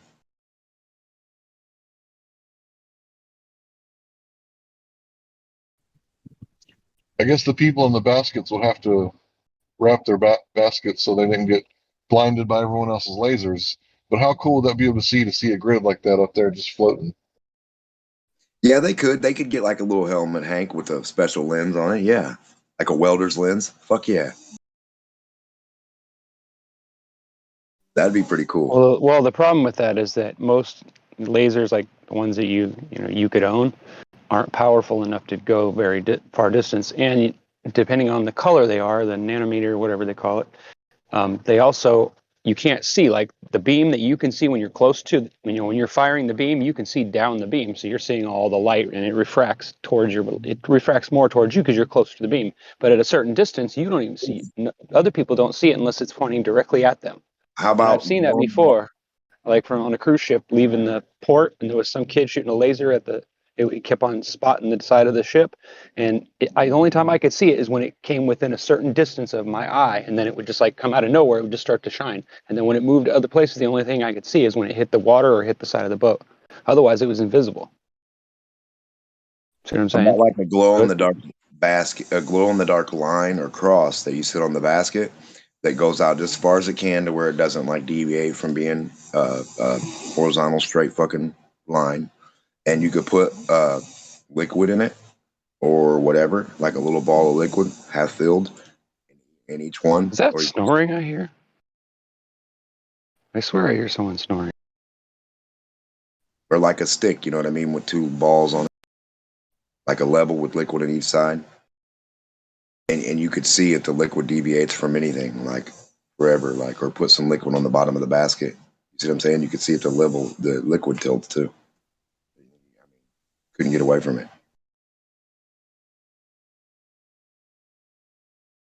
Some glow in the dark liquid. You just zoom in on the fucking baskets if you want. You can do them in the day, the night, whenever. I don't know. Is that the dog or your wife, dude? No.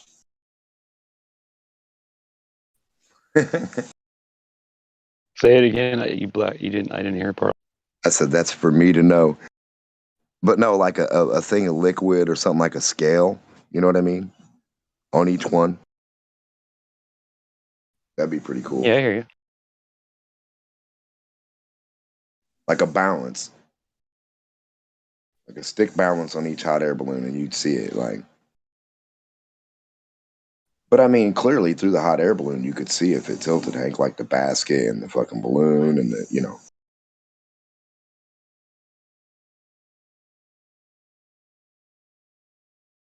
I mean, literally, if you set a tripod up with a piece of clear plastic with straight lines on it, like a ruler, like black lines, you could just sit it and watch the hot air balloons, and they would all line up.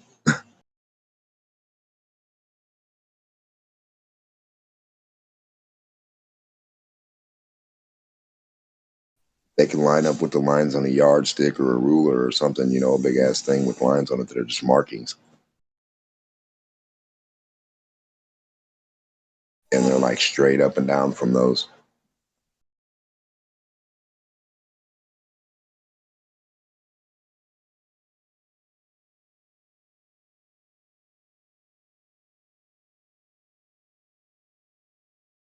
And if the sun's going down, why don't we see the belly of airplanes? Why would you see the tail of an airplane going away at all times?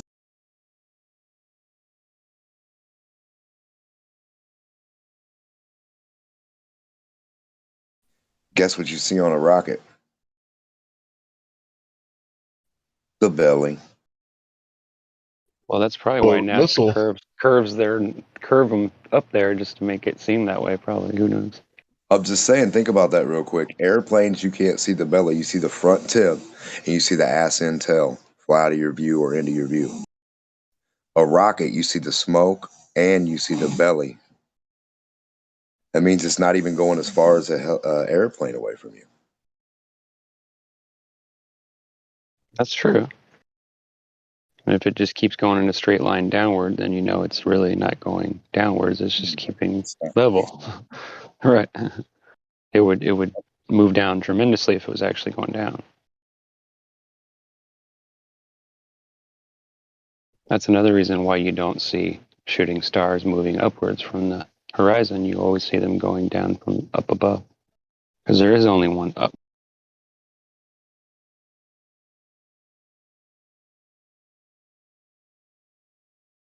Yeah, and the shooting stars come from 6 radiant sources up above. That's not a coincidence. But it is interesting.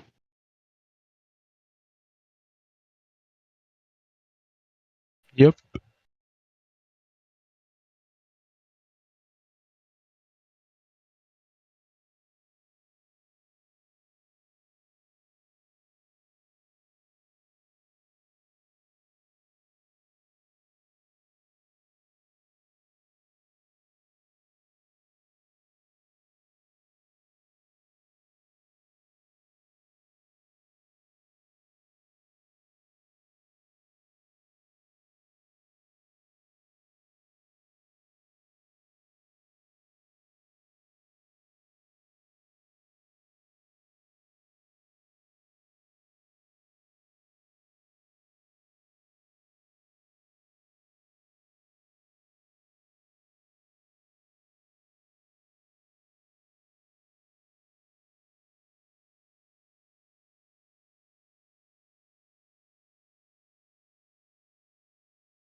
Is it quiet?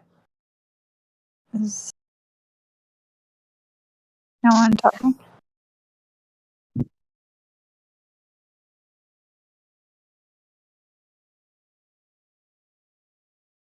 You are correct.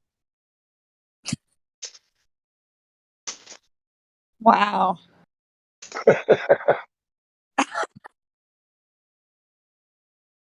It's come to this. You are correct again. How's it going, guy? It's good. I didn't even realize that was your voice the first time you did it. That was funny. That was that was my what was that? What is that from? It's what's his name though? John Candy, right? No, not Oh, okay. no, Chris whatever. Farley. Yeah, Chris Farley. Yeah.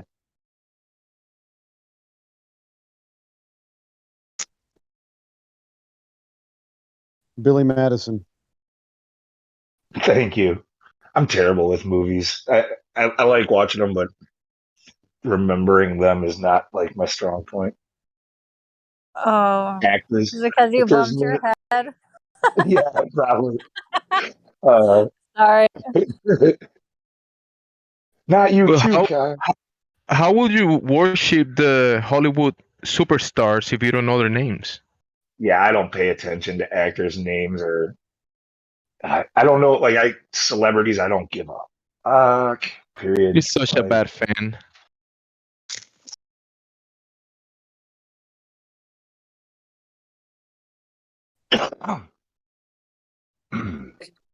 Just messing around. I don't know their names either. yeah, I don't watch awards shows. Never did. You know.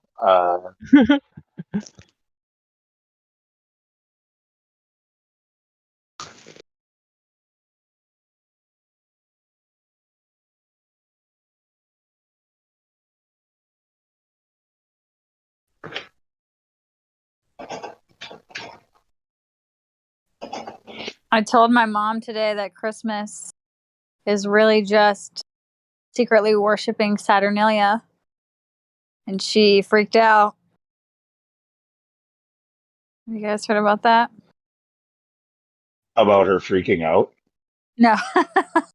About Christmas being bad. Yeah, I I've just heard found about that. out, so Yeah. now I'm telling everyone.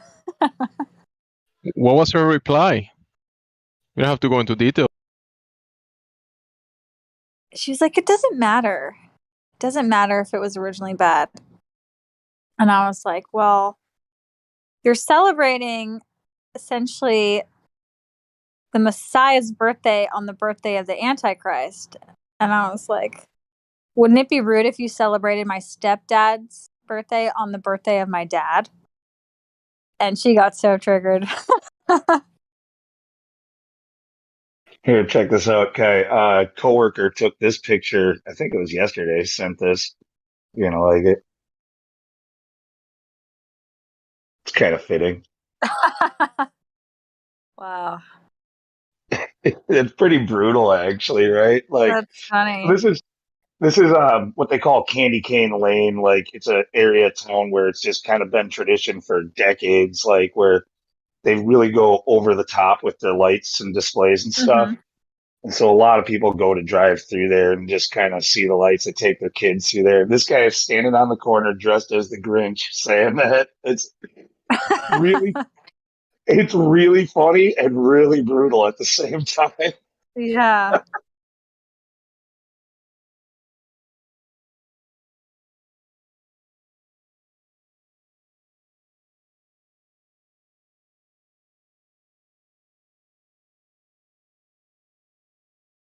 Yeah, it's crazy. I just took the Christmas red pill like 2 weeks ago.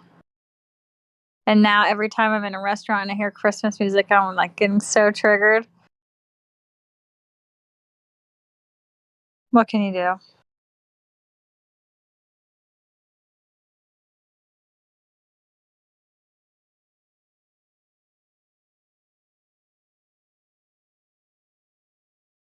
That's kind of funny you said that.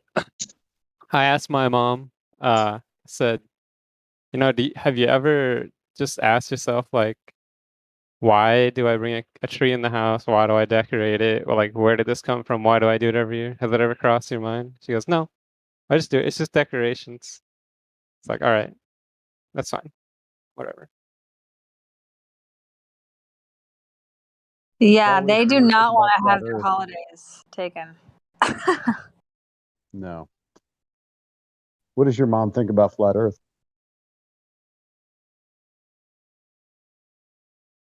Those are the words that shall never be mentioned. Wow. Never? Well, not those two words together. That's for sure. All I want to Yeah, do. hear me all right? Yeah, I heard you. The only thing I'm gonna do is I'm gonna say, hey, I want you to take a piece of paper and a pencil, just word for word, go through each sentence, pay attention to the words closely, and draw me what you are reading in Genesis. But I don't know how that would end up. I don't think I've ever seen somebody do it to a way that would make sense with what they're reading. They kind of change the definition in their head of what words they're seeing with what they think they live on. So it's crazy. Well, I did the same thing when I was a kid reading the Bible, right? Because I had to shoehorn the scripture into what I thought to be true already. And so I was trying to make the two fit. They never do. Now it makes total sense.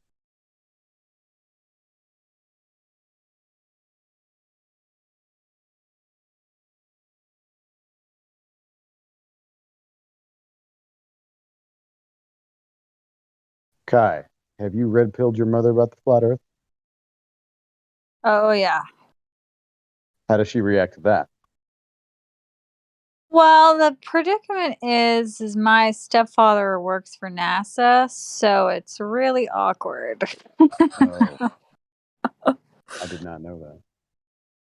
Yeah, it's kind of funny actually. I think it's supposed to happen that way though. That just conveniently Right. he enters the picture and he works for NASA like right as I figure this out. Oh, really? Yeah, that's what's a trip, yeah. That's crazy. But I think she knows, like, she's really religious and I've read her the scriptures. I took her out in the desert, showed her the moon. When it was a full moon, I was like, this thing is close. There's no way that people landed on it and that it's this bright and you can't see it like that in the moon landing footage. Yeah. Oh. I think she knows, but she doesn't at this point in her life want to. There's two reasons. She doesn't want to feel like she is going to disappoint her new dude, and she doesn't want to deal with the social repercussions. Those are the two things. Totally. Yeah.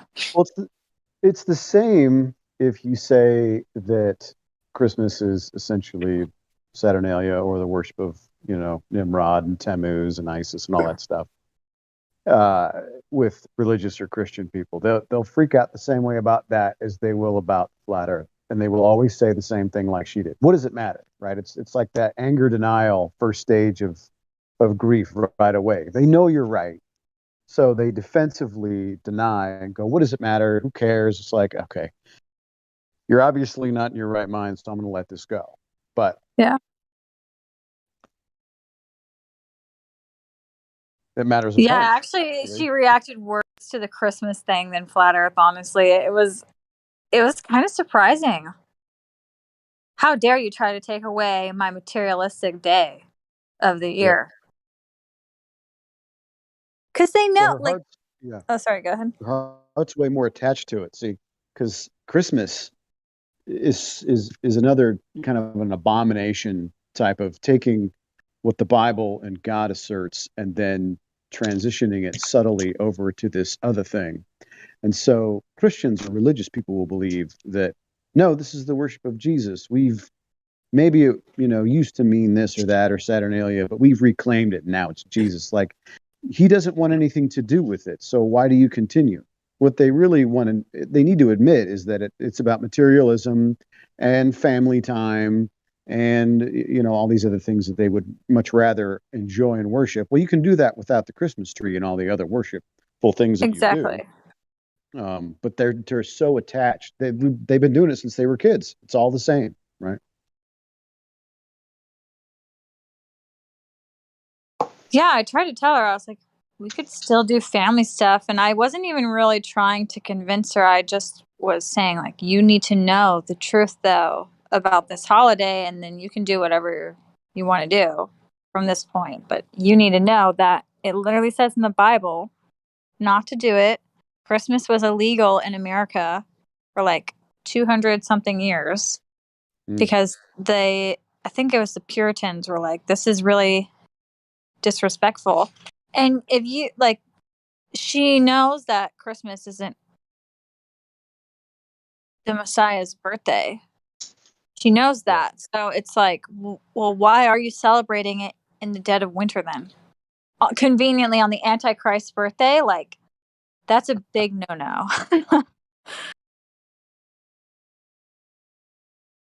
Yeah. They don't want to have their stuff taken away. I totally get it. Just like, are you eventually going to make the correct decision? Yeah.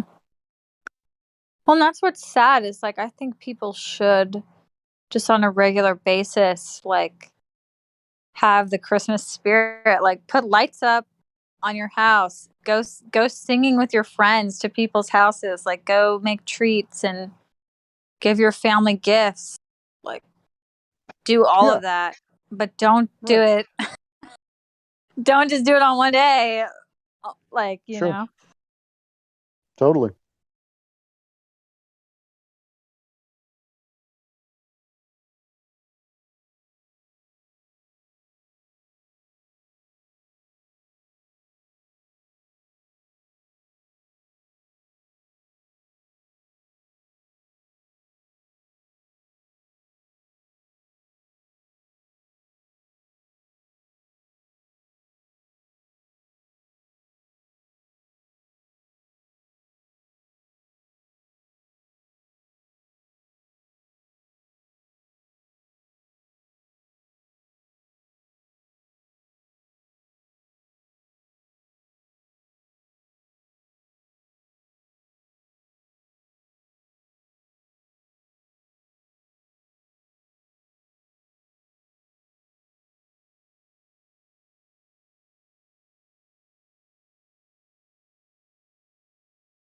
Oh, that's kind of crazy what North Star posted.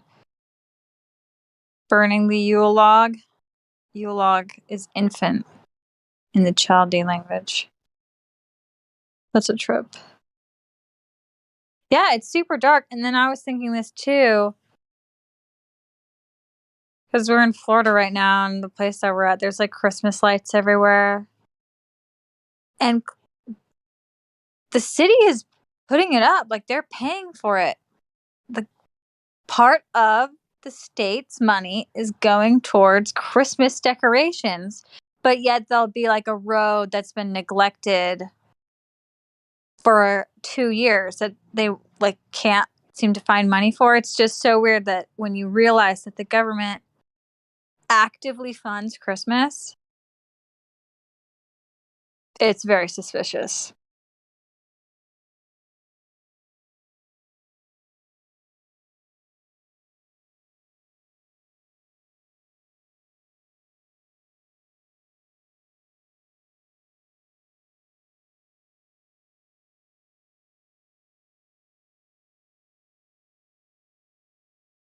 And then that's actually, you may have heard of this a couple of years ago. It was sort of a thing. So, like, because the government they had like a Christmas thing up, the Church of Satan then said that they had to be allowed to also put up a display. And so they were allowed to put up like a Baphomet and everything right next to like a Jesus thing, and Oh my gosh. like, yeah.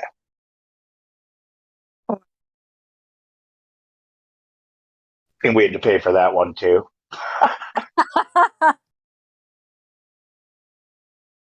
Honestly, though, yeah, I don't know. It's just such a trip. The holiday was so evil. So, like Saturnalia, they worshipped the god of Satan, and they would pick the god of Saturn. Excuse me, the god of Saturn, and they would pick out these people like their servants, and they'd be like, "Okay, we're gonna shower you with gifts. We're gonna cook for you. You get to hook up with whatever chick you want." And then after they did all that, they would kill him. Pretty dark. And it's the same way now. It's like indulge in everything, eat all these treats, spend all this money, get all this stuff. And at the end, it's over. Did all that for no reason.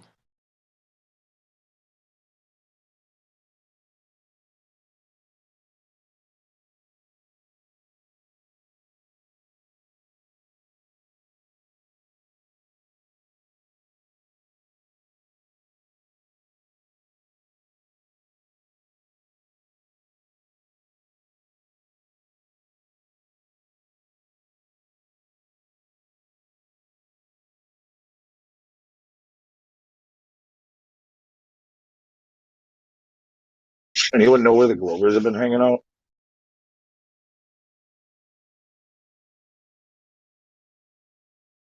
No, I can pretend to be one though. I'm pretty good at it. Okay, ask me a question. Nah, people who want to do that too much make me suspicious. Gravity.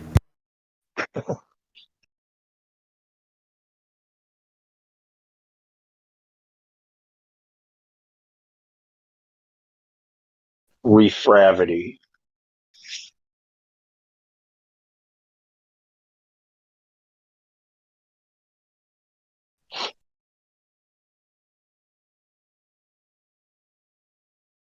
I think we've just refined the technique so well that they know if they come in here, they're just gonna get like stomped on. So Yeah, to me, it seems like like they must have had like a coordinated effort to try to come in here and fuck with us, and we held out and they gave up. So it's kind of what it seems like to me.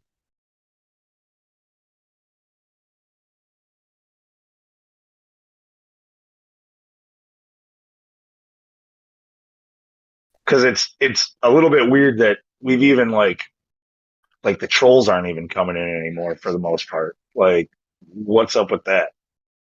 The old time Globers, fuck them. Like, we can only talk in circles with them for 6 years. I've had enough.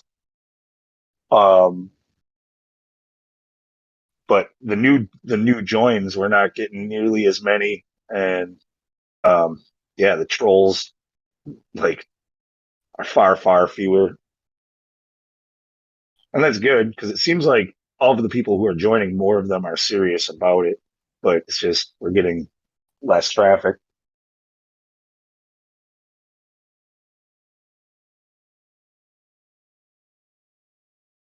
Maybe because we got rid of Flat Earth Radio. That's got to be it. It's not my fault. Well, I mean, it was set up on the Groovy. Like, I don't know, it could probably be redone with another bot, but like what was cool about the Groovy is since I had the premium on it, I had 3 different bots to use. Like, you can't be hijacking the one you're using in here to go do that. Need another bot. Yeah. It was crazy. I can't even remember when that was where everyone was making a song. Like every week. Yeah, There were like new songs. that was Gotta do last winter. So that was last winter because I know I was when I did mine anyway. I was laid off for the winter for a couple of months. Um, that's why I found the time to do it.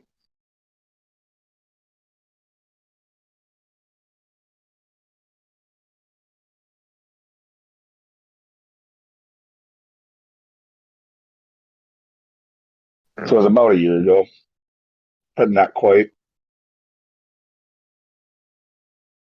That was fun.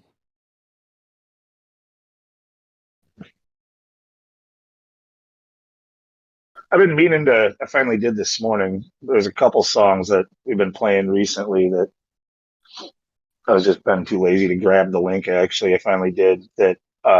10 Flat Commandments one. I like that one a lot. And then the what's the other name?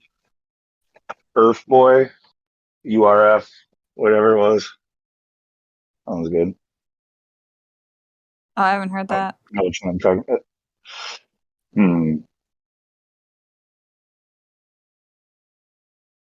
Let's see if I can go to the computer and throw it on the bot since no one's really talking. But I'm not fucking with the bot on my phone.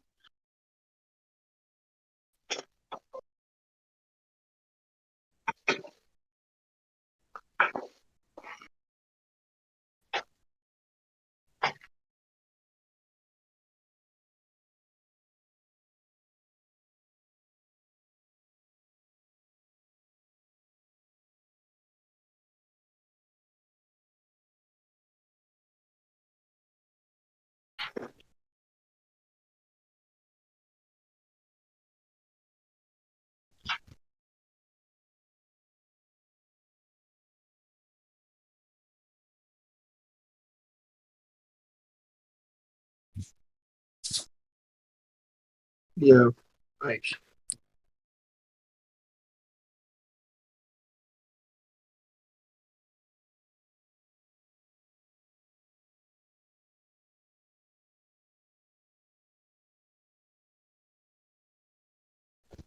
Let's see. In play.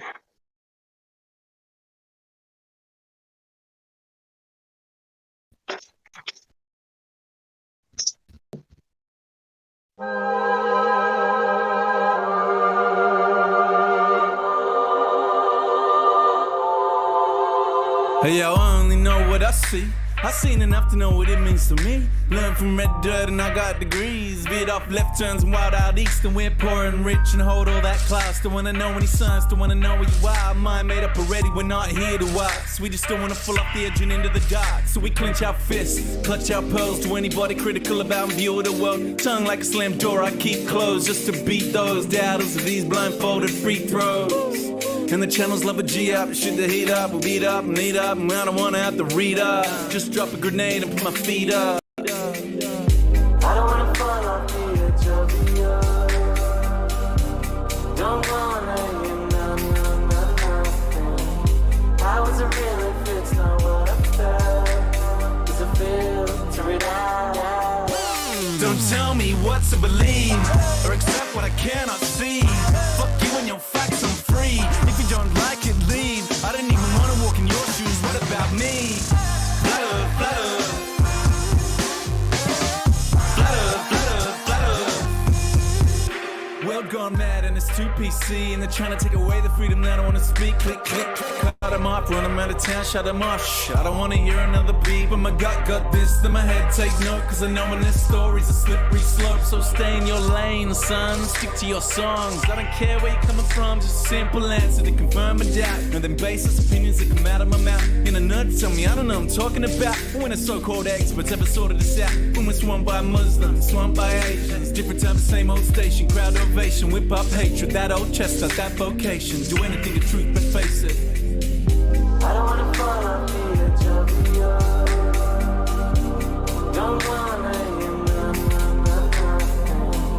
How is it real if it's not what I felt? Is it filter it out? Don't tell me what to believe. Fuck you and your facts, I'm free. Don't tell me what to believe. Fuck you and your facts, I'm free. Don't tell me what to believe, or accept what I cannot see. Fuck you and your facts, I'm free. If you don't like it, leave. I don't even wanna walk in your shoes, what about me? Flutter, flutter. Flutter, flutter, flutter. Don't tell tell me what to believe or accept what I cannot see. Fuck you and your facts, I'm free. If you don't like it, leave. I didn't even want to walk in your shoes. Flatter, flatter. Flatter, flatter, flatter.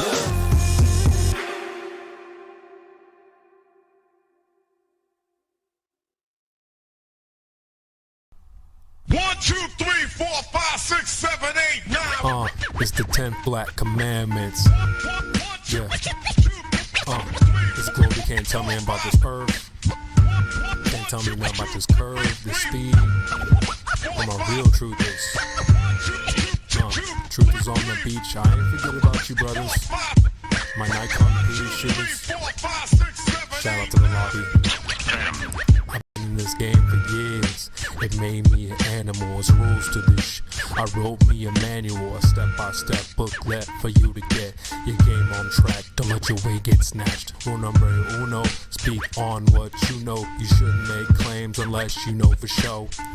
Otherwise you're telling lies. And if that man catch on, then your ass is gone.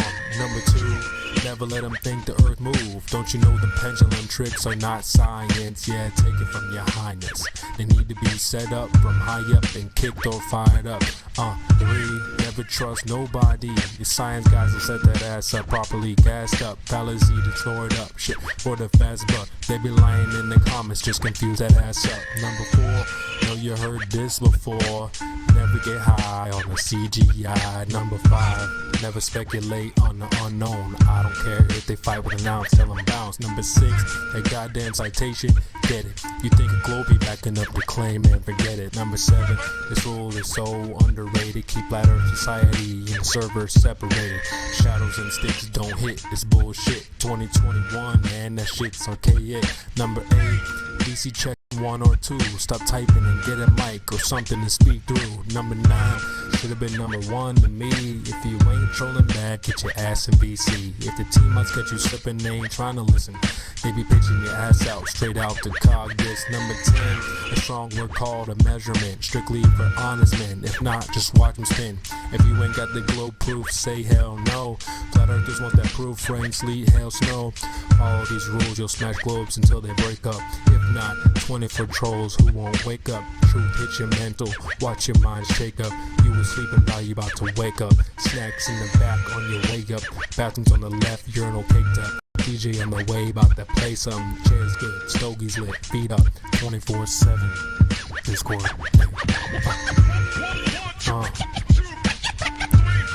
CD. Yeah. Shout out to the mods, golds, silvers, values. Lobby gang. Yeah.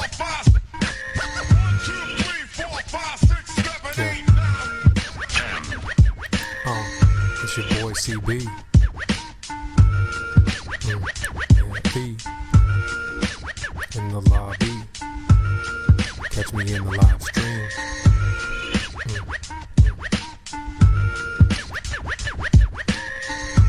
24/7. Shout out to Indio, CJ, Baba Yaga. Yeah. Nemus. Effie in the house. Tell him bounce. Please say a link for that song because I need to listen to that again. Oh boy, that was great. Woo! Can you see the bot command room up above? I shall go there. Thank you. Damn, man. Oh, that was really good. That's gonna be playing in my vehicle. That gets my head bopping too. But it's like that was a good original, but he did a great cover of that, man. He did awesome on that. Okay, so that would definitely get me in a good headspace right before I go into work. I love it. And then the one before it was the one I was talking about, Kai, that you were like, nah, the Earth Boy. That one's pretty good too. Yeah, that one's good too. Flat Earth music makes me so happy. Dang, man. It's Especially awesome. like it seems like it keeps getting better. Like people who are doing it are Yeah. doing better and better, right? Like Really powerful, and it comes from a, Oh, go ahead. also, yeah, it's really powerful and comes from a place of like passion. Where the other side is just just lame. They're just like sorry, kind of. I don't know, but I heard a lot of like, seemed like to me like some old school beats in that, and I'm like, that was like music to my ears. So, man,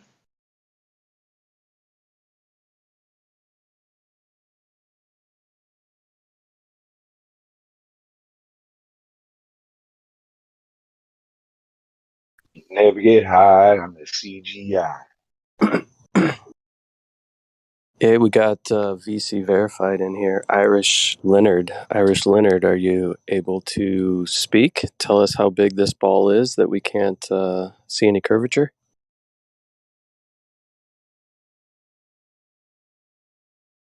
You're texting in the text room.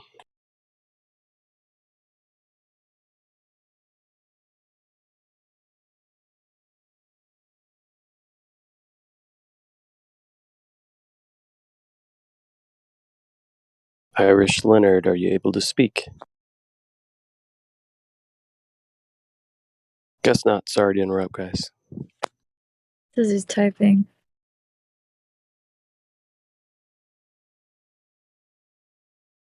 Oh, that's convenient. You can just say we're wrong, but then when people address you, you don't say anything. Right. Well, that's kind of a go-to, right? It's so big and we're so small. But the best part about it is we're given dimensions, right? We're given dimensions of the supposed ball that we can test. We're given a radius value. Do you know what any of those are? Have you gone out to test to see if they're correct? Or do you just assume that it's so big you wouldn't see it? Wouldn't see curvature because it's so big.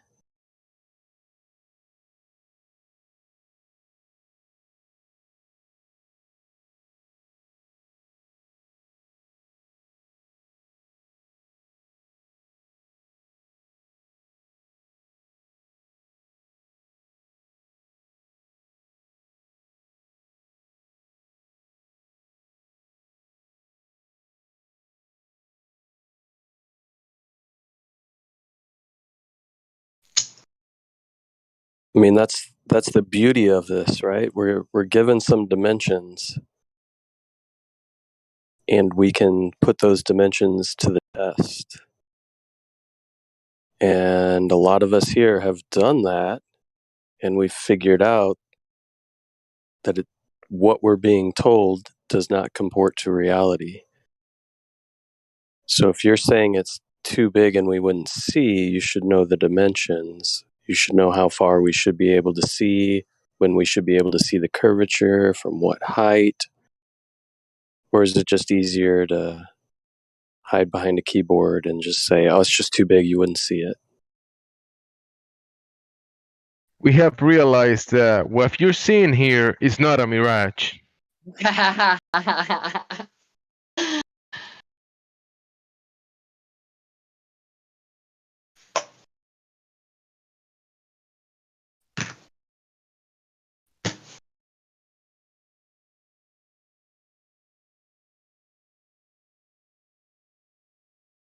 So you say that you're open-minded. Are you coming from an open-minded viewpoint when you assert that the Earth is just too big for us to see any curvature and that we're too small? Would you want to know the dimensions? Or would you want to maybe ask people if they've gone out to test this, how they've done it, what observations they've made? Those are open-minded questions, right?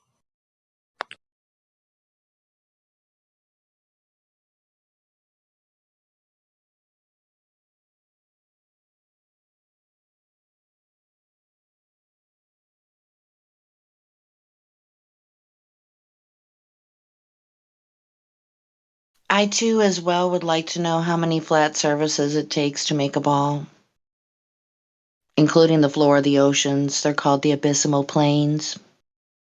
It's kind of weird. Like a disco ball.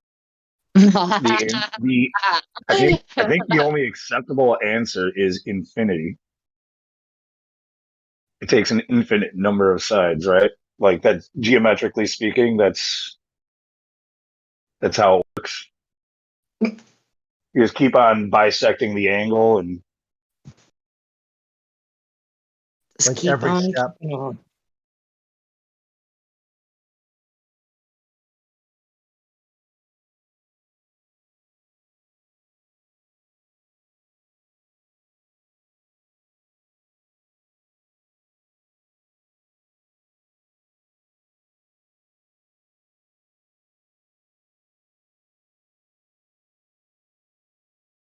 So, are crickets brought to you by Irish Leonard?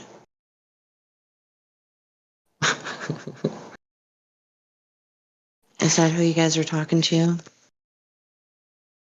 Yeah, that's who I was trying to talk to. I just saw him in the text chat. Saw he was in here and that he was already Well, VC verified. So I think it's pretty nice you're trying to take him under your wing and all, trying to show him the ropes and, the whole idea about critical thinking and not just taking what we're told, and appeal to authority. So, yeah, we ask questions here.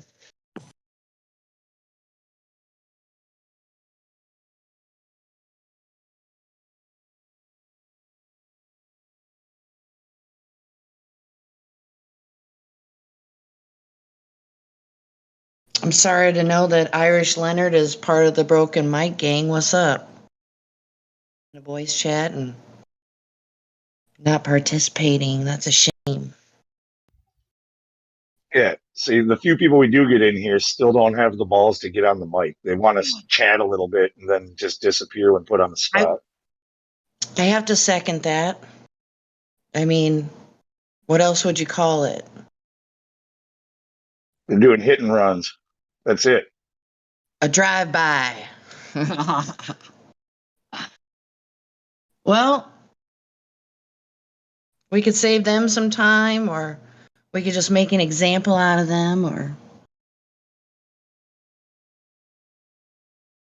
I don't know. I guess I'd be curious to know why he's here and what does he hope to achieve being in this server as a guest.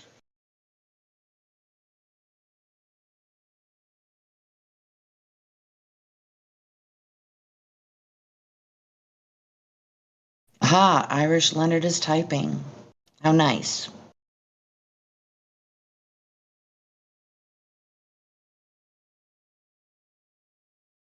He's gonna Irish car bomb us instead of a hit I and thought run. I might learn something. Well, the closer you get to the source of the information, the better. What is it? Edward Hendry. What was the name of that book that, or something that he? Because I'm amazed that I actually remembered that name. Because he did write a book, correct? You guys. Oh, Earth Not a Globe or something? I have to look in through some files. Forgive me, everyone. But I got a link for you, but you kind of have to do your own research. Let me see. I think I have it handy.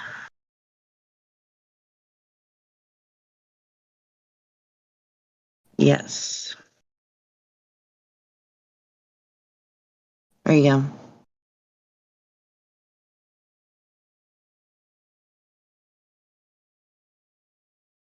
This isn't anything I made up. It's just like a collaboration of videos that people have created over the years. Well, older videos, actually. So, as it turns out, there's a lot of coincidences or anomalies, quote unquote, with the heliocentric theory. Most people don't know the globe model.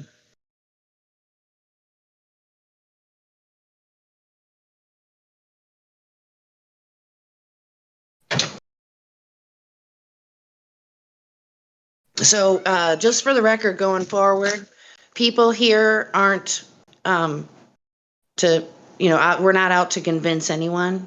So it's kind of on you. We can people here, if you have questions, that's something you don't understand that you've looked into, people are more than happy to walk you through it. With citations, I would imagine.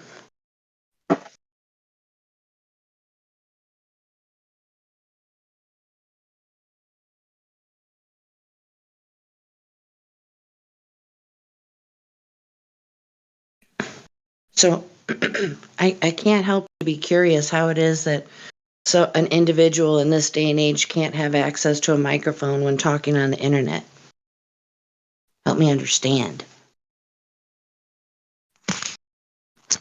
I feel like I'm missing out is why I'm kind of harping on you. The next excuse is always, well, it just sounds like crap, or I just can't talk right now Yeah. because somebody's sleeping next to me or something like that. Or Get all kinds of excuses. That's really uncool. Don't even attempt that yeah. Well, isn't it weird how people come in here and think they're doing something and think they're going to pull one over? Like they're the first time doing something. It's just so weird. Well, what the kind of the shitty part about that though is sometimes they're telling the truth and we're like, yeah, I heard that one a million times. Like, right. That sucks when that's the case, but Well, sorry. I think it's important for people to realize how long this group of in the server, how long people have been together looking into this topic. Because you can teach yourself anything if you put the time into it. And anybody who thinks you have to go to college, they just need to wake up and smell the coffee. Because I almost got the words out of my coworker who's still a closet flat earther. I almost got him to say high five, bro. yeah, that almost happened today. Yeah, maybe there should be a different word because that has been stigmatized, it's been ruined, it's tainted. People go into trigger mode immediately when they hear it. Yeah. No, he's never verbalized like those words together about himself. I don't think he ever will, but he agrees with everything I tell him. And hey, try this, Lou. So. Hey, try this, Lou. Have him refer to it as the old heliocentric theory. Have him go that route. Well, no, he gets it. He gets it really well. Like he just we have people in this server who, they just don't want to wear the tag flat earther, even though they're willing to. You know what I mean? Like that's basically what he is. Like he just doesn't want that. Well, name. okay, Like, this would be a shorter This would be a shorter conversation, in my opinion, for people like in this category. How about you tell me where there is something in the world that does not have a conspiracy behind it? That would be a short conversation, if you ask me, if any at all conversation. So I guess I just find it fascinating, how people rationalize things. Like I had a conversation with someone who I found out his dad was in the military, I think for the Air Force. And so, we were talking about evolution. And first of all, he didn't know what he was talking about. And second of all, he clearly indicated that he was trying to rationalize into it being, first of all, what it's not, and just to coincide with his bias, his beliefs. Something out of nothing, that kind of bullshit. So it's like, yeah, I'm done. I'm done. I can't, I actually had to say that I think I could go as far as I can on this one. So agree to disagree. So you can't convince anybody of anything. People have to have their own epiphany. Yeah. No, that's absolutely true. We talk about that a lot in here now, like Yeah, I love especially talking about that. people who are newer truthers. They when they find this stuff out, especially when they're younger, in their 20s or whatever it is. Uh, typically they want to run with it and tell everybody, and Right.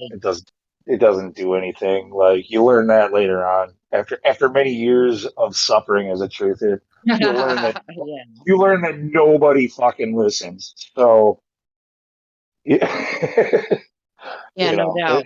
very, very few people anyway. And the ones that do, I think, like Meme says, like they'll eventually find it without you. Right. And, everything is happening in accordance to that individual in their journey of their own discovery. So, yeah, I mean, I think it's fascinating because we're witnessing social change, really. How people think critically, thinking on their own And I don't without the really usually aid. get, I don't really usually like to get too biblical, but like the name No, I don't mean apocalypse, which that. is which No. is which is the the unveiling or revelations, whatever's you know, it's Yes. the revealing, right? Well, Like it's I kind of mean, that like would have to it do. seems like the times we're in. Well, it would, to me, it would have to do with that we're entering into the age of Aquarius. That's all new agey shit, but whatever. Sure, of course it Okay. is, but yeah, Okay. Yeah. yeah. I Yeah, mean, no, it is, that but may be a part of it. Like I think the two kind of coincide either way. So like, yes, um, I take kind of like a synchronist approach to you know different sectors of knowledge and kind of think of them together as much as I can. If that probably doesn't make sense, and for that I apologize if that's the case. um, no, I get it. It's kind of like what are those types of like graphs where you like draw like two or three different circles and where the overlap is. Like you're trying to find where three seemingly unrelated things like coincide.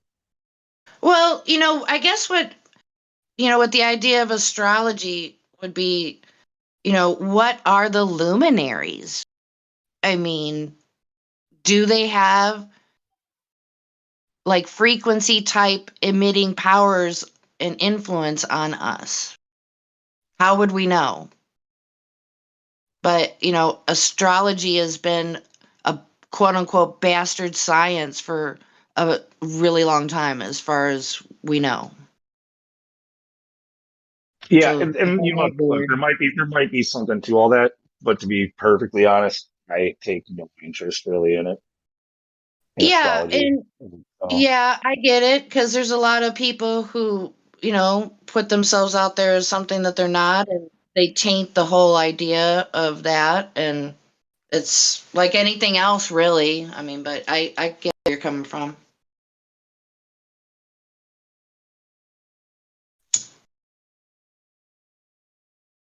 it just seems like another pseudoscience, like all of the other shit we're always complaining about. Yeah, I'm So, sure without a doubt there's some of oh, that mixed in for sure. But, it's kind of like there's truth within lies. I'm not saying it's all true. There just could be indications of things within it, right?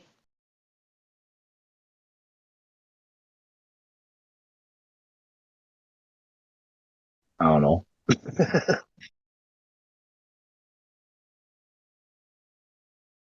yeah, the best lies have truth, like woven in and out. Not all of any Absolutely. one part of it would be true, The but more the more truth you can include in your lie, the more believable it is. exactly. Then well, it depends on if you're talking like, I don't know, on a person to person basis more. You have to make eye contact and be confident about that shit too.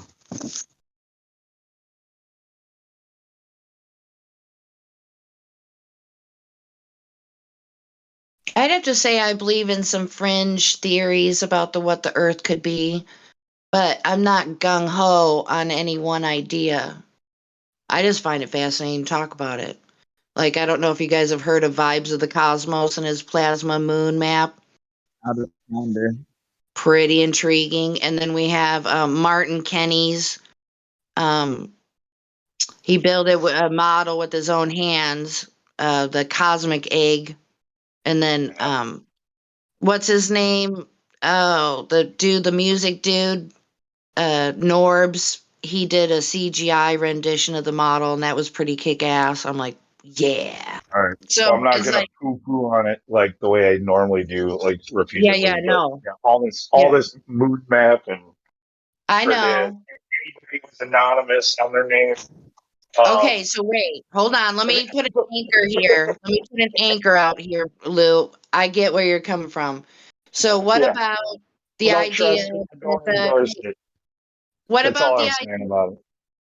Sorry. Yeah. What about No, the idea that the sun and the moon are projections? I'm not. I would never go Okay, out I there. want to say something Never about go out there and say such a thing. No.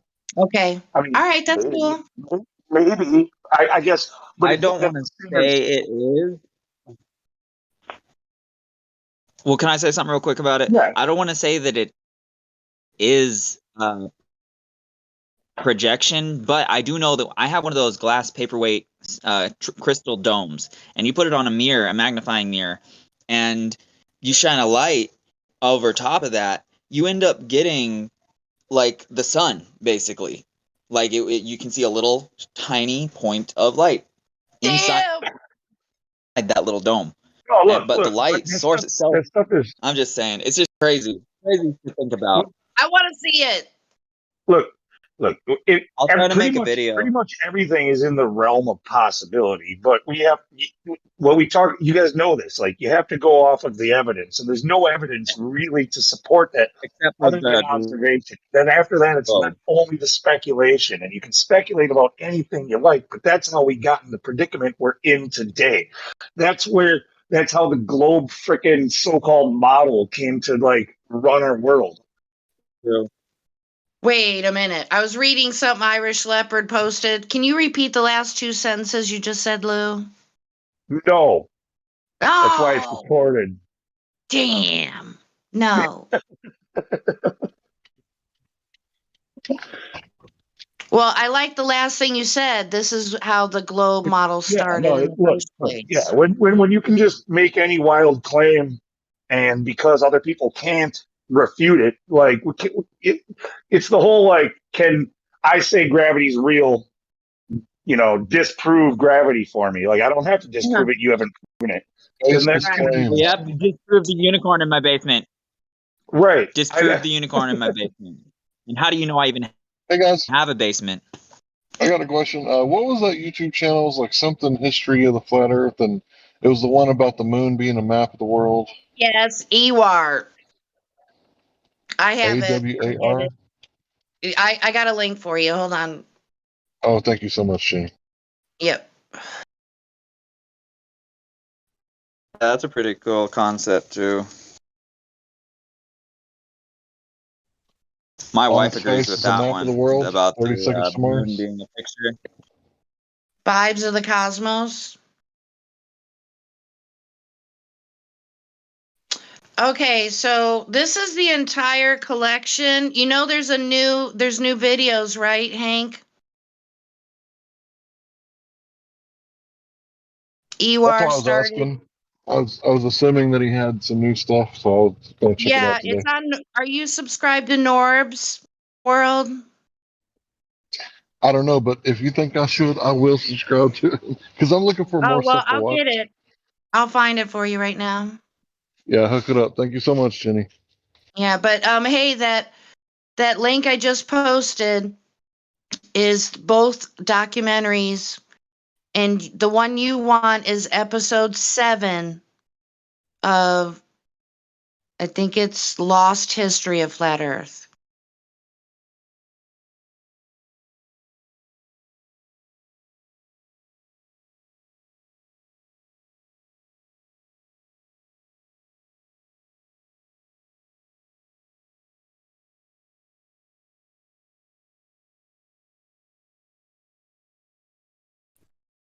Do you copy, Hank? And paste. Don't forget paste.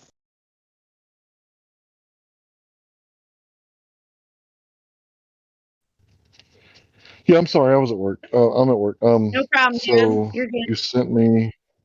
There's one. Okay, Right? so yeah, that's a Google Drive of both documentaries, and the one you want is episode 7 of Lost History of Flat Earth.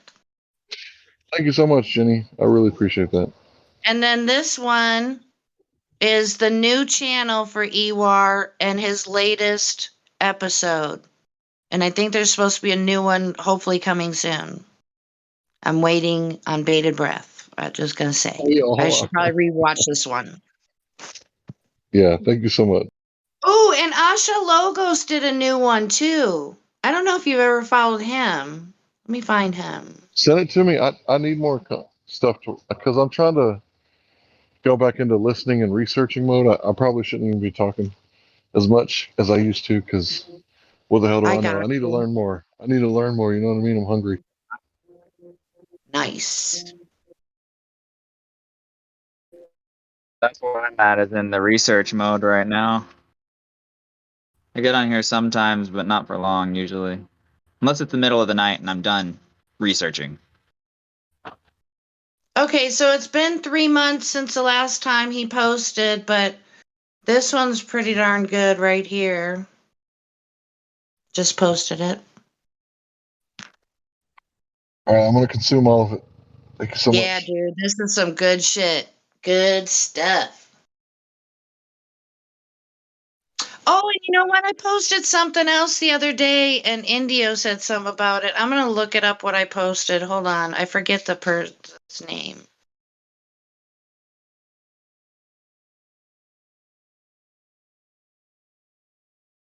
Pretty sure I remember which one it was. Oh yeah, I found the Ash logos on World Truth videos. I haven't found them on YouTube until just now, but yeah, I definitely recognize that symbol. And they were the ones talking about the Scythians. I don't know how to pronounce Oh that. yeah. Oh, you know, I got somebody else for you with that. Ask me about it in a second because I'm looking for something. Oh, here, Okay. Rob Durham. Hold on, I found it.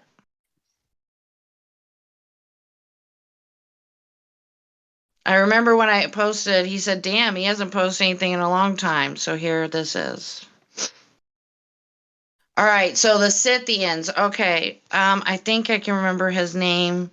Oh man, this dude's good. Wait till you get. Oh, dude, we're not gonna see you for a while. I'll promise you. Let me see. I'm inadvertently sending you away from the server, giving you all this stuff. Oh. Well, I go through periods of like research mode and I want to got it. share what I Yep. learned and then go back into research mode. You know, it's So a right good now, habit. Sounds yeah. good to me.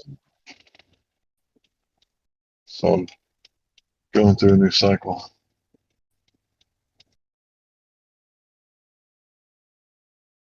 But yeah, that Google Drive link, that's like over 12 hours of video. Good stuff. Yeah, I was waiting on everything else. I was going to click on that one last. But yeah, episode 7, just remember that. All right.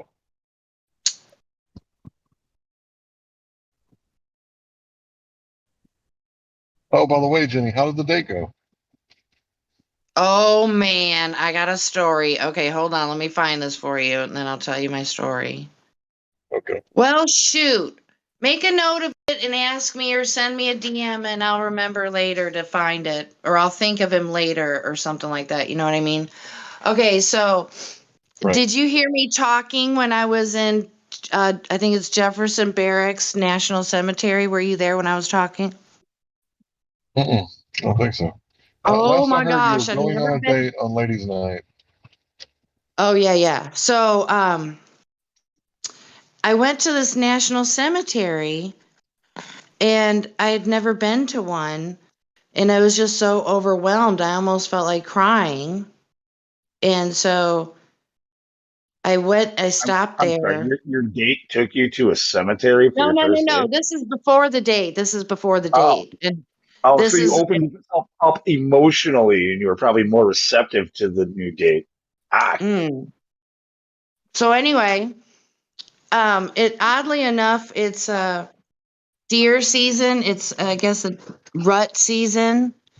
So it was like this deer sanctuary because I was there just at dusk, and there was like all different ages of deer everywhere, like right next to my vehicle. It's like the most bizarre thing I ever experienced. I lived in Michigan and everything. It was incredible. So yeah, and then it was like I was on my way out of the cemetery, headed to my destination, and before I headed out, I stopped to for a cigarette and talked to because it was ladies' night. Okay, yeah, I went on a date. I was way more optimistic, but super long story short, I don't know. You guys know how I like to talk. So he didn't seem, I mean, he participated in conversation, of course, but didn't seem to, now that I reflect on it, he really didn't offer too much of his own, you know. So anyway, so soon after we're sitting down and we'd had a beer and stuff like that, I found out, I forgot how it came up, but his dad is in the military. He said he was a military brat. And I can't remember I think it was the Air Force. Because I'm thinking, okay, this shit's over. That's what I oh, the said worst kind. but yeah, so I was like, nope, there ain't gonna be no flat smacking like directly here. But Just so you know about the. Oh, I'm sorry. You have more. no, go ahead. I was just gonna add, like, the thing about him not offering all that much, like about himself. Like, we're kind of taught, like, not especially on a first date, like to just pretend you're a listener. We're supposed to just like let you kind of go. Like, Oh my God. yeah, girls love to talk about themselves and shit. So you just I let them mean, do that. yeah, he's a gentleman and everything like that, wasn't inappropriate or, and so anyway, it was later, somehow we got on evolution and he clearly didn't know how it worked. That simply put, it's kind into another kind. He couldn't even say it simple like that. He just heard headlines and authority. They know what they're talking about and repeating it. Because he was like spouting off some shit, I don't know, justifying his own beliefs about the Big Bang, something out of nothing.